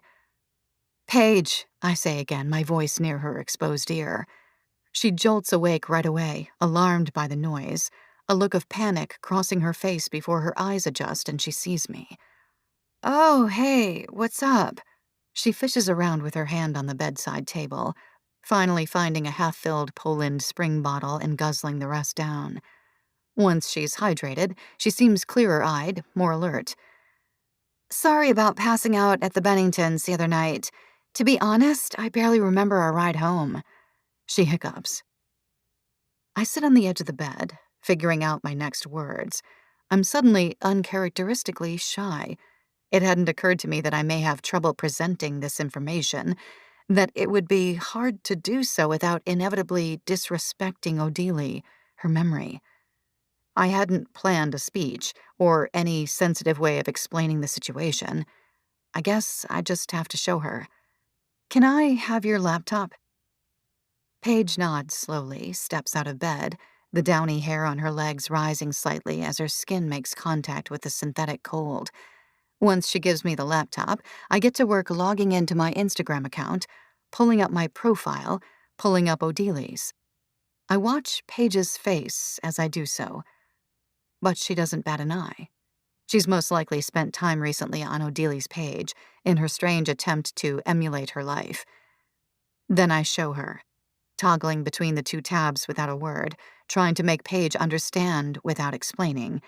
It's bizarre to be sitting in this room that feels like evening, with so little light filtering in, the laptop's blue glare turned on low. After I'm done flickering through the photos, there are 10 in total, I take a long glance at Paige, trying to gauge her expression. "Your sister, she knew me, which means Tom, he probably knew who I was too. I'm not sure what this means. I don't think it changes anything, but it's weirding me out." And then I'm scrambling around for more words because Paige is still silent. "I'm sure this mimicry was totally benign on Odelie's part.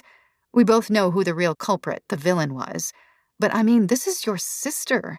Do you have any idea what was going on in her head to do this?" I'm beginning to feel cold, icy even, from the AC, the whirring of its central coolant suddenly so acutely audible. Paige sighs, a long, resigned sound, and it feels like she's been holding it in for months. Her eyes shoot up to meet mine, her legs crossed on the edge of her bed. "I knew, Vera. I knew. That's why I wanted to meet you." We sit at the dining room table, a large glass and onyx showpiece, and she tells me. Not before pouring herself a Bloody Mary. She starts off simply. "I've been lying to you, Vera, about my motivations here, but let me back up. Odelie, I think she sort of hated me." And then Paige confirms what Tom's brother had hinted at, that Paige had been the bright star in the family from the moment she was born, a happily planned birth. That as she grew up, she excelled at everything while Odelie disappeared into the shadows. I think the final straw for Odelie was that I got into Schermerhorn Academy on scholarship. She left for the city shortly after I was accepted. Paige looks down at her drink, stirs it with a long piece of celery. But I only lasted 1 semester there. I got kicked out for smoking weed, and then I was shipped back to Wyneck, so fucking embarrassed. Shortly afterward, my dad got a job in Michigan and moved us there. I think he was embarrassed too. To have had this fledgling star of a daughter suddenly fuck up so royally. He never would have left his hometown otherwise. She chomps on the celery, little thready pieces of it stuck between her teeth, as I try to figure out what any of this has to do with me, with Odelie's imitation game. Back in Michigan, I still did well in school. I got a bunch of money to go to U of M. Right out of college, I started working in real estate like my dad, but in Bloomfield Hills. Luxury real estate. I was good at my job. I had spent my entire childhood in Wyneck on the periphery of the lives of people with second homes. Third homes. I wanted in on that life, but I knew I'd have to start thinking bigger to get there. So I came up with a business plan. What if all these multimillionaires with their ski houses and lake houses and ranch houses and beach houses and off-the-shore account houses and investment property houses, what if they were all part of an exclusive club that allowed them to use each other's homes when they were vacant, which is most of the time? Kind of like an ultra-exclusive Airbnb. Her eyes grow wide, a tiny smile edging at the corner of her lip. She is relishing telling me this, I realize, pitching it to me like I'm some kind of backer. I broke my ass trying to get a meeting with this investor I knew who had had some success with a fitness app. He said to me, "This is a good concept, but if you're selling a luxury product, you want to look luxury, know how these people operate, and I'm not sure you can do that. If you can land a big-time Series A investor, maybe in New York or San Francisco, I would put money in the second round." She stirs her half-eaten celery in the drink absently as she continues her tale. It was kind of a shitty thing to hear, for sure, but it didn't discourage me. I understood what he meant. I called up Odelie for advice because, she knew people. We weren't close, but I thought she'd at least go to bat for me. She said, "Go ahead and tweak the business plan, and then I can pass it on to Tom and his people." So I did exactly that. Spent the next few months making more connections, speaking to mentors, studying other startups, rewriting the business plan. Then Odelie comes to visit my parents in Novi, and I think this is the perfect opportunity to show her what I've been working on. She fishes out the celery again, chomping on it with such force this time that there's a spray of spittle in my direction, her eyes blazing. And do you know what happens? She doesn't even look at it. After telling me she would send it to Tom, do you know what she says? Her eyes narrow now, the muscles around her jaw taut. "Paige, no one is going to listen to you. The investor you spoke to is right. You're just not the right fit for that world. You don't dress right. You don't have the right life experience. You're just not sophisticated enough. Your best bet is to sleep your way in." She spits out the last part, a grimace threading her lips. That was it. All those months of hard work spat back in my face. I begged her, pleaded with her. I knew I couldn't just email Tom a proposal. I barely knew the guy, but she dismissed me. I don't want to deal with Tom right now anyway, like it was such an inconvenience to reach out to her husband. I was pissed, so I found a way to get what I wanted without her help. She shivers, an involuntary reaction from the story, the AC, the drink, who knows. Paige had watched Odelie unlock her phone again and again, stealthily. She watched her fingers dance over the keypad, and it wasn't so hard to deduce her passcode, but Odelie didn't go anywhere without that phone. Then one day, Paige found an opportunity. Odelie was taking a nap on a Sunday afternoon, stretched out on the guest bed, her phone propped up next to her on her pillow. Silently as possible, she slipped it off the bed and typed in the password. She sent an email to Tom with the business proposal, pretending to be Odelie. But the urge to snoop was too strong, so then Paige started going through her apps. She clicked on Instagram and went into Odili's direct messages. There was nothing too wild there, but then she went into the saved posts, where she found a gold mine of images, dating back months and months, all from the same account. Pictures that were almost identical to the ones that Odili herself was posting on her grid. At the time, Paige didn't think much of it. An aspirational account that her sister was mimicking. Weird, but not alarming. I had enough followers to call myself a micro-influencer.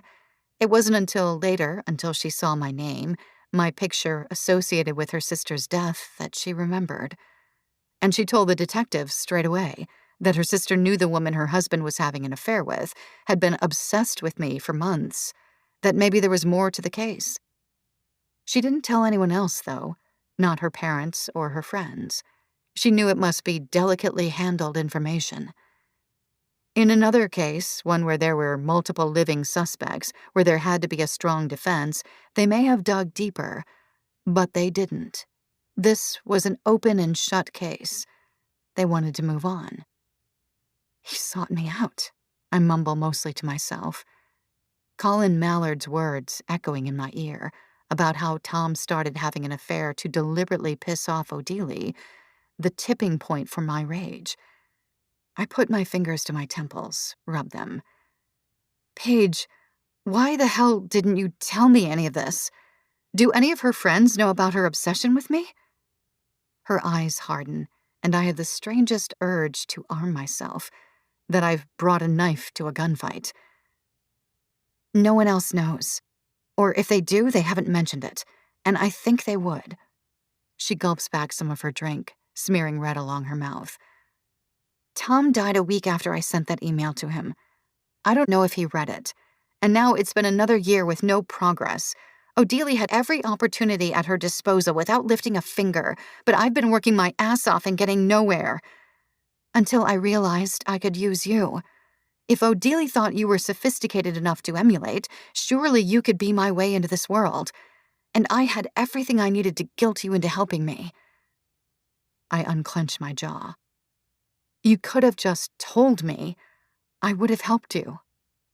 Paige looks at me long and hard. You said so yourself when we first met.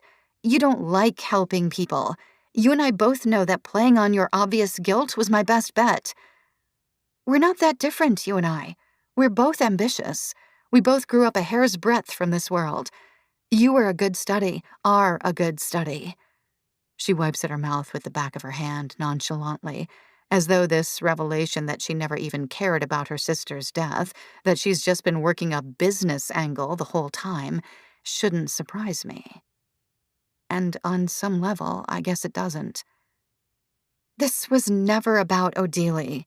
10 years ago, Odili went off and lived the life I'd always imagined for myself. I want that life. I deserve that life, and I'm going to get it. Jackson is introducing me to an investor next week, and a lot of that is because of you, Vera. So thank you. Her shoulders relax. Her fingers stop fidgeting, as if she is so happy and proud of herself for giving me this information, for unburdening herself. I want to scream. My hair, her hair, my clothes, her clothes, my fingers, her fingers, mimicked, stolen by both of these deranged sisters. My arms wrap around each other, a self-inflicted hug. This is all too much, so many overlapping false pretenses from her, from me, from Tom and Odili. My head is throbbing and the Bloody Mary smells like menses, dark and putrid, barren. But before I can leave, I need Paige, who is far more insidious, far more calculating than I ever realized, to tell me something. I whip out the photo of Perry, Tom, and the nameless girl. I watch Paige's face as she takes in the horrific image, see her flinch, put a hand to her mouth. Do you know who that girl is? I ask, pointing to the one being forced down by Perry. She nods. Why do you have this? Where did you get it? But I ignore her questions. Who is it? And she gives me a name. I put the photo away, make my way toward the door. Not a word about that photo to anyone, unless you want your precious new life to come crumbling down. She nods solemnly. And then, as I'm 1 foot out the door, something occurs to me. Tom found me on a dating app, though. It was supposed to be totally random, but it must have been deliberate. How did that happen? Paige looks at me almost condescendingly, like I'm asking a stupid question. It's Tom Newbern. He invented Snappy. He could easily have hacked into the app and engineered a match with you. 3. Tom. 1.5 years ago. He'd ordered poached salmon for both of them, but Odelie barely touched hers. It was their first meal without the baby in months. You have to stop calling her the baby. She's nearly 3 years old, she would whine to him. He hadn't wanted kids. That had been an agreement when they got married, along with many other concessions, his and hers. And now she had revealed that she was pregnant with a second. Back then, when they had made that initial agreement, she was besotted with him. All he had to do was touch her lightly, on the arm, on the back, and she would instantly swoon. The idea of bringing anyone else into their little dyad had seemed foreign, a disturbance to their already carefully controlled relationship. He was beginning to learn, though, that things change. That as eager and easy a woman can seem in the beginning of a relationship, that isn't the bare-bones reality. His wife wanted a kid. She got her kid. His wife wanted another kid. She got another kid. Through no fault of his own. Sometimes he suspected she had intentionally stopped taking her birth control. Don't you like me this way? Starved and weak, like a little fawn, even pregnant? She reflexively touched her stomach, where she wasn't even showing yet, taking a sip of sparkling water. It was the first thing he'd heard her say. She'd been talking, those pillowy lips of hers opening and shutting like a ventriloquist's doll. But this was the only phrase of hers that wormed its way into his ear, as if the rest of her speech were a hiss, lost in the burble of their fellow diners. Sure, I wouldn't want you regressing to a plump little townie, but you're becoming emaciated. That's not exactly in vogue right now, is it? He hadn't noticed any weight loss, if he were to be honest, but these days he liked needling her, reminding her what his money had turned her into, what she used to be. How she would still be toiling in some small-town, dreary office if it weren't for him. It was ugly behavior, he knew that. But after what he'd discovered, he couldn't help himself. I can't keep up with the trends, she muttered, taking a sip of water, eyeing his champagne greedily. She had already had her doctor-approved glass of wine that week. Did she hate him now? He often wondered that, whether it was truly hate or only ambivalence. How she would feel if he disappeared, if he cut her off, if he called up his private wealth manager and cut her and the baby, and now the second baby, out of the will entirely, liquidated trusts, clawed back her shares of the company. Would she mutter so bitterly then? Would she grovel at his feet? Or, and these were in his lowest moments, would she enjoy it, being away from him, severed from him? Would she revel in her freedom? And then, as if she were reading his mind, she glanced up at him, speared some salmon while maintaining eye contact, and chewed the pink flesh thoughtfully. I want to go away for a little while. I need to see my family. She sat back in her chair, challenging him to disagree, to prevent her from going. He knew where this was coming from, this punishment of sorts. He had almost drowned the baby. While bathing her, he'd been distracted by his phone. Odelie came into the bathroom not 5 minutes later, and the baby was under, her husband's eyes still glued to his phone screen. There was screaming, the phone swatted out of his hands as she dove in, grabbed the sinking child who, now that she could breathe, was sobbing, loud, soggy, guttural sounds. "What the fuck is wrong with you?" his wife had growled, snatching her child and leaving him in the bathroom with his broken phone. He'd felt terrible, afraid of himself, too. Terrified that this was what he was capable of when he wasn't watching himself. Since then, he'd remained even more distant from Penelope. If he couldn't handle a simple bath time routine, how could he handle anything bigger? How could he handle fatherhood? He needed to do better, but figuring out what better meant proved too taxing right now. Which was why he nonchalantly said what he did next. Okay. He stabbed his own fish, swallowed it with the bubbles of his champagne, making a fuss, telling her she couldn't, admitting how afraid of himself he was. It would only cause more disturbance to his meticulously laid-out life. "That's it," she answered dully. "You don't even know how long. I'm going to be taking Penelope too, you know." She still thought she could use the baby against him. He shrugged in response. Do what you want to do. It's not my problem. He felt this nasty urge to bother her, to really push her buttons, to see that scowl that would mar her face whenever she was disappointed in something, whenever something upset her, puzzled her, didn't add up. "It was your problem for years, and anyway, I'm not asking for permission." She dabbed at her lip with her napkin. But she was asking for permission. He knew she was.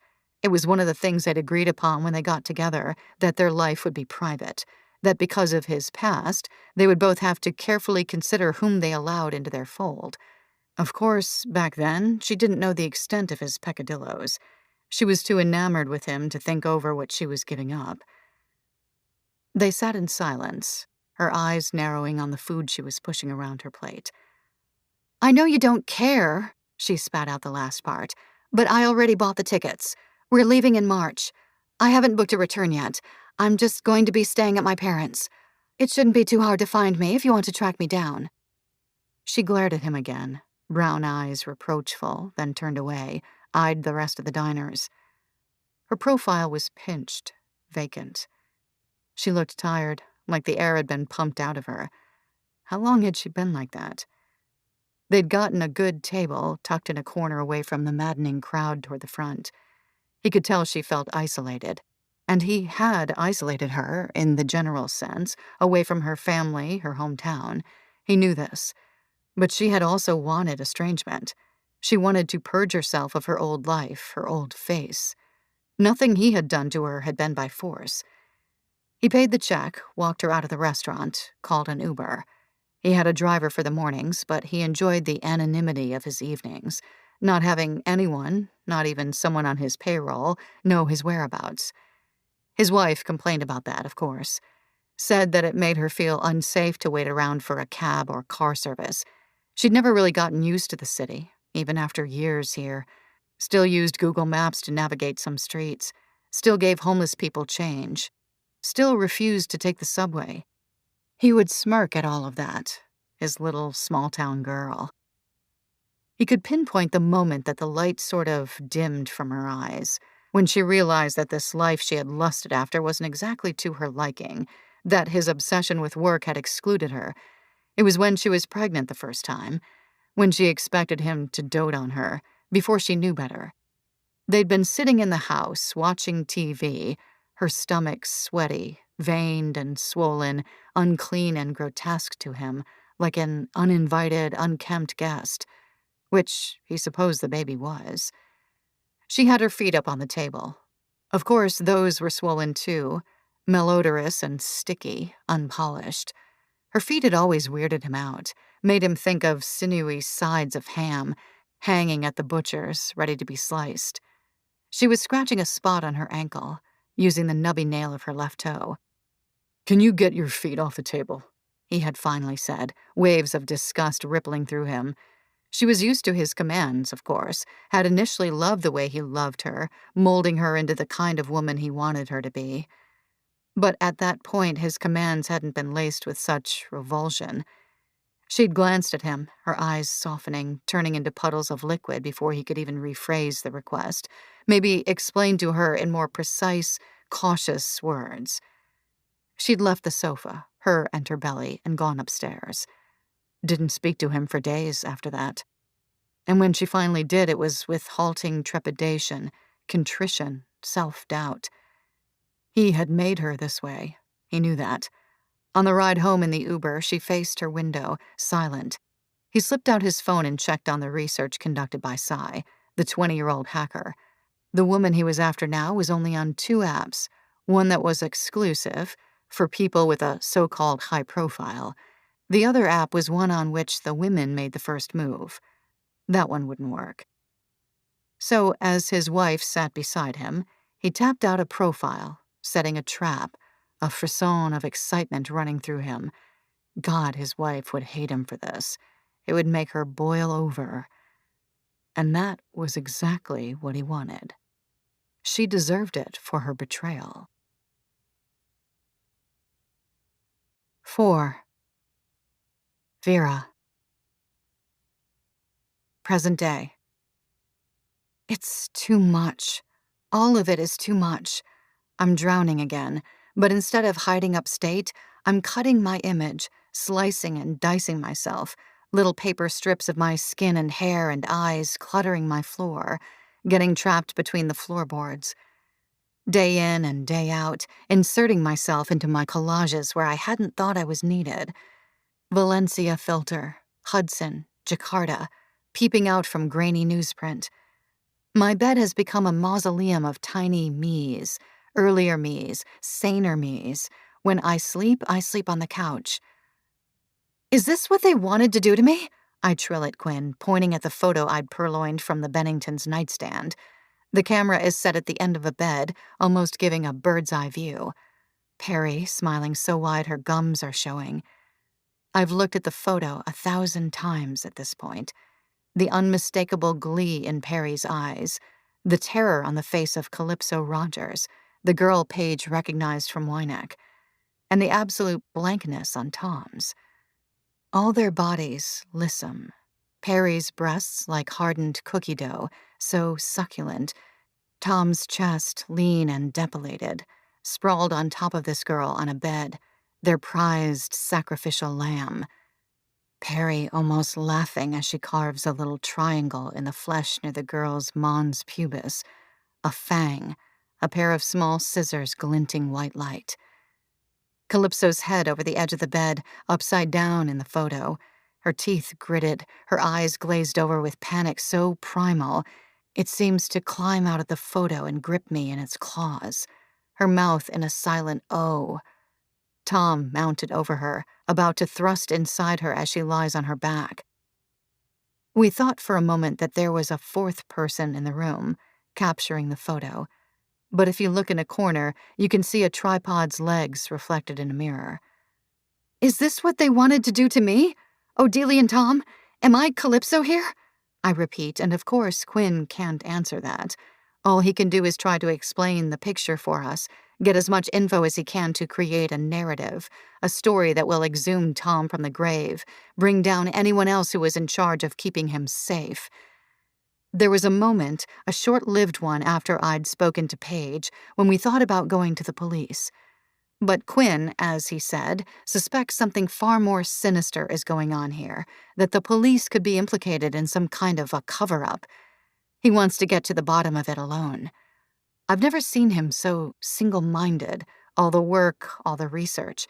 He knows everything about Snappy, about their IPO plans, the name of every founding member and investor. He knows the kind of socks Mr. Bennington prefers, the dorm he lived in at Harvard. He plans to submit a draft of the piece to his boss soon. We're both crazed, he with his research and I with my insane derelict art. We haven't told Sam anything about the photo. Quinn says we can't tell anyone else about it, that it was already risky enough showing Paige. Paige, whom I refuse to see, whose cunning is a reminder of how stupidly, easily flattered I am, how I'd missed wielding power so much that I was led to believe her intentions were pure, that she was some poor, lonely girl missing her sister. Yet she was using me for her own personal advancement while I was using her. It would be laughable if it didn't bother me so much, if her pulling a fast one on me wasn't such a move from my own playbook. It doesn't matter. We've stumbled on something much bigger than a human interest story on my and Paige's supposed unlikely friendship. It's not like she's texting me or anything either. She's too busy with Jackson, with her alleged investor meetings, insinuating herself deeper and deeper into the world she so craved. Single white femaling her sister like her sister single white femaled me. I'm adding that, I've decided. My little doppelganger twin, to the collages, little paper dolls of Odelia and me holding hands, a little happy, joyous, deadly circle dance, pasted among a sea of headlines, alongside other bits I've started to incorporate, bones picked clean from meat I've cooked, scraps of saran wrap over our tiny heads like we're being asphyxiated again and again by Tom, by the media, by each other. "This is really sick," Quinn murmurs one day when he spots me applying my finishing mixed media touches. Then it's doing its job, I reply, smoothing out the plastic over my smiling sepia mouth, reddened lips that I've X-Acto-knifed and turned upside down into a sinister frown. My fingers, this movement, it directs my attention away from everything that is roiling in my head. What is it about me that compelled these people to become so obsessed? All I want, all I crave, is to restore my equanimity, find a trajectory out of this mess. I want to make myself into a martyr so I can convert that martyrdom into money, into power. And I'm figuring out how, one collage at a time.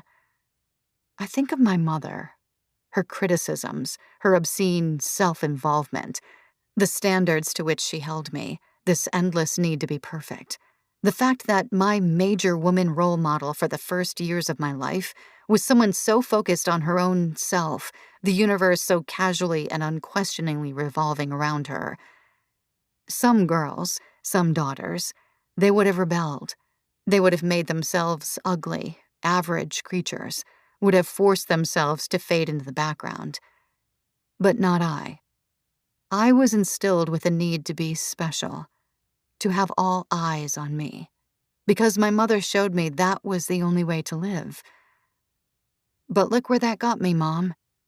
Look where that got me. I prick a stigmata-size hole in my head, watch my flesh ruffle around the knife point. 5. Tom.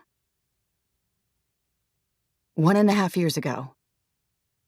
Vera's dating app profile was one of the better ones he'd seen.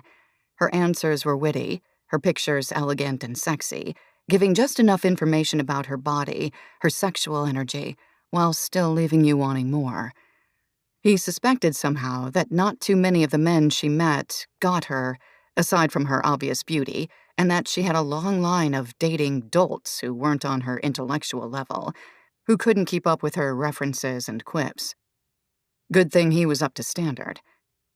This was better, he thought, than stalking those bars looking for her, putting himself out on a limb that way. Women these days, they didn't trust meeting men in person. It was better to lay all the cards on the table that dating was what they both wanted, that they were both available. He wanted her to come to him easily, with no qualms about who, in the strange, unfamiliar darkness of a bar, he might be. Better to put his profession, his age, his pictures up, to be completely transparent about who he was, or who he wanted her to think he was. He'd chosen photos he knew were attractive, soft, not too intimidating. He'd done his research. He had spent ample time on her profile, on the articles in which she was quoted for that fashion brand. He knew how, in the way Perry had trained him to subtly decipher what this woman would be attracted to, what she'd be looking for. She was confident in a way that made him uneasy. If her security came from male attention, she was good at hiding it.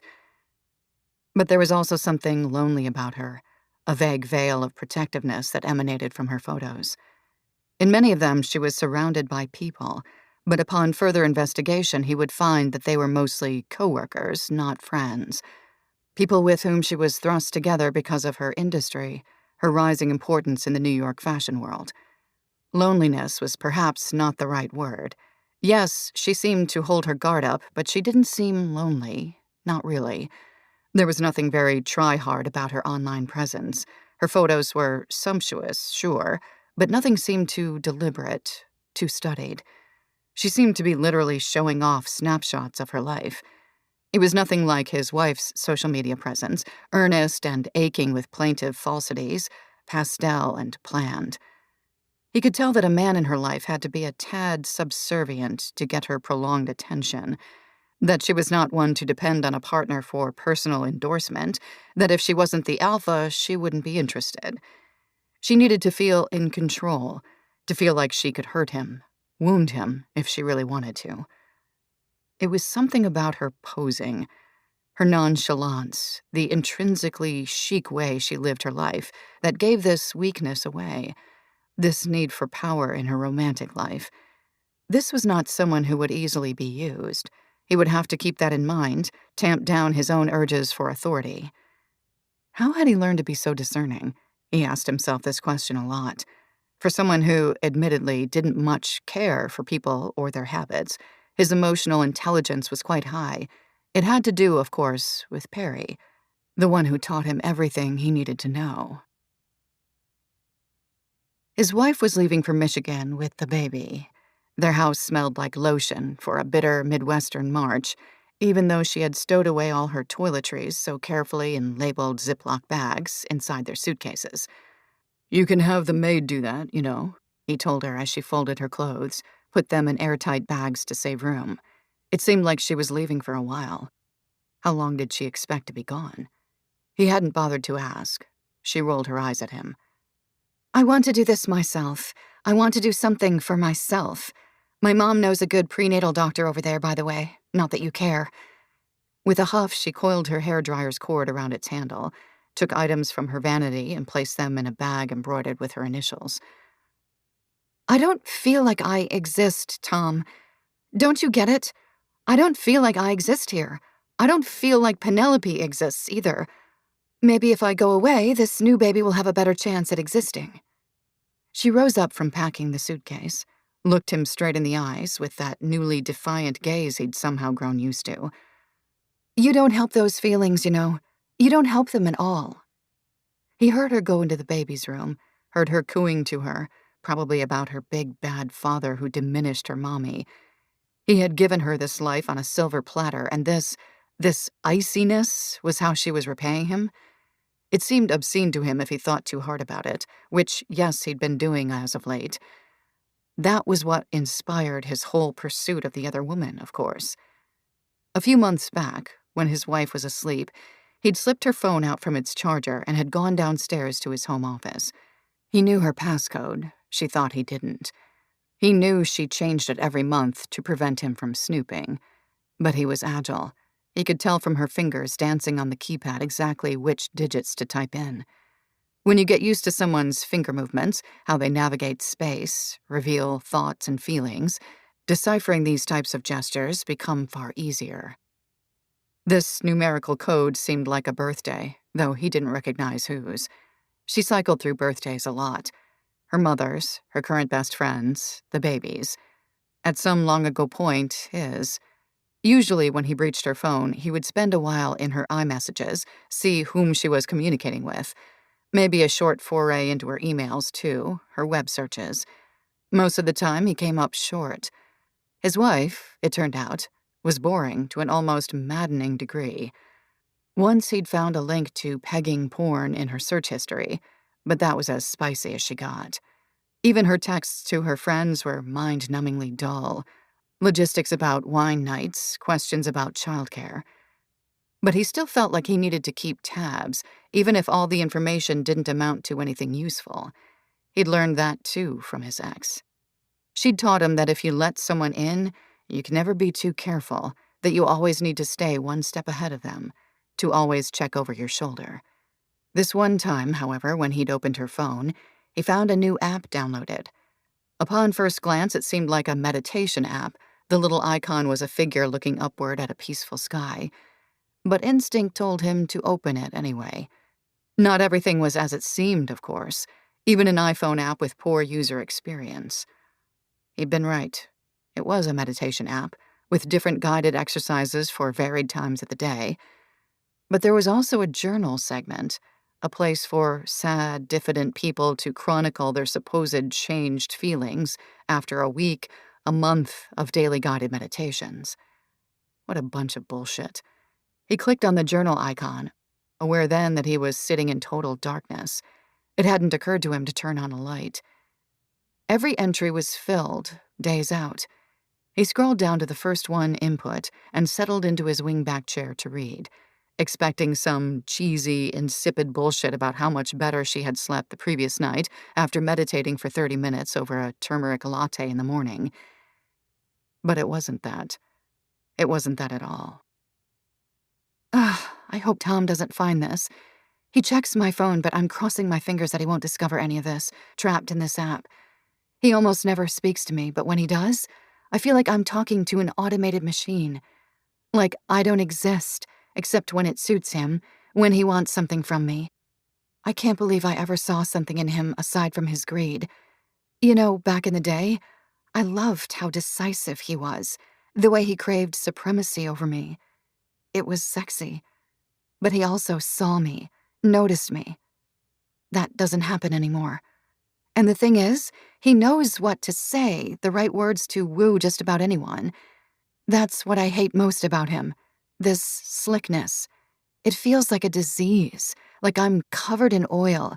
Sometimes when he's home working in that stupid man cave of an office, I want to wring his neck, come up from behind him and garrote him. It didn't used to be so bad. It was good at one point, wasn't it? I saw Joni with Colin on Monday after that silly thing at the art gallery. They were fighting, a real argument because Colin had booked some vacation during her grandmother's birthday. It was refreshing to see, actually, to see real emotion in both their faces as they went at each other. Of course, Joni apologized to me afterward. She was so embarrassed. She said she'd forgotten I was even in the house, that her emotions just leaked out of her. I said it was fine, that we all have our little marital disputes, that I, of course, was privy to the worst of them myself. But am I? He doesn't show the least bit of interest in me anymore, aside from making sure I don't talk to anyone outside his approved sphere or to neg me. He's never shown the slightest interest in Penelope, so what else is new there? God, I feel like he's taken everything from me at this point, like I'm this floating flesh sack with no personality, nothing to lose or gain. When I gave up everything to be with him, including the best friend I've ever had, I thought I was giving it all up for something real. But now I know he was never any more real than anything else in this fabricated city. I wish he'd disappear. Even his presence makes me inescapably annoyed. All those weird grunts he makes when he sleeps, the sniffle of his nose, I can't stand any of it. He's absolutely insufferable. And on and on and on it went, picking him apart until he was slaughtered and disemboweled on a table, a pig with its intestines hanging open like an old-fashioned telephone cord. Oddly, as he'd sat there reading, he hadn't felt a thing. He'd been strangely detached from all of it, as if these slanderous phrases were about another husband in another marriage, one who had nothing to do with him. It got worse, though. I did it. I reached out to Perry, or I tried to, at least. I think she's changed her number. I'm not sure what came over me. I just feel so lonely. I know who she is, what she did, but I miss her. No one has ever made me feel the way I felt when I was with her. Sometimes I don't think I've really felt anything in ages. That was what did it. The ultimate betrayal. That was what made him want to tear his wife to pieces, to gnaw at her soul until she disintegrated. 10 years ago, Tom and Perry had reveled in doing depraved, violent things to other women during sex. It had started early on. About 6 months into their relationship, they'd started to bring in other women, random girls they met at bars. But soon those easy conquests became stale, vanilla. Then one day, when the couple was alone, Perry brought a pair of tiny, non-threatening scissors into bed. "Carve me, baby." He had laughed, taken the scissors from her, so small that they looked like they were from a child's toy chest, and cut the air with them. "I'm serious," she said, reaching for them with a sinewy arm. "Prick me." But he laughed at her, dangling them from his pinky, the blade so minuscule next to his fingers. Her eyes darkened and she lunged for the instrument, grabbed them so roughly from his fingers that he felt the joint snap, and she plunged the scissors into his thigh, leaving a dime-sized slash. Before he could realize what was happening, she began to lap up the blood with her warm tongue, leaned over to kiss him, her lips dabbed red. And this obscenity, not the cut itself, turned him on like nothing else had before. He wanted more of it. Soon, Tom began fantasizing about incorporating more pain, others' pain, into their bedroom routines. "I can make it happen for you. For us," she whispered one night, and he didn't believe her at first. But then she did it, his fantasies coming to life right before his eyes. There was something about Perry, the way she thrust herself forward so unabashedly, making him a partner in her domination, that made him want to own that domination. He'd always fantasized about controlling them, all those girls who had rejected him in middle school, high school, their tiny mouths twisting in disgust at the mere thought of going out with Tom Newbern. And with Perry, he had the power to actually do it. She procured girls for other men sometimes, too, powerful men, plucking the discards from her own sexual conquests and handing them off to a network of suits, salivating at the idea of sex with lithe, beautiful young women who weren't professional sex workers, merely girls Perry had found and delivered. Tom, these other men, they wanted to fornicate with the kind of girls they could meet in real life. They wanted docile, homebody types, not the Perrys of the world. Or, rather, not the type of woman Perry was, self-possessed and strong-willed. Tom and the other men would pay the girls off so they wouldn't say a word, and for a while it all went swimmingly, mostly because Tom loved Perry. He loved how she made him feel, all the potential she saw in him, how powerful he'd become since she came into his life. He never mentioned that, in some ways, Perry also scared him. How would that look, to be so fearful of a woman? He had met her at a club during his last year of business school, out with his colleagues from the venture capital firm he'd soon start working for, trying to make friends. Tom had only recently grown into himself. It wasn't until an economics class in college that everything clicked. That he learned, fully absorbed, that he didn't have to be a big, bulky guy who could knock other men down to be successful. That if he worked hard, harder than anyone else, he could be ahead of everyone, ahead of his brother and his father, ahead of all the bullies of his childhood. At the club, he'd done a bunch of blow with his coworkers, a few too many tequila shots. But none of it had helped. He still felt like running through the exit door to escape the pounding bass, the scratch of people's voices as they sang along to the inane lyrics. She seemed to sense this from the get-go, gorgeous and slinky all over him, inviting him to get up and dance. Her movements like his heartbeat on the cocaine, rapid and hard, pulling him onto the club's floor from the safety of the booze-lined table his friend had bought. The moment she thrust herself onto him, he felt a bulge like he was 13 again, watching his father's pornos, taped over the WWE matches his mother despised on the VCR in the basement. "Relax," she breathed into his ear, licking it, her tongue quivering over the lobe, slithering into his actual eardrum. And he had. He relaxed right then and there into her arms, closing his eyes and enjoying the music, the gyrations of her body. They started dating soon after. She gave him the tools he needed to bring Snappy to investors, taught him how to talk to people, how to get what he wanted. She believed in him, believed in his tenacity. After a while, Perry grew bored, even amid the wild, sadistic sex, the fleeting one-night stands the two would have with girls who were too intimidated, too disconcerted, didn't understand Perry and Tom and what they wanted. Who consented, but barely, their voices merely tremors. She wanted a third, a real third, someone whom she could dominate but who wouldn't feel confined by them. Then she found Odelie. "There's something about her," she had said to him. "Something in her. She'll be good for us, bring us closer." She was a perfect fit for what Perry liked, docile and mild-mannered, a nice, malleable girl who could be tweaked to her liking. Perry had to groom her first, gain her trust, make Odelie dependent on her. But then Tom had met Odelie, and Perry lost her power over both of them. It had happened suddenly, a quake of desire Tom hadn't experienced in years, that he hadn't even experienced with Perry. After the night at the beach where they shared their kiss, they began sneaking around, meeting up during Odili's lunch hour, having cramped teenage sex in her car, navigating around Perry's loose schedule. Odili was everything that Perry was not. Soft and naive and submissive. It was the first time a woman had looked at him like she did, like he had dominion. There was an eagerness about her, a puppy dog's need for attention. With Odili, Tom had recognized what he could be capable of without Perry's grip on him. He didn't need her anymore. Yes, for a while he had relished Perry's domination of him. It had been his deepest, darkest fantasy. But the excitement of it, the thrilling, titillating novelty of it had worn off. He craved something more normal, more domestic, now that he was making headway professionally. The cruel, dangerous sadism wasn't stimulating him like it used to. And surely the crowd that had accepted Perry because of what she could procure for them would be tired of her soon, too.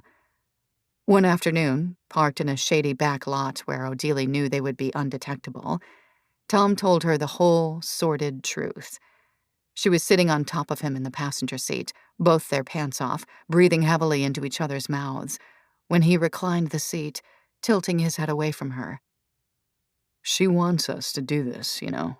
We don't have to sneak around," he said softly, eyes flitting away from her. Odili had blinked rapidly, confusion settling between her brows. What are you talking about? He looked up to the car's ceiling, gazing at the gray fibers. "This was all part of Perry's plan. The only thing missing is her here. Perry had this whole idea to groom you and make you into someone we could dominate together." Odili scrambled out of his lap, to the driver's seat, her nude bottom planted on the leather, face hardened, her hands gripping the wheel of the car like she wanted to drive them right into the ocean, just beyond the brush where they were parked. "But I don't want to do that anymore," he finished, twisting his body so it faced hers. "I want you all for myself." She was silent, her eyes still over the dashboard, staring into the distance, until she pressed the palm of her hand into the center of the wheel and the car wailed long and loud, flushing the birds out of their branches. Eyes still trained forward, she murmured it. "The bitch was using me. And she's using you. You're better than that, Tom. She made you this way. I can make you better." It was a resolute statement. She pivoted toward him suddenly. "Do you want to be with me?" Her voice regaining its docility, an imploring edge to it, like she was afraid of his answer. And looking at her, fastening his eyes on hers, he nodded. "Yes." "Then we both dump her." And they did. The way they did it was, in retrospect, brutal and callous, out on the beach behind the Benningtons' guest house, both of them confronting her at once. The sky was gray, a rare rainy day that summer. "I made you both," Perry spat. Tom thought she'd throw a rock at them, one of the big ones that littered the edge of the shore. But she didn't. She stayed still, chillingly so, given the wind and the impending rain, stoic and taut, her hair the only lively part of her. "I thought you both loved me," her voice a hiss against the waves. After, she disappeared from their lives, from New York, too. It was understood by Odili that Perry had conned her, given her a symbiotic friendship that she'd been convinced was love, but was, in truth, a Machiavellian trick. Odili now understood her to be an evil, evil person who would be banished from their lives forever, even though she had been the one to bring them together. She didn't know that Tom had paid Perry to stay away, turned her into just another girl who'd been used to serve a purpose. Tom, in his quietest moments, was ashamed. Ashamed of what he had wanted with Perry, angry at Perry for making him feel this shame, for daring to unearth his darkest desires and get him to act on them. One of the cardinal rules when Tom and Odili got married, along with leading a private life so that Tom's transgressions would never be revealed, was that they would never speak of Perry again, that they never talked to her or tried to contact her. And Odili had broken it. 6. Vera. Present day. Quinn has found Calypso Rogers. It wasn't hard. How could it be with a name like Calypso Rogers? But he's been blocked. He tried every avenue to get to her, and each time, Calypso has found a way to prevent access. One day, though, an email drops into his inbox. Dear Mr. Sun, stop. Stop all of this. I guarantee you that no one will speak to you. No one will know what you're talking about. I want to live my life. If you continue to harass me like this, I will have no choice but to call the police and report you for stalking.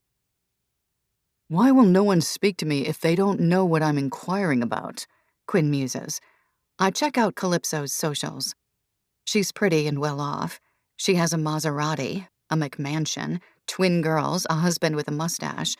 She lives in Colorado. She doesn't work. Her husband does something in healthcare. Her parents are working class, from Wynneck. Her husband's parents own what looks like a gas station in South Carolina. How can she afford the Maserati, the 4-car garage, we wonder? But everything is conjecture when she won't speak to us. One evening in late June, Quinn asks me, Are you still angry at Tom?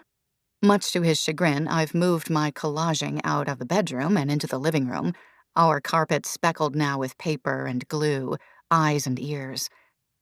I am. I'm madder than ever. I'm mad at Odelie, too. I'm mad at this ruthless big tech fraternity that protects men like Tom. I'm mad that I did nothing wrong and I'm still jobless because of the way our society treats women who dare to have possession over their own sexuality. I have so much rage that I could go light a fire with it, extinguish this entire city with one exhaled breath. Quinn kneels beside me. So you think I'm doing the right thing, pursuing this story? I drop my tools, look him in the eye.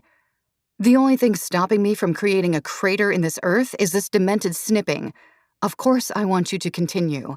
Anything to help me move on. And he nods obediently, goes back to his room to do more research, I presume. It's all true, this rage, this anger, and I'm happy that Quinn has this fire lit under him. But as I spiral deeper into myself, into my art, it occurs to me that the end result should be about me, not Snappy. That at the end of the day, whatever Quinn finds, my redemption should be top priority, the theme of the piece. I should be the one to reap the most benefit from the article. I'm the one who found the photo, who led him on this journey after all. In a way, he owes me. He's looking for Perry now, but she's nowhere. Not as Thelma either.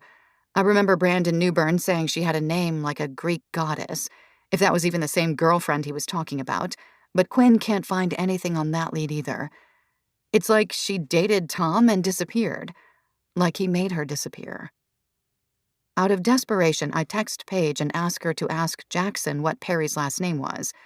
She tells me he doesn't know who I'm talking about, and I want to slap myself for not asking him at the time.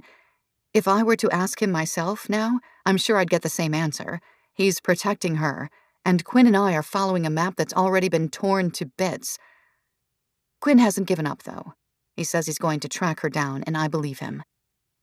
In the meantime, I've slowly, very slowly, been uploading my collages to Instagram. The ones not so overtly about me, about Odelie. I've started a new account without my full name, but there's been traction. As Sam anticipated, people are asking for t-shirts and mugs and tote bags with my prints on them. But I have bigger plans. One day, as I'm working on uploading new pieces, my laptop propped up on my stomach, Quinn rushes in without knocking. I didn't even know he was home. His face is red and slicked with sweat, like he ran all the way here from his office. I found her, he says between labored breaths, not helped by his jewel lung. Persephone Thelma K. Barnes, Perry for short, now Persephone Tanner, wife of the heir of Tanner Industries. He blinks rapidly, almost maniacally. Tanner Industries, as in munitions. They're mentioned during every school shooting and direct action by the U.S. military. She's worth billions, Vera. That photo, it's a gold mine. He wipes his face with his shirt. I raise my brows. A gold mine about to explode. 7. Tom. 1.5 years ago. He'd stayed mad at Odelie for a few days. It didn't sound like she was actually back in touch with Perry. But even the fact that she'd tried it pulled something loose in him, a screw that had been holding his sanity together all these years. How dare she hurt him like that, break the foundation of their partnership, make him feel, even for a moment, like the shameful little boy he'd sometimes felt like in Perry's presence. How dare she diminish him like that? Did his feelings, his buried weaknesses, mean so little to her that she dismissed them without a second thought? How dare she defy him? Biting his knuckles, sitting in his home office, he decided he would get back at Odelia for all this newly illuminated pain he was feeling, the stir in his gut and clench in his chest. He would find a way to make her pay. The vitriol, the anger she had revealed in her diary entries, that didn't matter to him if she had remained loyal to him, loyal to their pact. And Odelia hadn't. She absolutely hadn't. So on another night, before she left for Michigan, he took her phone again to check her journal. He scrolled through until he hit something that was a tad more interesting, almost fascinating, because it didn't start with the kind of hardness as the rest of the entries, full of complaints about him, did. This one was softer, lovelier. The woman he'd met all those years ago resurfaced, the earnest, hopeful one. At first, I was just curious. I swear, I was at that yoga retreat up in the Hudson Valley this past weekend to clear my head. And this woman, God, she was annoying. Such a chatty Kathy. I used to love the company of women like that, who I could kind of nod along and listen to. Anyway, point is, this woman could not stop talking about herself the entire retreat, and she mentioned a daughter who lives in the city. She said she's running a fashion brand, that she's becoming a big deal, that if you Google her name, it shows up on the first page of Google. Those were her words. She kept bragging and bragging about this daughter of hers, so finally I asked for a name and she was all too eager to give me it. She kept right on chatting away, almost looking through me. I swear, if she saw me again, she wouldn't know who I was. That's how self-involved this woman is. I got bored that night, and technically, we weren't even allowed to have our phones because this is a tech-free kind of place. But who the heck listens to those rules anyway? I mean, the place has Wi-Fi, for God's sake. I looked up the daughter on Instagram, and I swear to God, 3 hours went by and I was still scrolling. She's everything. Everything I aspire to be. It's like she's wormed her way into my head, and I can't stop thinking about her. How, I don't know, polished she seems, with her perfect outfits and perfect face and perfect poise. And her feed, it doesn't seem curated at all. It's like she has this well-oiled confidence to know exactly how to post and when. Looking at it, I don't know, she makes me feel alive again. Like there's something out there to aspire to. Like maybe if I try hard enough, I can be just like her. It's a tantalizing feeling, isn't it? I want to be her. I want to be her so badly it's scaring me a little. I won't even follow her from my personal account because I don't want her to notice me, to notice how small and sad my basic little life is. Not that she would notice me. She has enough followers that one more wouldn't even alert her. But the idea of her coming across me, of looking through her follower list and judging me with disdain, is too much to handle. So I just check her profile every day and see what she's up to. She's public, so it's easy, and she needs to be public for her job, so that setting won't go away anytime soon. She reminds me of Perry, that unabashed confidence that seems to ooze out of those tiny pictures into the palm of my hand as I hold my phone. But I can't think about those similarities. I can't think about her, especially since I never heard back. But Vera McDonald, she's the second most self-assured person I've come across since her. I wish it were contagious. God, I wish I could skin her and wear her, Vera. I want to meet her. I want us to be friends. But not yet. Not now. I need to play a long game. I have to learn how to be her. Be more like that. God knows I tried all those years ago. But this time, I won't fuck up and get distracted. This time, I'll get what I want. I'll have the gumption to infiltrate Vera's world. By the time I offer my friendship to her, I'll be an entirely different person. She'll be enthralled. That's my promise to myself. 8. Vera. present day. Quinn had tried every tool in his kit. He'd attempted every journalistic trick up his sleeve in his quest for more info about Thelma, Perry, whoever she is. He'd engaged a private investigator, a professional hacker, barely legal maneuvers. She wasn't on Google. She'd had her name basically wiped from everywhere. Any remnants of her past erased like she'd never existed at all. There had been a point, Quinn said, where he thought he was truly losing it. When he had looked at that despicable picture so many times, he thought he'd merged with it, his face showing up in corners of it. He began to wonder if Perry existed at all anymore, if she'd died somehow along with Tom and Odelie. But he'd found her. Nothing much, just that she was married to Darius Tanner, that they lived somewhere near Atlanta. No mention of children or images of sprawling estates. She was private, Persephone. Darius, the Tanner heir, was private too. But Quinn, he was giddy. A picture of a billionaire with a dead rich person, brutally inflicting sexual pain on a third? It was too good. The story too juicy. This would make Quinn's career. This would establish a sordid pattern of abuse from Tom, exonerate me, show him for the psychopath he truly was. I'd had the flicker of a thought that I didn't voice to Quinn, that we should extort her instead, get some money out of this instead of an article, use the financial gain to somehow bolster both of our careers, our reputations. But Quinn, he is a better person than I am. He wants Snappy and that whole cohort to fall, to really expose the obscenity beneath the shine, to make certain that all these powerful rich men keeping each other's secrets would have their lives ripped out from under them, like mine had been. Quinn's plan was to finally show the picture, what he'd found out about Persephone, to his boss, who would, he hoped, pull his weight to get additional sources, to really beef up the article Quinn had already started to write. But it's the weekend, and I'm at my mom's house, and Quinn's big reveal could happen on Monday. I hadn't spoken to her in months, since we'd had our giant fight, but she'd invited me up to the Hudson Valley via text, saying she missed me, that she knew there was a heat wave coming to the city, and that I could cool off up there with her. I'd ignored her, but then my AC broke and the mugginess descended on the city, so I texted her back and said I'd be there. She welcomes me like nothing has happened, and I go back to sequestering myself in that horrible bedroom with the cherry print wallpaper, the one-eyed swan lamp, the AC turned to 60 degrees, a portable fan oscillating lazily to and fro as well. But none of it is able to penetrate the oppressive heat. I lie on the bed, too hot to move. I feel a fly on me, but it takes too much effort to swat it, so I let it creep on me like I'm a living dead girl. This time, though, I do accompany my mom out. I go to her morning yoga class with her, try her disgusting smoothies, let her make me a Reiki appointment.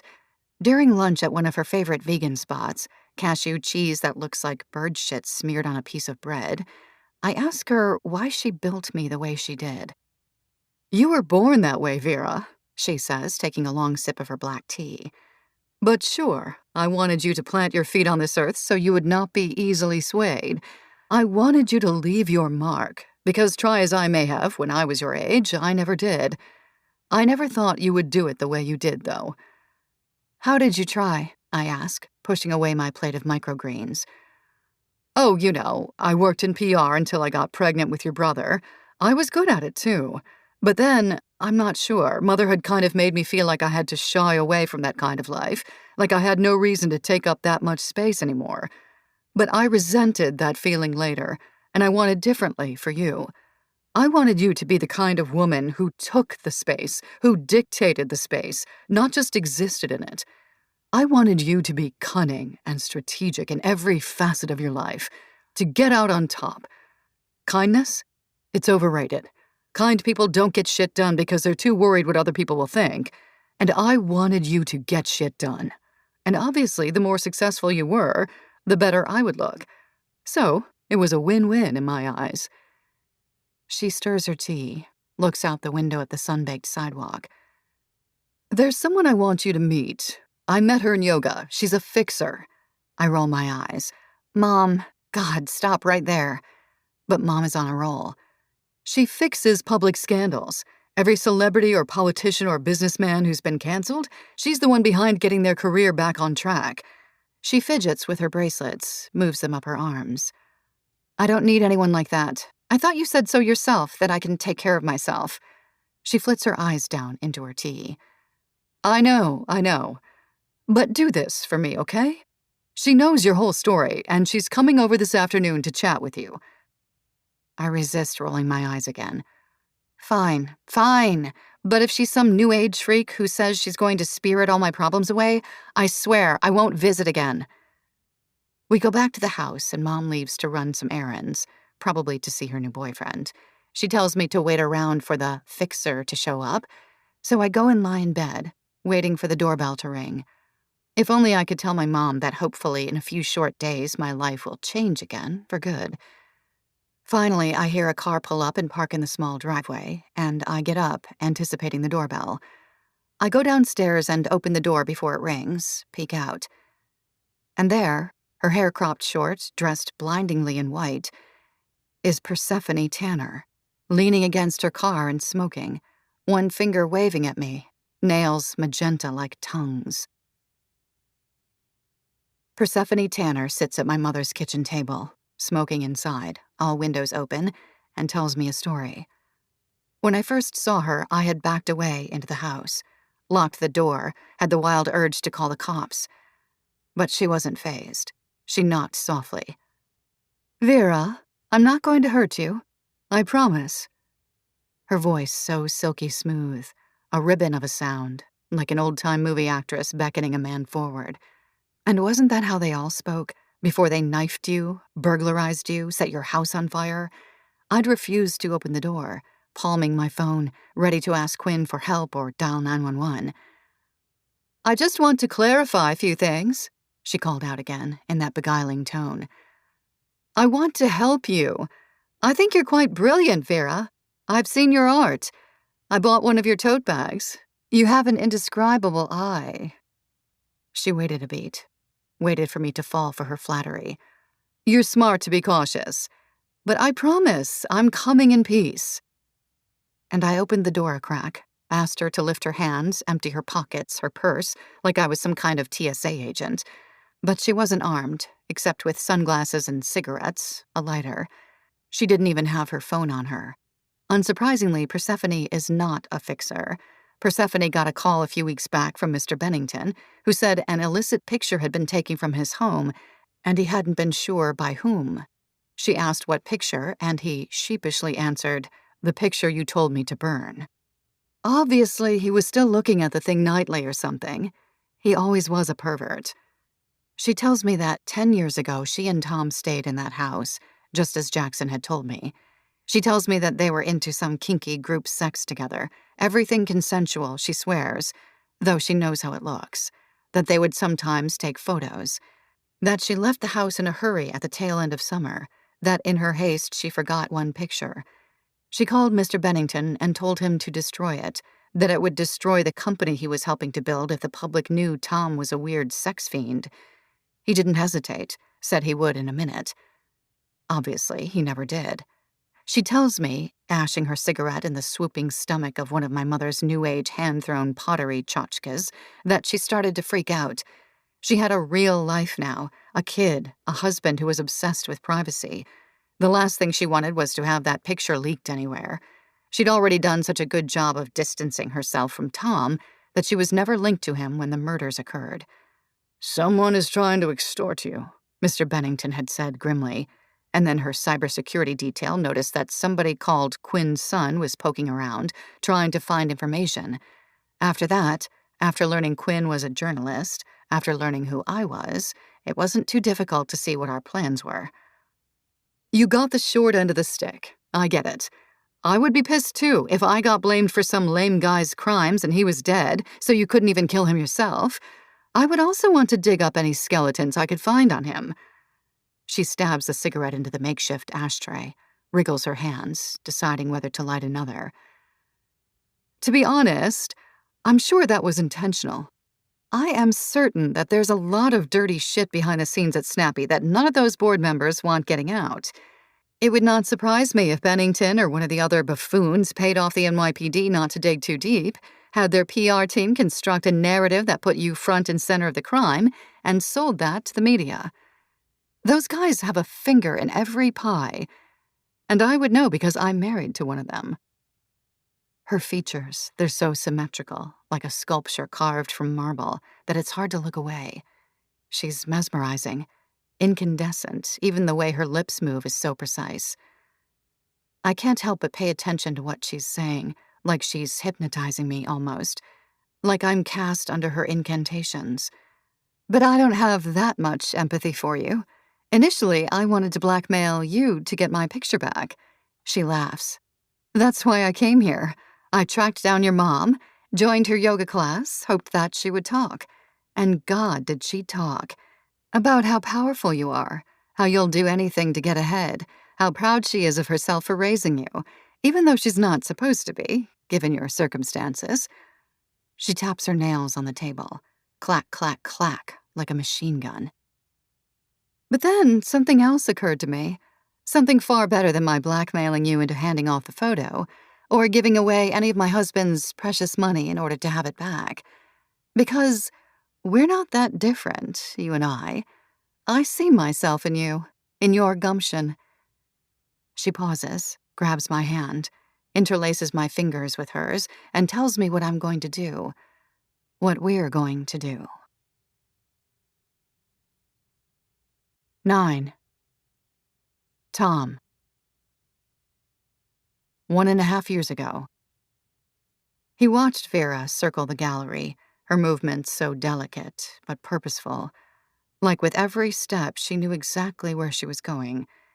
Her deliberateness, he knew about that, had expected it, based on his perusal of her online presence. But in person, it almost took his breath away, a punch in the gut. He wasn't used to being with someone who met him where he was at, whose sheer presence almost made him second-guess himself, to quake like he was 10 years old again, picked last for softball. It wasn't just her beauty, though that was certainly part of it. She was so deliciously assembled, her facial features absolutely aligned, her skin lush and warm. But her power rested in her certainty, the decisive way she talked, walked, ate. She knew what she wanted and grabbed it, no matter what it took, no matter whom she walked over along the way. The idea was to begin dating Vera, to use the charm he hadn't oiled in years to entice her, make her fall for him, and then show off the conquest to his wife. Look at my power. Look who I was able to steal right from under your nose. You think you can bring Perry back into the mix without a second thought? Look what I can do to you. What happened to Vera herself after his little game was over? Well, he hadn't thought that far. But now all of that seemed so petty, such a clearly childish reaction to a marriage that was already built on the backs of something shaky and disturbed. Vera, here, in the flesh, was intoxicating. He understood his wife's obsession now, the desperate way she wanted to emulate her. Now he wasn't sure he wanted to let her go at all. And he'd trapped himself, too, in the lies he was telling her about his morals, his ethics. Initially, he had been acting as the man he believed she would fall for. And now he wanted to be that man for her. The kind, gentle one who was a little unsteady on his feet, a little awkward, powerful but powerless. He wanted to impress her. That was part of the issue. He felt an urgent need to make her see the good in him, to convince her that he wasn't a bad guy. He'd known the tickets to the art gallery show were a bit too flashy for her taste, an obvious try-hard move, but he wanted her to experience something different, something only a person like him could provide. That was the crux of it, the difference. Her feelings, her thoughts, mattered. The next morning, he watched her sleep in the bed he shared with his wife, her lips opened partway, drool escaping through them as she breathed in, out. He wanted to stick his finger into that little wedge of an opening, have her suck it, make his fingertip dewy with her saliva. But he stopped himself, heaved himself out of bed as quietly as he could. He would do what kind, attentive men on overnight dates do and get her food. He'd done it himself once upon a time. Before Perry, before Odelie. When he returned, they lay back in bed together, nude, egg yolks sliding onto the sheets between them, everything bagel seasoning getting caught in the pillowcases.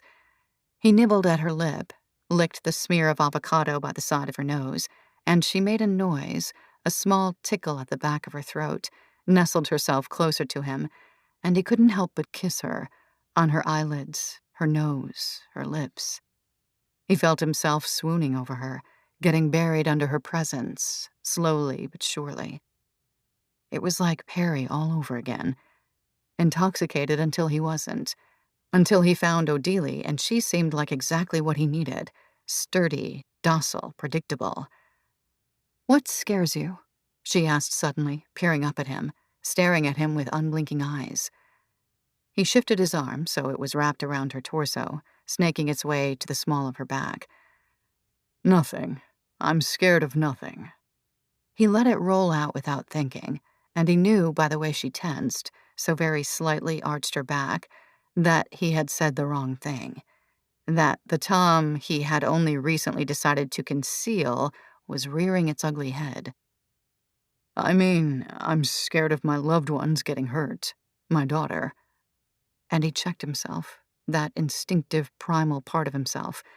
There was a pang at the thought of losing Penelope, dull and throbbing buried deep in his bone marrow, some kind of biological vestige.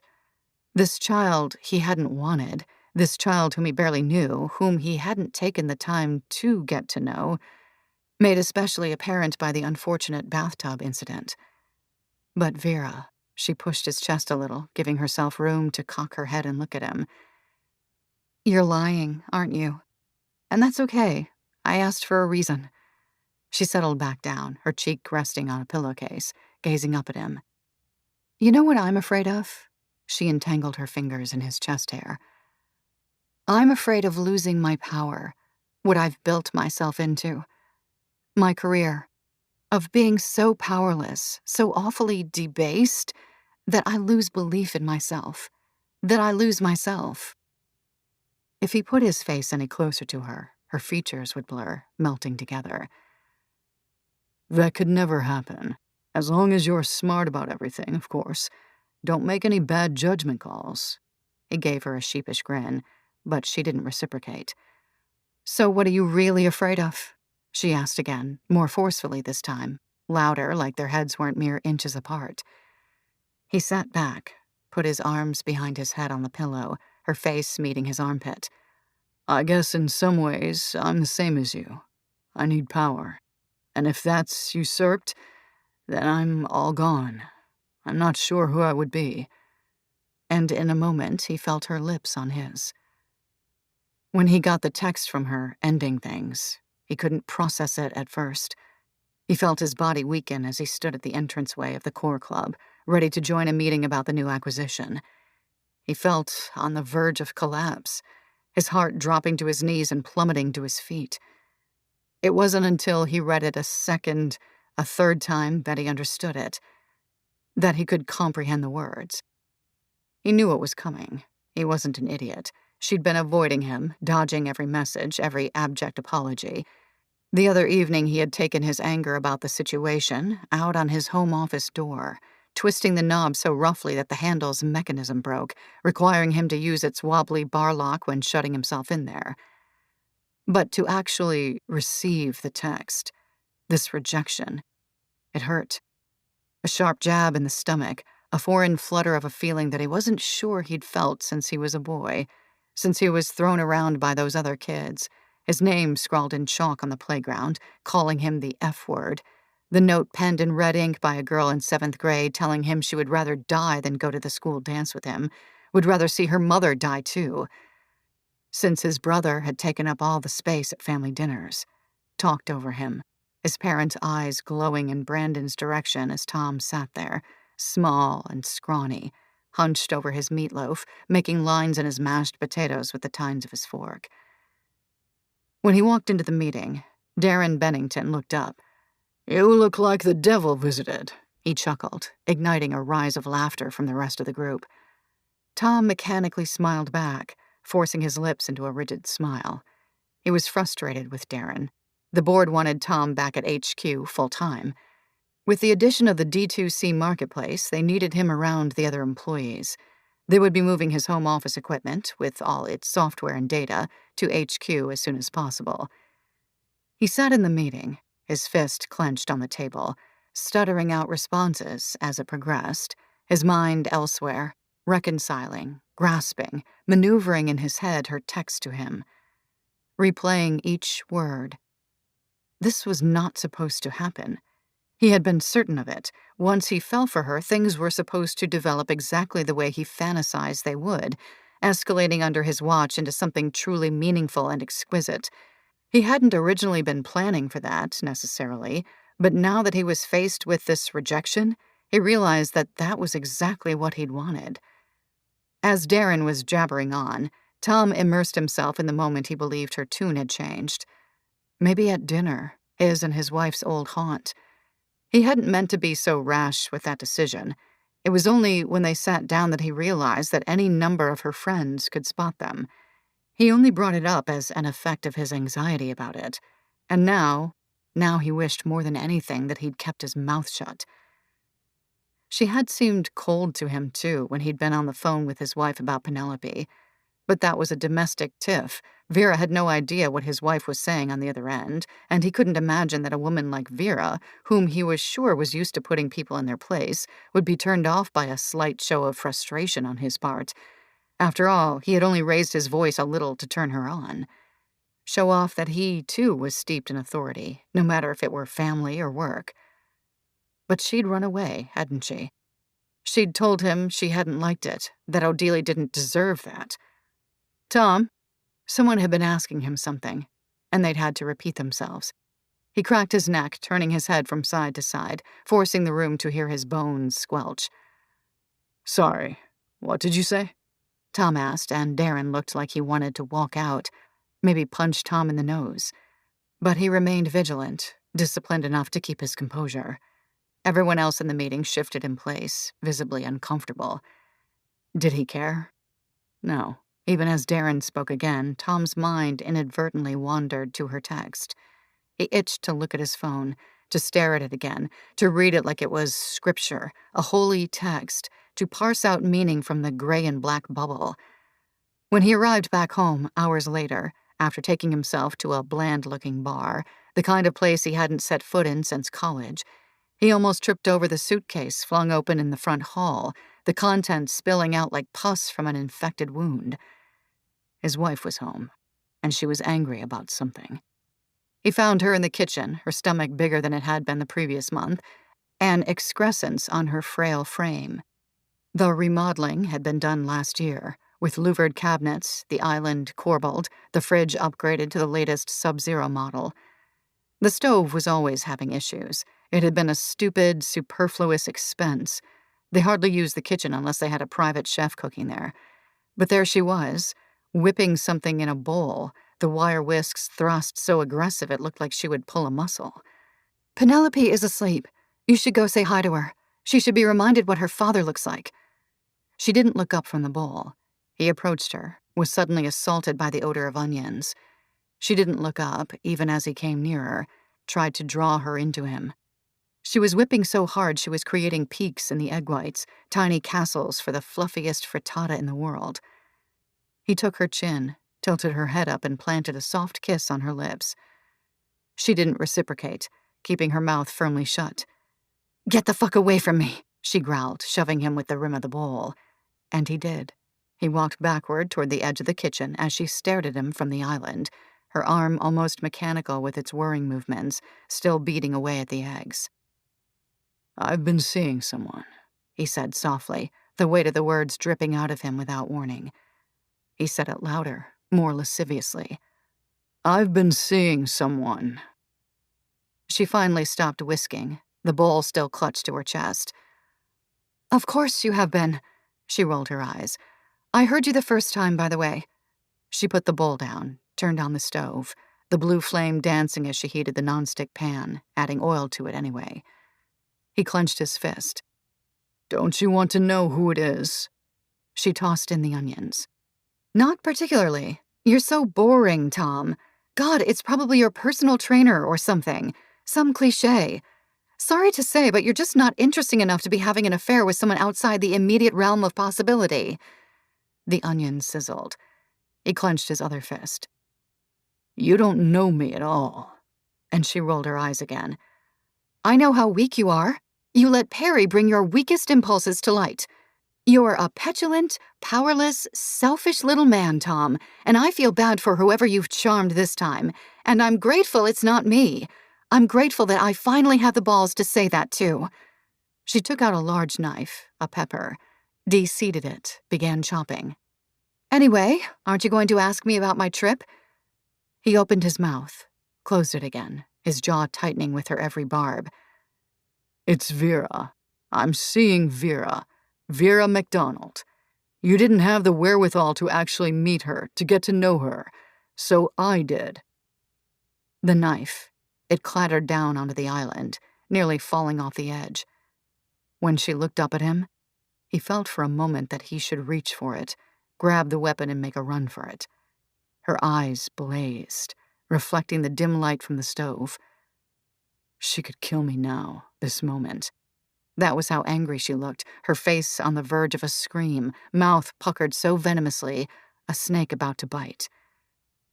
The fire alarm went off, smoke billowing off the hot-oiled onion pan, and she began to cry. 10. Odelie. 1.5 years ago. She had a plan. At first, it had been a wish, a dream, something she clung to as she lay in the guest bed in Novi, her lower back aching as her abdomen blossomed into a fuller, rounder protrusion. Penelope resting beside her, sucking a wet thumb with her rosebud lips. Odelie gazed at the clouds painted on the blue ceiling of that bedroom and was at once whisked away to so many mornings and nights spent in the same position in her childhood home, hoping, yearning, aching to be someone else. And it struck her, as she lost herself in the whites of those stenciled clouds, that she was right where she'd begun, settled back into the familiar comfort of her own boredom, her own static ways. Though everything had changed, nothing had. She nestled Penelope closer, sniffing the top of her head. She had hoped that coming to Michigan, that sinking back into her familial roots, would force her to be grateful for the life she led now, the glamour, the wealth, the friends in high places. But Odelie still felt two-dimensional, flimsy, very likely to be swept up by the wind, walked all over, tracked with muddy footprints. The only way she felt even a modicum of self-respect, of pleasure, of control, was through her mothering. And that was why she had so casually, so easily and remorselessly, gone into her OB-GYN's office one day nearly 4 years ago and had her IUD taken out. She wanted someone, something to mold, to create into the person she so desperately wanted to be. Parents always complain about everything going by too fast, of childhood being so fleeting and so pure that it was impossible to hold on to capture properly. For Odelie, however, Penelope's childhood, her babyhood rather, was a slow slog in the mud. Odelie yearned for the day when she would have to enact some actual parenting skills, would have to teach her daughter life lessons rather than basic words. She yearned to have a little girl, not a toddler, to shape into someone far different from herself. Because the truth was, even at nearly 3 years old, Penelope was already too sweet, too docile. The other mothers would ooh and ah at how easy she was to manage. But Odelie craved defiance. She wanted somehow, in some way, to feel more seen, to be forced to lead, to be given control, to not live such a placid existence, to not be taken for granted by Tom, who made her feel like she could disappear at any moment. She hoped her second child would wail all night long for her. She had been feeling stuck, ignored by Tom, a wallflower once more, a mere inconvenience whom he had to greet when he wasn't in his tomb of an office, and now, more recently, a punching bag whom he liked to taunt, to psychologically pummel whenever he noticed its presence. When they had first gotten together, she relished him, the way he noticed her and included her, how worldly he'd seemed. A bit later, after she'd moved to New York with him, she'd even delighted in the way she was his paper doll, allowing him to dress her, trim her, shape her into the woman he wanted to overpower. She trusted him, loved how he perceived her, and wanted her to be better. Somewhere down the line, though, she'd grown tired of it. She wanted autonomy. She wanted to make her own choices. She had forgotten her obsession with gumption, with emulating Perry's self-possession. Now, a decade later, she yearned for it again. At this juncture in their marriage, Tom either ignored her or harbored disdain. Yet she did nothing, said nothing. But then the incident happened with Penelope and the bathtub, and her rage, it burst to the surface, became boiling hot, because it was one thing to be disinterested in her, his wife, but it was a whole other problem to be indifferent to their child. Especially because, after that wake-up call, any husband with a soul would have stopped working so much, would have loved and appreciated his family a little more. Not Tom. Odelia had told her friends, women she drank with and read books with, who were mostly the wives of her husband's business partners, foisted on her because of Tom's insistence on insularity, that she was visiting her father, who had recently undergone surgery, which wasn't a lie, but her dad was doing just fine. It was Odelia who seemed in need of some kind of medical intervention. That was what her mother said in so many words. Something's not right. A dismissive mutter, because even grown-up Odelia was still only worthy of a murmur. Odelia spent her days in Novi talking to Vera McDonald, or rather, her inner Vera.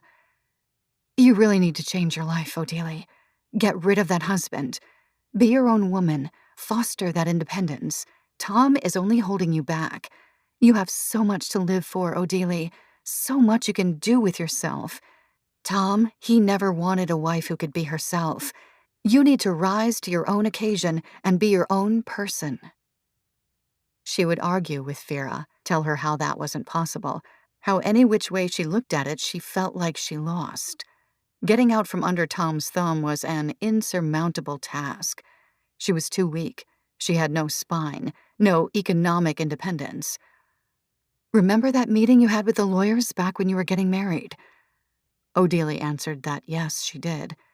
Remember that clause? In untimely death, you and any children would receive all of Tom's assets. Odelia froze in bed, her hands gripping the covers. No, I don't remember that clause. Sure you do, Vera answered. Tom is indifferent. He's a snoop. He's a greedy pig who will only ever care about his business. He has no attachment to his own daughter, for God's sake. Why should he deserve to keep on breathing when he's not making this world or your home a better place? Odelia shifted away from Penelope in the bed, heard a little moan escape her mouth as she didn't feel the warmth of her mother beside her. He's a person, a living, breathing person. He's the father of my child. No one deserves to die. Vera was silent in Odelia's head before speaking again. Take some power back. It'll be easy. No one will ever accuse you of wrongdoing. Make it look like a suicide, like he couldn't get his new project off the ground, that he'd been wallowing in some severe depressive episode, which he'd been too afraid to tell anyone about. A man like that, they'll say he has everything, so he was probably too scared to ask for help, too ashamed. It'll be easy, I promise. A simple solution. He'll be dead. He'll be out of your way, and you can start afresh. Could it be that easy? Odelia continued watching the clouds on the guest bedroom ceiling. She could swear they were floating, moving like real clouds in a real sky. She turned to Penelope and watched her breathe in and out, her heart alive and beating, like Tom's, like her own. She wasn't actually going to do it. Of course not. It was just a happy little film that played on repeat in her brain at all times. When she closed her eyes, she could feel herself getting into the rhythm of it, embodying the other Odelia, the one who would so tactfully kill her husband, inherit his money, mourn with crocodile tears. It made her smile, this movie. Smile so hard that it brought her outside into the sunlight for one of the first times since she arrived in Michigan. She didn't want it to be bloody. She resented Tom. She maybe even hated him. But she didn't abhor him enough to wish a painful death on him. No, she would do something simple, something that would lull him into a deep, dreamless, forever sleep. Carbon monoxide poisoning. A simple solution, as Vera had said. Before she even got back to Brooklyn, she had it all planned out. He spent every evening in his home office, that dungeon of a room that she never even went near. Sometimes he even slept there. Windowless, soundproof, with a gas fireplace to make him feel like he was some medieval king with roaring royal flames that she knew he kept on every night until May. Before he went in there for the night, she would finagle that fireplace so that once it was turned on, carbon monoxide would filter out. He would be trapped in there, while she and Penelope would sleep peacefully on the other side of the house, none the wiser. He wouldn't even realize what was happening to him until maybe the last moment before he lost consciousness. Still, it was just a movie in her head. It wasn't until Tom, so casually cruel, had said that thing about Vera McDonald that a fissure seemed to crack wide open in Odili's head, that she felt a tremor of herself floating away, a dust mote in the sunlight. She was sane. She had always been sane, steady, sad and a little lonely, but with a firm grip on reality. She knew the Vera voice in her head was her own, for example, but after that admission, God, she wanted him to die. Harder than she'd wanted almost anything, than even Tom himself when she had first seen him and fell so stupidly in love. The Vera voice in her head, it vanished then, expelled by Odili's wrath toward her husband. She wasn't angry about the cheating, the affair. No, Tom had taken something that was so rightfully Odili's, so cherished, a friend, however imaginary. He had tainted the only embodiment of perfection Odili had in her otherwise discordant, unhappy life. He had soiled something precious. At first, she thought he was lying, trying to get a rise out of her. After he'd gone to bed, on the couch, she'd taken his phone, looked at his text messages. She read through their conversation, noted that Tom had been lying about one thing. Vera had dumped him that day. Odili called the number to eliminate any doubt that this was Vera, that Tom hadn't just saved his side piece's number under her name to fuck with Odili. She prayed that no one would pick up, and no one did. And then there was the click of a voicemail. Vera. Her voice lower and huskier than Odili had imagined, saying her own name, that she wasn't there at the moment and whoever was calling should text her. Odili had an idea. She took Tom's phone into bed with her. He wouldn't wake up. She'd seen him swallow an Ambien before he went to sleep on the couch. Under her covers, her face peeking out of her blanket, she called Vera's number a few more times. No answer. She texted Vera a few more times. Long, drawn-out, painful essays about how much Tom liked her, that she had to give him a second chance. The more she sent, the more deranged they got. That he was in love with her, that he didn't know how he could live without her. After about 2 hours of this, Vera had blocked her, or Tom. She could tell from the messages, which went from blue to green on iMessage, and Odili deleted the entire conversation, slipped back downstairs and tucked the phone next to Tom, right in the place where he'd left it, his little teddy bear. Now, the note. It would be difficult to feign Tom's handwriting, and she knew if she tried and even one letter seemed off, it could be her downfall. She paused, trying to get herself in Tom's head. It couldn't be long. Tom was known for his terseness. She had opted for typed. Who hand-wrote their suicide notes these days anyway, she'd thought bitterly, as she banged it out, deleting the document afterward, a couple of nights before her grand plan. She made the note 7 sentences, printed it out, folded it and stuffed it in the bottom drawer of his desk, where he kept extra computer chargers. And what better way for him to be seen in death? So pathetically obsessed with someone who had rejected him, wishing peace to his wife whom he had grown so indifferent toward. He would hate that being his legacy. In her bathroom, in front of the full-length mirror, she practiced her call to 911, which she would have to make in the dead of night once she began to smell sulfur. She modulated the pitch of her voice, rehearsed the pinch of fear between her eyes, the tears that would begin to fall once she realized what had happened. The day of, she went to lunch with her friend Shirley. "God, you look as tired as you were when you left. What did you do?" Shirley remarked, sipping on a Chardonnay, whose color reminded Odelie of a rabid dog's eyes. They were supposed to be discussing fundraising plans for some charity Odelie had already forgotten the name of. "You know, my dad was in the hospital, so I spent a lot of time in there. It wasn't exactly a vacation, I'm afraid." She plucked the cloth napkin off the table and flattened it onto her lap. "Oh, you poor thing. I'm sorry. Was I being insensitive? Spending so much time with the kids lately has made me completely forget how to have normal conversation." Odelie shook her head. "It's fine. You're fine." Odelie took a drink of her water, looking furtively around the room. Everything seemed to have a dull sheen to it. Like the room of the restaurant, its inhabitants and furniture were covered in wax. "How's Layla?" Odelie asked. Shirley rolled her eyes. "Oh, you know, same old stuff. She was away most of last month. But then when she's here, she's really here, you know? I can't complain about that. She spoils the kids rotten, though, and seems to be really overly invested in sneaker collecting recently." She prattled on. Odelie liked Layla. She was a powerhouse with a highly demanding job. But she very clearly loved Shirley in a visceral, profoundly ordinary way that had never surfaced between her and Tom, even on the best days. "Tom hasn't been happy at all since I came home," she said abruptly, during a short pause in the prattle. This was another part of her plan. Shirley squinted, flicking her wrist so hard that her wineglass almost toppled. They were served their salads. When the waiter left, Shirley scrutinized Odelie once more. "What makes you say that?" She cut into her steak, the juices running bloody over the leafy greens. "He's been acting odd.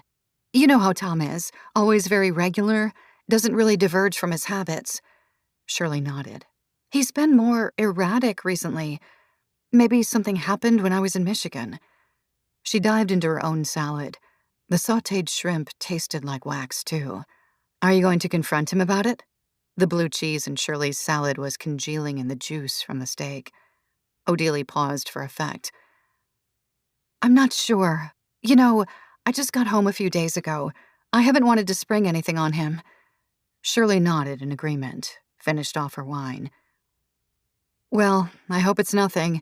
The last thing you want to deal with is a man who can't be alone for a little while. You need to be able to leave them without worrying that they'll wander off, you know?" Odelie nodded in agreement, downed her water. Her tongue, too, was waxy, stuck to the roof of her mouth. When Odelie got home, she took a tour of her own house, the last day she would inhabit it with his scent suffusing it. She twisted the tassels on the curtains the interior designer he'd hired had forced them to buy, licked the wall with the hand-painted trellis and fountain. She scratched the surface of the stupid kitchen island Tom had insisted they have installed, even though neither of them cooked. She stared for a while at the jagged groove she'd made with a long-handled knife in the marble, tracing it with the pad of her thumb.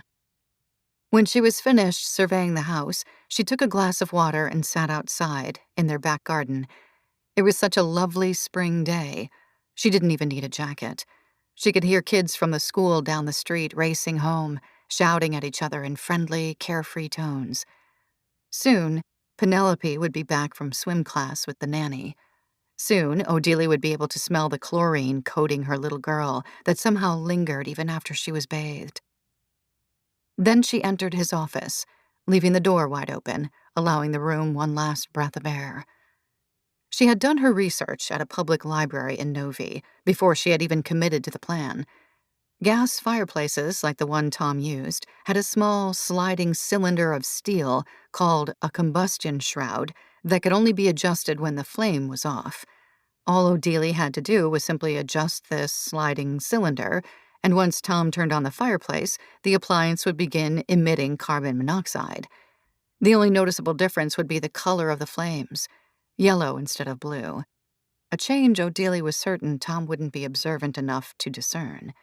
Odelia believed that he wouldn't try to leave, that the effects of the gas would hit him before that could become a problem. It wouldn't take too long for the gas to do its job, and because of the room's sealed nature, with barely a sliver of space under the door, no other part of the house would be affected. The carbon monoxide detector near the bedrooms would be too far away to sense anything, but she removed the batteries just in case. Snappy had moved his computer, which was in the home office, because of the board's new rule about working out of HQ and only HQ. Tom was waiting for some newfangled laptop to arrive. But surprisingly, this hadn't deterred him from shutting himself in there the past couple of nights. He told Odelia he was enjoying himself and working on a tech-free secret project, a term at which she rolled her eyes. After adjusting the combustion shroud with latex gloves on, no fingerprints, she ordered in dinner, a falafel pita sandwich. She heard Tom come home, a slam of the front door, the squeak of his shoes as they slid off. She hated that squeak. He poured himself a beverage, made a soft exhale the moment after he took a sip. She didn't want to engage with him. There was no need. She didn't have any parting words for him. She put Penelope to bed, reading her Make Way for Ducklings and petting her head as she watched her velvety eyes flutter closed. "What do you think of just Mommy and Penny and Baby?" she asked, stroking the bridge of her daughter's nose, the soft spot just between her eyes. But Penelope was already sound asleep, her breathing heavy and rhythmic. Odelia went down to the second floor, waiting for the sound of that heavy office door's hinges being pulled open for the evening. After popping an antihistamine to take the edge off, she couldn't risk any real sleeping pill while pregnant. She just sat in the darkness and stared, seeing things in the dimness, outlines of the furniture dancing into different shapes before her eyes. She had no diversion. Everything seemed unreal. She typed in her passcode, Vera's birthday, but even the phone didn't distract her. It seemed instead like a strange appendage strapped to her hand, jarringly loud and bright. She was so poised for the sound of the office door's hinges that every little scuffle downstairs was an explosion in her ears. Every creak he made around the kitchen, amplified as he plated his chef-prepared meal, neatly tucked away in the fridge like a bullet in an ammo can. And then, when the dancing, fuzzy lines in the dark seemed to be coming nearer and nearer, finally, she heard the door being pulled open, a tremor resonating throughout the house. But sitting there, all that waiting, it made her impatient. She wanted to quicken the job. Even though it hadn't been a worry previously, why risk Tom figuring out, from the yellow flames or the dizzying effect of the gas, what she was up to, and wandering out of the office before the job was done? She left her phone on the couch, went upstairs to the bedroom, and pocketed the Ambien sitting on Tom's night table. Then she went downstairs, poured a glass of Stag's Leap Pinot Noir, watching it swirl into the bulbous glass Tom had insisted on buying. With the bottom of Tom's iPhone, which she had left in the kitchen, she crushed a pill, the powder almost camouflaged by the honed granite island. The powder sank to the bottom of the wine, and she stirred it deftly until all those granules were floating seamlessly, invisibly in the red liquid. With the wineglass in hand, she walked to the office, almost pirouetted, in fact, as much as she could with her growing belly, her body loose and languorous from the antihistamine coursing through it, her mind already relishing the dulling, foggy effects of the pill. "Brought you some wine," she sang out as she opened the door, unaware that, behind her, the wobbly bar lock, the only thing that kept the door from locking since Tom broke the handle, had retracted into its casing as she stepped into the room. But he was already sprawled face down in a pile of papers, a blueprint, it looked like, for a horse enclosure, like the one from the night they first met, those iridescent, spellbinding ponies. Unconscious already, dying, shallow breath escaping his slack, supple mouth. She smiled. Then she heard the door click shut behind her. Epilogue. I have a date tonight. He's a filmmaker, scrawny with red, thinning hair and glasses, perfectly unassuming. We met on the non-exclusive app, the one that anyone can join. Postmen and models, bartenders and finance bros, maybe even murderers. But as we know, those can be found anywhere. I'm wearing a gray cashmere tank top, since it's supposed to be a little breezy tonight. Black wide-legged jeans, platform sandals, a long, billowy lime-colored silk Altazara overcoat. My first instinct was to try to look as inconspicuous as possible. It's hard to date when your face is known for so many different things now, splattered on everything from a sleazy supermarket rag to a $500 sneaker. But unassuming is not who I am. That was never who I am. This date will have to be a brief one, though. Perry and I are starting to dream up the second collection of Seth, and there's way too much to do. It's funny what having a career revitalization can do for you. Huda won't stop calling me to do a collab, but obviously I'm ignoring her. When Perry cornered me at my mom's, she told me that her next venture was art and fashion, that she'd dipped her toes into so many industries, tech and cars and food and oil, but hadn't discovered the right vehicle to make her dreams of aesthetic dominance come true, until she found me. Perry had modeled in her 20s, but not very seriously, not for high-end designers or labels. When she'd broached the subject of starting a fashion label, of curating an art show, even with her current contact, people had dismissed her. She was too low rent for that, despite her billions. As many times as she recreated herself, she was still a working-class girl from Florida with an ample chest and good hair, who had scrabbled her way into this world by being the escort to a much older man. And besides, she didn't have the artistic talent. Fashion, high art, they were the only professions in which people were still looking at her credentials, at her past. And because of this gatekeeping, she yearned even more to break into these fields to prove to everyone that she could smash obstacles, create original, unique products that would sell out in seconds and require waiting lists that could be the next cultural touchstones. Perry, armed with my collages, my insider knowledge, and my technical expertise, knew she could finally achieve this, that she could launch herself into this world, that people would respond to her with respect and awe. And they did. With her money as a lubricant, my collage work ended up in Salon 94. Then she launched Seth. She's the designer, creative director, and CEO, and I'm the COO. She's the face, I'm the person making it all happen, pulling the marionette strings, the one with the real power. The first line was inspired by my art. High-concept dresses and shoes, pants too, made from prints based on my collages, not unlike other brands' collaborations with Kusama and Micheline Thomas, or the estates of Jean-Michel Basquiat and Keith Haring. We hired a ghost designer, recently let go from a Paris haute couture house, to formulate actual pieces. Seth's first collection sold out so fast last year that we had to contract another manufacturer to keep up with demand. This, of course, was after my gallery show went viral, when I had established critics from all over the world, including Peter Schjeldahl and Adrian Searle, calling me the next Rachel Feinstein or Nikki de Saint-Phal. Compliments came, too, from Mark Ryden himself and his wife, Marion Peck. Everyone wants to see a woman's rage if it's beautiful, if it's safely contained to a 12 by 24-inch piece of paper. I've made Perry more money in a year than she initially thought possible, and it's only full speed ahead. A beautiful, tragic woman with a redemption arc makes for a great heroine, especially when she's backed by billions. And anyway, isn't it trendy now to side with the supposed villainess? The woman who, in retrospect, was demonized unfairly by the media? Soon, no one will remember me as Tom Newburn's mistress. People are already starting to forget. Thanks to Perry. Thanks to my own tenacity. With that thought in mind, the next collection, the next exhibition, may go in a different direction. But we're not sure which.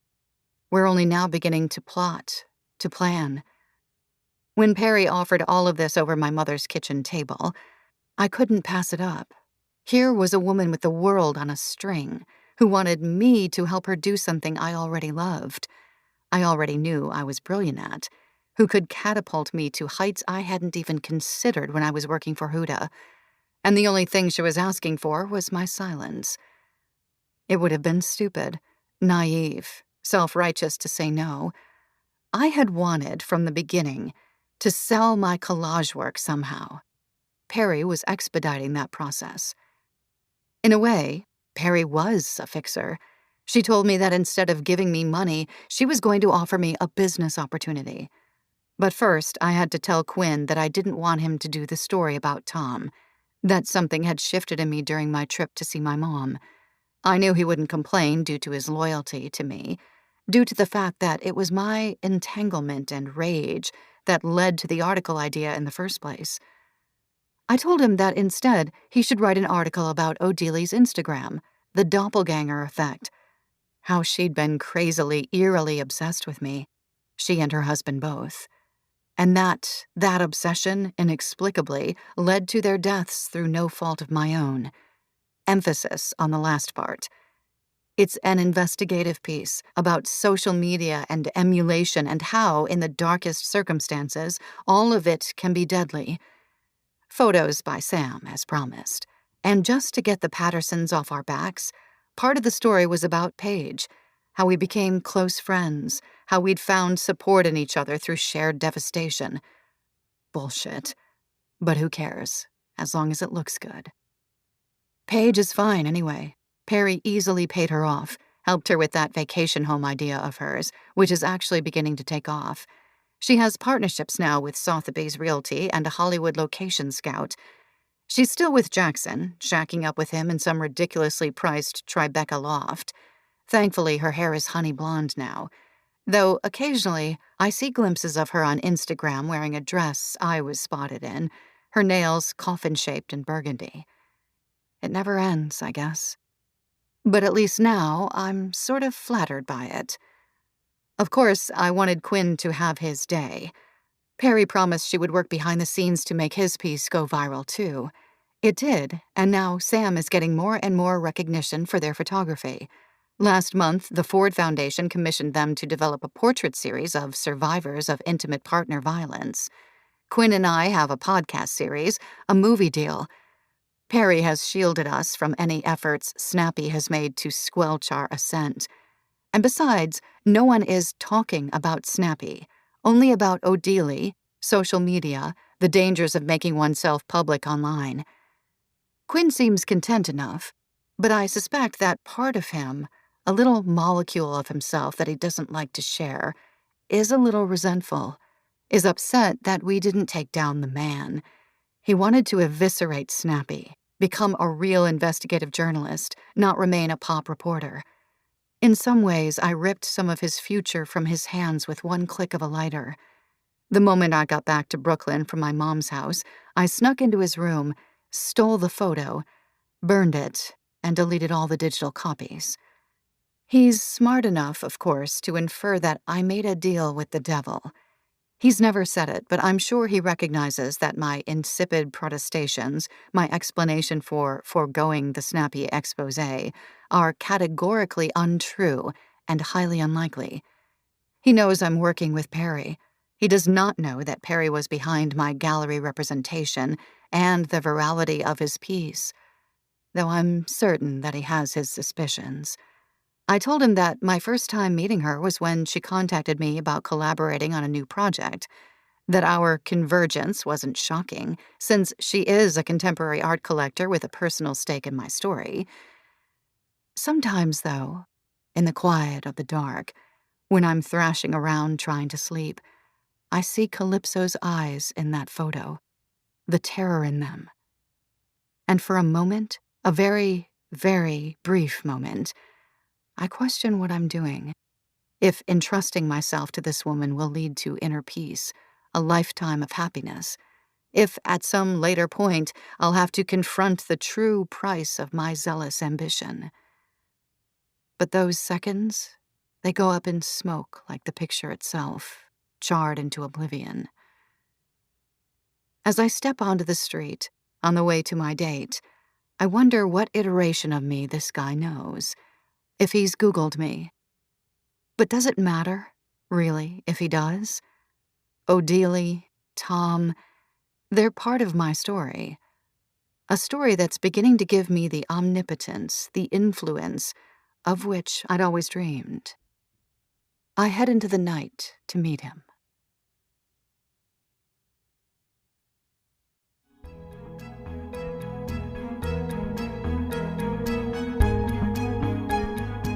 This is Terry Schnaubelt. We hope you have enjoyed this unabridged production of A Small Affair by Flora Collins, presented by Mira and Harper Audio. This program was produced by John Marshall Media. Executive producer, Jennifer Lopes. Text copyright 2022 by Flora Collins. Production copyright 2022 by Harlequin Enterprises Limited. Used under license with Harlequin Books S.A. All rights reserved. Thank you for listening.